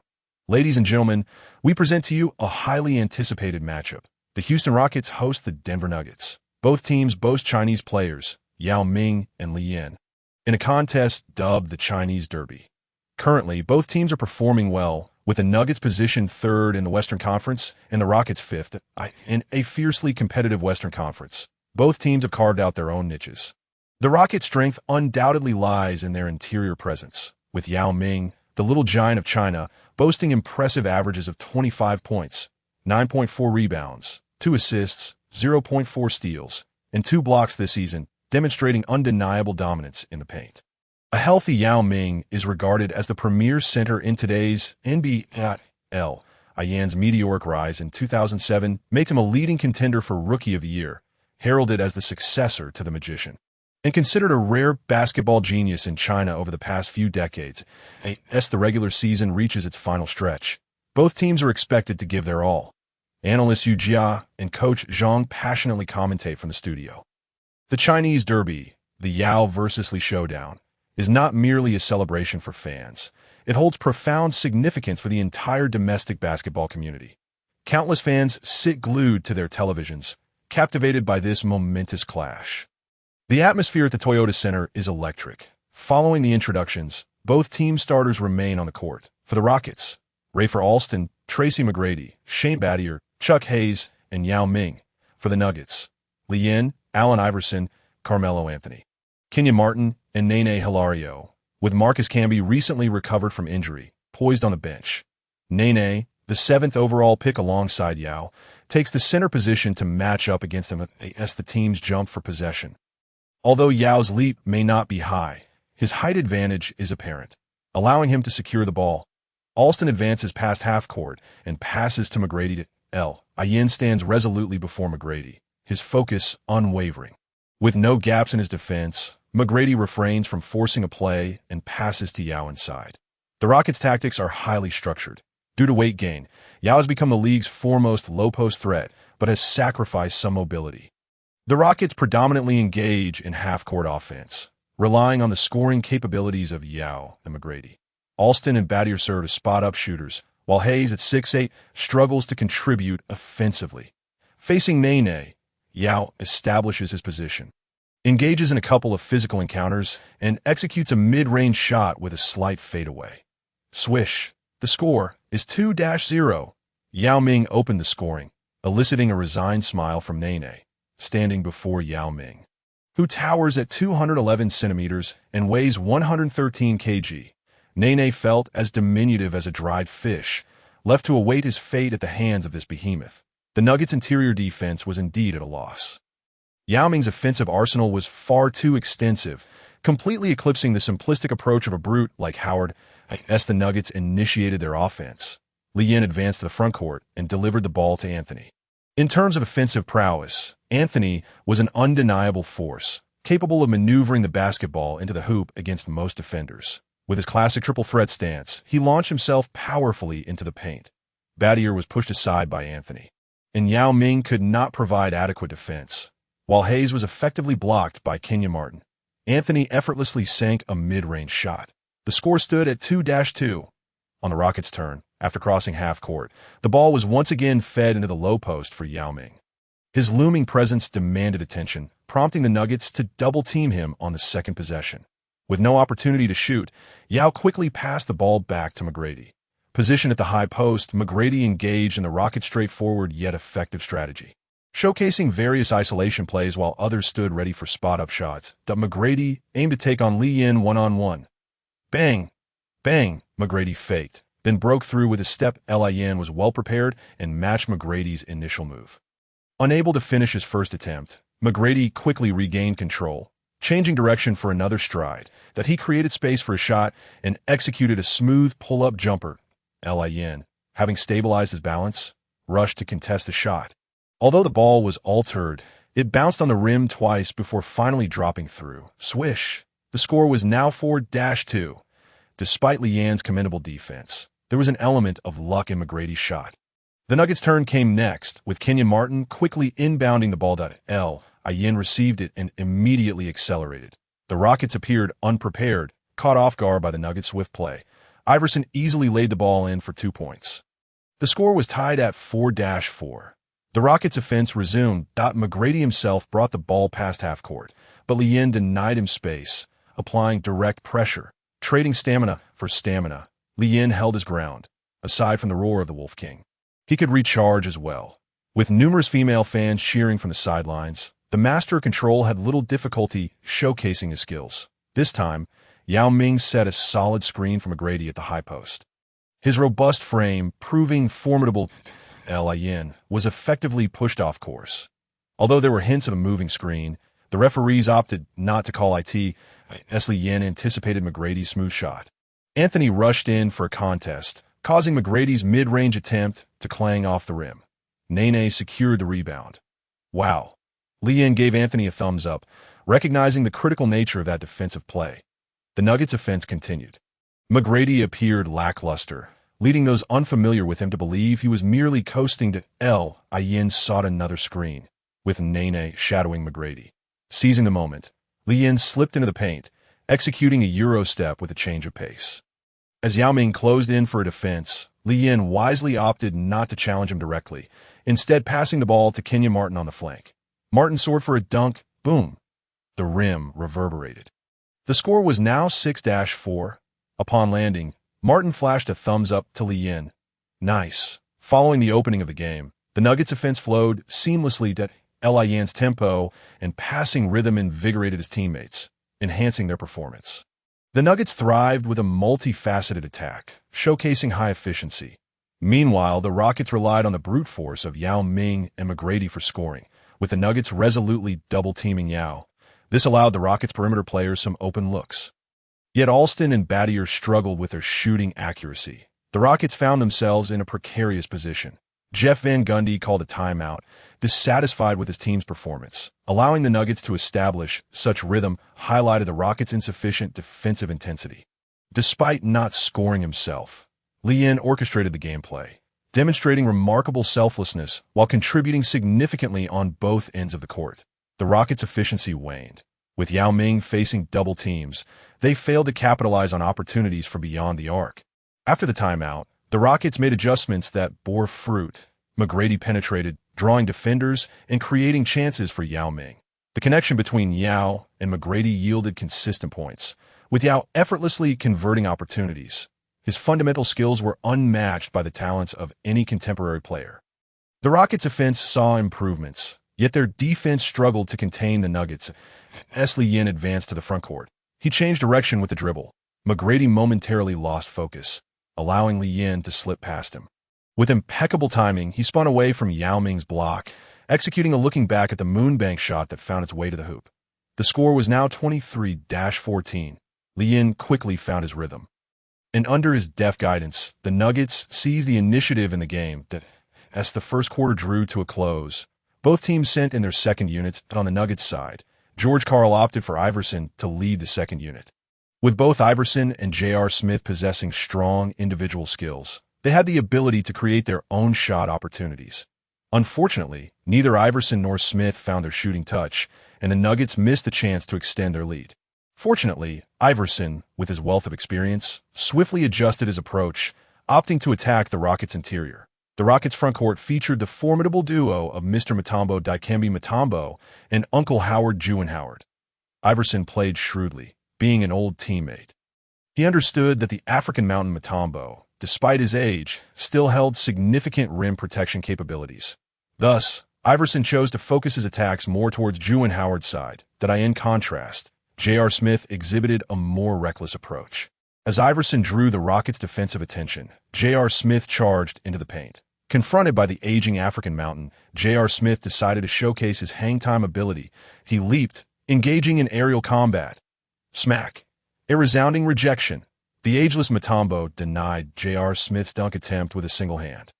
Following the block, Mutombo directed his iconic finger wag towards J.R. Smith. Ding. Lien, spectating from the sidelines, heard the system notification chime in his mind, instantly invigorating him. The host witnessed an iconic NBA moment, the insurmountable African Mountain. Earning himself 2 attribute points, Mutombo, nicknamed African Mountain, exhibited a calm demeanor on the court, akin to a mountain's steadfast presence. When he occupied the paint, it transformed into a perilous no-fly zone, met with merciless hands and towering blocks for any challengers. In the 1990s NBA, the league boasted numerous outstanding centers, including the four greats. Yet Mutombo succeeded in claiming 4 Defensive Player of the Year awards and 6 elections to the All-Defensive Team, demonstrating his prowess against them. His signature finger wag after blocking an opponent became his trademark, as if to warn those daring to challenge him. With me here, this is a no-fly zone. Mutombo is indeed the African mountain of the NBA. An insurmountable presence. Impressive, Lee Yin exclaimed with excitement, grateful to J.R. for inadvertently granting him 2 attribute points while he sat idly. The sudden fist pump from Lee Yin startled both Kenyon Martin and Anthony nearby. Lee Yin, understanding the art of subtlety, swiftly transformed his expression from joy to seriousness. He slapped Kenyon Martin's thigh with a sympathetic tone, lamenting, alas, so close. If only J.R. had made that shot. Oh my God. Kenyon Martin winced in pain. Lee, why did you slap my thigh? Lee Yin, oh, the depth of the Rockets bench is undeniably fragile, with the most formidable offensive threats being Zhu Juan Howard and Bunchy Wells. Uncle Hua possesses a commendable mid-range shot and a deft turnaround hook, while Bunchy Wells, with his robust physique, poses a significant threat when driving to the basket. However, both players exhibit considerable shortcomings. Uncle Hua has never excelled in physical confrontations. And with age, his defensive capabilities have waned even further, but on the other hand, Bunchy Wells lacks shooting prowess, making him susceptible to targeted defensive strategies. It is evident that the Nuggets boast a more potent defensive arsenal. Fortunately, the Rockets' aid is performing exceptionally well, hitting 2 3-pointers to support the team's beleaguered bench during the absence of Yao and McGrady. 4 minutes into the second quarter, the Rockets first introduced Yao and McGrady in a bid to close the gap. The Nuggets, in turn, brought back their starting lineup, keeping J.R. Smith on the court while Allen Iverson took a breather. Perhaps in an effort to enhance defensive focus, the Rockets assigned Sean Battier to guard Lee Yin, while McGrady faced Sweet Melon Anthony. Battier, well aware of Van Gundy's defensive strategy, believed that Lee Yin's lively performance was significantly influenced by McGrady's lack of defensive intensity. He felt confident in his ability to curtail Lee Yin's impact. As the Nuggets initiated their offensive possession, Lee Yin was somewhat taken aback to find himself matched up against Sean Battier. Noticing Lee Yin's expression, Battier quietly remarked, "Don't be surprised. My defense is no walk in the park." Lee Yin, aware of Battier's reputation as an exceptional defender, remained undeterred. Many have said similar things. Guess what? Before Battier could respond, Lee Yin suddenly sprang into action. The crafty player drew Battier in pursuit. Though Lee Yin's speed was not blinding, his rhythm was impeccable, and with nimble footwork he spun away to create space. Battier, having steadied himself, found it too late to close the G8P. Yin executed a scoop layup with finesse, swish, effortlessly finding the net. Battier shook his head, realizing he had failed to keep pace with Lee Yin's rhythm. "Just like your current expression, they too regretted guarding me," Lee Yin continued. Battier chose to ignore Lee Yin, recognizing that he was not the primary offensive focus for the Rockets. As a 3D player, his offensive contributions primarily came from spot-up shooting. True to his experience, Battier was unfazed by Lee Yin's taunts. In the Rockets' possession, McGrady isolated Anthony on the right side beyond the arc. Without seeking a screen, he relied solely on his individual skill. Sweet Melon remained focused, and although McGrady's crossovers were swift, he did his utmost to disrupt the shot. McGrady executed a series of dribble exchanges before rising for a shot. His form was elegant, yet Lady Luck seemed to elude him as the ball rimmed out. The Nuggets' paint descended into chaos, creating an opportunity for Yao Ming, who was determined to secure the rebound. Despite Nunn and Kenyon Martin attempting to box him out, Yao Ming powered through the crowd. He outmuscled both Nunn and Kenyon Martin, grabbing the board and finishing with a second-chance bucket. "Wow!" erupted from the Toyota Center, as Yao Ming's dominance in the paint was unmistakable. With DJ's prolonged introduction, the crowd erupted in chants of Yao Ming's name. On the Nuggets' offensive end, Lee Yin brought the ball past half-court, quickly calling for a pick-and-roll strategy. Nen moved up, setting a screen at the ARC. Yin, utilizing the screen, shook off Battier and drove into the paint. The crowd buzzed with excitement as Lee Yin faced Yao Ming. Such direct encounters between them were rare, and the fans were thrilled.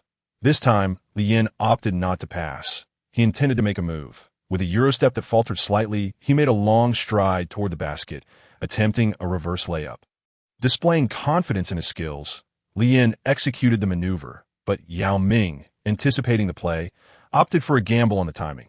His gamble paid off as Li Yan's stylish layup met a thunderous rejection.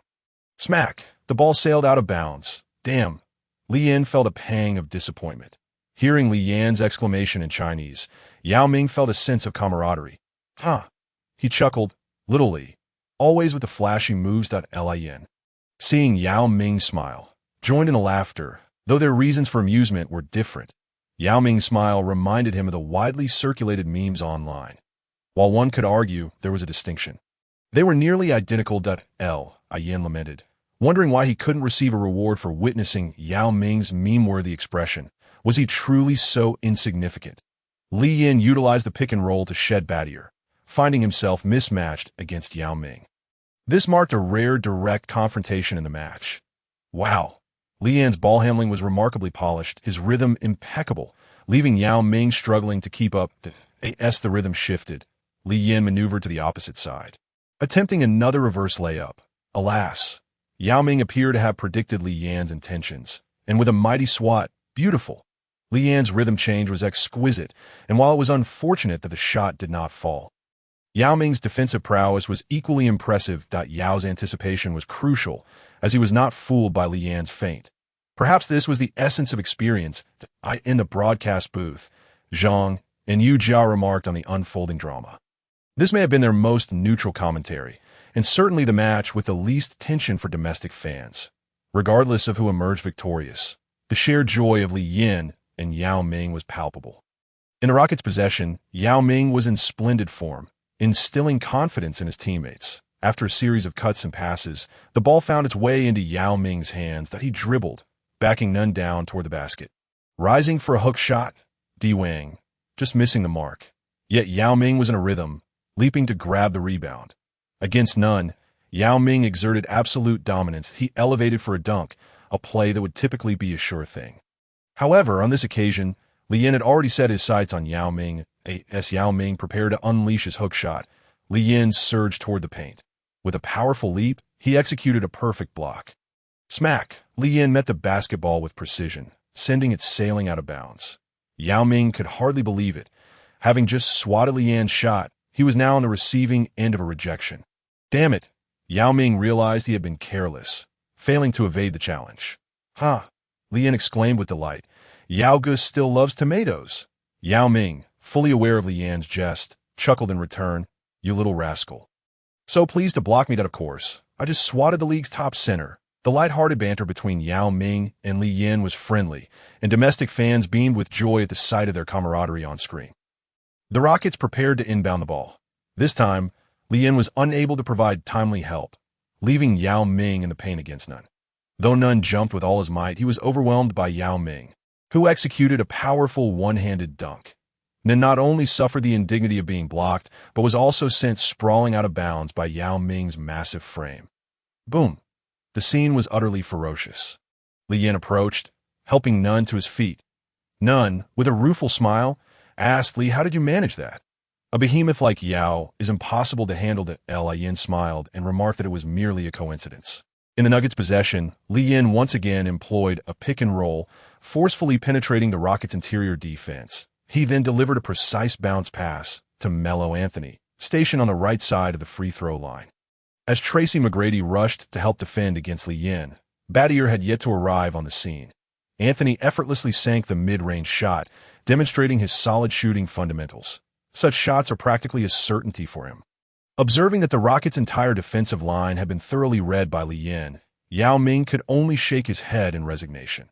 However, upon reflection, he realized that when they joined the national team, Li Yin would be his teammate. That time, he too would be the recipient of such passes, which brought a smile to Yao Ming's face. Ironically, the broadcast camera then zoomed in on Yao Ming, who was seen smiling at Li Yin. Fans commented that Yao was doting on his younger brother, exuding the aura of a big brother. After scoring, Anthony also gave Li Yin a thumbs-up. One cannot deny that with Li Yin on the court, the game became considerably easier. Battier's defense against Li Yin could hardly be deemed successful, Lee Yin was not fixated on one-on-one confrontations. Problems that could be solved with the pick and roll were simply not issues at all. Lee Yin did not perceive calling on his teammates for screens as anything to be ashamed of. During the Rockets' offensive play, Yao Ming continually demanded position in the paint, which was quite taxing. At this moment, McGrady stepped up. After receiving the ball, he executed a series of crossovers, evading Anthony, and took a decisive jump shot. Yin barely had time to provide defensive support and could only watch as the basketball swished through the net. One must admit that McGrady's style of play is indeed captivating. With his height and wingspan, coupled with his graceful movements, he truly deserves the title of the most charismatic man in the league. An idol to the future, Duke Xiaoshui. Yao and McGrady are undoubtedly top-tier stars in the league. Even amidst the Rockets' rigid tactics, they managed to score through sheer individual talent, with the score at 78-67. The two teams battled until the end of the third quarter, with the Rockets not yet conceding defeat, in contrast to the Rockets' slow-paced game, which relied on Yao and McGrady to chip away at the score. The Nuggets played with much greater ease. Once Allen Iverson entered the game, the Nuggets' offensive and defensive transitions noticeably accelerated. Yin showcased his exceptional playmaking skills, consistently finding the best-positioned teammates that he executed a behind-the-back pass to Iverson, initiated fast breaks with no-look passes to J.R. Smith, and set screens to assist Kenyon Martin. Fans were thoroughly impressed by Lee Yin's passing prowess. They finally understood why he was referred to as the heir to the magician. His vision and passing were simply extraordinary. In a span of 4 consecutive possessions, he delivered 4 scalpel-like passes, creating absolute scoring opportunities for his teammates. The breads he served were as good as delivered right to their mouths. As long as they didn't team miss, scoring was assured. The Nuggets' offense was a sight to behold. Meanwhile, Rockets fans, witnessing their own team's stagnant half-court offense, felt a pang of envy as the third quarter concluded. The score stood at 87-74, with the Nuggets leading by 13 points. Yin had already accumulated 8 points and 14 assists, and Houston fans finally grasped why he could break the Magician's assist record. 14 assists in 3 quarters was simply astounding. Yao Ming also excelled, posting 26 points, 11 rebounds, and 3 blocks, completely dominating the paint. Domestic fans were thoroughly entertained. Incredible. It was only the third quarter, and Master Lee had 14 assists while Big Yao was already on track for a 20-10 game. Master Lee's assist ability is no joke. He truly deserves the title of the league's premier playmaker. I feel that Big Yao is the real deal. Just look at how strong the Nuggets interior is. Yet they are left bewildered by Big Yao's prowess. The last player to dominate the Nuggets like this was the big fundamental, Tim Duncan. I assert that Big Yao is the best center in the league. There's no contest. As long as he stays healthy, his dominance is unquestionable. With Master Lee feeding him, how could they not soar? Unstoppable. Just the thought makes me happy. Master Lee's servings are ample and satisfying. Let's hope Big Yao doesn't overindulge. No worries, being well-fed is essential for strength. The Nuggets were firmly in control of the game. Head coach George Karl was very pleased with the team's current state. A seasoned strategist, Karl had previously led the Supersonics and the Bucks to the playoffs. He had coached stars like the Glove, Gary Payton, and the Alien, Sam Cassell. Yet Lee Yin's ability to orchestrate plays was on an entirely different level. The Nuggets' reliance on Lee Yin had become quite severe. Without him, they played in a disjointed manner, even less cohesive than their opponents, the Houston Rockets. While the Rockets also relied on 2 strong players alternating their efforts, they still maintained a balance between inside and outside play. In contrast, if Iverson and Anthony took turns playing for the Nuggets, it would indeed feel like one player was playing against 4. Both Anthony and Iverson were black holes of ball possession, necessitating the presence of a playmaking maestro like Lee Yin. If possible, George Karl truly wished that Lee Yin could play the entire game without resting. The fourth quarter commenced swiftly, with a substantial lead. George Karl allowed Lee Yin to take a breather on the bench. Yin covered his head with a towel, closing his eyes to rejuvenate. Having just gained 2 attribute points, he could hardly contain himself and immediately utilized them. His passing ability reached a perfect score of 100, while his face-up driving skill soared to 94. Consequently, as a point guard, Lee Yin possessed dual 100s in both passing and ball-handling attributes. Just the thought filled him with joy, and he nearly transformed into a mischievous villain, sporting a wicked grin.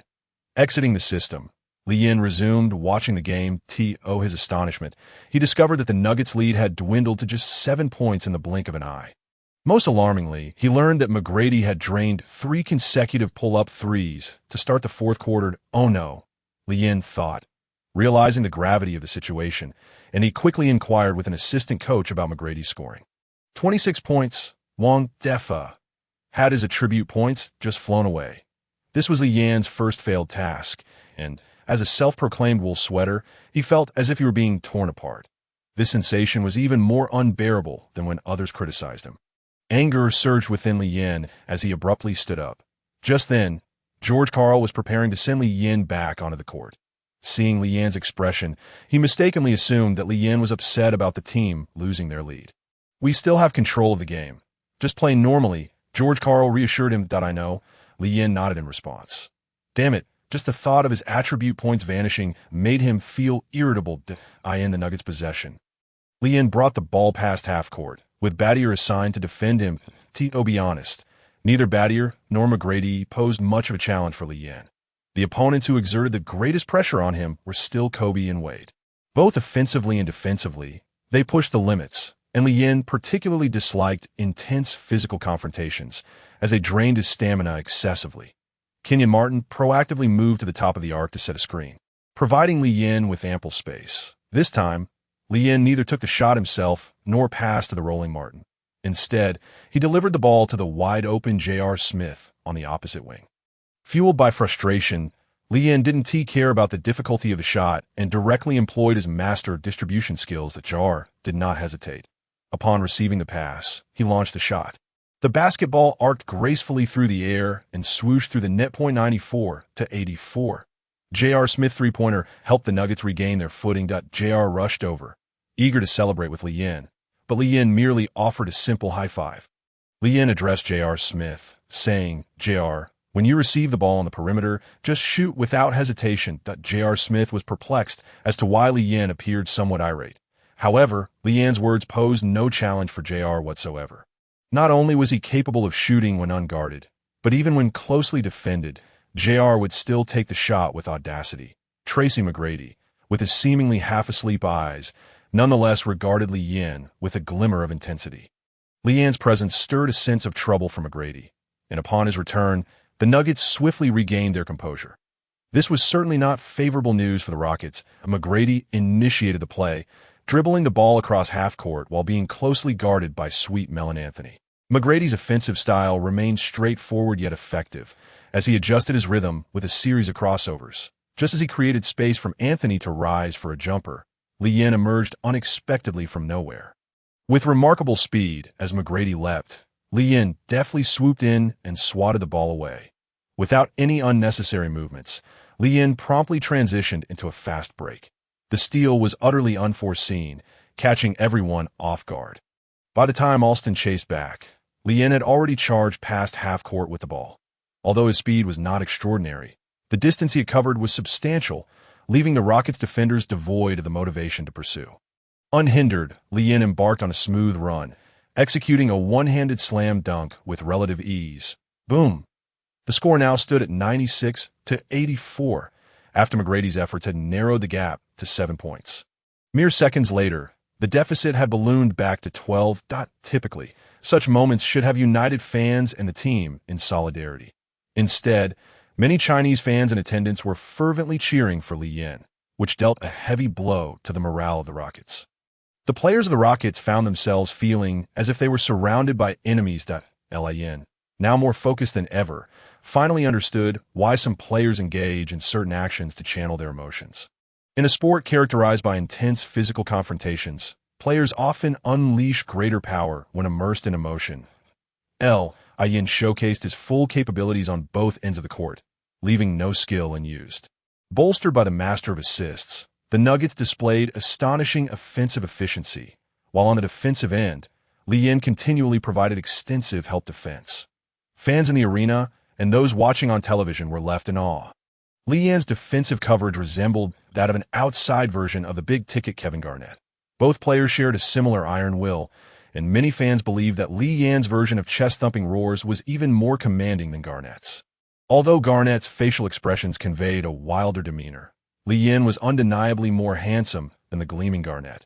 Sometimes, being good-looking truly matters. Smith mused that if Li Yin and Garnett were on the same team, it would be formidable. Their opponents would face double the challenge from two iron-willed men. Barkley seized the opportunity to tease Smith, quipping, "It's like facing two donkeys at once, isn't it?" Smith was rendered speechless. Li Yin took the opportunity during a sideline inbound to recharge himself, then continued to unleash his skills. Under Li Yin's frenetic performance, the Rockets found themselves severely suppressed. Jeff Van Gundy contemplated employing aggressive defense to pressure Li Yin, but the player with dual 100 ball-handling skills offered no openings that he remained as steady as a seasoned veteran, committing no errors. The Rockets roster was already thin, and the pressure on Yao and McGrady was immense. Furthermore, their half-court offensive strategy was incredibly taxing. After several exchanges of offense and defense, it was the Rockets who succumbed first to fatigue in this high-intensity clash. This was a recurring issue for the Rockets, as their late-game collapses often sent Chinese fans' blood pressure soaring. However, facing the Nuggets posed little concern this time, as Li Yin was also a beloved figure among Chinese fans. The final score was 107-91. Li Yin secured victory in the China Derby. After the game, Li Yin exchanged embraces with Yao Ming, marking a satisfying conclusion to this China Derby. Both Li Yin and Yao Ming delivered outstanding performances, much to the delight of domestic fans. Over the course of the game, Li Yin achieved an all-around stat line of 14 points, 22 assists, 10 rebounds, 4 steals, and 3 blocks. Iverson scored 22 points, Anthony 28 points. Kenya Martin 14 points, and J.R. Smith 16 points. With Li Yin orchestrating the plays, 5 Nuggets players scored in double figures, showcasing beautiful transitions between offense and defense that on the Rockets side, Yao Ming amassed 36 points, 16 rebounds, 4 blocks, 4 assists, and 4 turnovers, while McGrady contributed 34 points, 7 rebounds, and 5 assists. The Yao-McGrady duo combined for 70 points, demonstrating formidable firepower. Yet aside from them, no other Rockets player reached double figures in scoring. Their third leading scorer was the street ball king Alston, who managed 8 points. Following the game, Li Yin conducted an interview with CCTV. Lin, "Please greet the audience." True to form, CCTV's questions lacked substance, yet Li Yin felt no discomfort. "Hello, fans. I'm Li Yin." While Li Yin appeared somewhat casual in interviews with American media, in front of CCTV's camera, he embodied the image of a model youth, radiating positivity. "Congratulations on the victory. You achieved a triple-double with 22 assists. How does that feel?" "Well, that's quite a formal question. I'm very happy that we won the game, and our team's efforts have been rewarded. Winning is the highest form of recognition for us. Today, you faced off against Yao. What are your thoughts on him?" "Brother Yao is incredibly formidable in the paint. We simply couldn't contain him. He is also my role model." "All right, you managed to block Yao. How did that feel?" After a few questions, the tone of the interview lightened. "He felt fantastic. I accomplished something that none of our interior players managed to do. However, I also got blocked by Brother Yao, so you might want to ask him how he felt about it." "Ha! I've already asked him." Brother Yao said it felt great. Yin answered the questions with utmost seriousness, aware that CCTV's interview would be viewed by millions of fans, and thus he could not afford to be too casual. He concluded the interview by expressing gratitude for the fan support. Just as Li Yin prepared to head back to the locker room, he noticed female reporters from ESPN and other media outlets waiting nearby. Ever since Li Yin had showcased his master ball control skills, these reporters have been relentlessly pursuing him for interviews, even slipping him notes.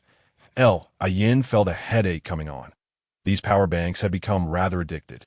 Although the reporters were quite attractive, Li Yin had no intention of engaging in deep conversations. He was not keen on having his private life chronicled in a biography, becoming a topic of gossip.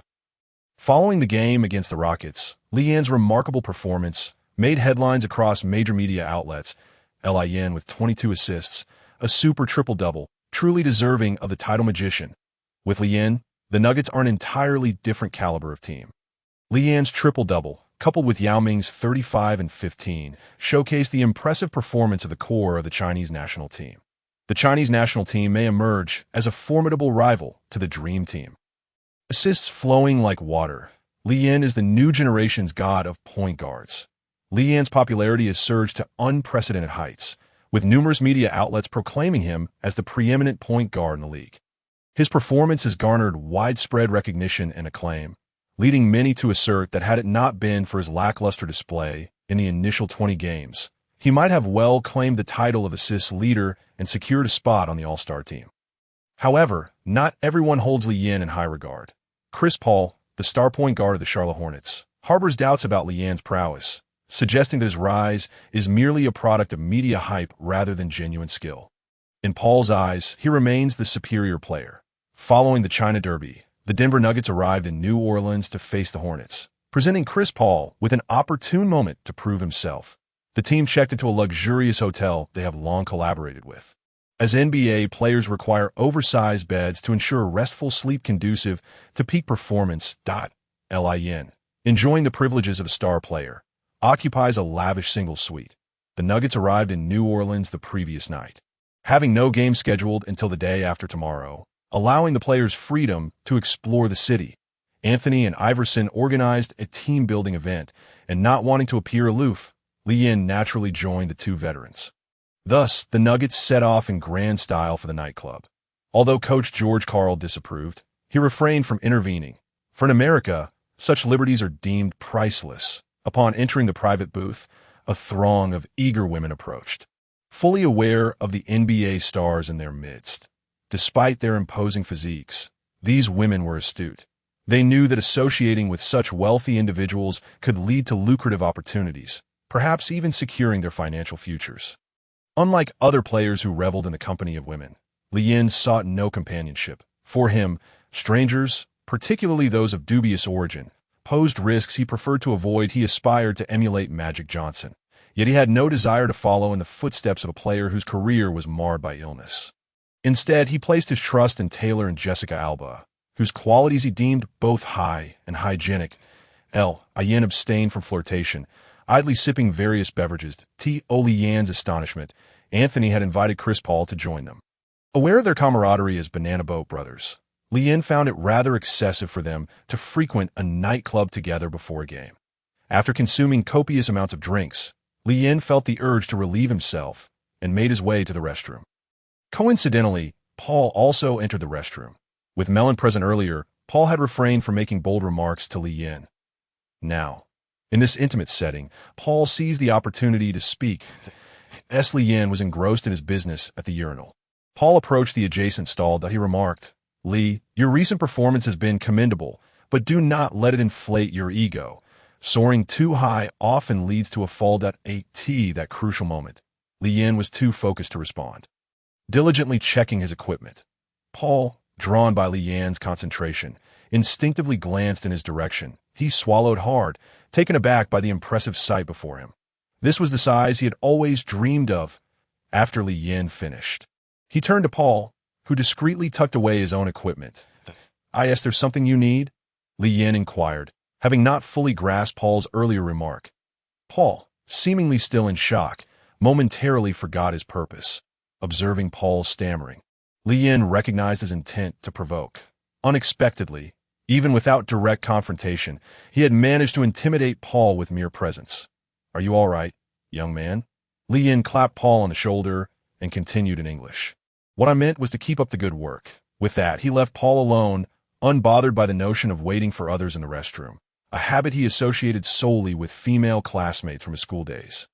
Once Lee Yin departed, Chris Paul felt liberated to express himself, internally repeating, "Size does not equate to utility. Size does not equate to utility. Size does not equate to utility."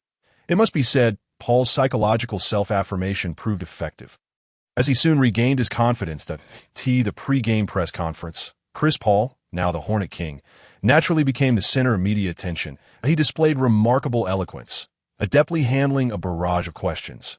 When queried about the best point guard in the league, he acknowledged Steve Nash's two-time MVP accolades, asserting his name must be included. That he also extolled Jason Kidd as a legend, emphasizing his all-around capabilities, particularly his top-notch defense, which Paul aspired to emulate.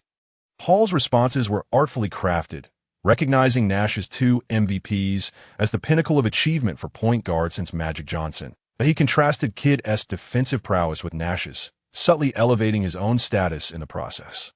Although Paul's stature may be a disadvantage, his defensive awareness and attitude, coupled with strategic maneuvers, rendered him anything but a liability. He emerged as a defensive stalwart among guards that he praised Chauncey Billups for his courage, noting his championship win with Detroit as the dream of every point guard. He also mentioned Byron Davis and Deron Williams, acknowledging their formidable physicality, which posed a challenge whenever they faced off. However, when it came to the rising star known as China's Magic, Li Yin, Chris Paul refrained from any mention, despite the fact that Li Yin was his opponent in the upcoming game. One of the Nuggets reporters couldn't contain himself and posed the question. Chris, you mentioned so many exceptional point guards. Why did you not include Li Yin? His abilities are undeniable. Paul furrowed his brow before responding, I recognize that you all regard him as a strong player, and I do not dispute his talent. However, I believe that as a rookie, he still has room for growth. The reporter pointed out that Lee's average assists had already surpassed Paul's. Indeed, following an explosive start with an average of 1.8 points and 0.4 assists, Li Yin had diligently improved his performance, culminating in an average of 8.8 points and 9.8 assists as the regular season drew to a close that in the subsequent 50-plus games. He averaged over 13 assists, a staggering statistic that time. The league's assist leader, Nash, had yet to reach 12 assists per game. Yin stood second in assists, just behind Nash's average of 11.6. Chris Paul, with 17.3 points and 8.9 assists per game, occupied the fifth position in assists. Swiftly shifting the conversation, Paul remarked, assists are merely one facet of the game. They do not encapsulate the entirety of a point guard's responsibilities. Rest assured, I am ready for any challenge in this game. Yin possessed everything that evoked envy in Paul: an all-star starting position, lucrative endorsement deals, and a pop star girlfriend. Taylor openly expressed her affection for Li Yin, frequently sharing snippets of their lives on social media, including photos and GIFs that in her latest music video. When the scene transitioned to a basketball court, Taylor was unmistakably clad in Li Yin's number 1 Nuggets jersey. Like Little Shark Bynum, Chris Paul enjoyed Taylor's music, yet unlike Bynum, he was not magnanimous enough to wish Li Yin a lifetime of happiness with her. Paul grappled with the inability to comprehend where Li Yin surpassed him. Indeed, in terms of size, Li Yin held an advantage, but what did that truly signify? Chris Paul was resolute in proving himself as the more formidable player. Unbeknownst to Li Yin, Paul's resentment towards him ran deep. Even if he were aware, it would matter little. Second in the assists leaderboard, I expressed my profound gratitude to my teammates, who effortlessly converted my passes into baskets, thereby contributing to my impressive tally of assists. Chris wishes to compare assist records with me. I have no qualms about that. Wow. In comparison to Paul, Li Yin's vision has truly expanded. As the clock strikes 8, the New Orleans Kings center prepares for the impending match. The New Orleans Hornets boast a commendable roster, featuring a formidable core trio of Chris Paul, David West, and Tyson Chandler. Their perimeter game is further bolstered by the sharpshooting prowess of Peja Stojakovic. It is fair to assert that the Hornets exhibit notable competitiveness both inside and outside the ARC the season's commencement. The Hornets indeed showcased exceptional performance, achieving a remarkable 70-win rate in their first 10 regular season games. However, their fortunes took a downturn when David West's injury abruptly halted their momentum. They endured a disheartening series of consecutive losses. Had they been in the Eastern Conference, such a dip might not have posed significant issues. Yet in the Western Conference, the Hornets found themselves swiftly relegated from playoff contention. Fortunately, amidst this challenging period, the Hornets made noteworthy gains. Their emerging star, Chris Paul, delivered stellar performances, consistently achieving 20-point, 10-assist outings prior to David West's injury. The pick-and-roll system orchestrated by Paul and West served as a pivotal offensive strategy for the Hornets. The synergy between Chris Paul and David West drew parallels to the renowned duo of Deron Williams and Carlos Boozer from the Jazz. However, the pick-and-roll system presents a double-edged sword for a point guard. While it enhances efficiency, it can also overshadow individual brilliance. Now, Chris Paul has demonstrated that even in the absence of David West, he can shine brightly and lead his team to victory. With West's return, the Hornets' performance began to improve, yet they found themselves with insufficient games remaining. Currently, the Hornets occupy the 9th position in the Western Conference, trailing the 8th-seeded Warriors by 2 victories. Given the upcoming stretch of consecutive away games, it is imperative for the Hornets to secure a win at home in this match that I in the studio. Yu Jia and director Zhang are set to provide commentary for the game between the Nuggets and the Hornets. Yan's popularity continues to soar, and coupled with the Nuggets' fast-paced style of play, the team has garnered a substantial fan base domestically. The Nuggets currently rank third in the Western Conference and are in excellent form, while the Hornets, position ninth, are striving for a playoff berth. Nevertheless, with David West's return, the Hornets' strength has significantly increased, and the gap between them and the Nuggets is not insurmountable. Overall, it promises to be an exhilarating contest. Chris Paul wishes to challenge Li Yin in assists. There is no doubt that Li Yin will triumph. As the player introductions conclude, the starting lineups remain on the court. For the Nuggets, Li Yin, Allen Iverson, Carmelo Anthony, Kenya Martin, and Nene Hilario. Marcus Camby has shown commendable form in practice. Yet for the sake of caution, George Karl has opted to keep him on the bench. For the Hornets, Chris Paul, Desmond Mason, Peja Stojakovic, David West, and Tyson Chandler. The Hornets roster is indeed impressive. David West and Chris Paul are both on the verge of all-star status.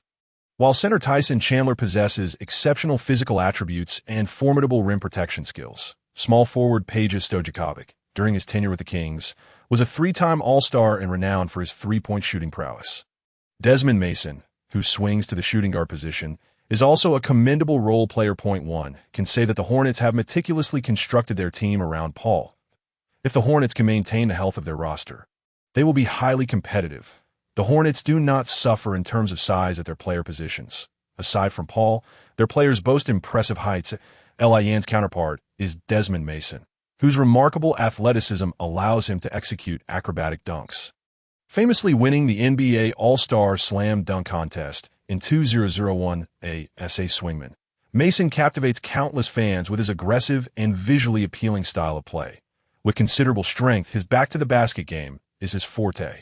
Yet his mid-range shooting leaves much to be desired, limiting his development. However, perhaps the most memorable moment for Chinese fans regarding Mason is his infamous tackle of Yao Ming during a game. Mason's fiery temperament led to a notorious incident where he body-slammed Yao, making him a polarizing figure among Chinese fans. As the jump ball commences, Nene loses to Tyson Chandler. In the opening possession, Chris Paul initiates a pick-and-roll with David West. After the screen, Paul finds Mason. Mason's athleticism is exceptional. His physicality makes him a formidable opponent even on the perimeter. Mason, brimming with confidence, backs down Li Yin, preparing for takeoff. However, he is met with a thunderous rejection. Smack. Should Mason persist in attacking the rim during this match, he may very well question his life choices after being blocked by Li Yin. Wow!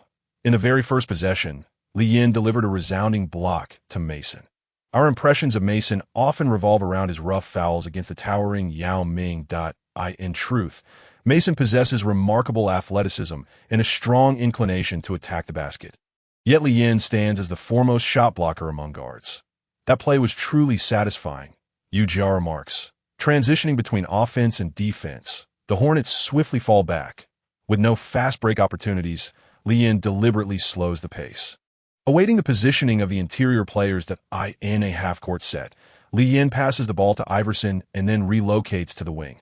Iverson, facing Chris Paul, executes a sharp double crossover. Although his initial speed has diminished since his peak, it remains effective.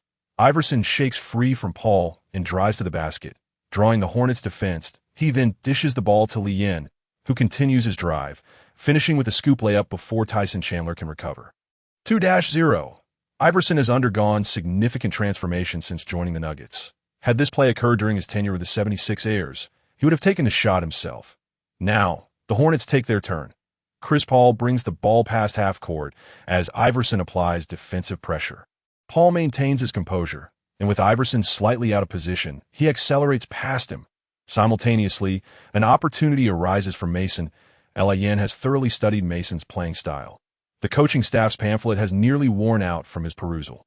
Li Yin purposefully stays close, knowing Mason favors using his physicality to attack the basket. This tactic proves effective, as Mason averages nearly 14 points per game, with a significant portion stemming from such offensive maneuvers. Mason surges, shaking off Li Yin, charging toward the basket, and Paul's pass arrives perfectly timed. Mason catches, leaps, and attacks the rim in one fluid motion. Unsurprisingly, despite having once claimed the dunk contest title, he can only muster 9 points under the disdain of the Flash.